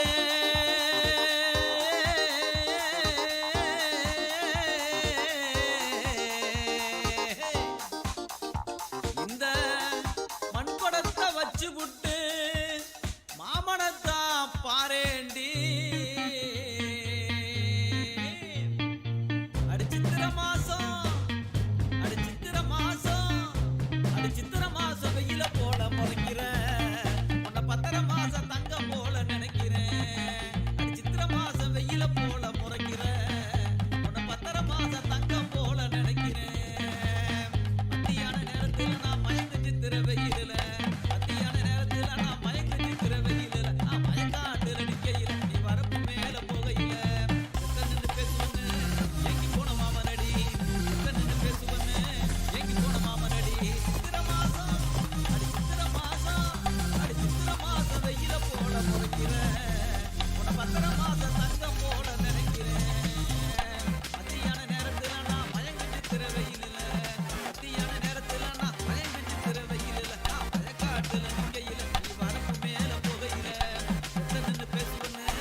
அடி நாவல் பழமே நான் பூசு சந்தனமே, அடி ஏழாம் கிராம்பே ஒன்ன என்ன சொல்லி கூப்பிடுவேன். அடி காம தலைவலிடி எனக்கு கட்சி வந்த மாயம் என்ன, அடி மருந்துட்டு நிக்கலையே அந்த மாயம் என்ன சொல்லு நீயோ. அடி மருந்துட்டோ நிக்கலையே அந்த மாயம் என்ன சொல்லு நீயோ. அந்த கருமலையில கல்லுருட்டி கன்னி மரையெல்லாம் குடிக்கிட்டு, அந்த கருமலையில கல்லுருட்டி கன்னி மரையெல்லாம் குடிக்கிட்டு, 3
கல்லோட கல் உரைச்ச கடலு தண்ணி மீன் உரைச்ச அடி ஒன்னோட நான் உரைச்ச இந்த ஊரு தான் பொறுத்தலையே அடி நீ சகப்பு நான் கருப்பு ஏலேலோ வேலூர் மக்களுக்கு நம்ம மலப்பு ஏலேலோ அதனால நாம 2 பேரும் இந்த ஊரை விட்டு ஓடிடலாமா ஏலேலோ அடி சித்திர மாசம் வெயில போல முறைக்கிற பத்திர மாச தங்கம் போல நினைக்கிறேன் மத்தியான நேரத்துல நான் மயங்கு சித்திர வெயிலில் மத்தியான நேரத்துல நான் மயங்கு சித்திர வெயிலில் நான் வயக்காட்டுல நிக்கையில நீ வரப்பு மேல போகையில செத்த நின்று பேசுவன்னு கைக்கு போன மாமனடி செத்த நின்று பேசுவன்னு கைக்கு போன மாமனடி சித்திர மாசம் அடி சித்திர மாசம் அடி சித்திர மாசம் வெயில போல முறைக்கிற உன்னை பத்திர மாச தங்கம் போல நினைக்கிறேன்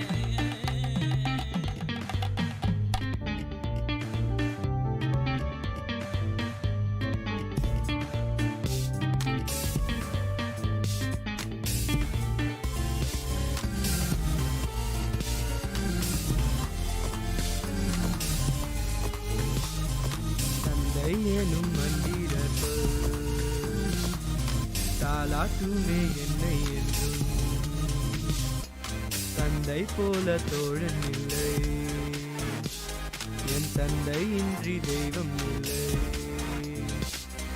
வரமாய் வந்த தெய்வம் நீ தவமாய் கிடைத்த செல்வம் நீ என்னென்னம் நீ வந்தம் நீ என்ன தந்தை நீ தந்தை எனும் மந்திர சொல் தாலாட்டுமே என்னை என்றும்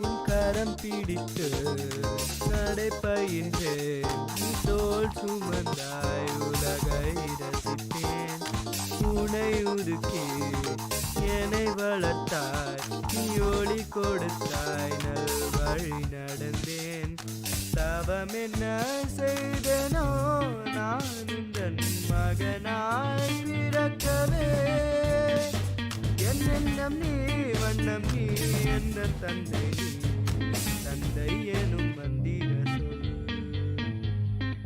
தாலாட்டுமே என்னை என்றும் தந்தை போல தோழன் இல்லை என் தந்தை இன்றி தெய்வம் இல்லை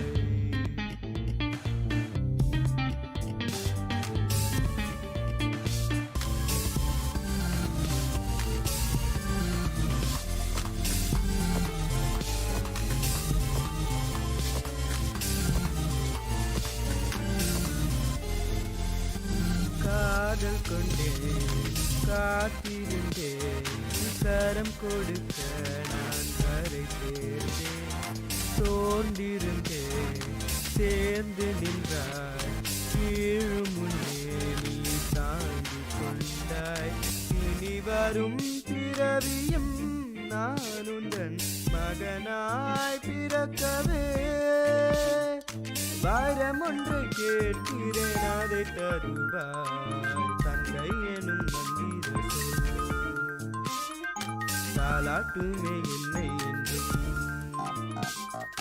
தந்தை போல தோழன் இல்லை என் தந்தை இன்றி தெய்வம் இல்லை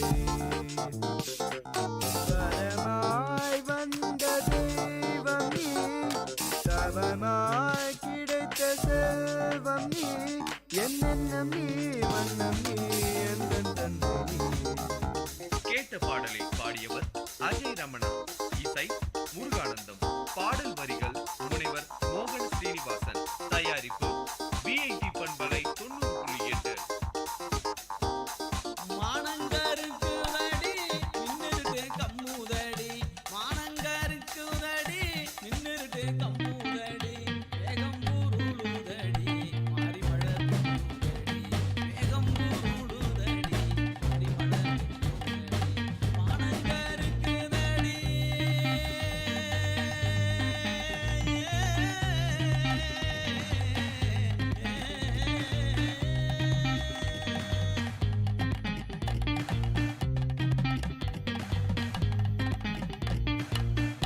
காடு காலனி எங்கும் களையெடுக்க போற புள்ள, காடு காலனி எங்கும் களையெடுக்க போற புள்ள, என் மனச பறி கொடுத்து உனக்காக காத்திருந்தேன், என் மனச பறி கொடுத்து உனக்காக காத்திருந்தேன், காலங்கடத்தாதடி காலங்கடத்தாதடி, என் கண்ணே கண்மணியே நான் உனக்காக காத்திருக்கேன்,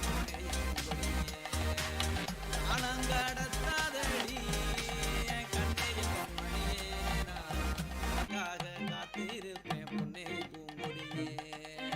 மானங்கருக்குதடி மானங்கருக்குதடி நின்னுட்டு கம்முதடி, மானங்கருக்குதடி.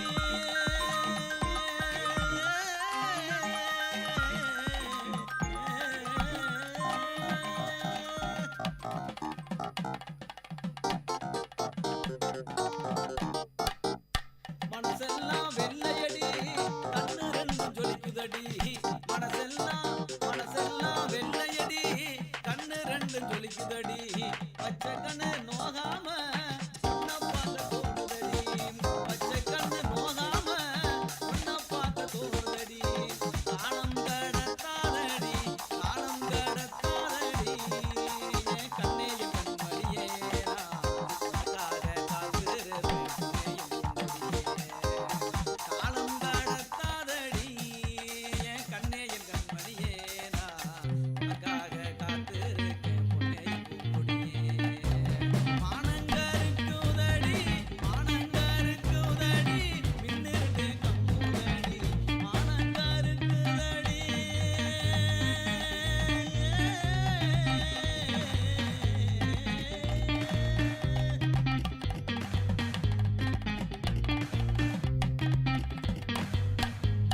மானாமதுரச்சந்த மறிக்கொழுந்து வாங்கி வாரேன், மானாமதுரச்சந்த மறிக்கொழுந்து வாங்கி வாரேன், தஞ்சாவூர் மேளம் வச்சு கல்யாணம் பண்ணிக்கிறேன், தஞ்சாவூர் மேளம் வச்சு கல்யாணம் பண்ணிக்கிறேன், மானாமதுரச்சந்த மறிக்கொழுந்து வாங்கி வாரேன், தஞ்சாவூர் மேளம் வச்சு கல்யாணம் பண்ணிக்கிறேன், காலம் கடத்தாதடி காலம் கடத்தாதடி, என் கண்ணே கண்மணியே நான் உனக்காக காத்திருக்கேன் பொன்னே என் பூங்கொடியே. காலம் கடத்தாதடி என் கண்ணே என் கண்மணியே நான் உனக்காக காத்திருப்பேன் பொன்னே என் பூங்கொடியே. மானங்கருக்குதடி மானங்கருக்குதடி மின்னிருட்டு கம்முதடி, வேகம் ஊருளுதடி மாறி மழை பெய்யுதடி, மாறி மழை பெய்யுதடி, மாறி மழை பெய்யுதடி. பாகைய புடிச்சு நடந்தா தெருவழகாக மாறும், அவர் ஆசைப்பட்டு கொஞ்சும் போது மீச முடிக்கீரும், பார்க்கத்தான் ஆளு கொஞ்சம் அழுக்காயிருப்பாரு, பிச்சு பூவ போலத்தான் எங்களப்பா சிரிப்பார், பிச்சு பூவ போலத்தான் எங்களப்பா சிரிப்பாரு, பாதைய புடிச்சு நடந்தா தெருவழகாக மாறும், அவர் ஆசைப்பட்டு கொஞ்சும் போது மீச முடிக்கிறோம், பார்க்கத்தான் ஆளு கொஞ்சம் அழுக்காயிருப்பாரு, பூவ போலத்தான் எங்களப்பா சிரிப்பாரு, பிச்சு பூவ போலத்தான்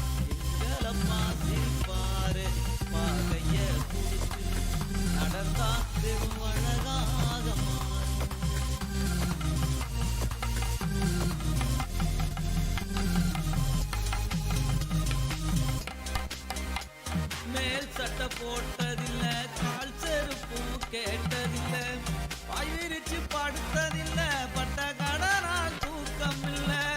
மேல் சட்டை போட்டதில்ல, கால் செருப்பும் கேட்டதில்ல, வாய் விரிச்சு படுத்ததில்ல, பட்ட கடனால் தூக்கம் அல்ல.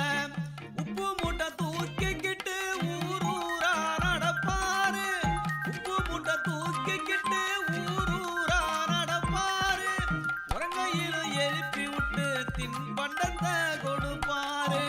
தலைக்கு என்ன தேய்ச்சதில்ல, கண்ணாடியும் பார்த்ததில்ல, தலைக்கு என்ன தேய்ச்சதில்ல, கண்ணாடியும் பார்த்ததில்ல, உழைச்சு உழைச்சு காய்ச்சதில்ல, உள்ளங்கையில் ரேகை இல்ல, உழைச்சு உழைச்சு காய்ச்சதில்ல, உள்ளங்கையில் ரேகை இல்ல. பாகைய புடிச்சு நடந்தா தெருவழகாக மாறும், அவர் ஆசைப்பட்டு கொஞ்சும் போது வீச முடிக்கிறோம்.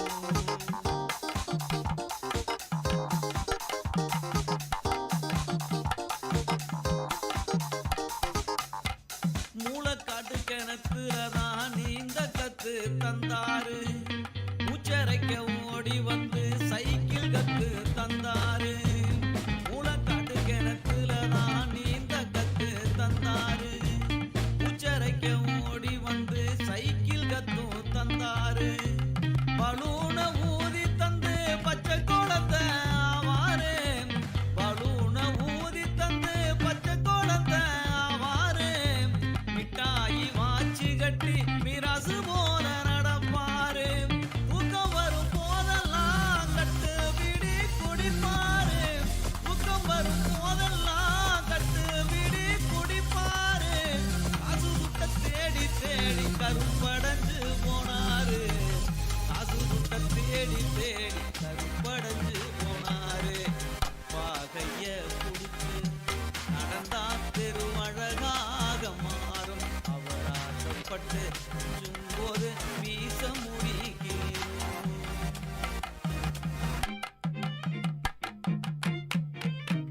சித்திரம் போல் அம்மாவ பத்திரமா பார்த்தாரு, மக வாக்கப்பட்டு போகும்போது தேம்பி தேம்பி அழுதாரு. சித்திரம் போல் அம்மாவ பத்திரமா பார்த்தாரு, மக வாக்கப்பட்டு போகும்போது தேம்பி தேம்பி அழுவாரு. சித்திரம் போல் அம்மாவ பத்திரமா பார்த்தாரு, மக வாக்கப்பட்டு போகும்போது தேம்பி தேம்பி அழுதாரு. கை நீட்டி கேட்டாங்க கடவுளையும் வாங்கி தருவார், கை நீட்டி கேட்டாங்க கடவுளையும் வாங்கி தருவார். செத்து 4 வருஷமாச்சு, இனி எப்போ வீடு வருவார், செத்து 4 வருஷமாச்சு, இனி எப்போ வீடு வருவார். பாகைய புடிச்சு நடந்தா தெருவழகாக மாறும், அவர் ஆசைப்பட்டு கொஞ்சும் போது வீச முடிக்கிறோம். பார்க்கத்தான் ஆளு கொஞ்சம் அழுக்கா இருப்பாரு, உச்சி பூவ போலத்தான் எங்களப்பா சிரிப்பாரு, உச்சி பூவ போலத்தான் எங்களப்பா சிரிப்பாரு.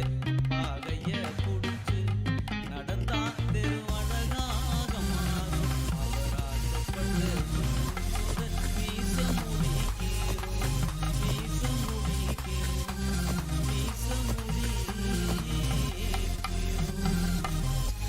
வானத்தை அண்ணாந்து பார்த்து நிற்கும் ரோசக்காரி, ரோசாப்பு சேலக்காரி, செந்தூர பொட்டுக்காரி,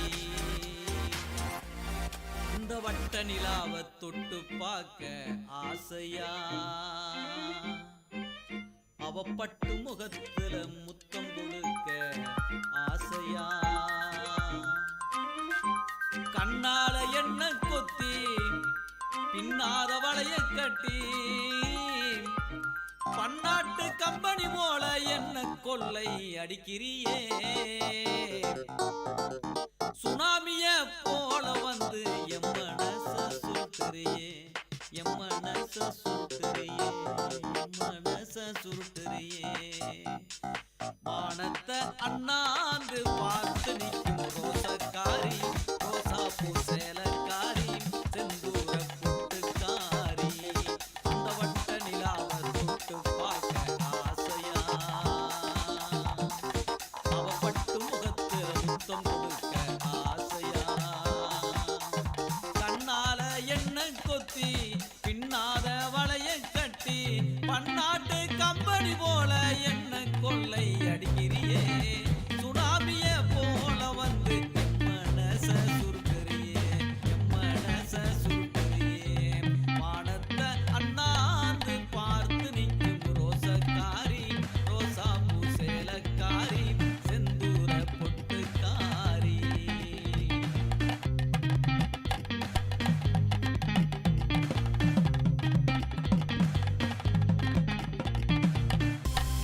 தென்றல் காற்றை தூதனுப்பி தோற்று போனாயா, அது ஜன்னல் வழியே வருமே என்று காத்து கிடந்தாயா.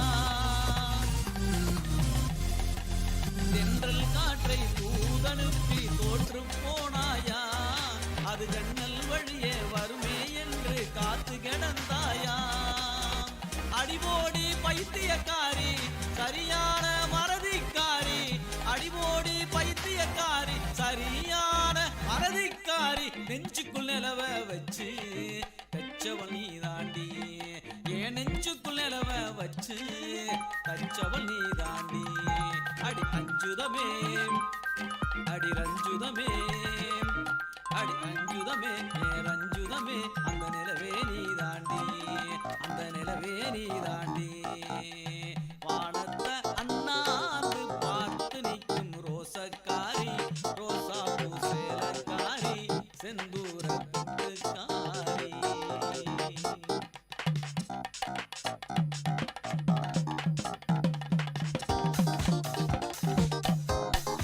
ஈராக்கில் நுழைஞ்ச அமெரிக்க படை போல் தோண்டி துருவுறியே, அடி உன்னை தவிர நெஞ்சுக்குள் எவளையும் துணியே வச்சதில்லை. ஈராக்கில் நுழைஞ்ச அமெரிக்க படை போல் தோண்டி துருவுறியே, அடி உன்னை தவிர நெஞ்சுக்குள் எவளையும் குடியே வச்சதில்லை. இதயம் கொள்ளை அடிச்சதனாலே இருவரும் சுத்தவாளிகளே, ஓலி காதல் போல் நமக்கு உஞ்சாமில் வேணாமே. காதல் நீதிமன்ற தீர்ப்பை ஏற்போமே, காதல் நீதிமன்ற தீர்ப்பை ஏற்போமே.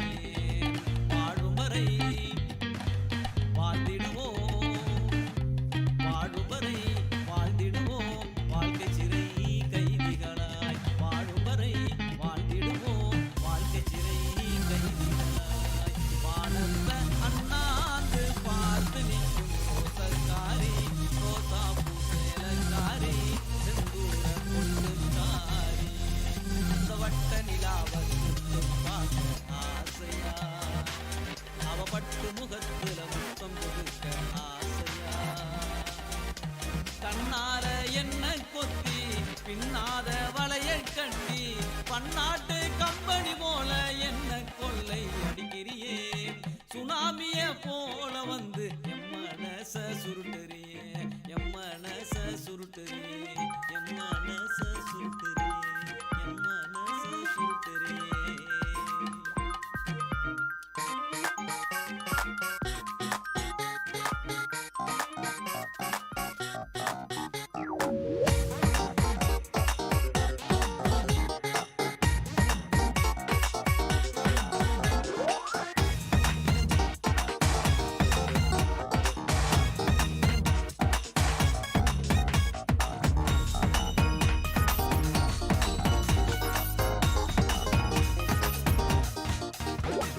சோழராஜன் அவன் பேரன், இவன் செந்தமிழ்நாட்டின் வீரன். பெருமையோடு தான் சொல்வேன் நான் தமிழன், சாதனை செய்யும் வீரன் நான் உங்கள் அன்பு தோழன். பெருமையோடு தான் சொல்வேன் நான் தமிழன்.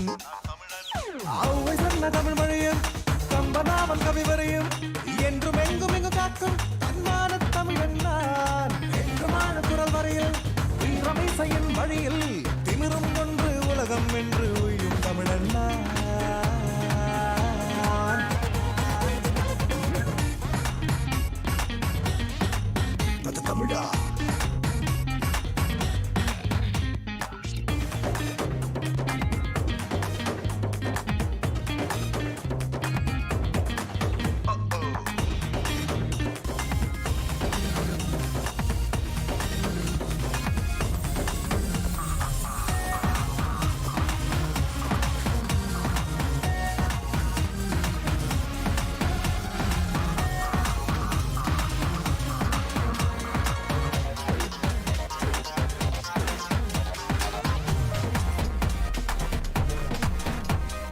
கணனி யுகத்தின் தலைவா நீ நோபல் வெல்வது புதிதா, நாசாவின் தவ புதல்வா நீ தமிழன், வானில் பறந்திடும் நண்பா அணு ஆய்வின் வெற்றி தோழா, இஸ்ரோவின் தங்க மனிதா நீ தமிழன். உலகம் சுற்றும் துணிவும் இணைய உலகின் நலமும் திறனும் பலமும் இணையும் தன்மான தமிழன் நீ. தேசம் மாறி போகும் திசைகள் கூட மாறும் என்றும் மாறாது வந்து போக வெற்றி தமிழன் நீ.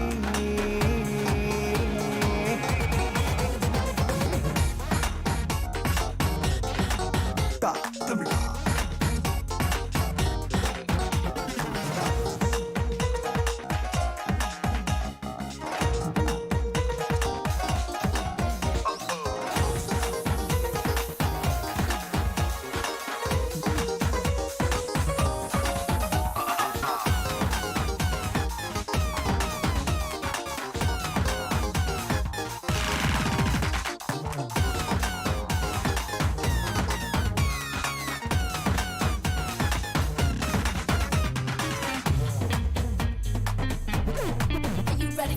உலக நாயகன் தமிழன், நாம் இசையின் புயலும் தமிழன், சினிமாவின் ஜகலேஞ்சன் இவன் தமிழன், விளையாட்டில் இவன் வீரன், கடும் யுத்த களங்களின் சூரன், வர்த்தக உலகின் வேந்தன் இவன் தமிழன்.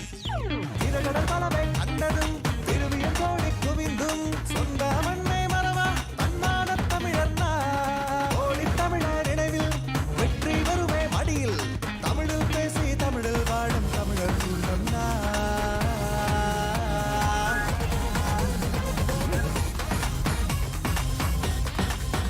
தமிழா தமிழா தமிழா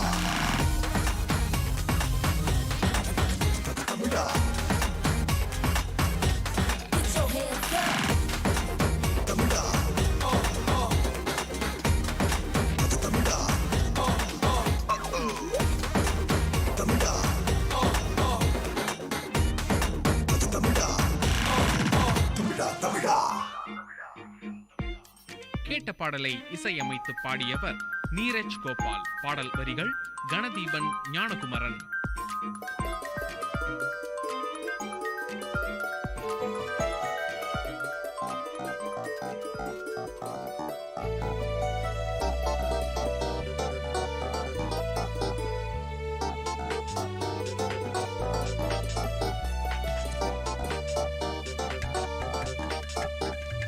வண்ணமய குதூகலம் வானதிரும் கொண்டாட்டம், கலைகளின் சங்கமும் கவிஞர்களின் கைவண்ணம். வண்ணமய குதூகலம் வானதிரும் கொண்டாட்டம், கலைகளின் சங்கமும் கவிஞர்களின் கைவண்ணம்.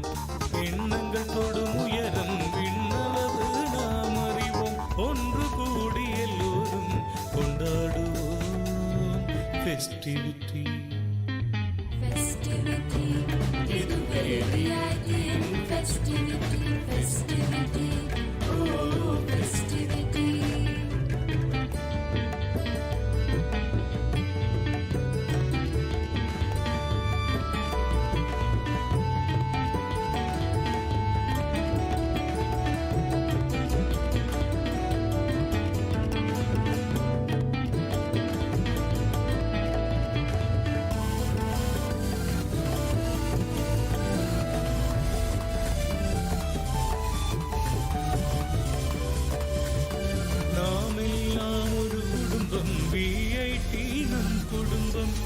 உலகெங்கும் பரவி நிற்கும் விஐடி நம் குடும்பம்.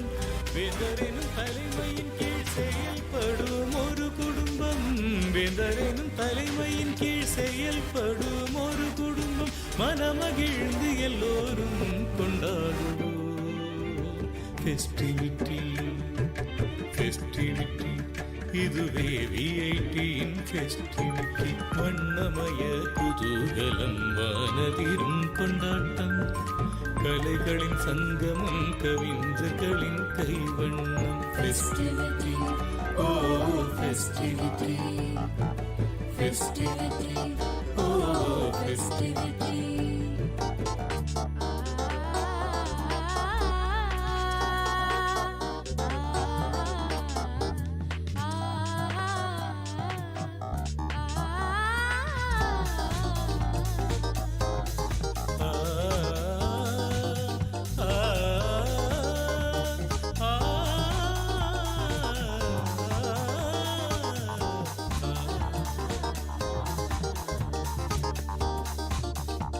பல வண்ண பாடல்கள் மயிலாடும் மாட்டங்கள் பளிச்சிடும் திறமைகள் ஒளிர்விடும் சிகரங்கள் அதுதொடும் உயரங்கள் என்றென்றும் நிலைத்திடும் அதுதொடும் உயரங்கள் என்றென்றும் நிலைத்திடும் விண்வியக்கும் ஒரு சொர்க்கம் இனி இங்கே அமைந்திடும் ஃபெஸ்டிவிட்டி இதுவே விஐடியின் ஃபெஸ்டிவிட்டி வண்ணமய குதூகலம் வானதிரும் கொண்டாட்டம் கலைகளின் சங்கமம் கவிஞர்களின் கைவண்ணம் வண்ணமய குதூகலம் வானதிரும் கொண்டாட்டம் கலைகளின் சங்கமம் கவிஞர்களின் கைவண்ணம் எண்ணங்கள் தொடும் உயரம் விண்ணளவு நாம் அறிவோம் ஒன்று கூடி எல்லோரும் கொண்டாடுவோம்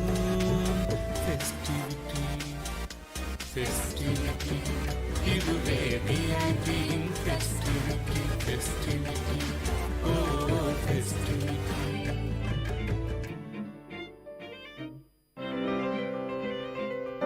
இப்பாடலை வழங்குபவர் இளையகானம் சி இளையராஜா.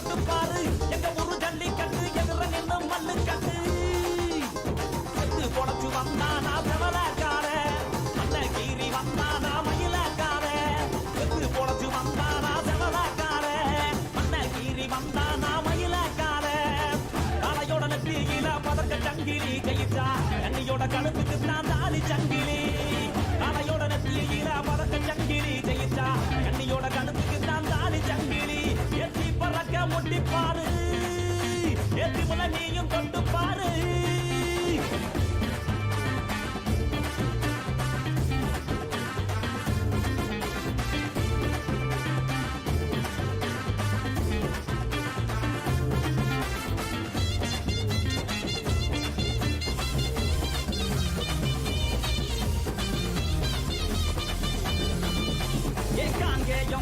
அது கதறது தூவால வளர்ந்தவன் பூக்கால அது வரி புளிய போல ஏ காரி கால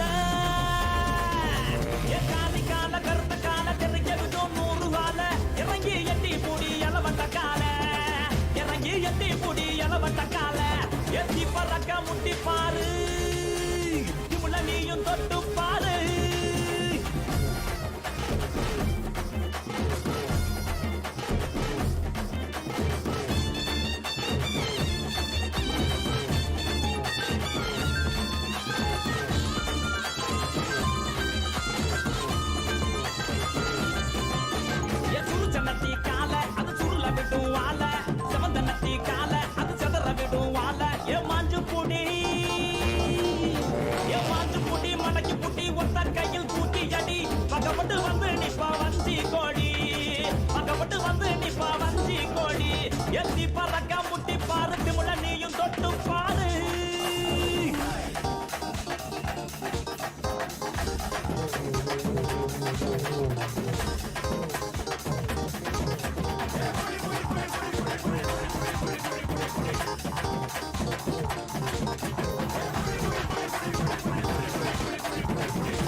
வாடா நீ வீர மகன் தாண்டா இங்க வந்தா கூட நீ சீரிக்கிட்டு போடா ஏ தோல தட்டு தொலைய தட்டு அச்சத்தெல்லாம் அறுத்து கட்டு எட்டாத சிகரம் இல்ல கொடியா கட்டு எட்டாத சிகரம் இல்ல கொடியா கட்டு எத்தி பறக்க முட்டி பாரு திமுல நீயும் தொட்டு பாரு எங்க ஊரு ஜல்லி கட்டு எதிர நின்னு மல்லு கட்டு எத்து போறச்சு வந்தானா ஜமனக்கார அந்த கீரி வந்தானா மயிலக்கார எத்து போறச்சு வந்தானா ஜமனக்கார அந்த கீரி வந்தானா மயிலக்கார காலையோட நெத்தியில பறக்க சங்கிலி ஜெயிச்சா கண்ணியோட கருத்துக்கு தான் தாலி சங்கிலி காலையோட நெத்தியில பறக்க சங்கிலி ஜெயிச்சா கண்ணியோட கருத்துக்கு தான் தாலி சங்கிலி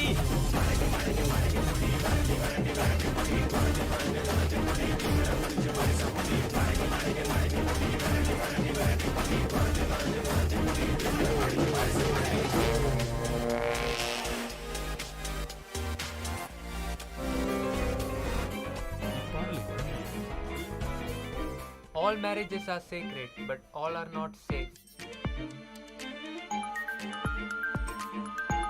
Around 70% of women in India are victims of domestic violence. National Crime Records Bureau reveals that a crime against a woman is committed in every 3 minutes and a dowry death occurs in every 77 minutes.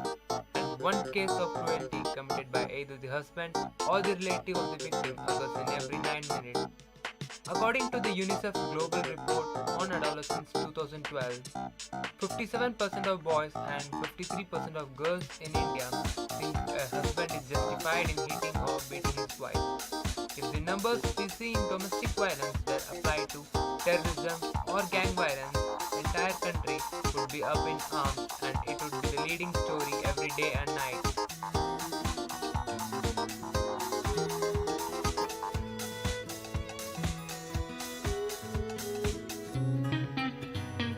Latika belongs to a poor family of Dashpur village.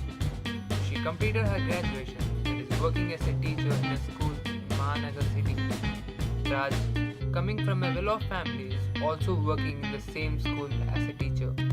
They both are in love and are planning to marry each other. Latika, my parents would like to see you to decide upon our marriage. We'll be coming tomorrow to your house. Okay, Raj, I'll make the arrangements. Raj, along with his family, comes to see Latika. Latika is very well brought up and a simple educated girl.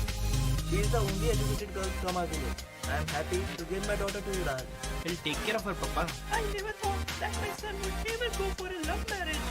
Even though we are against for this marriage, only because we are sure that you will give your daughter a handsome amount of money so that they can lead a happy married life. All that I have made is for Latika only. I will be happy if she is happy. We will be happy if you give us 1 lakh rupee and a 2-wheeler. I will make sure that you will get it before the marriage. Marriage is over and the scene follows the next very day of marriage. Latika, how's the environment here? I know you will be homesick. No, Maji, I'm happy and I feel like being at home. After 1 month of marriage. Latika, where's my tea? Wait, Maji, I'm bringing it. Don't you know that I need my tea at 4 in the evening? Maji, sorry, I had to correct some answer sheets. It was a very urgent work. Here is your tea. Already a lot of work is pending. Raj comes back home. Latika, tea. I had just made tea for Maji and I have lots of work to do. Ask your mom to make it for you, please. Latika moves towards the study room. Why should I make tea for you? That's the reason I got you married. Latika is having a lot of work in school. Still, she manages to do all the household chores. If she can't do all this, then ask her to quit the job. Quit the job? At any cost, I won't leave my job. It's 2 years of my hard work that I ended up in this job. I'll somehow manage to do all my duties, but I won't quit the job. पहले घर का काम, फिर बाहर का.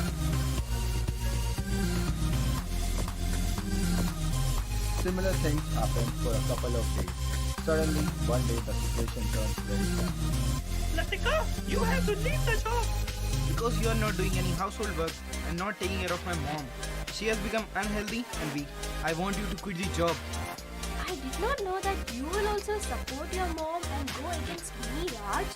I did not expect this from you. If you are so insistent, then okay, I'll quit my job. After 2 weeks, the whole family is in a monetary crisis. Latika, see, Raj's salary is not sufficient to run the house. You only asked me to quit the job, na? And now what do you expect me to do? Should I go on the streets and beg? How can you talk to me like this? Is this the way you talk to elders? We are facing crisis only because of you, and you will have to bring the money. What? This is ridiculous. Already my father has given you all his life savings. Now where will I get money from? I don't want to hear all that shit. And it's from anywhere. All I need is 30,000 by the end of this week. No, Maji, please don't do this to me.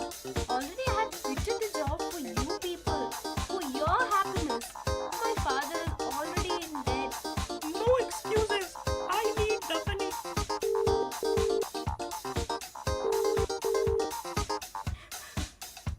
Hello? Hello, Beti. How are you? I'm fine, Papa. No. Beta, I know you very well. What happened to you? Dear, please tell me. Papa, I quitted my job because Maji and Raj were too adamant. Now they're asking me to pay 30,000 rupees within a week. What? We had already fulfilled their demands. Anyway, don't worry, Beti. I will find out a way to solve the situation. But Papa, from where will you get this huge amount in a week? I love you, Beti, and I can do anything for your happiness. Papa, the dam is now overflooded. I think we should report the matter to the police. No, Beti, you are now married, and that is your home. And you must do all the things needed to keep it intact.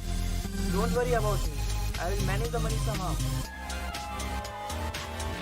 After 1 week, Latika's father visits Raj's house. He somehow manages to pay them 10,000 rupees. Only 10,000?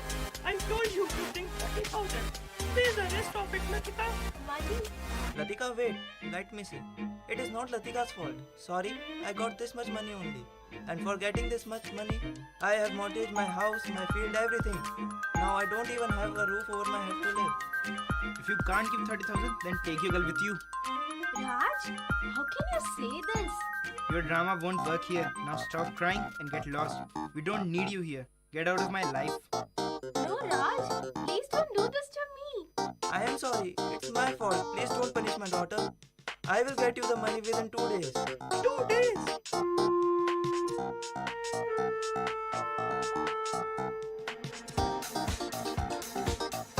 At the dining table. Is this how you make dal? Didn't your mother teach you? How dare you say anything about my mother? आजकल तेरे नखरे बहुत देख रहा हूँ मैं. क्यों और कोई मिल गया है क्या, साली?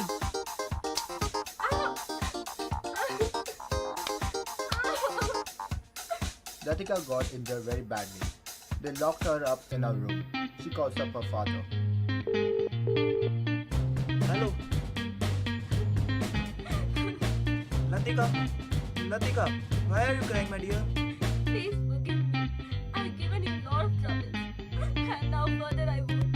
Papa, I'm leaving. Beti. Hello. Hello. Police team and girls start in Raj's house. Mother-in-law opens the door. Raj, police! Police in our house! Stop your melodrama. Where is this girl? You have to search your house. No, she's not in the house. She went to the market. No, he's lying. She is here only. She had called me before. Constable, search the house. Constable breaks the Latika's bedroom door. Latika! Stay away from the crime scene. You both are under arrest.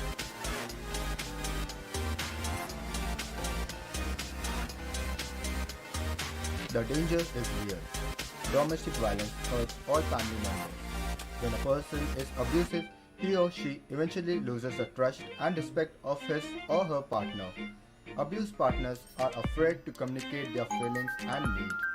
Everyone has a right to feel safe in a relationship. Disagreement develops from time to time in relationship.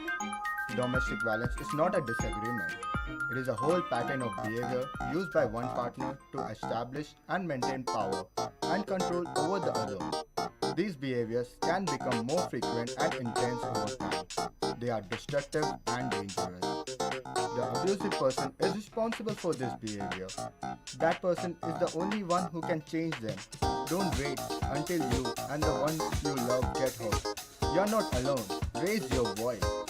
Patterns left uninterrupted can continue forever.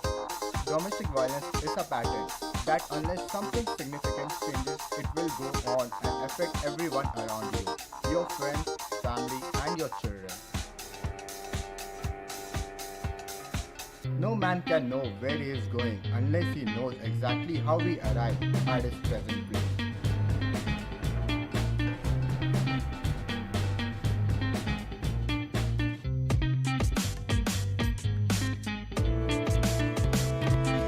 Dear listeners, welcome to the Silver Lining Show in VIT Community Radio 90.8.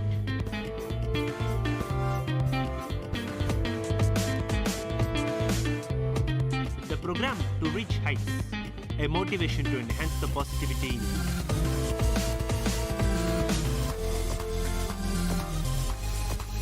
Hello friends, this is Silver Lining Show and I am your host Venkatesh from VIT Community Radio 90.8. Today, let us discuss about something very important. Every person must have a sense of responsibility that makes a person a successful one. So I'll start off by giving you an anecdote on personal responsibility. When Forrest Gump was in the army hospital lounge recovering from his wound buttock, he was hit in the head with a ping pong ball. That fortuitous event started what would become a stellar career as a ping pong champion. The secret to the game's success was revealed to Forrest by another vasculing soldier. The soldier's simple advice was, never ever take your eye off the ball. Seems like that is the key to success in almost every endeavor you take in life. If you are in sales, keep your eye on the sales ball. If you are in manufacturing, keep your eye on the manufacturing ball. If you are in customer service, keep your eye on the customer service. If you are a student, never take your eye off schooling. If you are married, keep your eye on marriage. But never ever take your eye off the ball. So, what reflects personal responsibility? What reflects the most important thing that you need to possess? The main thing that reflects responsibility, being accountable for what we think, say or do. Personal responsibility involves working on our own character and skill development rather than blaming others for the situation and circumstances. It means choosing to design a life that honors our values and purpose. Generally, we tend to push things off on other people so that we do not fall into the pit of mistakes. But this does not take us off being responsible. This makes us more and more irresponsible. A person who is being irresponsible and moving away from his personal responsibility. So here are 12 reflections on personal responsibilities which everyone sees you daily. So firstly, personal responsibility begins the inside and moves outward. We must begin by taking responsibility for our thoughts, choices and reactions. Then we can be responsible for the circumstances we create in our very own world. We have a divine gift of free will. We make conscious choices as spiritual living in a physical world. Conscious choice is a gift that carries great responsibility. Every choice can benefit humanity or even harm it.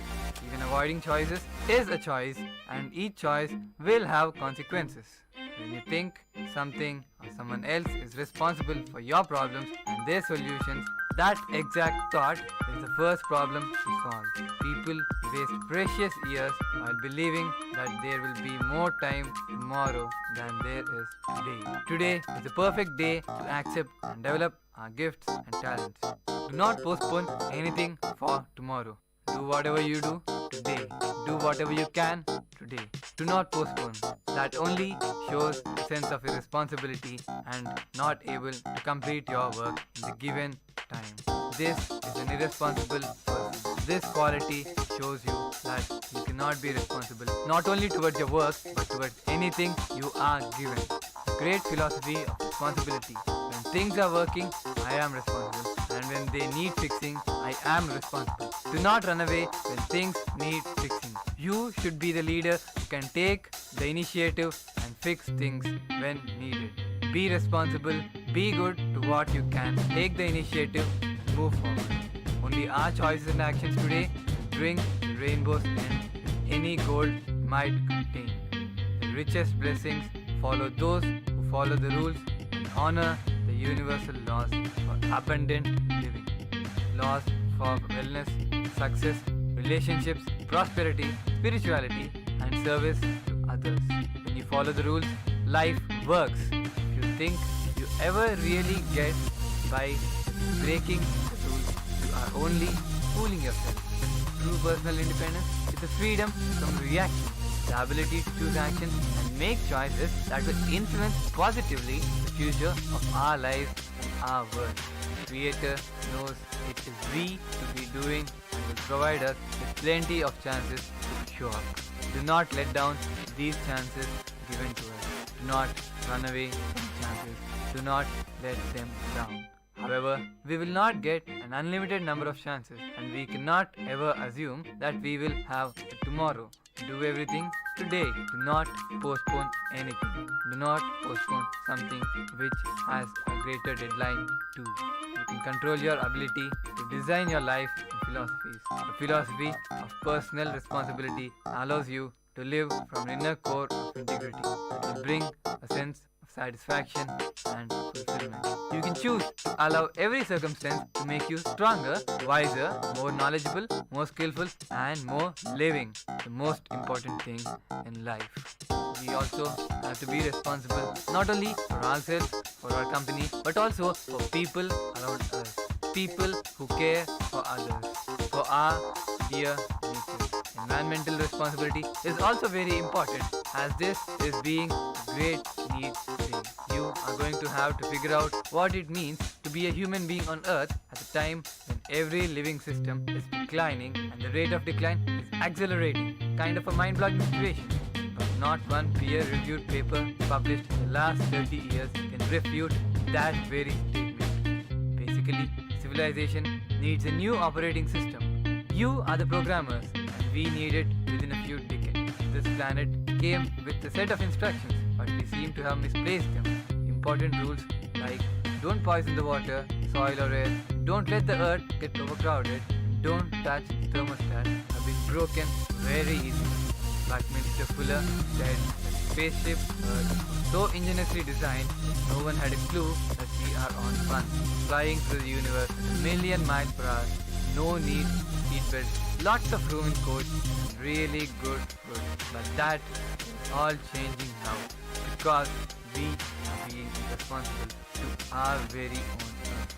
There is invisible writing on the back of the diploma you will receive, and in case you didn't bring lemon juice to decode it, I can tell you what it says. You are brilliant and the earth is hiring. This is the most important thing you need to know, that you are brilliant and the earth itself has hired you. The earth couldn't afford to send recruiters or limos to your school. It sent you rain, sunset, ripe cherries, night blooming jasmine, and that unbelievably cute person you have in your life. Take the hint, and here's the deal. Forget that this task of planet saving is not possible in the time required. Don't be put off by people who know what is not possible. Do what needs to be done and check to see if what was impossible only after you are done. Do what is needed right now. Be responsible towards Mother Earth who has hired you before you were even born. And ask if I am pessimistic or optimistic about the future, my answer will always be the same. If you look at the signs about what is happening on Earth and aren't pessimistic, you don't understand data. But if you meet the people who are working to restore this Earth and the lives of poor, and you aren't optimistic, you haven't got a pulse. You do not know anything that is happening here. What I see everywhere in the world are ordinary people willing to confront despair, power, and incalculable odds in order to restore some semblance of grace, justice, and beauty to this world. The poet Adrian Rich wrote, "So much has been destroyed, I have cast my lot with those who age after age, perversely, with no extraordinary power, reconstitute the world." There could be no better description. Humanity is squalid. It is constituting the world. The action takes place in schoolrooms, farms, jungles, villages, campuses, companies, anything you name. Fisheries and also slums. There is change in every part and you need to be a part of it. You need to be responsible and take good positive steps in fixing it. To join a multitude of caring people. No one knows how many groups and organizations are working on the most salient issues of our day: climate change, poverty, deforestation, peace, water, hunger, conservation, human rights, and many more. There are many to be named. This is the largest movement the world has ever seen. Rather than control, it seeks connection. Rather than dominance, it strives to disperse concentrations of power. Like Mercy Corps, it works behind the scenes and gets the job done. Large as it is, no one knows the true size of this movement. It provides hope, support, and meaning to billions of people in the world. Cloud resides in idea, not in force. It is made up of teachers, children, peasants, business people, rappers, organic farmers, nuns, artists, government workers, engineers, students, etc. Every person who is living in this world, every person who is responsible to bringing a change, every person who can actually bring a change, every person who is actually responsible but has slightly deviated of this concept of saving our own things. The President of the United States of America, and his writer David James Duncan would say, the Creator, the one who loves us all in such a huge way, even he is responsible. There is rabbinical teaching says the world is ending, the Messiah arrives, first plant a tree and then see if the story is true. Inspiration is not garnered from the litanies of what may befall us. It resides in humanity's willingness to restore, redress, reform, rebuild, recover and reconsider. Reconsider whatever we have been doing till now. Reconsider what has to be after today. Reconsider what needs to be done. One day you finally knew when you had to do and began. Though the voices around you kept shouting their bad advice. Is Mary Oliver's description of moving away from the profane towards a deep sense of connectedness to the living world. Many of the people are working on behalf of strangers, even if the evening news is usually about the death of strangers. This is what a responsible person does. Even if there is chaos all over, work on behalf of people, work on behalf of strangers whom you even do not know. Be responsible towards Mother Earth and then go forward, take a step further, bring about change. This kindness of strangers has religious, even mythic origins and very specific 18th century roots. Abolitionists were first people to create a national and global movement to defend the rights of those they did not know. Until that very time, no group had filed a grievance except on behalf of itself. None cared about the others. None cared about anything around them. The founders of this movement were largely unknown. Thomas Clarkson, Granville Clark, and Josiah Wedgwood. Their goal was ridiculous in the face of it. All these people wanted to bring change. At that time, 3 out of 4 people in the world were enslaved. Enslaving each other was what human beings had done for ages. Abolitionist movement was greeted with incredulity. Conservative spokesmen ridiculed the abolitionists as liberal, progressive, do-gooders, meddlers, and activists. But they all worked for a cause. They all felt the responsibility of changing of what was being done. They were told they would run the economy and drive England to poverty. For the first time in history, a group of people organized themselves to help people they would never know, from whom they would never receive direct or indirect benefits.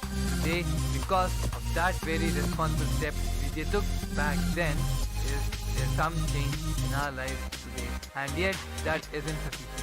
You as citizens today have to bring about a change now, at this very moment. Start doing something. And today, tens of millions of people do this every single day. It is called the world of non-profits, civil society, schools, social entrepreneurship, non-governmental organizations, and companies who place social and environmental justice at the top of their strategic goals. The scope and scale of this very effort put in is unparalleled in history. This has never been done.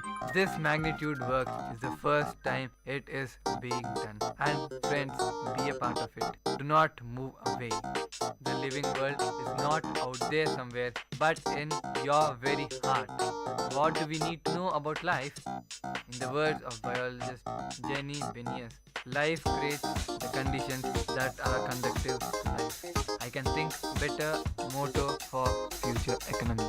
We have tens of thousands of abandoned homes with people and tens of thousands of abandoned people without homes. We have failed bankers advising failed regulators on how to save failed assets. This is an irony. We are the only species on the planet with full employment. Brilliant. That is great. But have an economy that tells us that it is cheaper to destroy Earth in real time rather than renew. What is the use? Restore and sustain it? You can print money to ball out a bank. You can't present life to ball out a whole planet. Present, we are stealing the future, selling it in the present and calling it gross domestic product. What is it? We can just as easily have an economy that is based on healing the future instead of stealing it. We can either create assets for the future or take the assets of the future. This lies in our hands. This lies in the responsible citizens who want to make change. That is you as a person. One is called restoration and the other exploitation. Let us all work towards restoration. And whenever we exploit the earth, we exploit people, cause untold suffering. Working for earth is not a way to get rich. It is a way to be rich.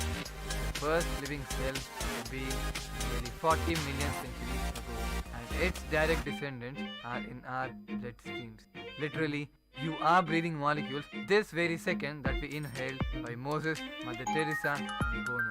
We are vastly interconnected. Our fates are inseparable.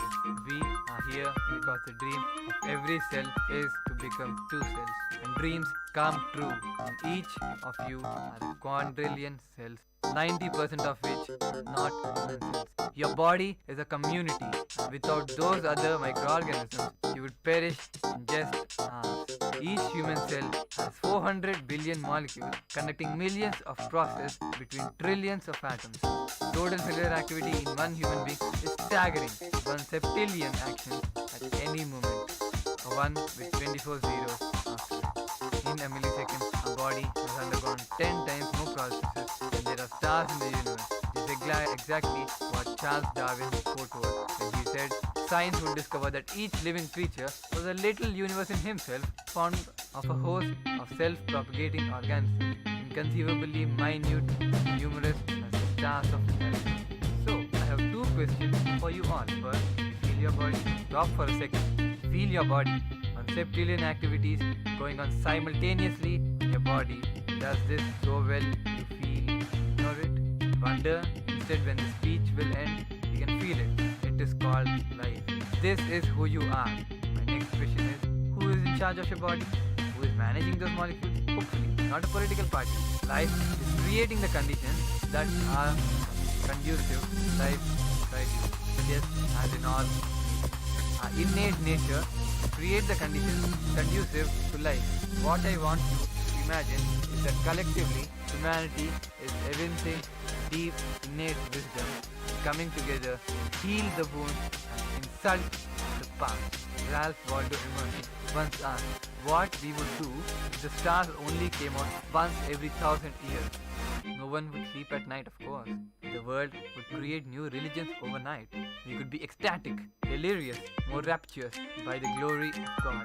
Instead, stars came out every night and we watched television.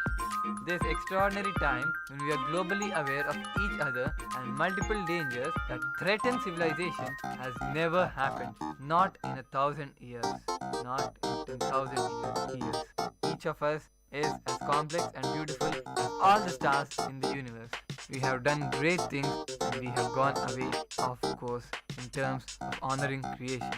You are graduating to the most amazing, stupefying challenge ever bequested to any generation. And you need to be responsible to take care of the earth after you graduating from the stupefying challenge. Generations before you have failed. They didn't stay up all night. They got distracted and lost sight of the fact that life is a miracle. Every moment of your existence is a miracle. Nature beckons you to be on her side. You couldn't ask for better. The most unrealistic person in the world is a cynic, not a dreamer. Hope only makes sense. It doesn't make sense to be hopeful. This is your century. Take it and run if your life depends on it. Be a responsible person. Be responsible by taking care of Mother Earth. Be responsible by taking care of all the ill things that have been spreading. Be responsible by moving about, taking care of people whom you don't know and presently consider as strangers. Parents can only give good advice or put them on the right path. The final forming of a person's character lies in their own hands. It is in you to decide what to do now. The man who passes the sentence should swing the sword. If you would take the man's life, you owe it to him. Look into his eyes, hear his final words. And if you cannot bear to do that, then perhaps the man does not deserve that. The man is condemned to be free because once thrown into the world, he is responsible for everything he does. It is up to you to give your life a meaning. A meaningful life, a responsible one. There is an expiry date on blaming your parents for steering in the wrong direction. The moment you are old enough to take the wheel, responsibility lies with you. So, as a person who is mature enough, as a person who has the responsibility to take care of what he is doing now, as a person who has the responsibility to move around, take care, and also nurture the people around him, you need to be the first person taking a step further the responsibility and the action of making this world a better place. Not only the world, start with the people around you. Start with people who can make a change. You making a change, you being responsible, might as well influence the people around you. They are very much influenced by people who do good. Believe me, there are people who take positives and not negatives. If you do something positive, if you do something that is encouraging, that means there are people who will definitely follow you, who will definitely take some inspiration from you and then become responsible themselves. Take care of the strangers, and then there will be strangers who take care of others. This will form a big chain. This will form a chain that is endless, and that will make humanity, mankind, a better thing. Mankind, a better place to live. Mankind, a better place to depend on.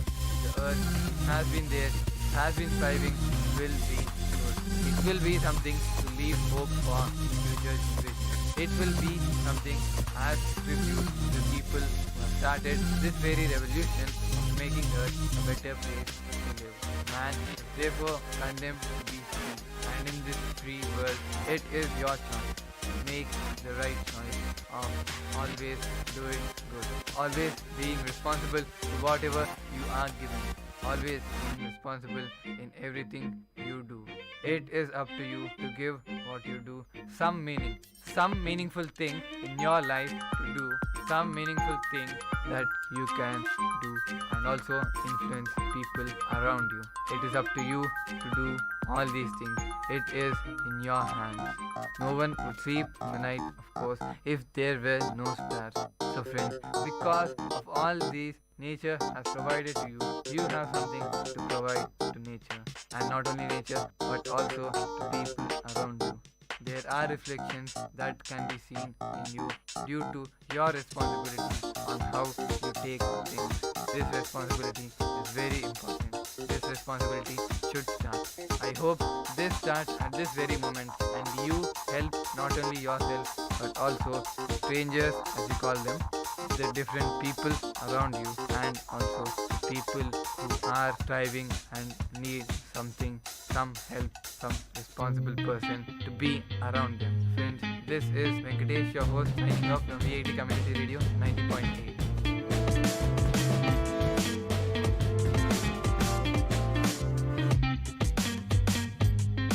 Dear listeners, you had listened to the program Silver Lining Show.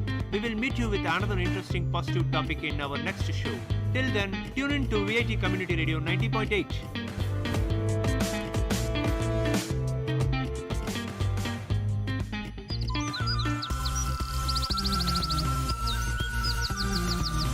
VIT பண்பலை 90.8 கவிதை கேளுங்கள்.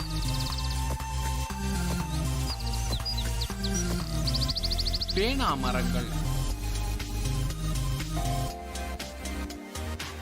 ஊரெங்கும் முளைத்து நாடெங்கும் வளர்ந்து உயரம் ஏற்றம் கொண்டன பேனா மரங்கள். பேனா மரங்களை நட்டு வளர்த்தவர்களும் நன்னீர் விட்டு தழைவித்தவர்களும் அகரம் அறியாமல் அயர்ந்து உறங்கிவிட்டனர். பேனா மரங்களை நட்டு வளர்த்தவர்களும் நன்னீர் விட்டு தழைவித்தவர்களும் அகரம் அறியாமல் அயர்ந்து உறங்கிவிட்டனர். பேனா மரங்களின் கனிகள் அறிவு எனும் ஆடை உடுத்தி அந்திம காலத்தில் ஒளி தந்து இனித்தன.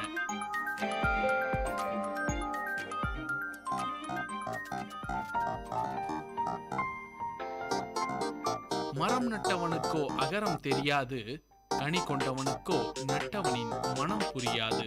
பிழைப்பு தேடி கனிகள் திரட்டியவன் வாழ்க்கை படிக்கட்டில் வேகமாய் ஏற நட்டவன் என்னும் நன்னீர் ஊற்றினான். பிழைப்பு தேடி கனிகள் திரட்டியவன் வாழ்க்கை படிக்கட்டில் வேகமாய் ஏற நட்டவன் என்னும் நன்னீர் ஊற்றினான். தலைமுறைகள் தாண்ட நன்னீர் மாறி பன்னீரானது. கனி கொண்டவன் பாதையில் வேர்கள் நின்றன. கனி கொண்டவன் பாதையில் வேர்கள் நின்றன.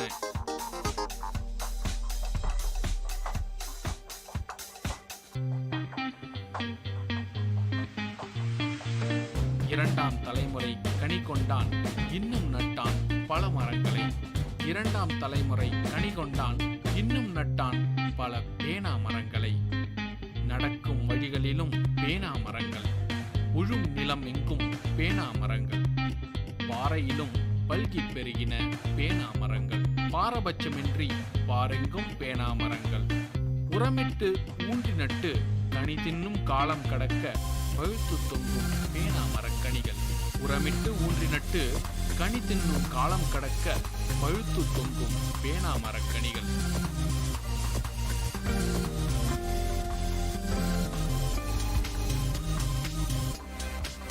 காடு கழனி கண்டு பாறை அடித்து நொறுக்கி. காடு கழனி கண்டு பாறை அடித்து நொறுக்கி உடல் உழைப்பின் உச்சம் தொட்ட முதல் தலைமுறைக்காரன் ரகசியமாய் தோண்டிய புதையல் பேனா மர விதைகள்.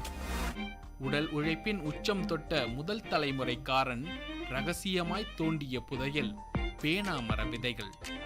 விதை வித்தவன் விரும்பி உண்ணாது அமுதாய் அளித்தான் அடுத்த தலைமுறைக்காரனுக்கு. அன்பாய் புசித்து அளவாய் ரசித்து 1000 ஆண்டுகள் அரவமின்றி வளர்ந்தது அந்த ஆக்ரோஷம்.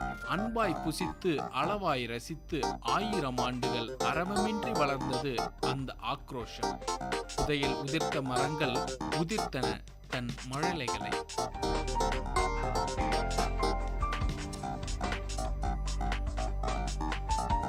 மூன்றாம் தலைமுறைக்காரன் முளைக்கையில் முளைத்தது ஆக்ரோஷத்தின் ஆடம்பரம். சொகுசாய் நின்றான், நடந்தான். கால்கள் வலிக்க பேனா மர கனிகள் கொண்டு எந்திரங்கள் செய்வித்தான். மூன்றாம் தலைமுறைக்காரன் முளைக்கையில் முளைத்தது ஆக்ரோஷத்தின் ஆடம்பரம். சொகுசாய் நின்றான், நடந்தான். சொகுசாய் நின்றான், நடந்தான். கால்கள் வலிக்க பேனா மர கனிகள் கொண்டு எந்திரங்கள் செய்வித்தான். முதல் தலைமுறையின் உழைப்பு எனும் உண்மையை பொய்வித்தான், பொய்ப்பித்தான். முதல் தலைமுறையின் உழைப்பு எனும் உண்மையை பொய்வித்தான், பொய்ப்பித்தான்.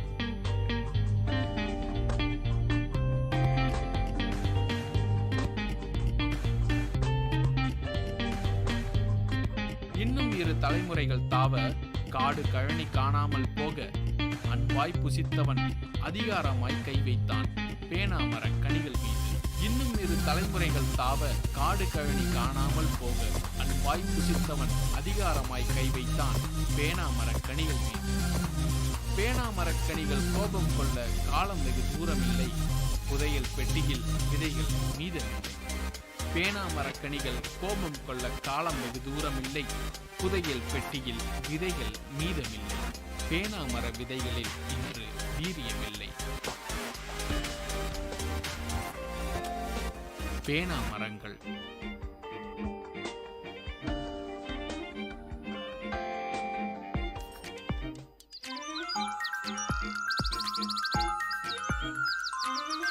நேயர்கள் கேட்டது விஐடி பண்பலை 90.8 கவிதை கேளுங்கள்.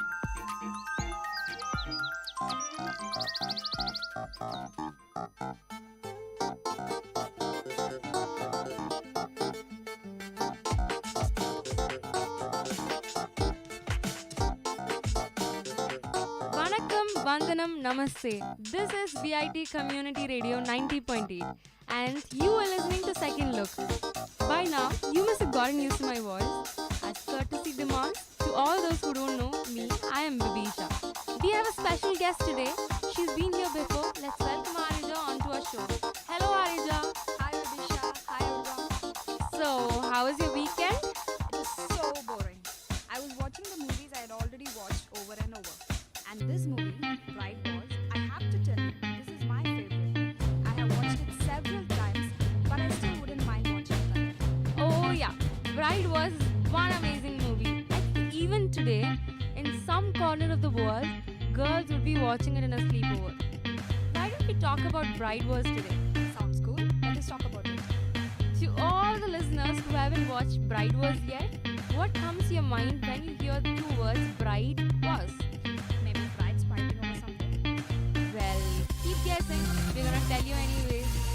Bride Wars is a 2009 American romantic comedy directed by Gary Willick and written by Brett Ratner. The film stars Kate Hudson and Anne Hathaway. A Chinese remake in the same name was released in 2015. I'm sure there are women who will enjoy Bride Wars as a man might enjoy a film about cars and girls. It's like moving, talking version of Bridesmaids. As anyone who watched TV's Bridezillas will know, a wedding can turn any woman into a screaming control freak. At least that's the premise of this not-so-romantic comedy. Best friends Emma, Annie Hathaway and Liv Kate Hudson are so obsessed with having the best wedding. They attempt to sabotage each other's nuptials with such feminine weapons as hair dye and fake tan, all because of the fact that the ceremonies fall on the same day. Bride Wars is merely watchable for women and a definite no-no for men. Hudson and Hathaway play Liv and Emma, childhood friends who made a vow to realize their dreams of both getting married at the plaza. Yes, they've been saving money for their big day for more than 10 years. No daddies are around to go forward. The movie's opening scene is when Liv and Emma are young kids pretending to get married. Emma plays the groom, the masculine role, and Liv plays the pretty feminine bride. Emma asks when she can pretend to be the bride, and Liv replies she will always play the bride, and Emma should remember that. This first scene immediately exposes which character is stronger and which is weaker. As the movie progresses, there are more signs to show Liv's strengths and Emma's weaknesses. It is very evident when we first see them in their respective careers. Liv is in a boardroom discussing with many male lawyers that they need to take the aggressive approach and expose the other party's weaknesses and do whatever to win their case. And then we see Emma as a sweet middle school teacher who gets walked all over by a coworker. These scenes foreshadow how Liv and Emma do everything I mean, who wouldn't end 20-year relationship because of one important day that society has ingrained in every little girl's head? As the movie progresses, both characters are molding into their respective roles. Liv as talent, Emma as a doormat. One interesting point is that since their days of playing dress up, they have switched roles. Emma became soft-hearted lady who thinks about others, and Liv went from being the pretty, dainty bride to an aggressive and persistent woman. These characteristics are unfortunately always described by masculine traits. The day comes when Liv finds a Tiffany blue box and both friends freak out and celebrate. Liv tries to act happy, but it's clearly evident that she's mad. Emma, being the rug everyone walks on, says sorry for getting proposed to first. Liv, of course, being the aggressive and impatient character, immediately goes to her boyfriend's workplace and confronts him about not proposing. Yay! Now both best friends are engaged to their significant others. Time goes well for a few scenes. They are actually happy and supportive of each other. But then, the notorious wedding planner explains to them the secretary have made a mistake and scheduled both their weddings on the same day. At this point, they are still a teenager.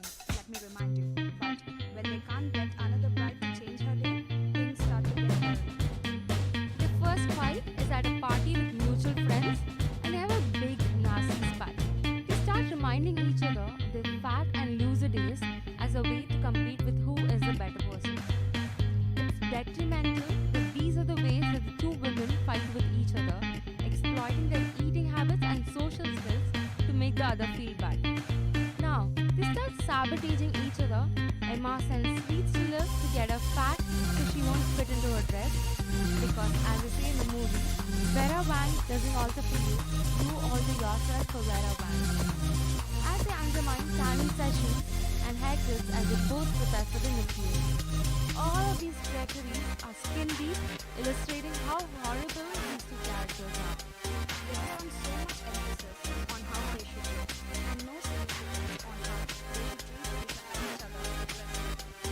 That is just like killing any feminist idea that has ever been taught before this movie. One of the worst lines in this movie, and there are plenty to choose from, but this one will make you grit your teeth from anger, is when the well-known wedding planner tells them a wedding marks the first day of the rest of your life. You have been dead until now. This line probably sums up the movie as a whole, illustrating how ridiculous these women are acting by putting so much emphasis on the idea of being a bride rather than their more important accomplishments. I hope when adolescent girls finish watching this film, they know that who they are as a person is far more important than what society, significant others, and friends think. There aren't many characters to like in this movie, even the friends are annoying. Whenever they hear their friends are engaged or that positive things are happening to their friends, they each deal with it in a negative way, reaching for pills, binge eating ice cream, and even fighting with their new husband. Is this how we should celebrate our friends' happiness? I certainly hope not. I understand humans are innately competitive, but these are much exaggerated examples. I mean, what an exciting thing happens for a friend. I mean, whenever that happens, one should celebrate by the friend's side, not see it with jealousy behind the friend's back. There is one redeeming quality in this movie, and that is when Emma, who is a people pleaser for much of the movie, eventually starts to grow a backbone, while Liv, who is patient and determined, softly her heart by the end. And I think that the audience can take from these character shifts that means that they both determined and compassionate, and that is not advantageous to them both. I do love when Emma gets upset at the fiancé over how he thinks he is uncontrollable, indicating that she is not a person that can be dominated. If Emma had laughed it off, I probably would have turned this movie. Hey everyone, you are listening to Vit Community Radio 90.8. This is Second Look with Vibisha and Areja. Stay tuned, we'll be right back after a short commercial break.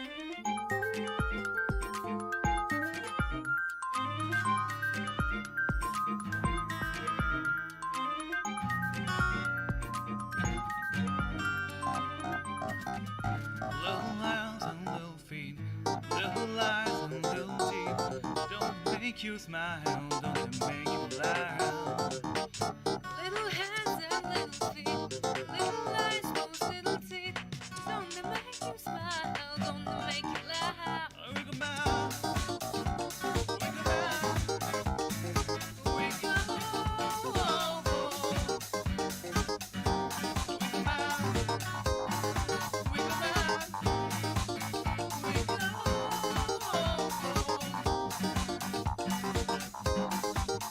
Every week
Emma, without parents, is a school teacher. They both go to the most famous wedding planner in Manhattan and with 3 months notice are able to nail down dates at the plaza for a June wedding. This obviously is before matter forced the wholesale cancellation of reservations. Do you have any idea what weddings would cost? After flowers, table decorations, invitations, gowns, limos, a reception, dinner, music, the suites, table, the planner, the event room at the plaza, and rooms for the wedding parties to get dressed, plus tips. For enough room to get the bride and the bridesmaids whipped into shape. I think you could all squeeze into an Edwardian park suite, 1,000 square feet with a king-size bed, which next June 7th will go for $2,195. Family of the bride, out-of-town relatives, groom and his best men, have them wait in the hallway? I'm exhausted already. I think there will be no excuses for a honeymoon since neither couple ever discusses wedding. The movie is about the bride and the wedding, and that's that. The rooms are in fact remarkably inconsequential, spending a lot of time sitting on couches and watching their brides act out romantic and revenge fantasies. That's because after both weddings are scheduled for the same time, Emma and Liv forget their lifelong bonds of friendship, start feuding, and play practical jokes involving a deep orange suntan, blue-dyed hair, and a projected video from their bachelorette party. They end up in a cat fight in the aisle. Women and men have different versions of wedding ceremonies. This I know from Father of the Bride, with Steve Martin and Diana Keaton as the parents. Martin envisions a swell ceremony he will provide for his daughter. Lots of balloons in the backyard, and him manning the barbecue grill. Keaton gently tells him that there was a newspaper story about a father who offered his daughter the choice of a nice ceremony or a condo. Now, let me tell you one of the critics' views of this film, Bride Was. It's pretty thin. The characters have no depth or personality, no quips or complications, no conversation. The story twist is so obvious from the first shot of two characters talking that they should have been waving handkerchiefs over their heads and signaling. The story is narrated by Burgeon as the wedding coordinator, who might as well as been instructing us how to carve bars of ivory soap into little ducks. Emma Allen and Olivia are best friends who have planned every detail of their weddings, since first witnessing a wedding 20 years ago at the Plaza Hotel. They both have made it a priority to be married in the same location in June. The two get engaged at 26 and are expected to be each other's maid of honor. They schedule their weddings with New York's most famous wedding planner, Marion St. Clair, but due to a clerical error, they are scheduled to have a wedding on the same day, June 6th, 3.5 months later. A week of passive-aggressive hostility passes before the two women make it clear that neither will compromise, especially after the headstrong Liv hopes that Emma's passive nature would end their wait of who will surrender their date.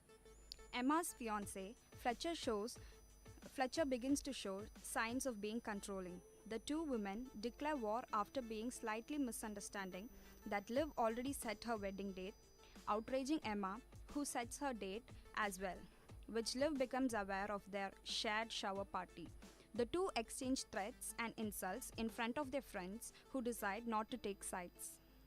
Both women attempt to sabotage each other's wedding, including Liv changing Emma's dance instructor, Emma secretly sending Liv candy to make her too fat to fit into her dress, Liv making Emma's tan turn bright orange, Emma tampering with Liv's hair dye to turn Liv's hair a shocking blue-white color, Liv registering Emma on babies RUs as pregnant, and Emma showing up to Liv's bachelorette party to outdance her.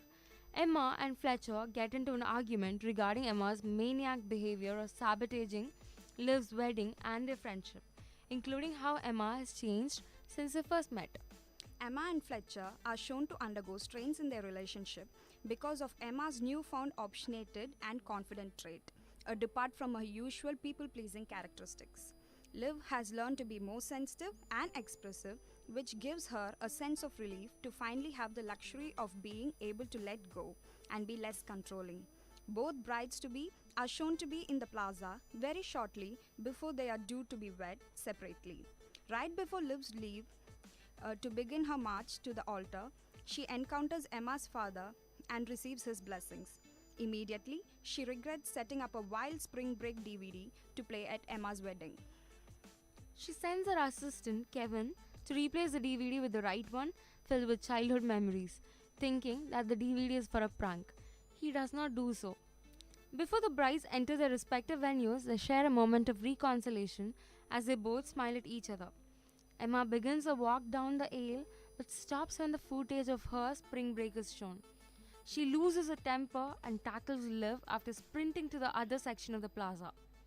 The two brides wrestle in their dresses on the floor while the people closest to the brides having decided to let the brides resolve the problem. After tussling, Emma and Liv lie on the ground panting and then make up. Emma stands up and walks over to Fletcher, who is upset at Emma's behavior. Emma tells him that she is not the same person he fell in love with 10 years ago and that she has changed now, as it has been apparent that she learned to be more assertive. With that, the two tearfully call off their wedding. Liv's wedding resumes with Emma participating and dancing with Nate, Liv's brother and a well-known magazine journalist.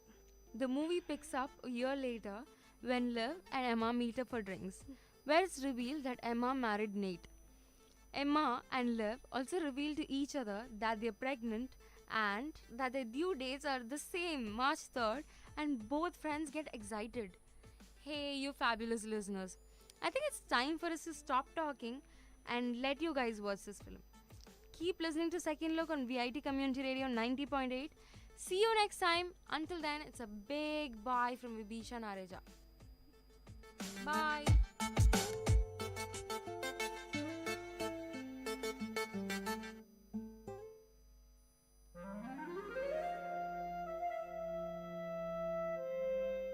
It's story time. In VIT Community Radio 90.8, you're going to listen to a short story written and narrated by Professor Pranesh Kumar, VIT University.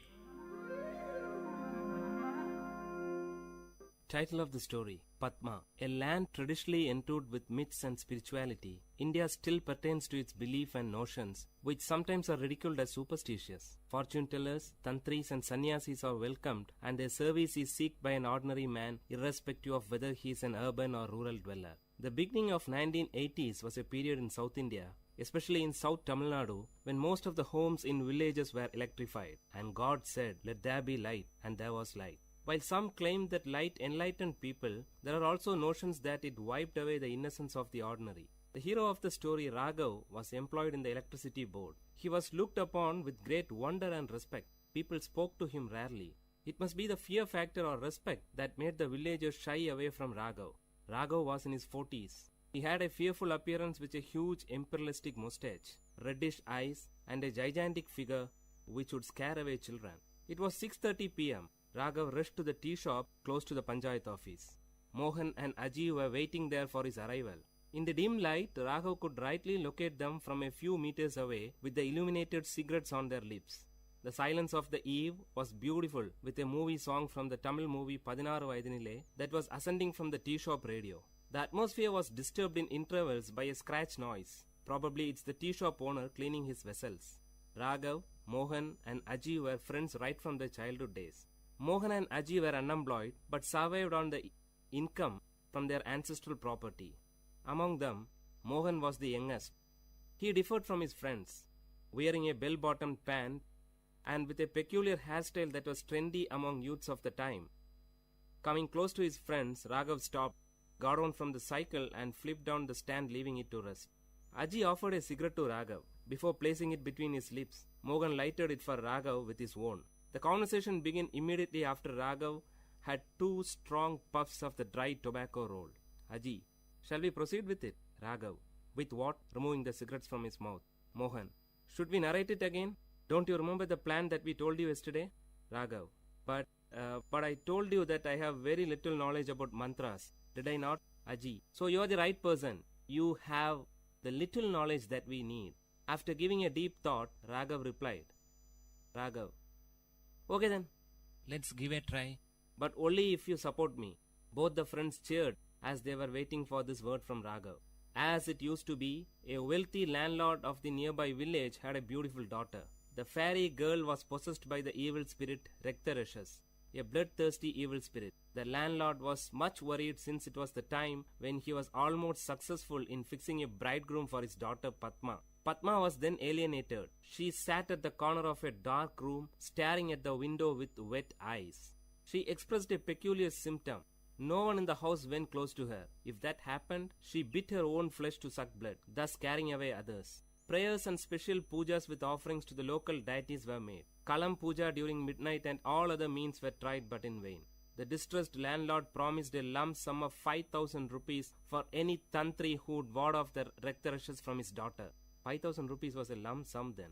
The secret news of Padma spread throughout the village.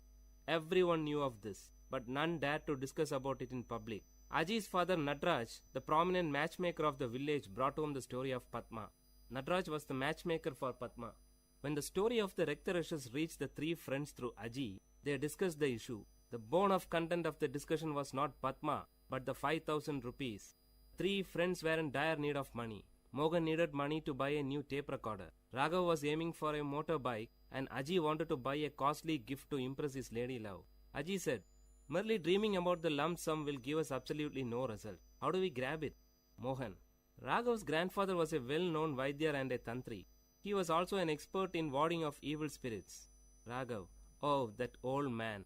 It's all gone with him. Aji: Gone? No, it still exists in you. Raghav: Me? Aji: Yes, you. My dad often recalls your grandfather and concludes that Raghav resembles his grandfather in every minute detail. Raghav: But that's not all. Mohan: I have several experiences of witnessing Tantris warding off evil spirits from people. It's an easy task. They chant and murmur mantras, and the major part would be beating the victim till he obeys his orders. If that's easy for you, why don't you? Before Raghav could complete, Aji interrupted. Aji: The appearance, that's your ancestral gift. Raghav: Okay, even if I accept it, imagine what would happen if the evil spirit pounces on me. Mohan: Raghav na, wasn't it you who preached us Periyar thoughts and rational thinking? And now it's time to prove your dedication to Tandai Periyar. The conversation came to a halt. All the three lighted their cigarettes, which they shared from the same pack. Before departing, Raghav promised his friends that he would give a reply the next day evening. That night, Raghav could continuously listen to the hooting sound of an owl, for he with the owl had a sleepless night. The search for his grandfather's personal records in the old granary began early in the morning before his wife woke up. A few worn-out, hardly readable palm leaf inscriptions were the only record, but he could find a little solace in it. He decided not to back off the challenge. Soon, the news about the arrival of an expert Tantri was sent to the landlord with a detailed list of the puja materials. Aji acted as a messenger between the Tantri and the landlord. A Paurnami, full moon day Friday, was fixed for the puja. Raghav dressed himself in such a manner that his true identity will not be revealed. The three boarded a bus to a particular destination in the village, from where they were fetched by the landlord's car. The driver of the car bowed before Raghav as a sign of respect. This made Mohan and Aji breathe a sigh of relief, but Raghav's heart was pounding heavily. Before descending from the car, Raghav closed his eyes for a few seconds and pretended as if he is drawing energy. In reality, he prayed to his long-dead grandfather seeking guidance. The landlord and his wife warmly welcomed Raghav to their home. Seated majestically, Raghav uttered, "I could feel the presence of an evil as soon as I stepped into your home. She has posed a challenge to me. Don't worry, I'll take her away with me." Meanwhile, Mohan and Aji were busy in the backyard creating the ambience for the puja, which was scheduled to begin soon. Raghav was taken to the isolated room where Padma was held captive. As soon as he stepped in, the light was switched on by the landlord. Raghav's red eyes opened widely and he fixed his gaze on Padma, who was seated on the floor in a corner. Padma did not react immediately at the presence of Raghav, probably because she had had enough experience with Tantris quite often by then. Raghav's eyes were still set strong on Padma. Actually, he was stunned by the unblemished beauty of Padma, a beauty that makes one speechless. When Raghav moved close to her, she screamed violently, and in the peak of her fits, she bit her arm close to the elbow along with her garment. Immediately, blood gushed from her mouth and arm. Seeing this, Raghav was taken aback, but did not react. Padma now fainted and threw herself on the floor. She wore a half sari. The visible portions of her body showed red scars, which must have been the result of the beatings she received from the earlier tantris. She lay down like a white hibiscus with red marks. Coming back, Raghav sat before the holy fire and started chanting few mantras as tantris do. He wore a red-colored dhoti and tied a red-colored scarf around his forehead. Flowers and herbs were dropped into the sacred fire with closed eyes and lip chanting mantras. It was midnight. The landlord and his wife witnessed the scene with utmost dedication. After a few minutes, Raghav ordered Aji and Mohan to bring Padma. They both disappeared into the house. Soon a scream was heard. The noise increased as Padma was brought to the backyard. She was screaming violently, trying to free herself from the clutches of the two. The highest form of compassion and concern was expressive on the face of Padma's mother. Padma sat helplessly staring at the fire. The blood stains on her face were now clearly visible through the flames. After a few moments, Raghav stretched his arm towards Aji to get a stick from him. Standing up, Raghav started beating Padma violently. Padma did not react. She sat still. No one would ever dare to harm such an innocent beauty. It was as if beating a tender baby for no reason. Probably this feeling must have stopped Raghav from proceeding further. With his reddish burning eyes, he looked ferociously at Aji and handed the stick to him, cueing him to continue with beating. While Aji continued, Raghav shouted, "Will you leave this body?" For which Padma gave a loud cry, "No." Not able to witness the scene, Padma's mother left the place with panic, followed by her father. Second expanded to minutes, and minutes to hours. In another couple of hours it would be dawn. The voice of Padma became faint. She hardly opened her mouth, but shook her head rhythmically to convey the message, "No, no." Padma was wet with sweat and blood. She lay down like a wet flag on the roadside, unattended by party cadets after a meeting. Now Padma was partially dragged to her room. After leaving her alone, the three looked at each other. Raghav gave a tight-lipped expression and nodded his head to admit his failure. He rubbed the kumkum from his forehead and descended down the stairs. He sat on the first step. After giving a second thought, Raghav took a piece of electric wire which was lying on the floor and rushed towards Padma. Padma was cornered. Holding the folded wire in his arm, he raised it to beat Padma, but to his shock, she grabbed his feet, fell on it and pleaded. She cried with a sweet voice, "Please, leave me." Raghav was moved. Raghav closely watched her lips for more words. She paused. A drop of water would fall from a melting ice only when the required amount gets collected. Now the drop fell. "I am normal. I don't have any illness," Padma said in a soft voice. Raghav, "But you?" "Padma, can you help me?"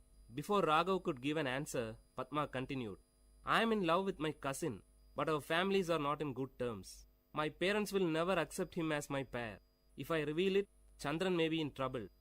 He is serving in the Indian army. He'll be back by the end of this month. I have to wait just for 15 days more to postpone this marriage that my parents have arranged for me." "Raghav, you tortured yourself by biting?" Raghav paused when Padma took out few packets of kumkum hidden under her garment. That was the secret behind their blood-sucking act. Raghav was stunned. Padma continued, "I know you are not a tantri."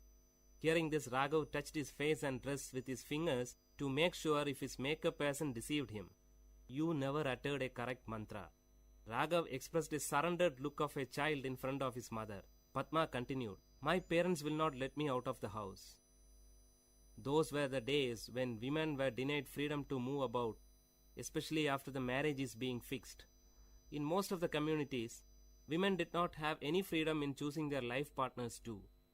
It was considered wrong for a woman to express her opinion about the choice of her parents.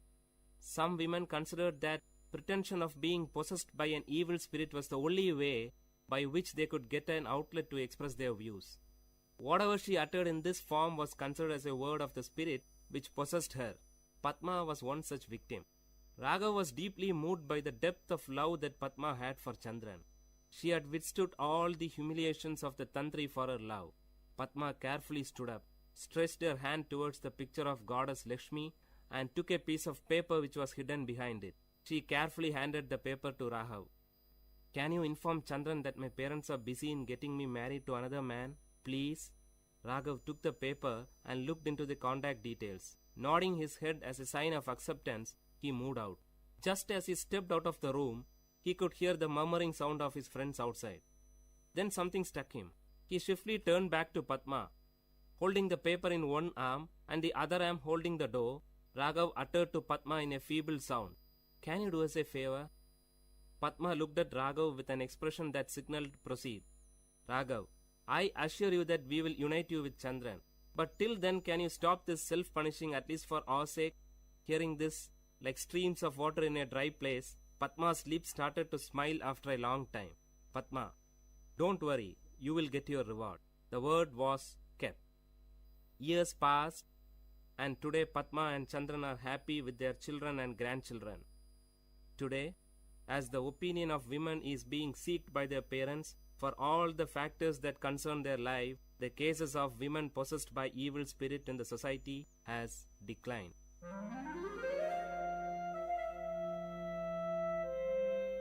Dear listeners, you had listened to a short story written and narrated by Professor Pranesh Kumar, VIT University, in VIT Community Radio 90.8.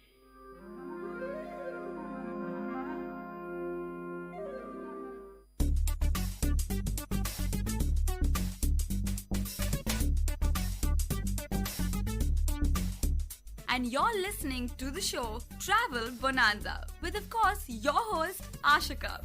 This show will allow you to explore and travel around the globe, and of course through the radio. But guys, this is your guide. Where to go, what to do, how to go, what to eat, and where to stay.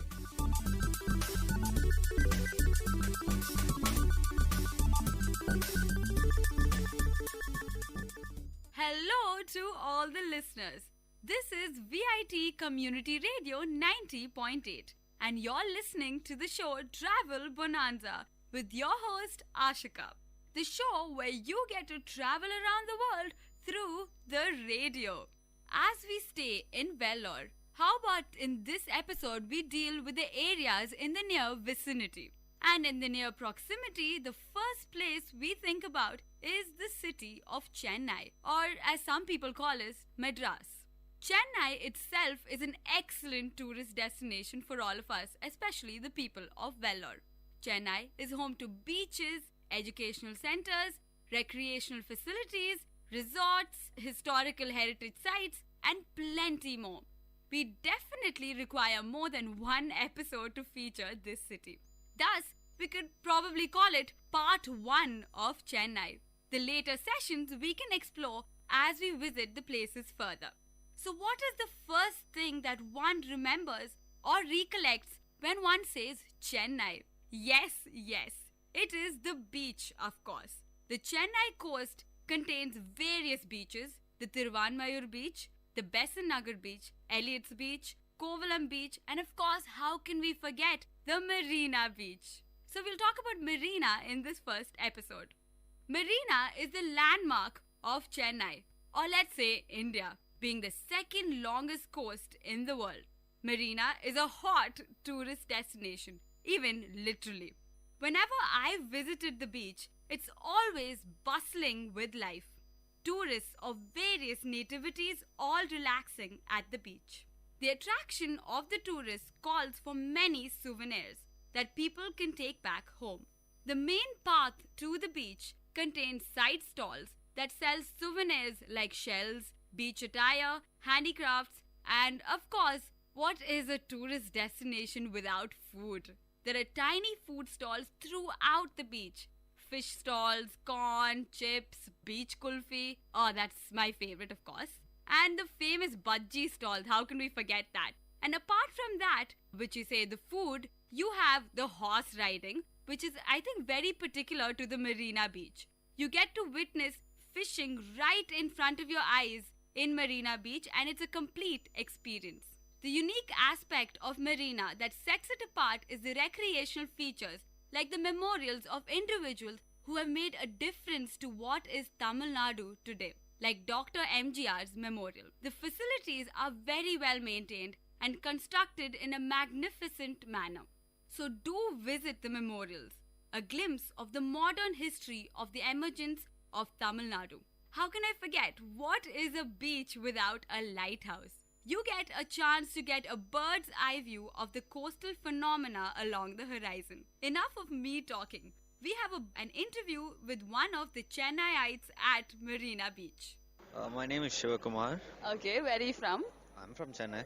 Okay, so what do you do? I'm currently working in a software company in Mumbai, and I'm here for my vacation as this is my hometown. Okay, sir. So what brought you here to Marina Beach? I like those long walks over here, when I find time for myself and everything, and I like jogging over here because it's a pretty long beach and it's fun during the morning times. Yes, and right now you're in the evening, so what makes you come here right now?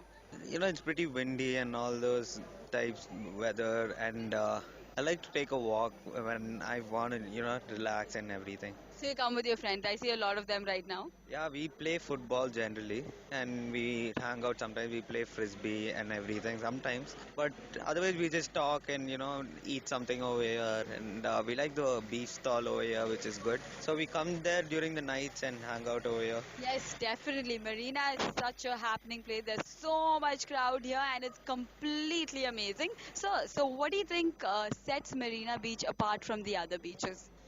Maybe the initiative to, clean the beach, at certain intervals during the weekdays. And that's now, I don't see that in any of the beaches. Like, even though I go to other beaches, but I find Marina, they've taken big initiative to, clean it. And, it looks pretty nice when you come and visit in the morning and during the evening hours. Yes, I still see them clean up, and you see the memorials, etc., which are on the side. And you should see they're pretty clean and they're very neat for everybody to visit even today.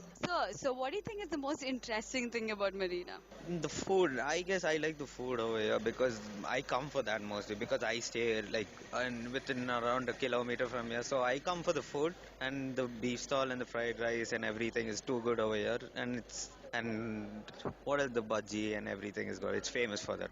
Yes, I've myself tried many dishes out here and I'm having a great time. So guys, be there at Marina Beach in Chennai. Anyway, thank you sir so much for joining us today.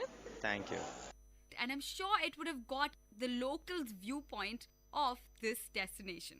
Next, we will explore the educational facility of Chennai. And Tamil Nadu is known for its education. Yes, I'm talking about the largest libraries in India. One of the largest libraries in the world. Yes, it is the Anna Library. It is right at the heart of the city in Adyar. And of course, you can take the bus or the train, and soon probably the metro would be constructed. It caters to a large population, even the visually challenged. The speciality of this library is that there's an entire braille section that caters to the visually challenged. And there are various books of various genres, and it's one of the biggest collections in the world. So with me today is another individual who has visited the Anna Library and is an avid reader. What is your name and what are you doing? Hi, my name is Zuan Jaffer and I'm studying in VIT University, Vellore, and I'm pursuing my BBA degree. And so I'm on my final year.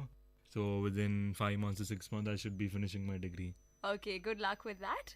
Are you a regular member of the library? Yeah, of course, I'm residing in the hostels in VIT as a student. And quite often I do go to Chennai for some work or another. So, of course, Anna Library being one of the largest in Asia, there is a need that you should go there, you should visit it at least once. So, I have gone there quite a number of times. So, when was your last visit, sir? Well, we just had our summer holidays in December. So, I think by mid-December I was there. So, there was a reason I was in Chennai, around the locality of Adyar, where the library is located. So, I thought I should really make my visit there and check out the library. Yeah, it's definitely not hard to reach since it's at the heart of the city. And this is like a huge library as per the collection wise and the building as such. So what was your first reaction from outside when you saw one of the Asia's largest libraries? Well, of course, in terms of location, Anna University is very close by. And right across, when you pass Anna University, you come across the library.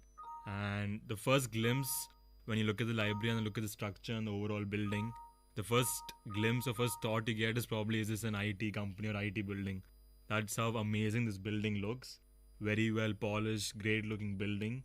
And I think it's 8-floor building. And when you think, wow, how can a library be there for 8 floors, such a large size? So obviously expecting quite a lot of books, very good quality in terms of library, the content, and the resources available for the people of Chennai and the students. Yes, being such a large library, we definitely want to know how is the setup of the library. So what do you have to comment about the setup of the Anna library? Well, as soon as you enter the library itself, right at the starting, the entrance, you have like a complete large hoarding in front. That's almost like an index of the content of the library in terms of what's there on each floor. Like one floor you have just on management, another floor on arts, another floor on sports, another floor on engineering, sciences. So you have a whole lot of diversity, and each floor is specialized into category, a specialization into one particular course or another. And that's there for 6 floors, sorry. And on the 7th and 8th floor, it's 7th floor's journals, research papers, and a lot of resources for every single user who comes to the library. And 8th floor is the management and the authority, the officials who run the library. Okay, so there is a well laid out plan as you Exactly. enter the library itself. Yep. So it obviously helps in navigating through the library since it's very Yeah. large. So, sir, what do you think sets apart the Anna library from the other libraries? Well, there are several components which actually distinguish this library from any other library across India or even in VIT. In fact, VIT has a very good library. But if you look at Anna Library, it's a massive building. It's in the heart of the city. Therefore, it has to cater to the population. Therefore, it has to have a very big library. So, there's a lot of differences, and it's very well maintained inside, a very good quality.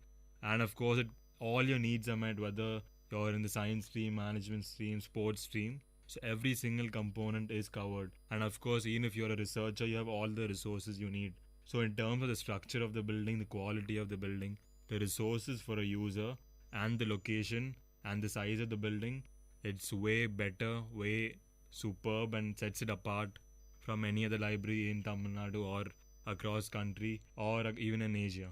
Yes, that's true. And what is special about this library? That it has a complete braille section for the visually challenged. Yep. So would you like to say something about that? Yeah, in the ground floor, as soon as you enter, there are several components or several departments subdivided. You have a braille section, of course, for the visibly challenged students. And of course, their needs have to be met. They're just as normal as every single one of us. And it's very nice that this particular library caters to everyone's need, and they don't have any problem just because they are visibly challenged. So it's very nice initiative from the government of Tamil Nadu. And that particular section for the braille readers, they have a very large diversity of books, and everything is there for their convenience. So it's very nice, very good initiative. And right opposite to it, you have a separate section just for any examinations to be conducted. And of course, permissions have to be taken from the library authority. But you have a very good setup for examinations to be conducted, a braille section, and you also have a canteen for anyone who comes to the library and spends almost the whole day in the library. Yes, due to the large collection, most people end up in the library right from the early morning till the late evening, till the library actually closes. So, sir, the next question, of course, the collection in Anna Library is huge, and the library is known for that in the world. So, what about the collection? Well, for my needs, what I go to the library is for either management or sports. Management is my specialization area. So as soon as I went into the management section, which is I think on the 3rd floor, on each floor, I think I should tell all the viewers or the hearers that each floor has 2 wings, A and B wing. So let's say on the management floor itself, 3rd floor, you have one particular wing just for certain books, certain sections, like let's say marketing, finance, HR, and another section, B wing, just for recruitment, other specializations, and other needs in particular to management. So each floor has its own A and B wing and specializations. So when I went into one particular wing, I think the A wing, I was particularly looking at recruitment and hiring new people and all related to HR and marketing. So I thought there's a huge diversity, a lot of books, and many might be wondering the authors in this particular library might be just Indian authors, the local authors, but you have authors from all over the world. The best books are available and all the resources are there which you probably cannot buy online. And I was very, very satisfied, at least my needs when I went to find certain books, I got them. And in fact, there are so many books related to recruitment and hiring people that I in fact had to choose. I was in a confusion which book to choose.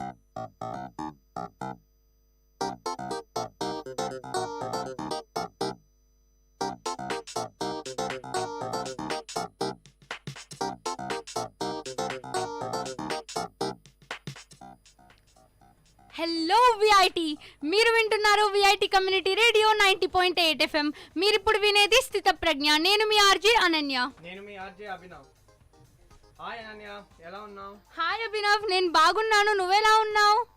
నేను కూడా బాగున్నాను. Last ఎపిసోడ్లో ఒక గొప్ప వ్యక్తి గురించి మాట్లాడుకున్నాం. ఇవాళ ఇంకొక గొప్ప వ్యక్తి జీవితం గురించి తెలుసుకోవడానికి మేము మీ ముందుకు వచ్చేసాం. అవును అభినవ్, లాస్ట్ ఎపిసోడ్లో నుండి మన అందరం ఎంతో నేర్చుకున్నాం. ఇవాళ కూడా ఒక మన జీవితాన్ని మార్చేది నేర్చుకుందామని కోరుకుందాం. ఇంకా ఎంతో ఇన్స్పిరేషన్ ఇచ్చే ఈ స్టోరీని మనం తెలుసుకుందాం. అనన్య, నువ్వు ఒక మంచి వ్యక్తి ఎలా ఉండాలో చెప్పగలుగుతావా? అభినవ్, ఒక మంచి వ్యక్తి ఎప్పుడు వాళ్ళ గురించే కాకుండా వేరే వాళ్ళ గురించి కూడా ఆలోచించాలి. లైక్ అవసరమైనప్పుడు వాళ్ళకి ఉపయోగపడాలి. ఎలాంటి కష్టాలు వచ్చినా వాళ్ళని ఆదుకోవాలి. అండ్ ఎప్పుడు వీళ్ళు ఎక్కువ వాళ్ళు ఎక్కువ అని ఎప్పుడు ఎవరిని కించపరచకూడదు, కంపేర్ చేయకూడదు. అందరితో సమానంగా ఉండాలి. అండ్ అన్నిటికంటే గొప్పది అందరితో మంచి మనిషిలా ఉండాలి. అండ్ అతని కోపాన్ని అవసరమైన పరిస్థితుల్లోనే చూపించాలి. అవును అభినవ్, నిజమే. అనన్య, ఆలోచిస్తే మనం మంచి వ్యక్తులమా కాదా? అభినవ్, ఇలా ఈ ప్రశ్నని ఎప్పుడు నేను అడగలేదు. నన్ను ఎవరు కూడా అడగలేదు. మనం మంచి వ్యక్తులమో కాదో పక్క వారికే బాగా తెలుస్తుంది. మనకి తెలియదు. అవును, వాళ్ళే మన మంచి మన చెడు అన్నీ సరిగ్గా చెప్పగలుగుతారు. మన అందరికీ మనలో ఉన్న తప్పులు అవతల వాళ్ళకి చెప్పడానికి మనకెంతో లేకపోతే ఎంతో మనము బాధ కలుగుతుంది చెప్పడానికి. సో మనం ఎప్పుడు జనరల్గా చెప్పము. అభినవ్, నాకు ఒక ప్రశ్న. మనం అందరికీ హెల్ప్ చేయాలి అంటారు కదా, మనం ఒకళ్ళం ఎంతమందికి అని హెల్ప్ చేస్తూ ఉంటాం? నిజమే అనన్య, కానీ నేను నేర్చుకున్నది ఏంటంటే మనము ఎప్పుడు ప్రతి వాళ్ళకి హెల్ప్ చేయక్కర్లేదు. మన పక్కనున్న వాళ్ళకి లేకపోతే మనకు ఎవరైతే మనల్ని ఫ్రెండ్స్గా చూస్తారో లేకపోతే మనల్ని ఎవరు ప్రేమిస్తారో వాళ్ళకి ఎప్పుడు మనం తోడుగా ఉండాలి. అవును అభినవ్, మళ్ళీ మనం ఒకసారి ఫస్ట్ ఇయర్ బ్యాక్కి వెళ్ళిపోదాం. ఫ్రెషర్స్కి కూడా మనం వాళ్ళకి కనెక్ట్ అవుతాం. ఏ విషయం గురించి మాట్లాడుకుందాం? ఇవాళ నిన్న వాళ్ళందరికీ అర్థమయ్యే ఉంటుంది మనం మంచితనం అండ్ సాహసం ఎంతో ఇంపార్టెంట్ అని. కాబట్టి ఫ్రెండ్స్ గురించి మాట్లాడుకుందాం ఇప్పుడు కాసేపు. నాకు ఒక 4 బెస్ట్ ఫ్రెండ్స్ ఉండేవాళ్ళు ఫస్ట్ సెమ్లో. మేము ఒక క్లాస్లో ఉండేవాళ్ళం. సో మాకు చాలా మాట్లాడుకునేవి చాలా ఉండేవి. మీకు? అవును అభినవ్, నాకు కూడా చాలా ఫ్రెండ్స్ ఉండేవాళ్ళు. అందరూ వాట్సాప్లో గ్రూప్స్ క్రియేట్ చేసుకొని చాలా మాట్లాడుకునే వాళ్ళం. మా ఫ్రెండ్స్కి నాకు వాళ్ళు ఎప్పుడు హోంవర్క్స్ షేర్ చేసుకుంటూ ఉండేవాళ్ళం. ఏమైనా సమ్ రాకపోతే ఒకరినొకరు ఎక్స్ప్లెయిన్ చేసుకునే వాళ్ళం. అవును, మాలో ఎవరైనా ఏ రోజైనా క్లాస్ మిస్ అయ్యి బిజీగా ఉంటే ఎవరో ఒకళ్ళు నోట్స్ పంపించే వాళ్ళం. అండ్ మనం ఎగ్జామ్ టైంలో ఎప్పుడు వేరే వాళ్ళని అడగకూడదు. కానీ ఎగ్జామ్ ముందు ప్రిపరేషన్ టైంలో మాత్రం ఎవరైనా మన దగ్గరికి డౌట్ అని వస్తే, ఒకవేళ మనకు అది వస్తే మనం ఖచ్చితంగా వాళ్ళకి సహాయం చేయాలి. ఇప్పుడు కూడా నాకే రావాలి ఈ టాపిక్ ఈ సమ్ అని ఎప్పుడు అనుకోకూడదు.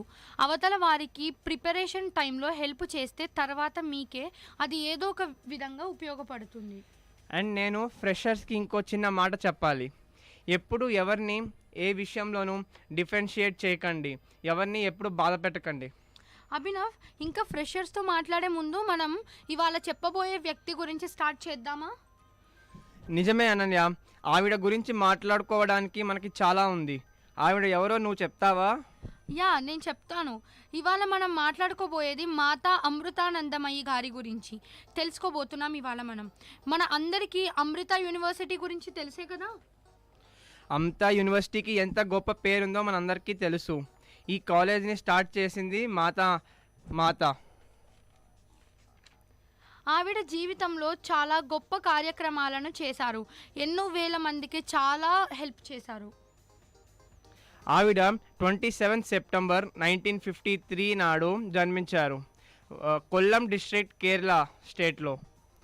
ఆవిడ సగునందన అండ్ దమయంతిలకి పుట్టారు. వాళ్ళ ఫ్యామిలీ అంతా ఫిషింగ్ మీదే ఆధారపడి ఉండేవాళ్ళు.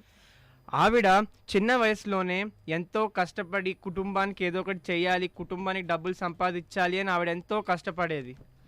ఆమె తన కుటుంబానికి చెందిన ఆవులు, గొర్రెల కోసం పొరుగువారి నుండి కచరా ఇంకా స్క్రాపులను సేకరిస్తూ ఇంటింటికి వెళ్ళి ఆమె తన సంఘంలో మరియు ఈ దేశంలోనే ఎంతో కష్టాలను అనుభవించారు.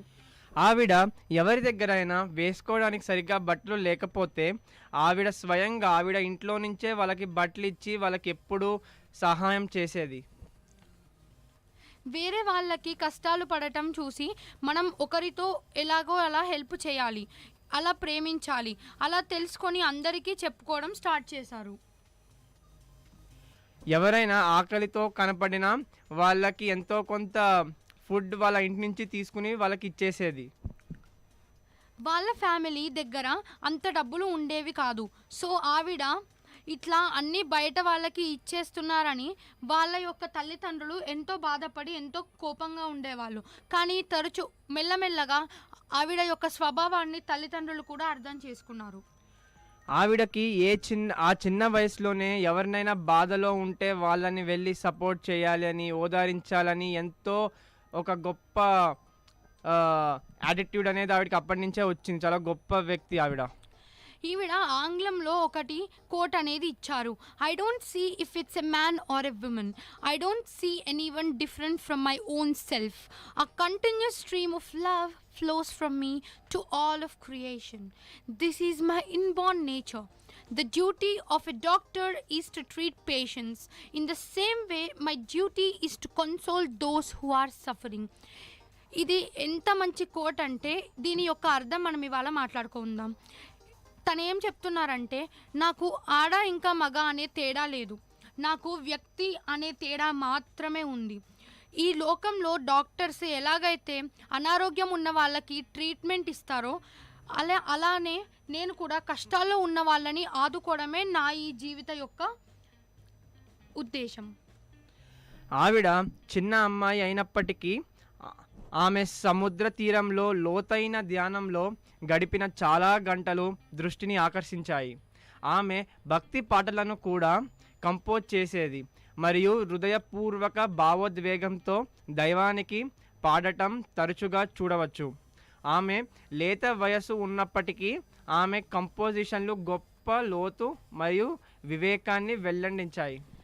ఆమెకి 9 ఏళ్ల వయసులో ఆమె తల్లి అనారోగ్యం పాలైనప్పుడు మరియు ఇంటి పనులు మరియు ఆమె 7 తోబుట్టువులకు ఉపాధి కల్పించడం కోసం ఆవిడ పాఠశాల నుండి దూరం చేశారు.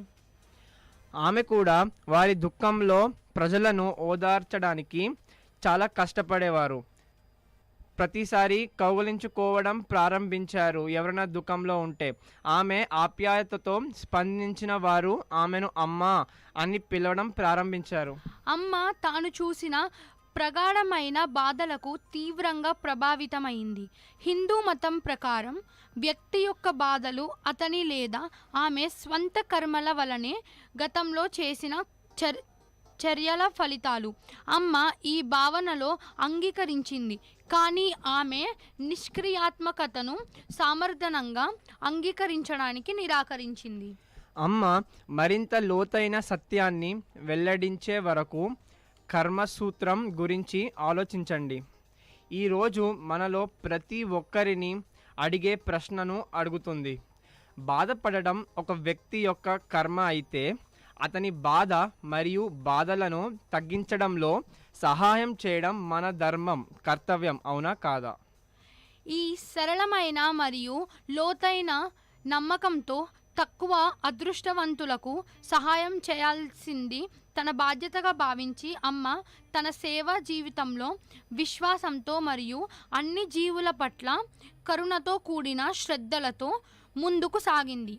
ఆమె అందించే మాతృ ఆలింగనం ద్వారా ప్రత్యేకంగా వ్యక్తీకరించబడింది.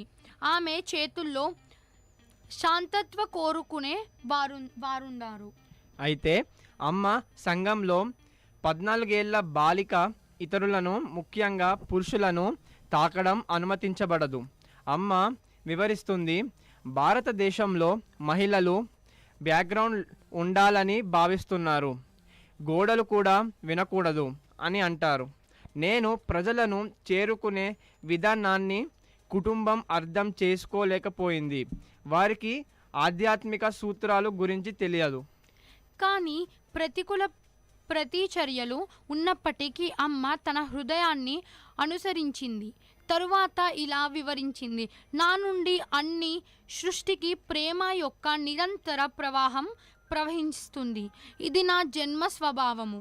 రోగులకు చికిత్స చేయడమే వైద్యుని కర్తవ్యం.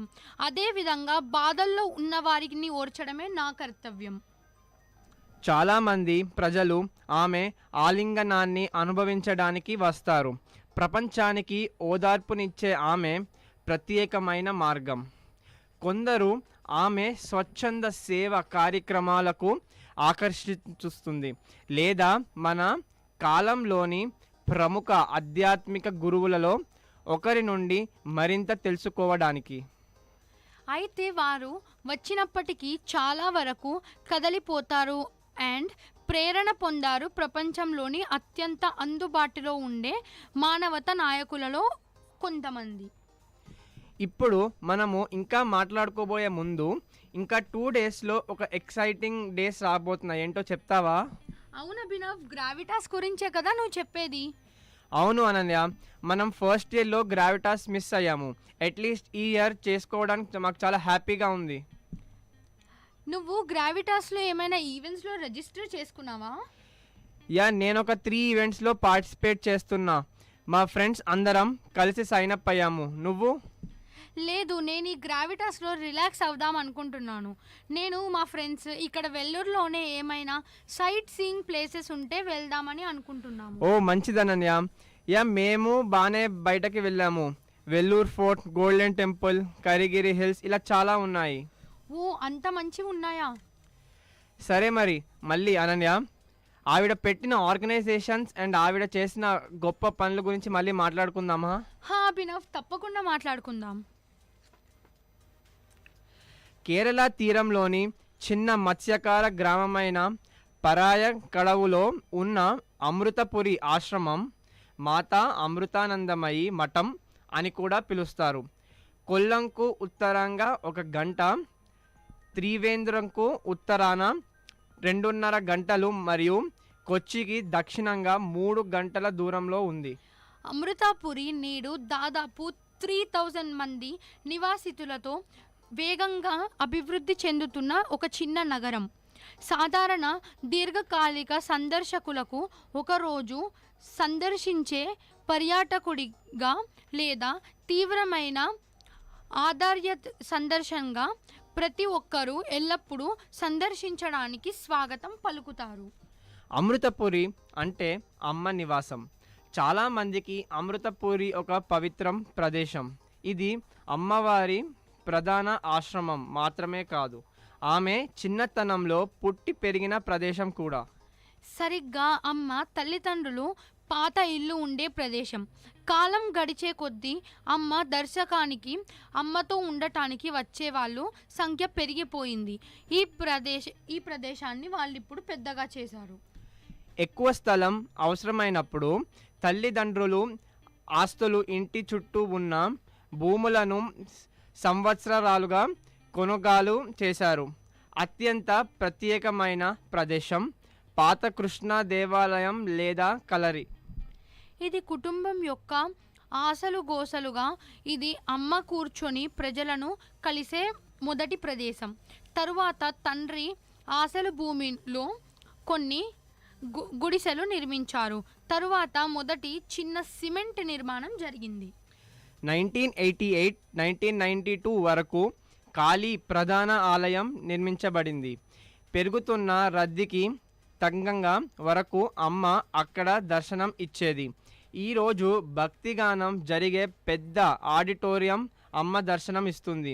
ఇది పెద్ద డైనింగ్ హాల్గా కూడా పనిచేస్తుంది.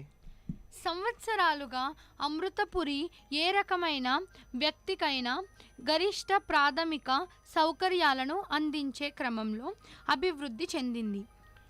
అమ్మ ప్రతి సంవత్సరం దాదాపు 4 నెలల పాటు అమృతపురిలో ఉంటుంది.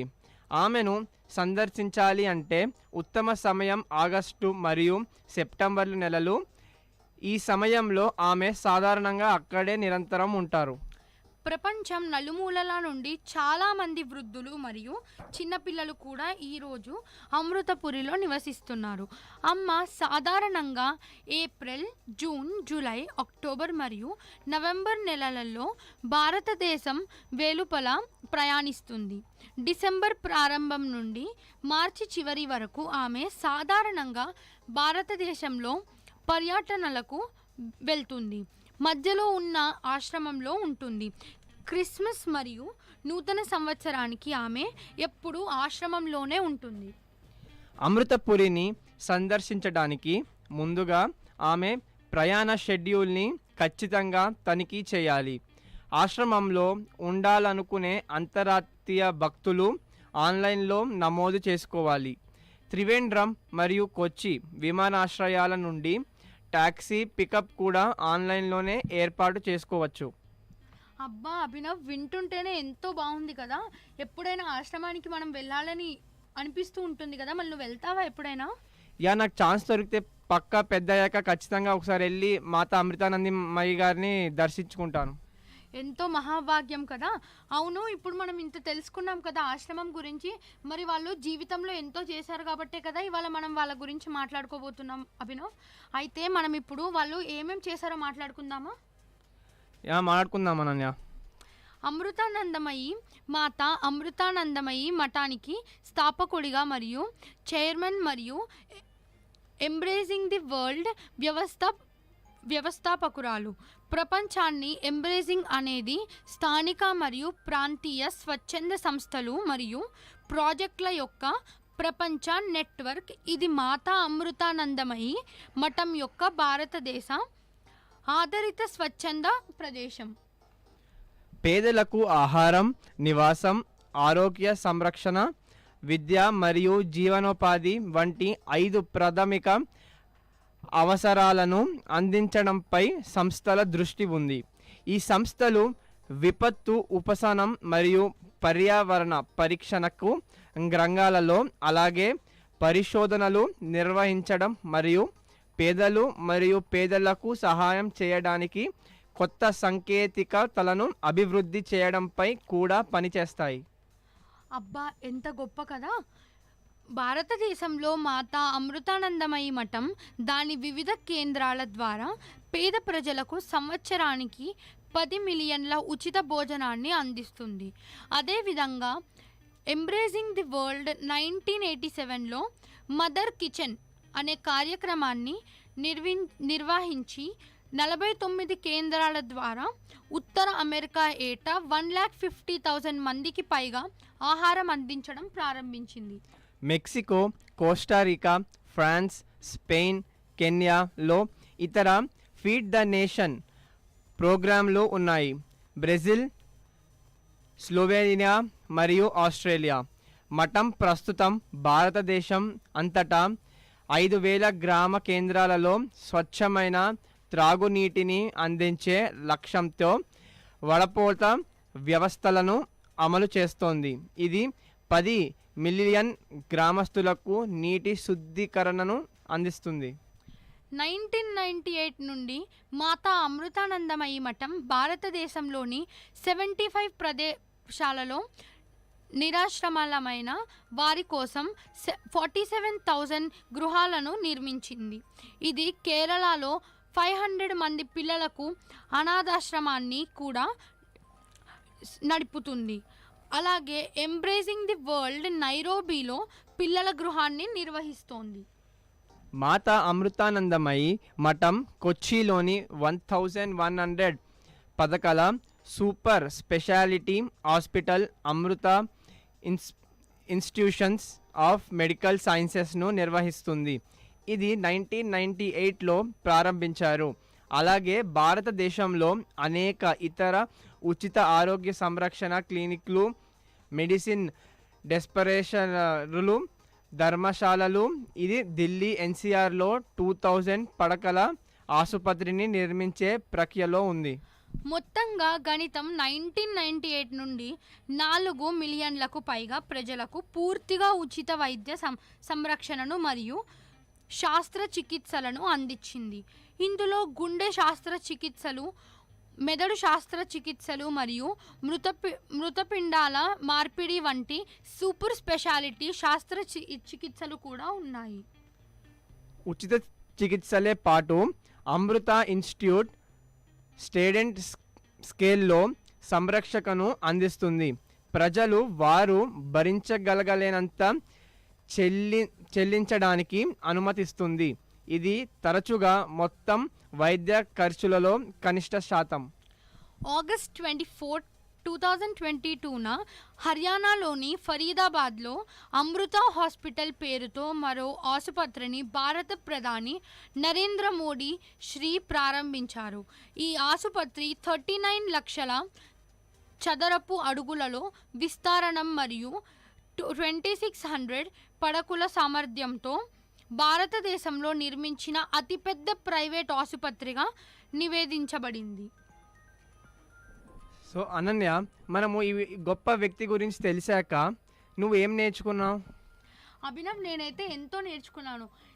మనము చెప్పినట్టు అమ్మ ఎంతో చిన్న ప్రదేశంలో పుట్టి ఎంతో కష్టాలు, ఒక మానవుడు ఎన్ని కష్టాలు పడాలో అంత కష్టాలు పడి తను అయ్యో నేనే కాదు నాతో పాటు కష్టాలు పడుతున్నారు అని అర్థం చేసుకొని ఆవిడ తన వంతు ప్రయత్నం చేసి ఇవాళ తనకంటూ ఎంతో ఆమె సంపాదించడంతో పాటు సంపాదించింది ఇతరులకు ఖర్చు పెట్టే అంత గొప్ప వ్యక్తిగా ఎదిగారు. ఏ రోజైనా మనం కలలో ఊహించలేం కదా తను ఇంత పవర్ఫుల్గా, ఇంత రిచ్గా, ఇంకా ఇంత హార్ట్ఫుల్గా అవుతుందని. అవునన్నయ్య, నువ్వు చెప్పింది నిజమే. మనం ఎప్పుడు వేరే వాళ్ళ గురించి ఆలోచిస్తూ ఉండాలి. మనం లాస్ట్ ఎపిసోడ్లో తెలుసుకున్న శ్రీకాంత్ బొల్ల గారు కూడా వేరే వాళ్ళ గురించే ఎక్కువ ఆలోచించారు. ఆయన టెక్నాలజీ అనేది వాడి ప్రజలకు చాలా హెల్ప్ఫుల్ అయ్యారు. మాత ఏమో ఆవిడ గొప్ప క్వాలిటీస్ వల్ల, ఆవిడ గొప్ప నమ్మకాల వల్ల ఎంతో సహాయపడ్డారు. సో మనలో కూడా ఒక మార్పు వచ్చి మనం వేరే వాళ్ళకి ఎలా సహాయపడతాం అనేది ఎప్పుడూ మనం తెలుసుకోవాలి. మనల్ని మనం గుర్తించాలి, ఎలా మనం వేరే వాళ్ళకి సహాయం చేయగలుగుతామా అని. Done sir. Okay,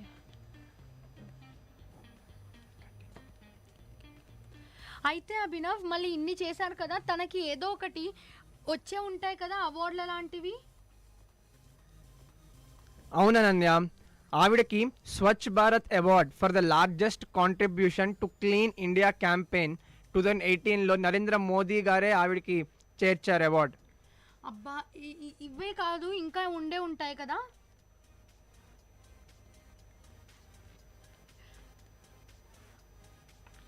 soldiers of peace international associations commemorative gold medal for peace ఇచ్చారు 2017లో.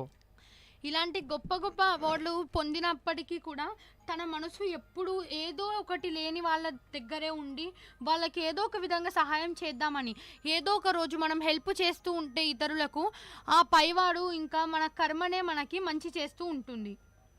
మనం వాళ్ళంతా కాకపోయినా మనలో మనం చేయగలిగినంత హెల్ప్ మనం వేరే వాళ్ళకి చేస్తే చాలు.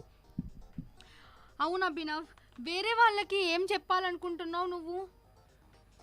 నేనైతే ఇందాక చెప్పిందే, మనము వేరే వాళ్ళని హెల్ప్ చేయకపోయినా పర్లేదు, ఎప్పుడు వేరే వాళ్ళని బాధ పెట్టకూడదు. మనం ఏమైనా సహాయం చేయగలుగుతామంటే మనం ఎంత చేయగలుగుతామో అంత చేయాలి. అవును అభినవ్, నాకు ఇంకొక క్వశ్చన్ ఉంది. మనల్ని ఎవరైనా బాధ పెడితే మనం వాళ్ళని క్షమించాలంటావా? నువ్వేమనుకుంటున్నావు అనన్య? అభినవ్, నేనైతే క్షమించాలనుకుంటున్నా. ఫర్ ఎగ్జాంపుల్ మనం మాతా అమృతానందమయిని చూసుంటే తను ఎంతో చిన్న పొజిషన్ నుంచి వాళ్ళ అంత పెద్దకి ఎదిగినడంతో ఎంతోమంది తనని తొక్కివేద్దామని ప్రయత్నించి ఉంటారు. అయినా కూడా ఆమె తన విశాల మనసుతో అందరినీ క్షమించుకుంటూ ఇతరుల కోసం కష్టపడ్డారు. ఇవాళ వాళ్ళు మనందరికీ స్ఫూర్తిగా నిలిచింది కదా. ఆవిడ శాంతే ఆవిడికి చాలా ఒక గొప్ప క్వాలిటీలా మిగిలింది. మనం కూడా ఎంతో శాంతిబద్ధంగా ఎప్పుడు అందరికీ హెల్ప్ చేస్తూ మనల్ని మనం ఎప్పుడు మన కంట్రోల్లో ఉంచుకొని ఎప్పుడు కోపపడకూడదు. అవును అభినవ్, ఈ యొక్క ఎపిసోడ్ నుంచి మనము ఇంత నేర్చుకున్నాం కదా. పోయిన ఎపిసోడ్ మరియు ఈ ఎపిసోడ్ నుంచి మనము confidence, discipline, Heartfulness and so much more. మనం ఇవన్నీ నేర్చుకుంటే మనం జీవితంలో ఎంతో ఎత్తుకెదుగుతాము. అవునన్నయ్య, నువ్వు చెప్పింది నిజమే. ఇలాంటి గొప్ప వ్యక్తుల గురించి మనం ఎంతో చాలా తెలుసుకోవచ్చు, మనకెంతో ఇన్స్పిరేషన్గా కూడా ఉంటుంది. వచ్చే వారం మళ్ళీ ఇంకొక గొప్ప వ్యక్తి కథతో మళ్ళీ మీ ముందుకి వస్తాం. అప్పటి వరకు వింటూనే ఉండండి విఐటి కమ్యూనిటీ రేడియో 90.8 FM. నేను మీ ఆర్జే అనన్య. నేను మీ RJ Abhinav. Signing of.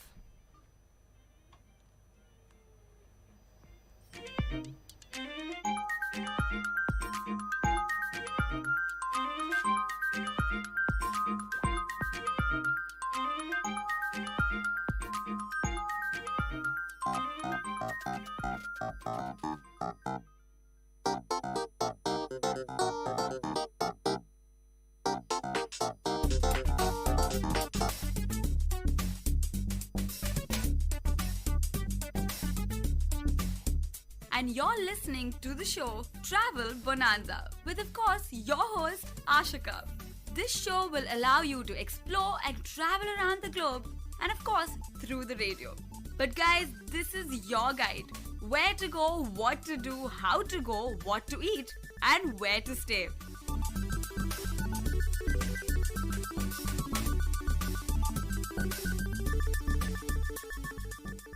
Hello to all the listeners.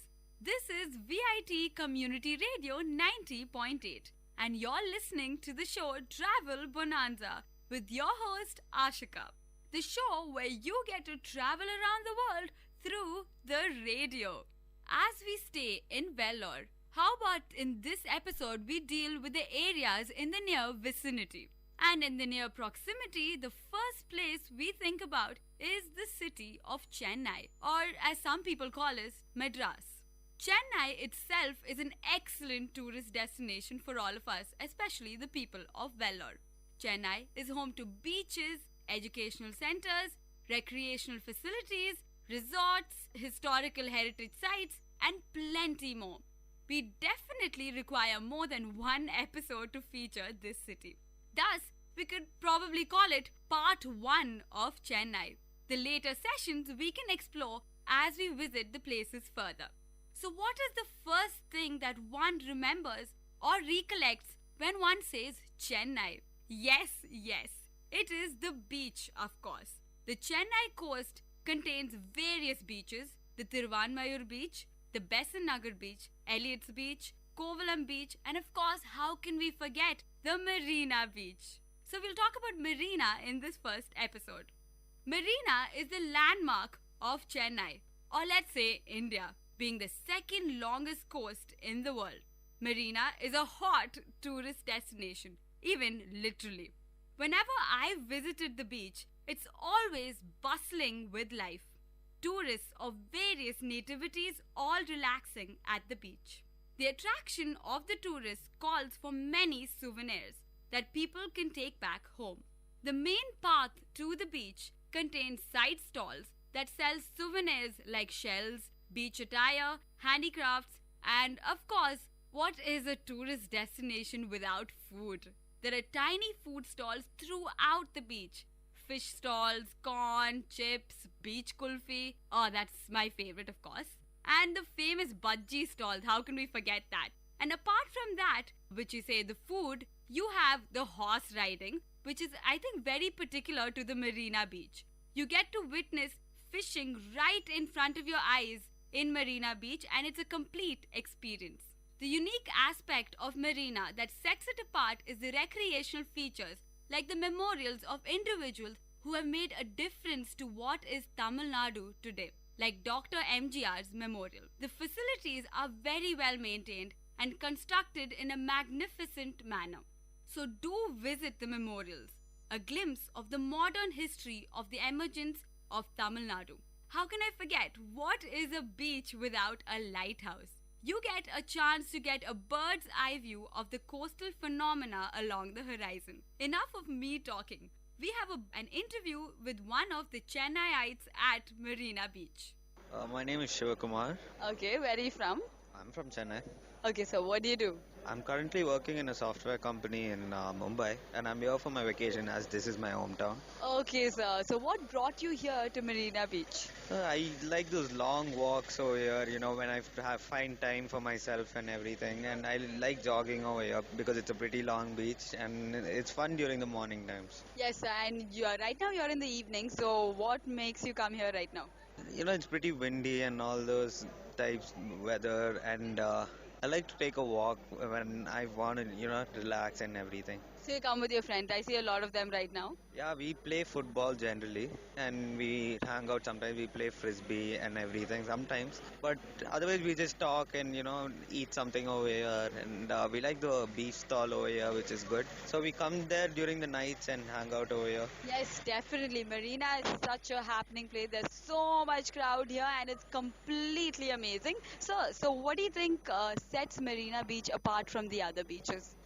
Maybe the initiative to clean the beach at certain intervals during the weekdays, and that's now I don't see that in any of the beaches. Like, even though I go to other beaches, but I find Marina, they've taken big initiative to clean it, and it looks pretty nice when you come and visit in the morning and during the evening hours. Yes, I still see them clean up, and you see the memorials, etc., which are on the side. And you should see they're pretty clean and they're very neat for everybody to visit even today. So what do you think is the most interesting thing about Marina? The food, I guess I like the food over here because I come for that mostly because I stay within around a kilometer from here. So I come for the food, and the beef stall and the fried rice and everything is too good over here. And what else, the bhaji and everything is good. It's famous for that. Yes, I've myself tried many dishes out here and I'm having a great time. So guys, be there at Marina Beach in Chennai. Anyway, thank you sir so much for joining us today. Thank you. And I'm sure it would have got the locals' viewpoint of this destination. Next, we will explore the educational facility of Chennai. And Tamil Nadu is known for its education. Yes, I'm talking about the largest libraries in India. One of the largest libraries in the world. Yes, it is the Anna Library. It is right at the heart of the city in Adyar. And of course, you can take the bus or the train, and soon probably the metro would be constructed. It caters to a large population, even the visually challenged. The speciality of this library is that there's an entire braille section that caters to the visually challenged. And there are various books of various genres, and it's one of the biggest collections in the world. So with me today is another individual who has visited the Anna Library and is an avid reader. What is your name and what are you doing? Hi, my name is Zwan Jaffer, and I'm studying in VIT University, Vellore, and I'm pursuing my BBA degree. And so I'm on my final year. So within 5 months to 6 months, I should be finishing my degree. Okay, good luck with that. Are you a regular member of the library? Yeah, of course, I'm residing in the hostels in VIT as a student. And quite often I do go to Chennai for some work or another. So, of course, Anna Library being one of the largest in Asia, there is a need that you should go there, you should visit it at least once. So I have gone there quite a number of times. So when was your last visit, sir? Well, we just had our summer holidays in December. So I think by mid-December I was there. So there was a reason I was in Chennai, around the locality of Adyar where the library is located. So I thought I should really make my visit there and check out the library. Yeah, it's definitely not hard to reach since it's at the heart of the city. And this is like a huge library as per the collection wise and the building as such. So what was your first reaction from outside when you saw one of the Asia's largest libraries? Well, of course, in terms of location, Anna University is very close by. And right across, when you pass Anna University, you come across the library. And the first glimpse, when you look at the library and look at the structure and the overall building, the first glimpse or first thought you get is probably, is this an IT company or IT building? That's how amazing this building looks. Very well polished, great looking building. And I think it's 8-floor building, and when you think, wow, how can a library be there for 8 floors, such a large size? So obviously expecting quite a lot of books, very good quality in terms of library, the content and the resources available for the people of Chennai and the students. Yes, being such a large library, we definitely want to know how is the setup of the library. So, what do you have to comment about the setup of the Anna library? Well, as soon as you enter the library itself, right at the starting, the entrance, you have like a large hoarding in front. That's almost like an index of the content of the library in terms of what's there on each floor. Like one floor you have just on management, another floor on arts, another floor on sports, another floor on engineering, sciences. So you have a whole lot of diversity, and each floor is specialized into category, a specialization into one particular course or another. And that's there for 6 floors, sorry. And on the 7th and 8th floor, it's 7th floors, journals, research papers, and a lot of resources for every single user who comes to the library. And 8th floor is the management and the authority, the officials who run the library. Okay, so there is a well laid out plan as you Exactly. enter the library itself. Yep. So it obviously helps in navigating through the library since it's very Yeah. large.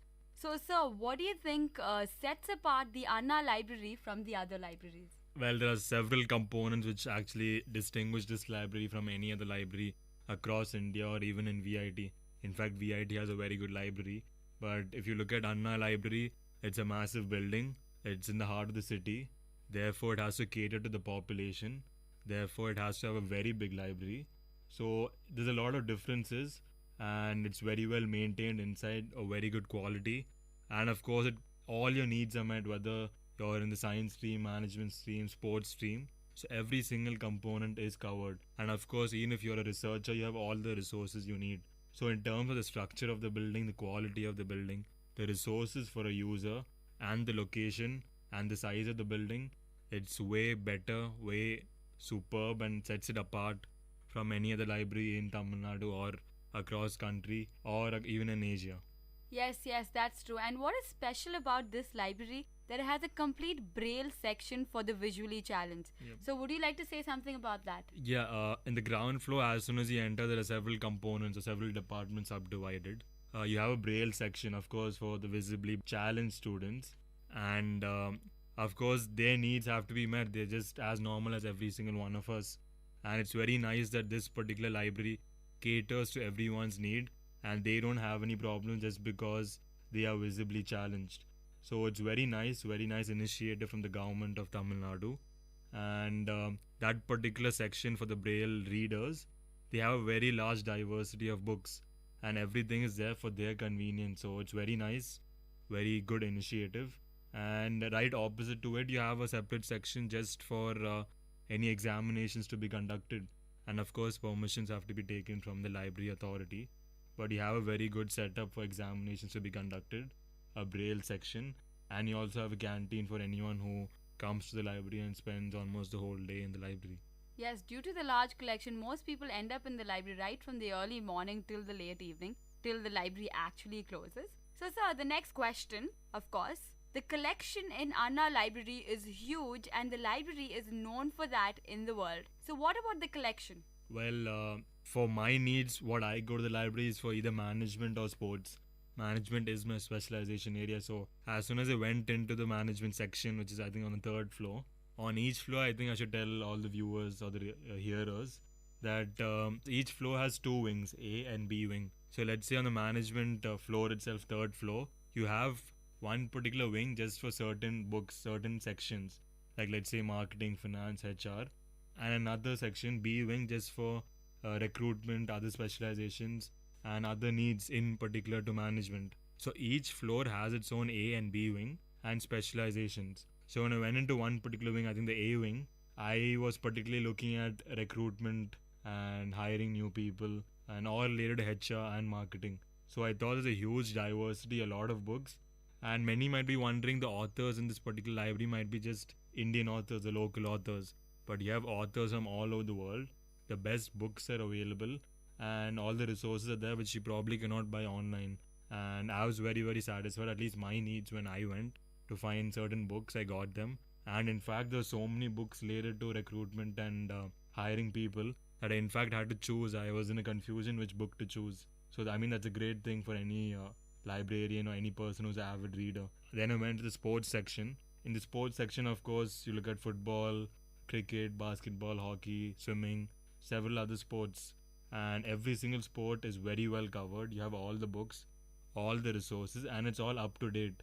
Even let's say if I'm a Manchester United fan and I follow soccer, the latest editions of the yearbook of the club and latest reviews and magazines about the club, autobiographies of players, every single thing is there in the library. And most importantly, it's very well organized and very well maintained, and it meets the need for every single avid reader and encourages every single person to come to the library and spend their time in the library. Yes, yes, yes. And we as students require journals for our research. So Yeah. how do you think the library caters to that need? Well, on the 7th floor is the section for all the research journals and all the collections, all the resources we need for any specialization, any course we are pursuing. So every single journal or every single category, let's say management or science, has a lot of subdivision journals or publications. So there's a lot of variety in terms of journals, a lot of publications, and it's very well organized, as I mentioned before. So all the journals you need for references are there.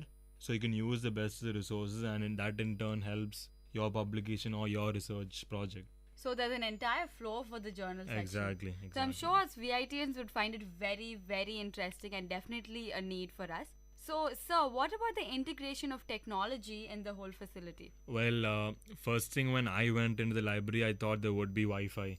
There isn't Wi-Fi in this library, but they have computers in some floors, especially in the kids section. Of course, there are a lot of books for them. Along with the books, you have computers, like you have CDs which will enhance their learning, make the learning experience much more better, more comfortable, more fun. So as per the needs, computers are placed in certain places, but it's not there in every single floor. And of course, I think it is there for a reason, and the management has done that for a reason. Because of course, if you have Wi-Fi and you have computers everywhere, quite naturally people would misuse it for the wrong reasons. And therefore, computers are placed at the right, select and appropriate places. Yes, and because it'll be a free open source, I'm Yeah. sure they have to monitor it. And it could be a suggestion also for their further use. So, sir, this is such a huge educational opportunity, of course. Do you think the Chennaites actually utilize the resource very well? Well, I'll be honest, like when I went there, the number of people there were very less. Probably that could be because that was during the holidays period. But I think other than that, from even my friends who have talked on the people of Chennai, very few people even use the library. And I really don't know what could be the excuses, because the location wise is very good. You have every single resource there. So there isn't really any excuse for the people of Chennai. And I don't think you get any better source of learning, better source of enhancing your knowledge. And in this world, this century where everything is knowledge and how you develop yourself, I think there isn't any other place better than being at the library. And I think probably one suggestion which I have to the authority or the government who's running the library, they could probably, do the marketing of the library to create awareness about the library's existence. That in turn will create awareness and people will come to the library. So I think that is one suggestion which the government can incorporate over the period of time. Yes, yes, that's very understandable. Do you have any other suggestion to the library authorities in terms of maintenance or further facilities, etc.? Yes. Thanks for pointing that out, because, the whole library is air conditioned, it's very well organized, and it's very clear for any person who enters the library on where their books are. But one suggestion is, it's a beautiful structure, beautiful building, but there's a lot of scope for improvement in terms of, the hygiene and the health and the way the building is maintained. There's a lot of dirt, a lot of dust, the glasses need to be cleaned, and probably the air conditions need to be serviced. There's a lot of things which I notice wherever I go. So I think when the library is such high standards in terms of the content of books, there is always a need to improve on the quality and the standards of the library in terms of basic cleanliness, health and hygiene.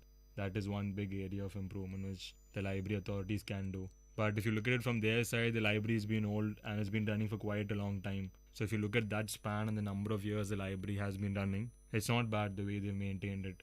But always there is scope of improvement, because the number of people which I saw at least that particular day in the housekeeping department, there were quite a number of people. So in fact, when you have so many people, you expect the work to be done. So of course there probably is a mistake in the way the work is being done by that particular department. So that is one big area of improvement. Yes, of course. For the efficiency, any suggestions are welcome.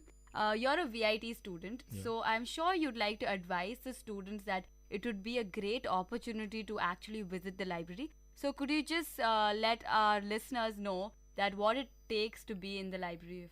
Well, I know like all my friends and fellow students in VIT, we have time to spend on movies, games, going out with our friends, but I think we have a superb library in campus, and even that itself not many of us utilize. So I think every single one of us have to spend at least, let's say, 1 hour reading a book, or at least trying to visit the library and making that particular effort. Because in the end, our communication skills matter the most, our knowledge matter the most, and being aware of the current affairs, that's what's needed from every single one of us. And most of us don't do that, and we have to prioritize on that. And I think all of us are grown up enough to at least manage our time well and visit the library, spend our time, enhance our knowledge. And it's a great source of learning. And there's so many books, and once you start reading, I'm someone who's become an avid reader over the period of time. And when you start reading books, you really start thinking, well, I don't think I have enough time to finish all the books which I want to. So that's a great feeling, and I think every single one of us should have that feeling over a period of time. And everyone should start reading books, because there's nothing better than reading books, because the amount of time you spend on movies, 2.5 hours, or going out, a total of 5 hours in a day, you just spend 2 hours in your books. There's nothing better than that. So I recommend every single one of us to make that effort, set time in a schedule to just read a book or read the news.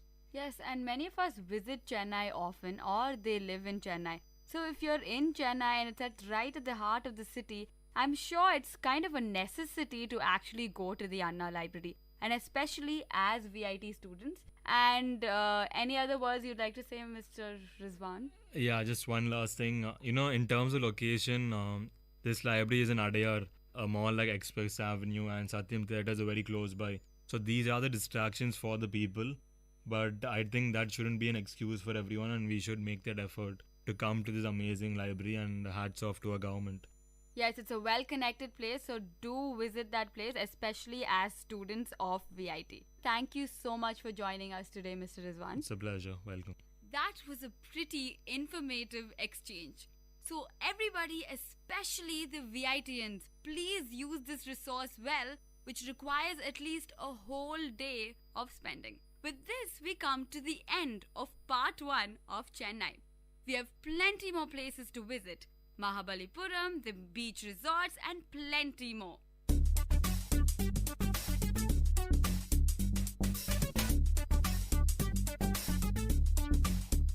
This was Travel Bonanza with your host Ashika. So stay tuned to VIT Community Radio 90.8.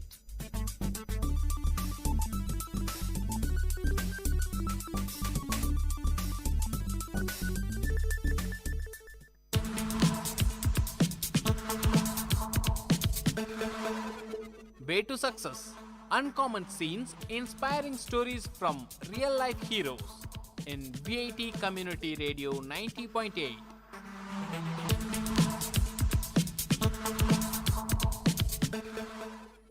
Hi guys, this is VIT Community Radio 90.8 and welcome to the show Way to Success.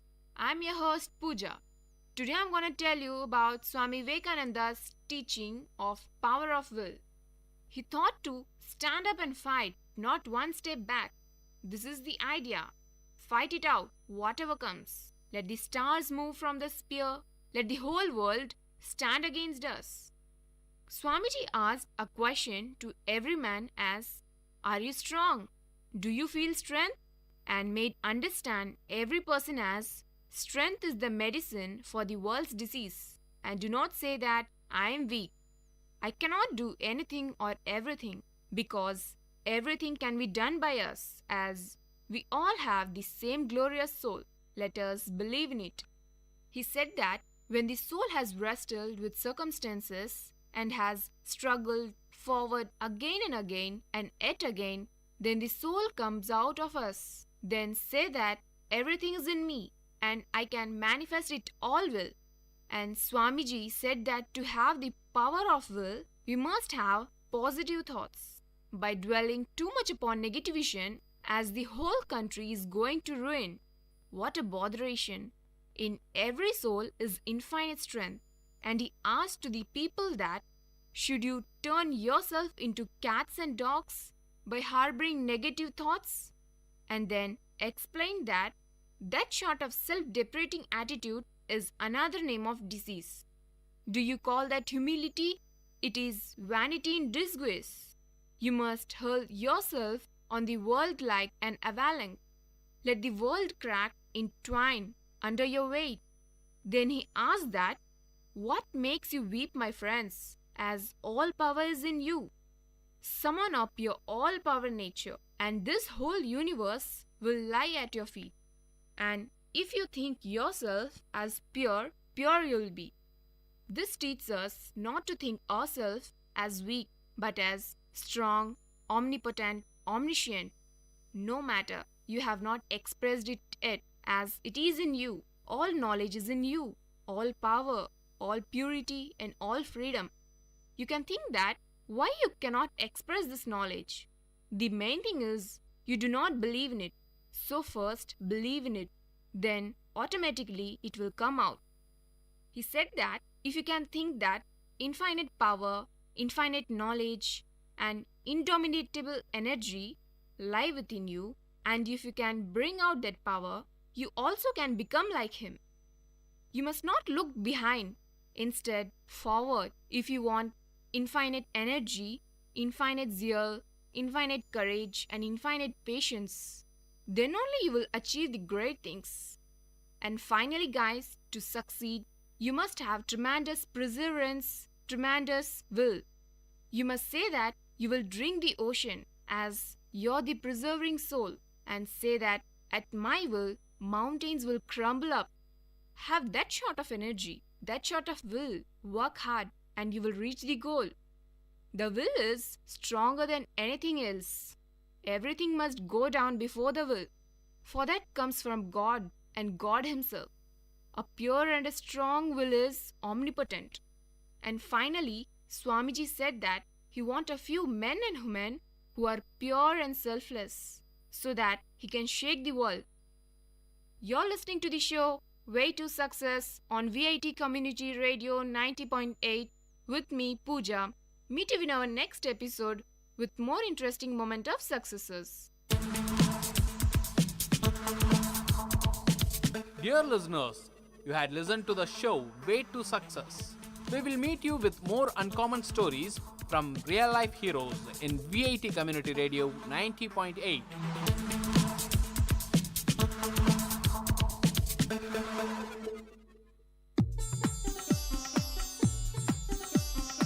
தமிழ்ச்சுடர் வாழ்வும் இலக்கியமும் சங்கமிக்கும் ஒளி ஓவியம் உங்கள் VIT பண்பலை 90.8.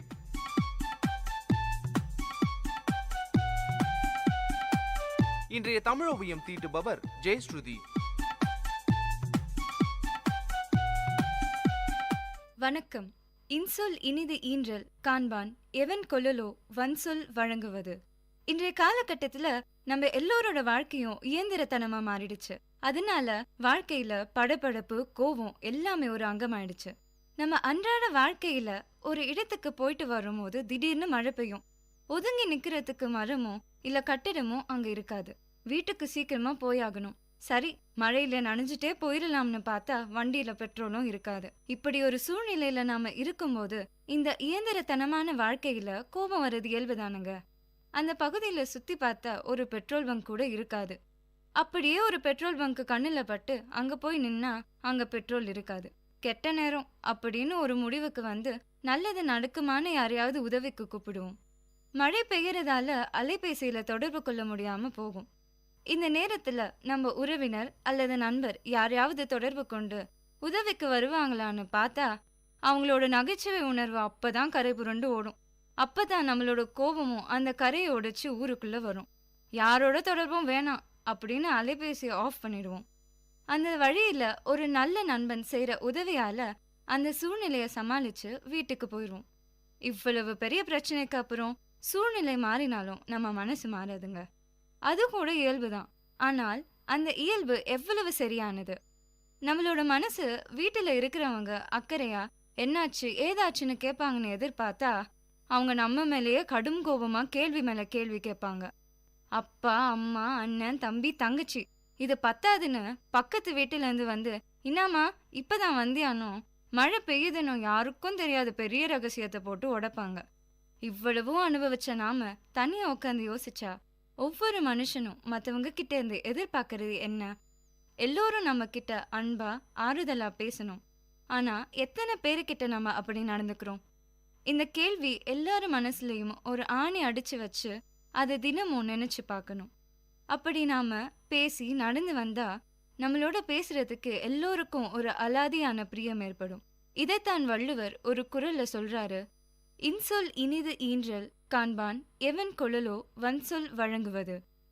பிறர் சொல்லும் இனிய சொற்கள் இன்பம் தருவதை உணர்ந்தும் தனக்கும் பிறர்க்கும் துன்பம் தரும் கடும் சொற்களை பேசுவது எந்த பயனை கருதி என்ற கேள்வி வள்ளுவரின் கேள்வியாக மட்டுமல்லாது நமக்கு நாமே நம் மனதுக்குள் தினமும் கேட்கும் ஒரு கேள்வியாக இருக்கட்டும்.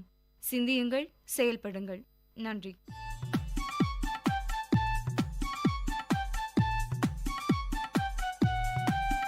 நேர்கள் இதுவரை கேட்டது வாழ்வையும் இலக்கியத்தையும் இணைத்த ஒளி ஓவியம் தமிழ் சுடர். இன்றைய தமிழ் ஓவியம் தீட்டியவர் ஜெயஸ்ருதி. இது உங்கள் விஐடி பண்பலை 90.8.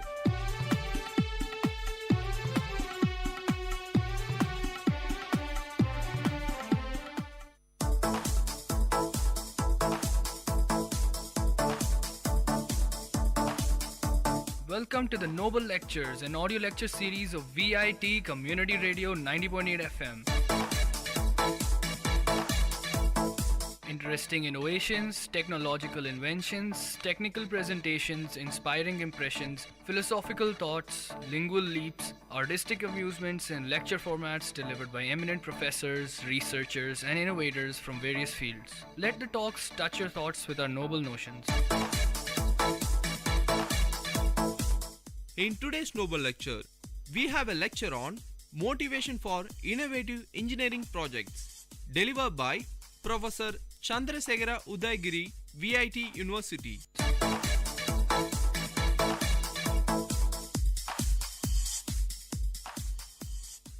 I am Professor Chandrasekhara Udayagiri from School of Information Technology and Engineering. I'll be talking on topic Motivation for Innovative Engineering Project. Each one of you have dreams to make it big in life, and youngsters like Facebook fame Mark Zuckerberg have proved that success can come too early in life. Well, I am here to give you some basic ideas on how to make your big dreams come true. Let us see what it takes to become a successful entrepreneur. I shall divide this talk into 4 segments. First would be on lateral thinking. Lateral thinking, solving problems through an indirect and creative approach using reasoning that is not immediately obvious and involving ideas that may not be obtainable by using only traditional step-by-step logic. History has time and again proven that people who can see solutions and not just problems have found success sooner or later. The greatest challenge for any entrepreneur today is to predict the changing needs of market and adapting his business accordingly. Apart from conventional technological careers, today we find many career opportunities that were never imagined few years back. The second segment, I would be talking about ideas. After you are confident of providing some innovative solution to different real-world problems, we need to pull in different ideas that can be converted into long-term business opportunities. The idea should be sellable in a profitable manner. In this section, we shall look at few real-world examples and few startup ideas that may be of interest to you. In third section, I'll be talking about few platforms that are available to incubate your startup. The final section would be on Honeybee Network, that is Srishti.org. In the first section, let us understand what is the meaning of Jugaad. Jugaad is a Hindi word and is a term applied to a creative or innovative idea providing a quick alternative way of solving or fixing a problem. Jugaad literally means an impoverished arrangement or workaround which has to be used because of lack of resources. The Jugaad movement has gathered a community of enthusiasts believing it to be the proof of Indian bubbling creativity or a cost-effective way to solve the issues of everyday life. It is commonly used when describing a workaround to get through commercial, logistical or legal issues. Sometimes Jugaad may refer to an idea from which a person can control his or her budget. Example, someone discovered that hiding a low-cost mobile with a long battery life in your car in silent mode can help you if your car is stolen. Police can trace the car location from its signals. You could visit websites like jugaad.com or jugaadinnovation.com. Jugaad is an attitude. That attitude can be cultivated through lateral thinking exercises. Let us see how. First of all, be flexible. Second, practice jugaad in your day-to-day life.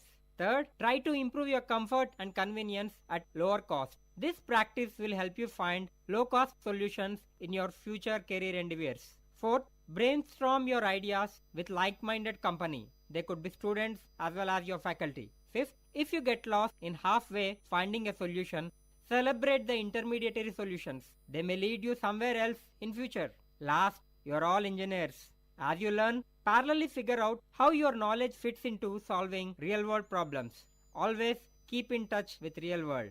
I will end this section with a real-world success story of a 16-year-old Kerala girl, Ramya Jose.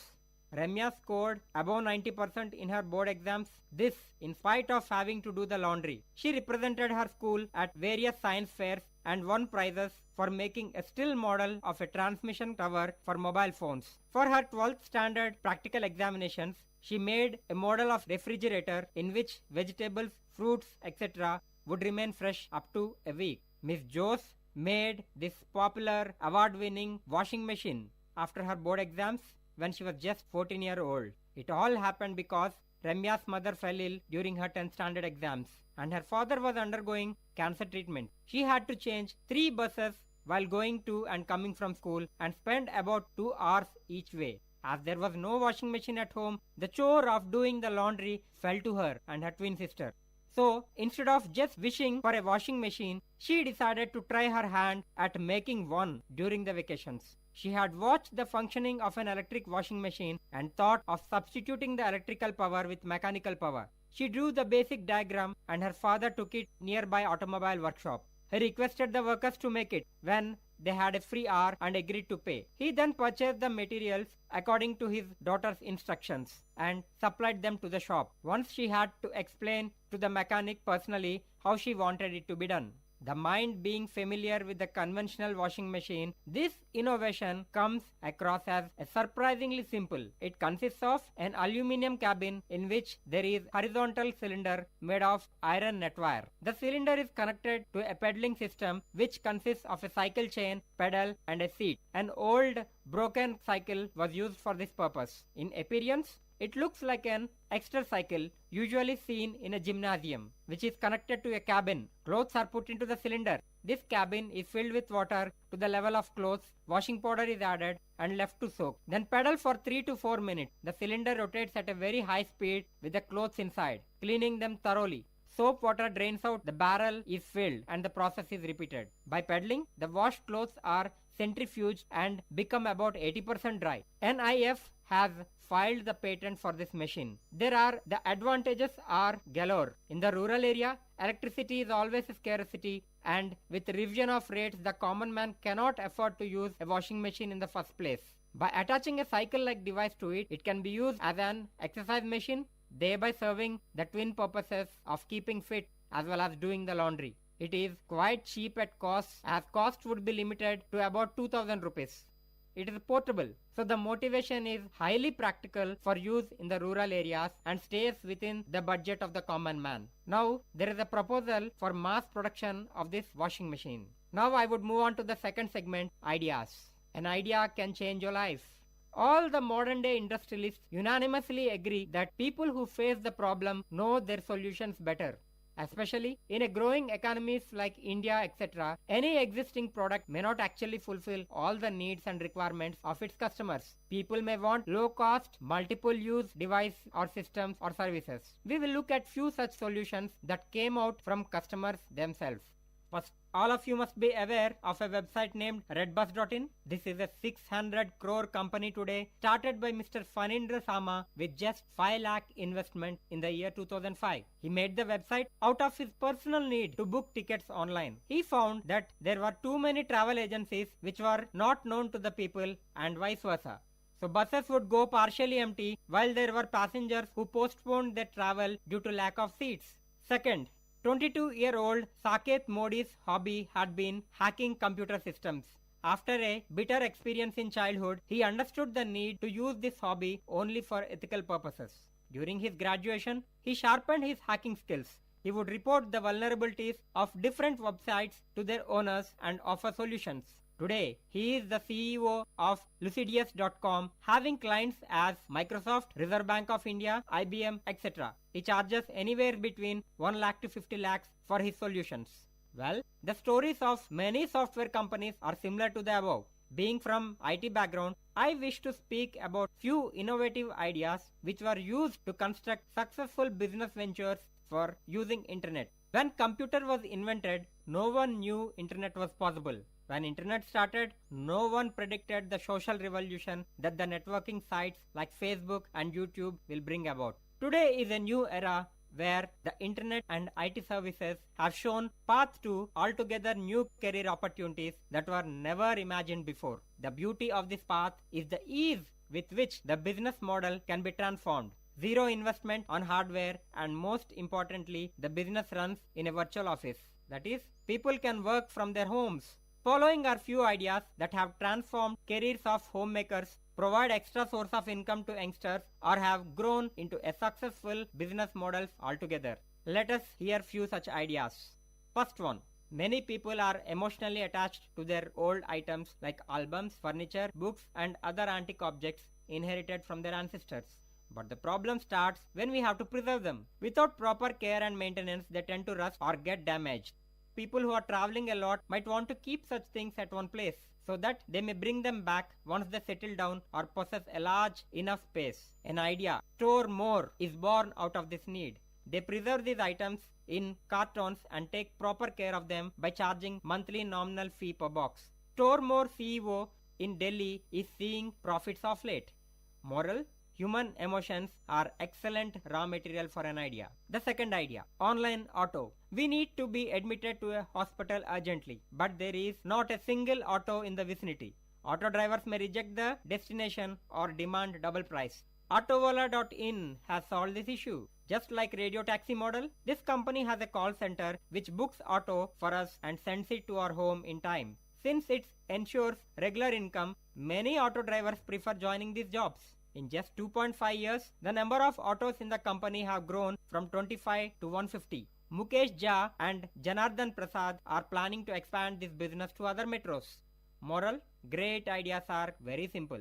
The third idea, cash tube. If you have a video camera in hand and an idea in head, then make a start. Hitendra Pradhan used this as his investment and began making videos of yoga, dance, cooking, stories, health tips, rhymes, and many more of daily needs. He just fine-tunes these and uploads in different channels of YouTube. As the hits go up, he started minting money. Currently, he earns 25 lakh per month. It's not an easy job, he says. Finding the video of people's interest, verifying copyright, and making changes to increase the hits is the challenge for which he is getting paid. It's an exam that he takes up every day and has been scoring top mark each time. Moral: follow the trend, and even an ordinary idea can give extraordinary results. The fourth idea, e-vegetables. Both the wife and husbands are working pair. They pay and purchase almost everything online. But what about vegetables and fruits, which are our daily needs? They cannot be preserved for more than a week. A Hyderabad-based farmer-to-home.com found a solution.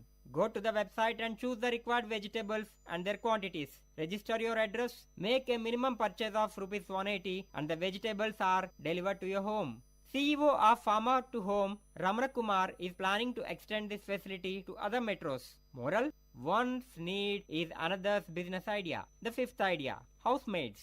Even people who earn in lakhs have to bear with their maids who take leave several times a month. It's a huge loss to their precious time and energy. At the same time, even maids need that bandwidth. So there seems to be a need to institutionalize this facility. Gauri Singh from Ludhiana has organized maid services. The maid services company transfers the profit to all the maids working for it. This model also ensures complete customer satisfaction. Moral: few ideas are in our bag. We need to search in right places. The sixth idea. Indians are quite religious and pay equal importance to marriage and death. Sharad karmas for our ancestors are mostly done in Kashi, but it may be difficult to go there every year and carry out the rituals. KashiMoksha.com founder Dwivedi provides services like Shraddh, Burial, Annadan, etc. We could send the ashes in courier and the entire ritual will be carried dharmically. We may even request a video of the whole proceeding. Moral: idea plus sentiment equal to success. Few other ideas below have created successful business careers for many people. They are house saloon, pet services, men shopping, organic shopping, lady cab, gift bazaar, books for rent, rental designer dresses, car care, virtual office secretary, greenery for rent, etc. You may say, I have lot of ideas. How do I figure out which is extraordinary? I would say, choose the one which doesn't let you sleep and eat. Choose the one with which you have fallen in deep love. Choose the one for which you are willing to lose anything. Give life to an idea. Now moving on to the third section. I am good at innovation. I have pinned down to a profitable idea. However, I can see a lot of practical hurdles. Now comes the final step. That is, finding a practical platform to incubate your idea until the venture crosses all the startup hurdles. Following would be your concerns. I am a technical person. I do not know anything about legal policies, market procedures, advertising, getting financial help in the form of loans, preserving the intellectual property rights of my idea, setting up infrastructure, marketing, and last but not the least, finding a proper team, that is human resource. What if we can find all the answers in a single place? Such a place is called Technology Business Incubator. Today I got a mail from TBI VIT University. It invites innovations from individuals and private organizations under program TREMAP, Technology Refinement and Marketing Program. It is a facilitator identified by TIFAC to provide market support to indigenous innovative technologies towards their commercialization. First one, working prototype should be available such that the innovator is himself not in a position to market it. Second scope includes making the technologies investment ready by extending support towards market leakages through market survey, analysis, testing, certification, validation, etc. Its jobs are facilitation of prepare business plan, carry out refinements, obtain IPR and patent filing guidance, showcase technology, obtain industry feedback, explore investments, and transfer of technology. Similar program is also launched at IIIT Hyderabad under CTE, Center for Innovation and Entrepreneurship. It provides a 6-month platform for areas belonging to information technology and communication. It provides infrastructure, guidance, networking, funds, consultation, marketing, accounting, legal, and infra setup. Few enterprises born out of CTE are Setu Technologies, Clap1.com, martmobi.com, etc. So, I would advise all of you listening to this lecture, please go through these incubation programs available in your respective cities and give life to your idea. Finally, before ending, I wish to talk about few private and government agencies which encourage and help innovations. First is National Innovation Foundation, India.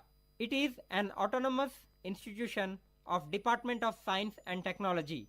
Government of India based on the honeybee network philosophy, which provides institutional support to grassroots innovators and traditional knowledge holders from the unorganized sector of the society. The second is SRISTI. It is a non-governmental organization set up to strengthen the creativity of grassroots innovators and inventors and entrepreneurs engaged in conserving biodiversity and developing eco-friendly solutions to local problems. Here on the website of SRISTI, you can read about its activities and participate in them. Please visit sristi.com and be its member, volunteer, or one of its innovator. I would like to give a few problems identified by SRISTI seeking solutions or augmenting existing solutions. You may want to consider working on one of these. First one is, in induction furnace, charge is filled and heated, thus metal melts, which is poured in crucible for further processing. The quantity of liquid metal is required to be known. The problem is, this automated process of weighing, wherein empty crucible is weighed first and then weighed again after filling the metal into crucible. However, this method is not very popular across the industry. Please post a solution for this problem. The second problem is double effect evaporative cooling. During summer, when air is hot and humidity is low, generally most preferred solution for cooling is evaporative cooling, as it is most efficient way compared to other options available like air conditioning through water vapor absorption route. This option is feasible for small area where cooling is needed. But for larger volume or space like in official buildings, we need to have a large capacity cooler or some other advanced solution to have cooling equivalent to air conditioning. The third problem they would like to find solution is draw energy balance graph using web-based technology. I would not go further into description of the problems, but few more problems they are interested are how to apply knowledge management techniques for application of engineering knowledge, saving in total energy cost as electricity cost by cogeneration through gas turbine, use of Linux-based network and Office, use of Linux-based network and Open Office. Windows-based operating system is expensive and all Office softwares are also expensive. In many cases, it is crossing cost of PC. So they would like to find an open source Office tool which can be used on Linux operating system. Next is finding out methodology or evolving a new methodology for estimating or measuring three-phase squirrel gauge induction motor efficiency at site condition without decoupling the load. Next is development of online power measurement instrument. Few more are comparison between compressed air and hydraulic forging machines in terms of capacity. Both can handle operating and maintenance cost of both technique and specific energy consumption. Saving in electrical power consumption for air conditioning by reducing heat load in a setup involving many computers. They would also like to augment few already existing innovations. Example, automatic pump operator, amphibious bicycle, bullock cart operated sprayer, compost aerator, gas operated iron press, washing machine cum exercise machine, which has already been discussed, Mitti Cool, improving the refrigerator that is designed based on mud model, tractor, tea making machine, pani hari. All these are few existing technologies to which they would like to augment with newer solutions. The Srishti group is seeking solutions to following real world problems. The first one, in induction furnace, charge is filled and heated, thus metal melts, which is poured in crucible for further processing. The quantity of liquid metal is required to be known. The problem is this automated process of weighing wherein empty crucible is weighed first and then weighed again, filling the metal into crucible. However, this method is not very popular across the industry. For more details, you could visit the website. The second problem is double effect evaporative cooling. During summer, when air is hot and humidity is low, generally most preferred solution for cooling is evaporative cooling, as it is most efficient way compared to other options available like air conditioning through vapor absorption route. This option is feasible for small area where cooling is needed, but for larger volume or space like in official buildings, we need to have large capacity cooler and some other advanced solutions to have cooling equivalent to air conditioning. The third problem is draw energy balance graph using web-based technology, that is PHP. The problem is it is required to draw and display energy balance for all forms of energy being used on a web-based platform. By having energy balance on internet, many stakeholders can access it and further energy conservation work can be carried out. The next problem is how to apply knowledge management techniques for application of engineering knowledge. knowledge management is considered as a potential tool to deliver solutions. Potential tool to deliver solutions. Here, in more fundamental thoughts are required on how knowledge management can be used with engineering knowledge, which are the modeling tools or technologies of knowledge management and how they are applied. The next is saving in total energy cost, that is fuel consumption cost for spray dryer as well as electricity cost by cogeneration through gas turbine. In ceramic industry, raw material is mixed with water in a ball mill and then dried in a spray dryer. Electrical operating load in a typical tiles manufacturing unit is about 1000 kilowatt. Grid electricity traffic is about rupees 3.85 kilowatt per hour. Plant operates 24 hours and 300 working days. Lignite is used as a fuel to generate producer gas, which is fired in the spray dryer. Initial moisture content of input material to spray dryer is about 35%. Here, the cogeneration heat and power ratio can be taken as 20% power and 80% heat. And price of lignite is also very high. They would like to have a solution for this problem. The next is an IT-based problem wherein they want to have a Linux-based network open office system. The current Windows-based operating system is expensive and all office software are also expensive. In many cases, it is crossing the cost of PC. Further, these are highly susceptible to viruses, which increases expenses for antivirus software. When one wants to scale up, non-affordable. The next problem is finding out methodology or evolving a new methodology for estimating or measuring three-phase squirrel gauge induction motor efficiency at site condition without decoupling the node. The next problem is development of online power measurement instrument. The next problem is comparison between the compressed air and hydraulic forging machines in terms of capacity that both can handle, operating as well as maintenance cost of both techniques and specific energy consumption. The final problem is saving in electrical power consumption for air conditioning by reducing heat load in a setup involving many computers. In a hall containing a large number of computers, the hot air from the exhaust fan of computer puts an additional load on air conditioning system. Suggest some innovative measures to minimize this additional load on AC to save extra power consumption by AC. This can be carried out by designing a duct collecting hot air exhaust from each of the PCs and throwing exhaust out. You can also think any innovative approach for minimizing this load. Please visit the website for more such problems. They would also like to have augmentation to the existing innovations. Few of the innovations that already existing are automatic pump operator. The machine consists of three basic units. Water level sensor unit for overhead tank. It consists of two floats and electrical signaling unit.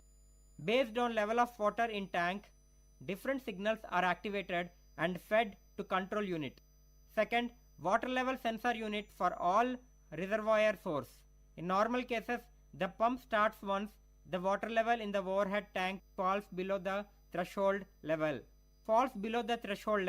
and stops when it is filled up. Sometimes it happens that the water source is empty, which results burning of motor winding.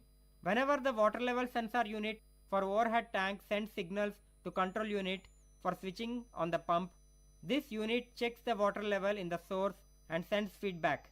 But there is no water in the source. It sends signals to control unit for switching of the pump.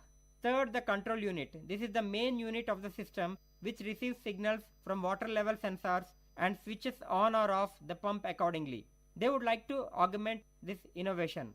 The second innovation is amphibious bicycle, a unique attachment retrofitted to a conventional bicycle to make it amphibious in nature. It is ergonomically designed, low-cost, manually operated transport vehicle with capacity to transport one person at a time. The bicycle has capabilities of having front and backward movement in water. The project has been supported under MVIF and has also been featured in leading national as well as international channels. They would like to improve this design. The third is bullock cart operated spray. The main components of the sprayer are self-made frame, lunged iron wheels, differential unit, belt and pulley drive. This device is pulled by a pair of bullocks. The gearbox has 3 gears. When operator shifts the level to higher gear, frequency of strokes of pump increases, which consequently develops more pressure. As a result, the spray fluid atomizes into fine droplet with wider swath. When the gearbox is in neutral position, the drive to the pumping unit gets cut off. The suction pipe of the pump is connected to the spray tank and the delivery pipe is connected to the spray boom. The height of the spray boom can be adjusted as per the requirement suiting to the height of the crop.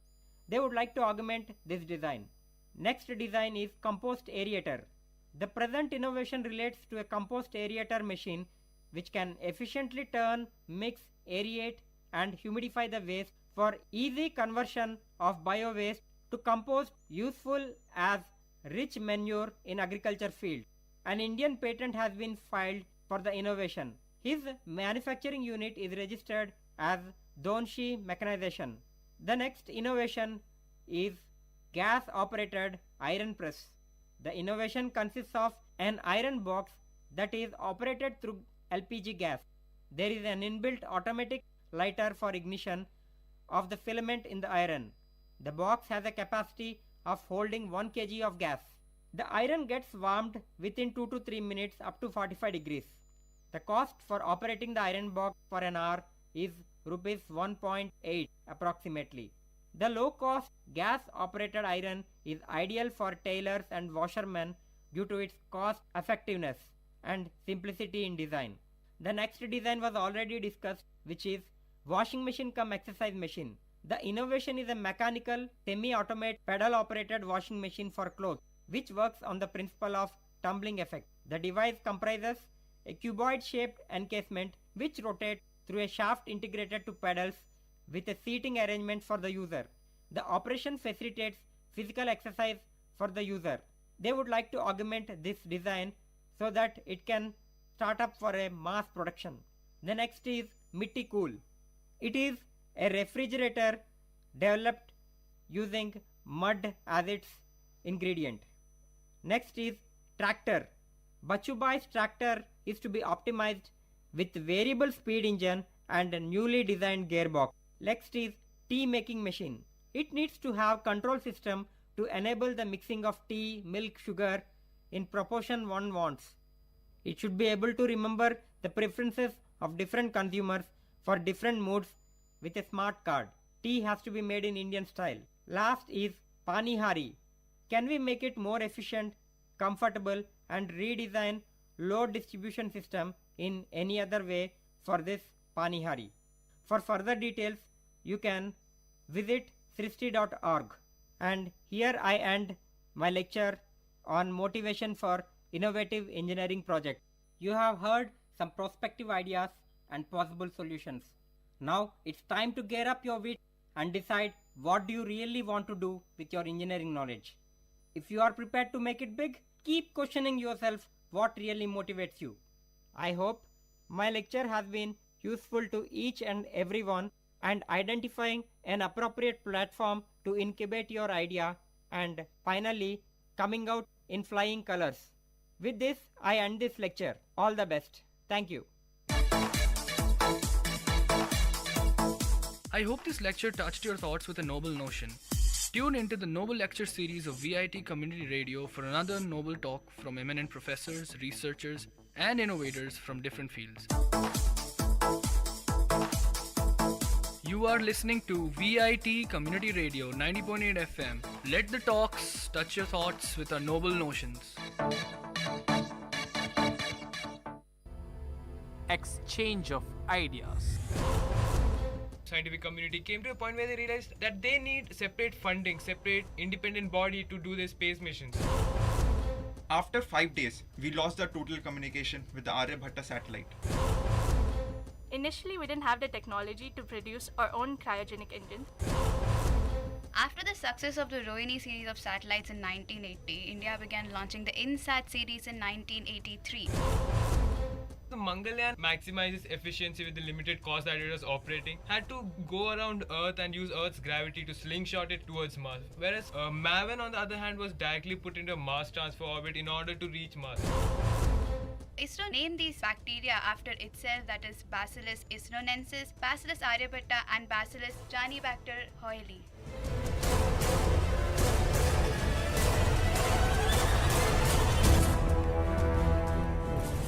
Greetings everybody, welcome to today's exchange of ideas. In today's segment we have SEDS VIT discussing India in space.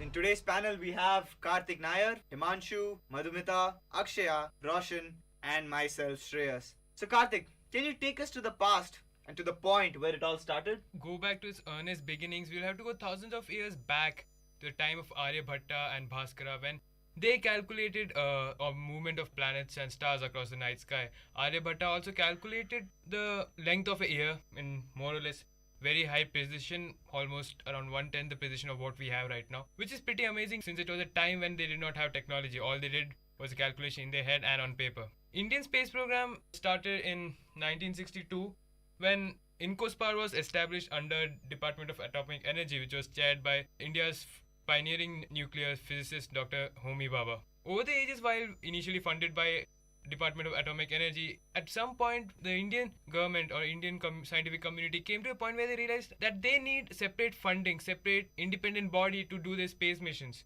So that was ISRO was born in 1969 under the leadership of Dr. Vikram Sarabhai, having its humble beginning by its first shelter, as I may say, at a small church in fishing village near the city of Trivandrum called Tumba. The first settling team of ISRO, which established ISRO at the small church in Tumba, consisted of our former president Dr. APJ Abdul Kalam, initially starting off by building small sounding rockets which were imported from America, pushed around or carried around using bullock carts and cycles, assembled by hand in almost unsterile conditions. We started with such a very humble beginning, and over the ages we have come to a point where we are able to do things 1,000 times larger and better than other countries. That's really humbling, and that's a very nice beginning to our great Indian Space Research Organization.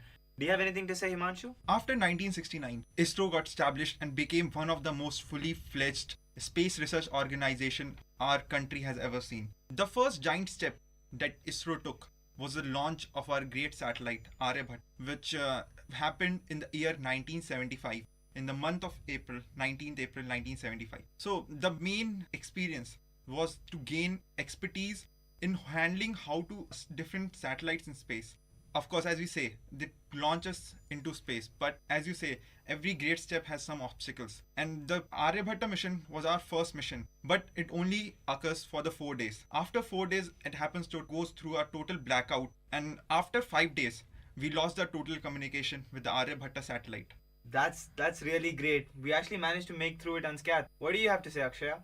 Like Karthik said, our space program had very humble beginnings indeed. We needed the help of another nation to launch even our own satellite. Like Himanshu said, the first satellite that we launched was Aryabhatta, and we needed the help of Soviet Union to provide the launch vehicle to launch that particular satellite. From that, we have come to a point where we have not only launched many satellites of our own, but we're also helping other countries to launch their satellites and payloads into the atmosphere. Other countries? What countries? All sorts of countries, developing countries, developed countries, economically sound countries, economically poor countries, all kinds of countries like France, Indonesia, Middle Eastern countries, etc. Not only that, ISRO has always looked for the benefit of the society at large. Not only does it want to advance space technology, but it wants to use that space technology to benefit the society, which is clearly shown from its motto, that is Manav Jati ki seva mein Antriksh Pradyogiki, which means space technology in the service of humankind.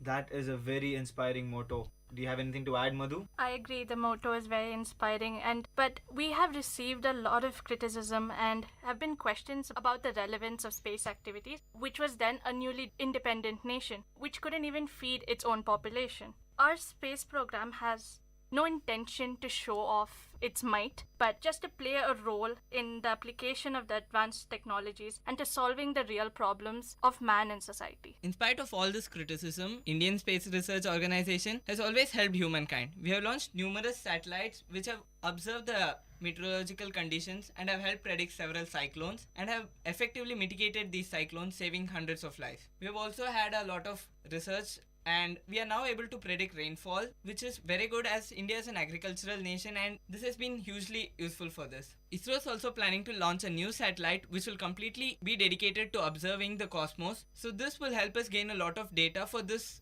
satellite has a wide range and it can observe visible, hard X-rays, soft X-rays and even the UV region. So now this data will be helpful in predicting a lot of information about the space of which we still know very little. Despite all the criticism, ISRO has stayed true to its motto and has used its advanced technology to truly benefit humankind. We have indeed come a long way from our humble beginnings back in Tumba, haven't we? ISRO has made India extremely proud with all its launches, including satellites and many other space missions. We will come back to the next segment after a short break. Thank you.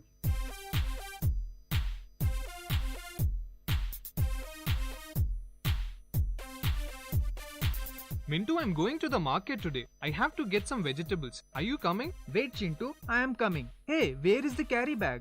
Carry bag? Huh? Why? Don't worry, we will get plastic bags there, no? Don't be so stupid. You know how much waste is generated every year by plastic bags. So please save your planet by carrying your own bags to the market. Alright, I got it. Let's go now. Go green!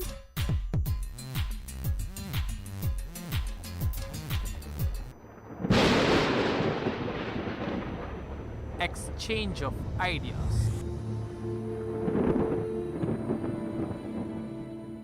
Welcome back to Exchange of Ideas. Today we have SEDS VIT with us and we're moving on to our next segment, launch vehicles and satellites. India has a pretty extensive satellite program. We have launched quite a number of satellites, right? Yes, Shreyas, we have launched many satellites to this date. We have 77 Indian satellites apart from many other satellites by other countries. Can you get a little more into detail about that?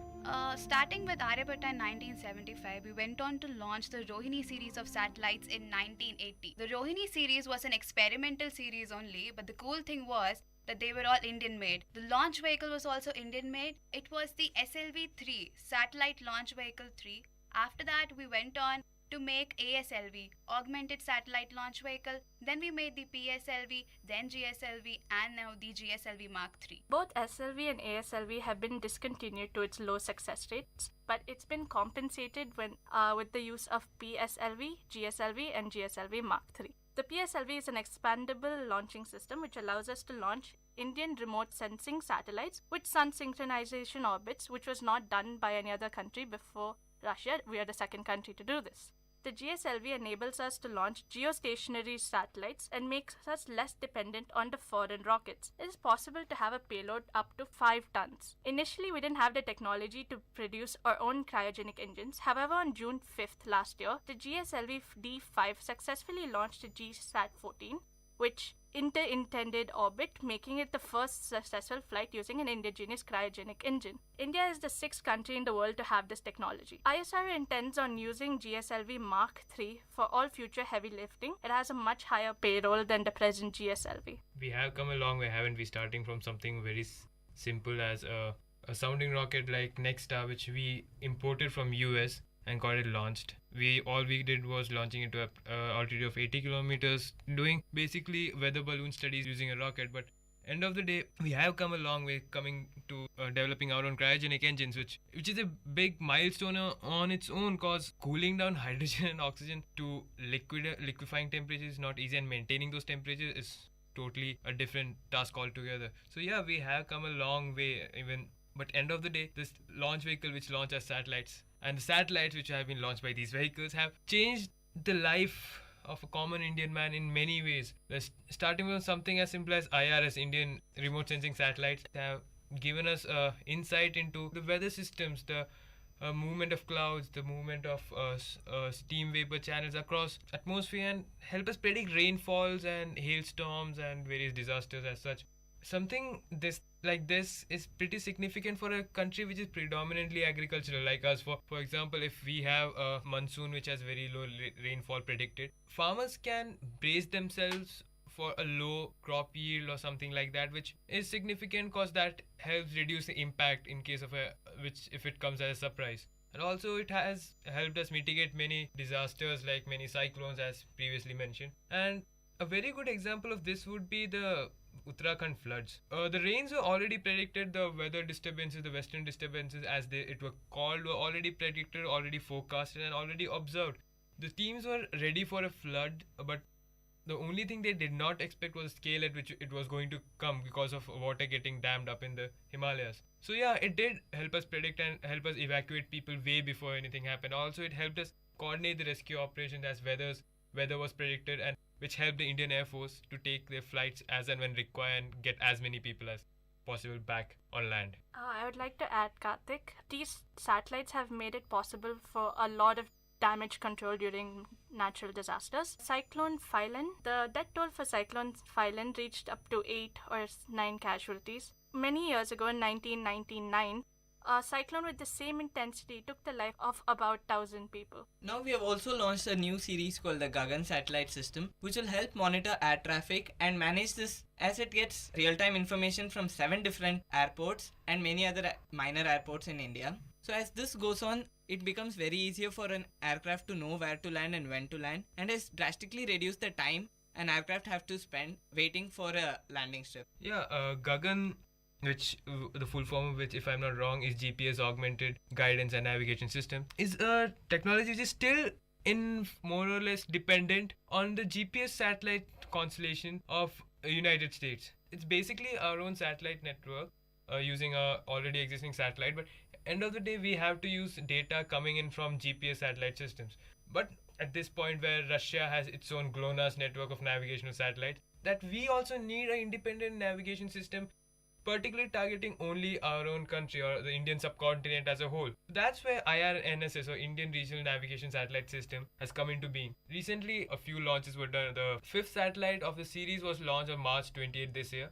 And fun fact being, India would be the 3rd country to establish its own navigational network, which will help our road networks mapped using satellites, and also it will augment already existing Gagan network and also help other countries in the Indian subcontinent vicinity like Sri Lanka or Bangladesh to use our networks and help them in using different kinds of information systems. It can also help us in tracking someone who's lost using their GPS. It can also lead to development of something similar to a GPS tracking device that each and every one of us has in our phones. So it will have our own network. It will help the Indian military also to use its own directional navigation systems, because in a situation where a GPS network fails, or if USA decides someday to not provide GPS network to rest of the world, in a hypothetical situation that is, India will at least have a backup option, or at least have a primary option of using its own network in a wartime scenario where we can't depend on other countries for our own stuff. Okay, while we're talking about it, let's not forget the INSAT series of satellites. Yeah,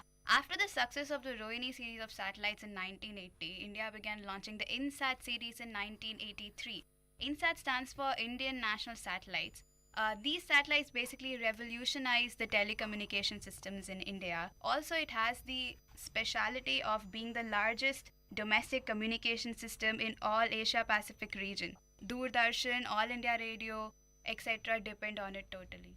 This was a very informative segment. We have learned a lot about the satellites and the launch vehicles that India have come up with, which makes ISRO one of the most respected organizations in our country. Before we go to our next segment, we'll be taking a short break. Thank you for tuning in.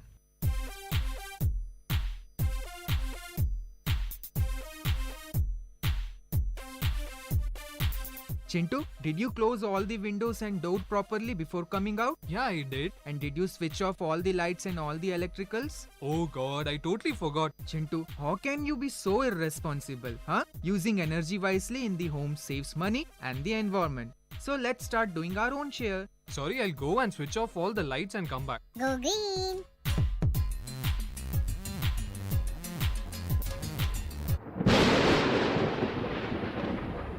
Exchange of ideas. Welcome back to Exchange of Ideas. Today we have SEDS VIT with us, and we're moving on to our next segment. Humans have always been fascinated by other celestial bodies. Indians Are they any different? Not at all. Two of ISRO's major missions, Chandrayaan and Mangalyaan, have made the Indian Space Agency globally famous. The features of these are actually really amazing, which Madhu can throw some light upon. Madhu? Yes. The Chandrayaan 1, launched in 2008, I feel is personally a major boost to India's space mission and put India on the map. Chandrayaan operated for 312 days as opposed to the intended 2 years, but the mission achieved 95% of its planned objectives and was hence declared successful. The greatest achievement was the widespread discovery of water molecules on the lunar surface. ISRO plans on developing Chandrayaan 2 in 2016 to 2017, even include a robotic rover to pick up soil samples and rocks and do on-site chemical analysis and to send data back to Earth via Chandrayaan 2, which will be orbiting the moon. The movie Gravity, for a start, cost $100 million, which is still way more costly than Mangalyaan, which cost only $74 million, including the launch cost. The fact that we could do a mission, an interplanetary mission, at fraction of the cost of many international agencies is out of this world, to be honest. India was also the first country to get a Mars mission spot on its first attempt. The fun fact is, MAVEN, a Mars mission sent by NASA at almost the same time as Mangalyaan, cost way more than it and reached Mars almost at the same time as Mangalyaan.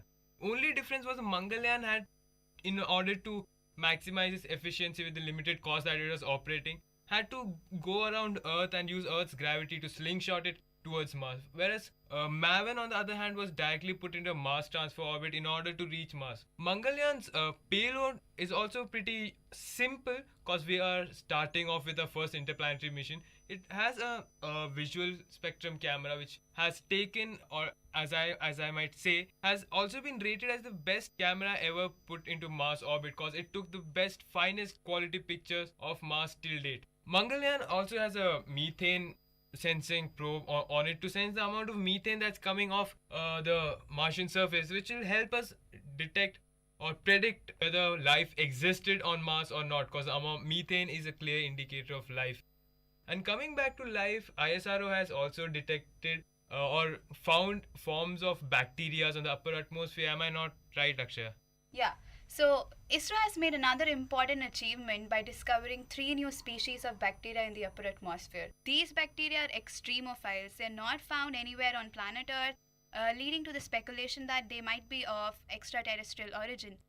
ISRO named these bacteria after itself, that is Bacillus isronensis, Bacillus aryabhatta, and Bacillus janibacter hoyle. After all this, we are still planning to venture further into space, and we have a lot of space missions planned in the near future. Most significant mission would be the plan for a manned mission into space, which will be carried out by the GSLV Mark III. We recently launched a experimentation satellite which actually went and came back to test the recovery ability of Indian satellites. It was called CARE mission, if I'm not wrong. Is it, Roshan? Yeah, it was a CARE mission. Now we are further planning to send a satellite called the AstroSat, which, as I already told, will measure various wavelengths of light that are coming in from atmosphere.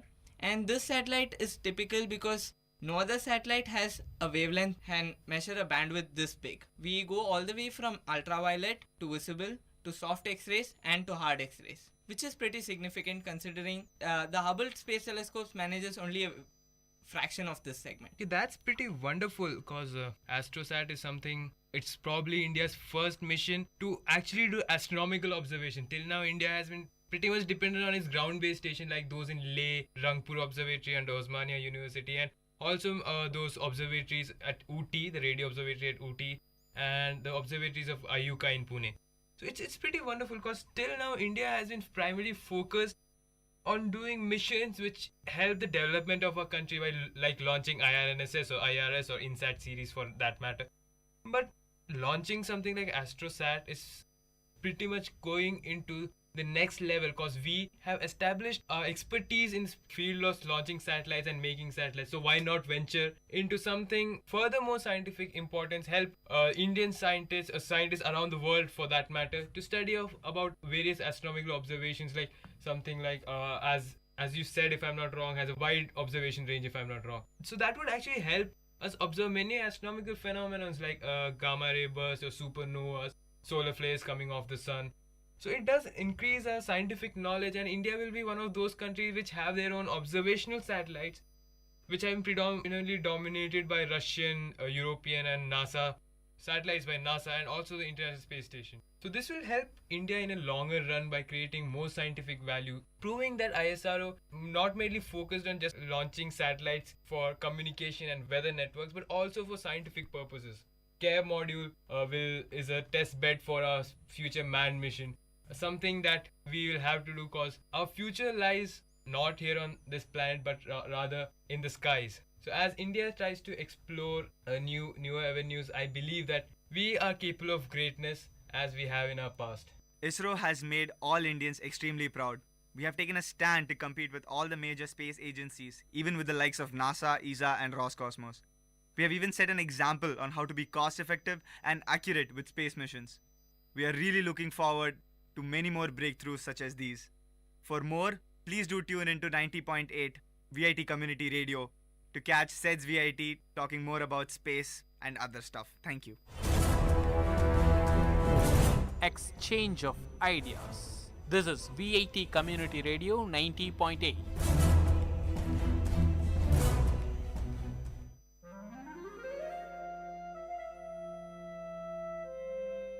It's story time. In VIT Community Radio 90.8, you're going to listen to a short story written and narrated by Professor Pranesh Kumar, VIT University. Title of the story: The Changes of Time. Time, the fastest and cruelest magician, did not spare her. I gazed at her for a long time. Mashing betel leaf, preparing pan, she did not notice me. With great seriousness and much care, she opened a small box lying beside her. From it, she took a polythene bag and carefully unwinded it, took out a pinch of tobacco and crushed it along with other ingredients. 70% of her hair has lost its color. My curiosity about her grew more and more as I sat there inhaling the fresh smell of pan. I must talk to her, I said to myself. I got up and found a suitable place beside her. She smiled at me with her toothless gums, while her hands were busy rearranging the contents in the pan box.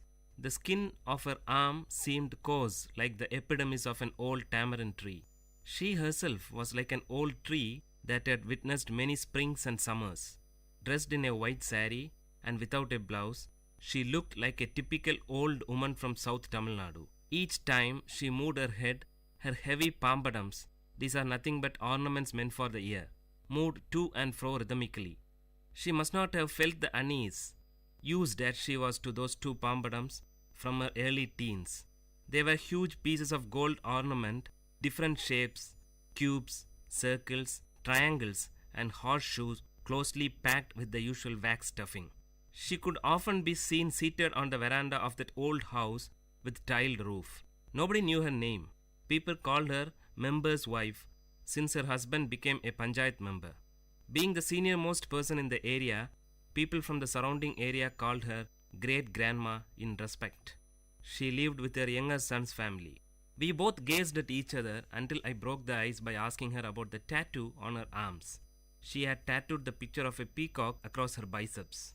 The peacock had lost its vigor as the skin that supported it has withered. For a fraction of a second flashed across my mind the modern tattoos that movie artists and DJs have on them.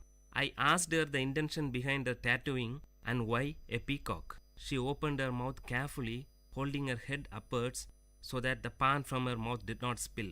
Son, while we live, we earn many things and lose many things. But we can never take anything to the grave except this. மகிழ்ச்சி நிறைந்த அறிவு சார்ந்த நிகழ்ச்சிகளால் உங்கள் மனங்களை கவர்ந்த இன்றைய ஒளிபரப்பு இனிதே நிறைவு பெறுகிறது. மீண்டும் எமது அடுத்த ஒளிபரப்பு நாளை காலை 9 மணிக்கு 90.8 பண்பலை அலைவரிசையில் ஆரம்பமாகும். VIT பண்பலை 90.8 நேயர்கள் அனைவருக்கும் நன்றி, வணக்கம்.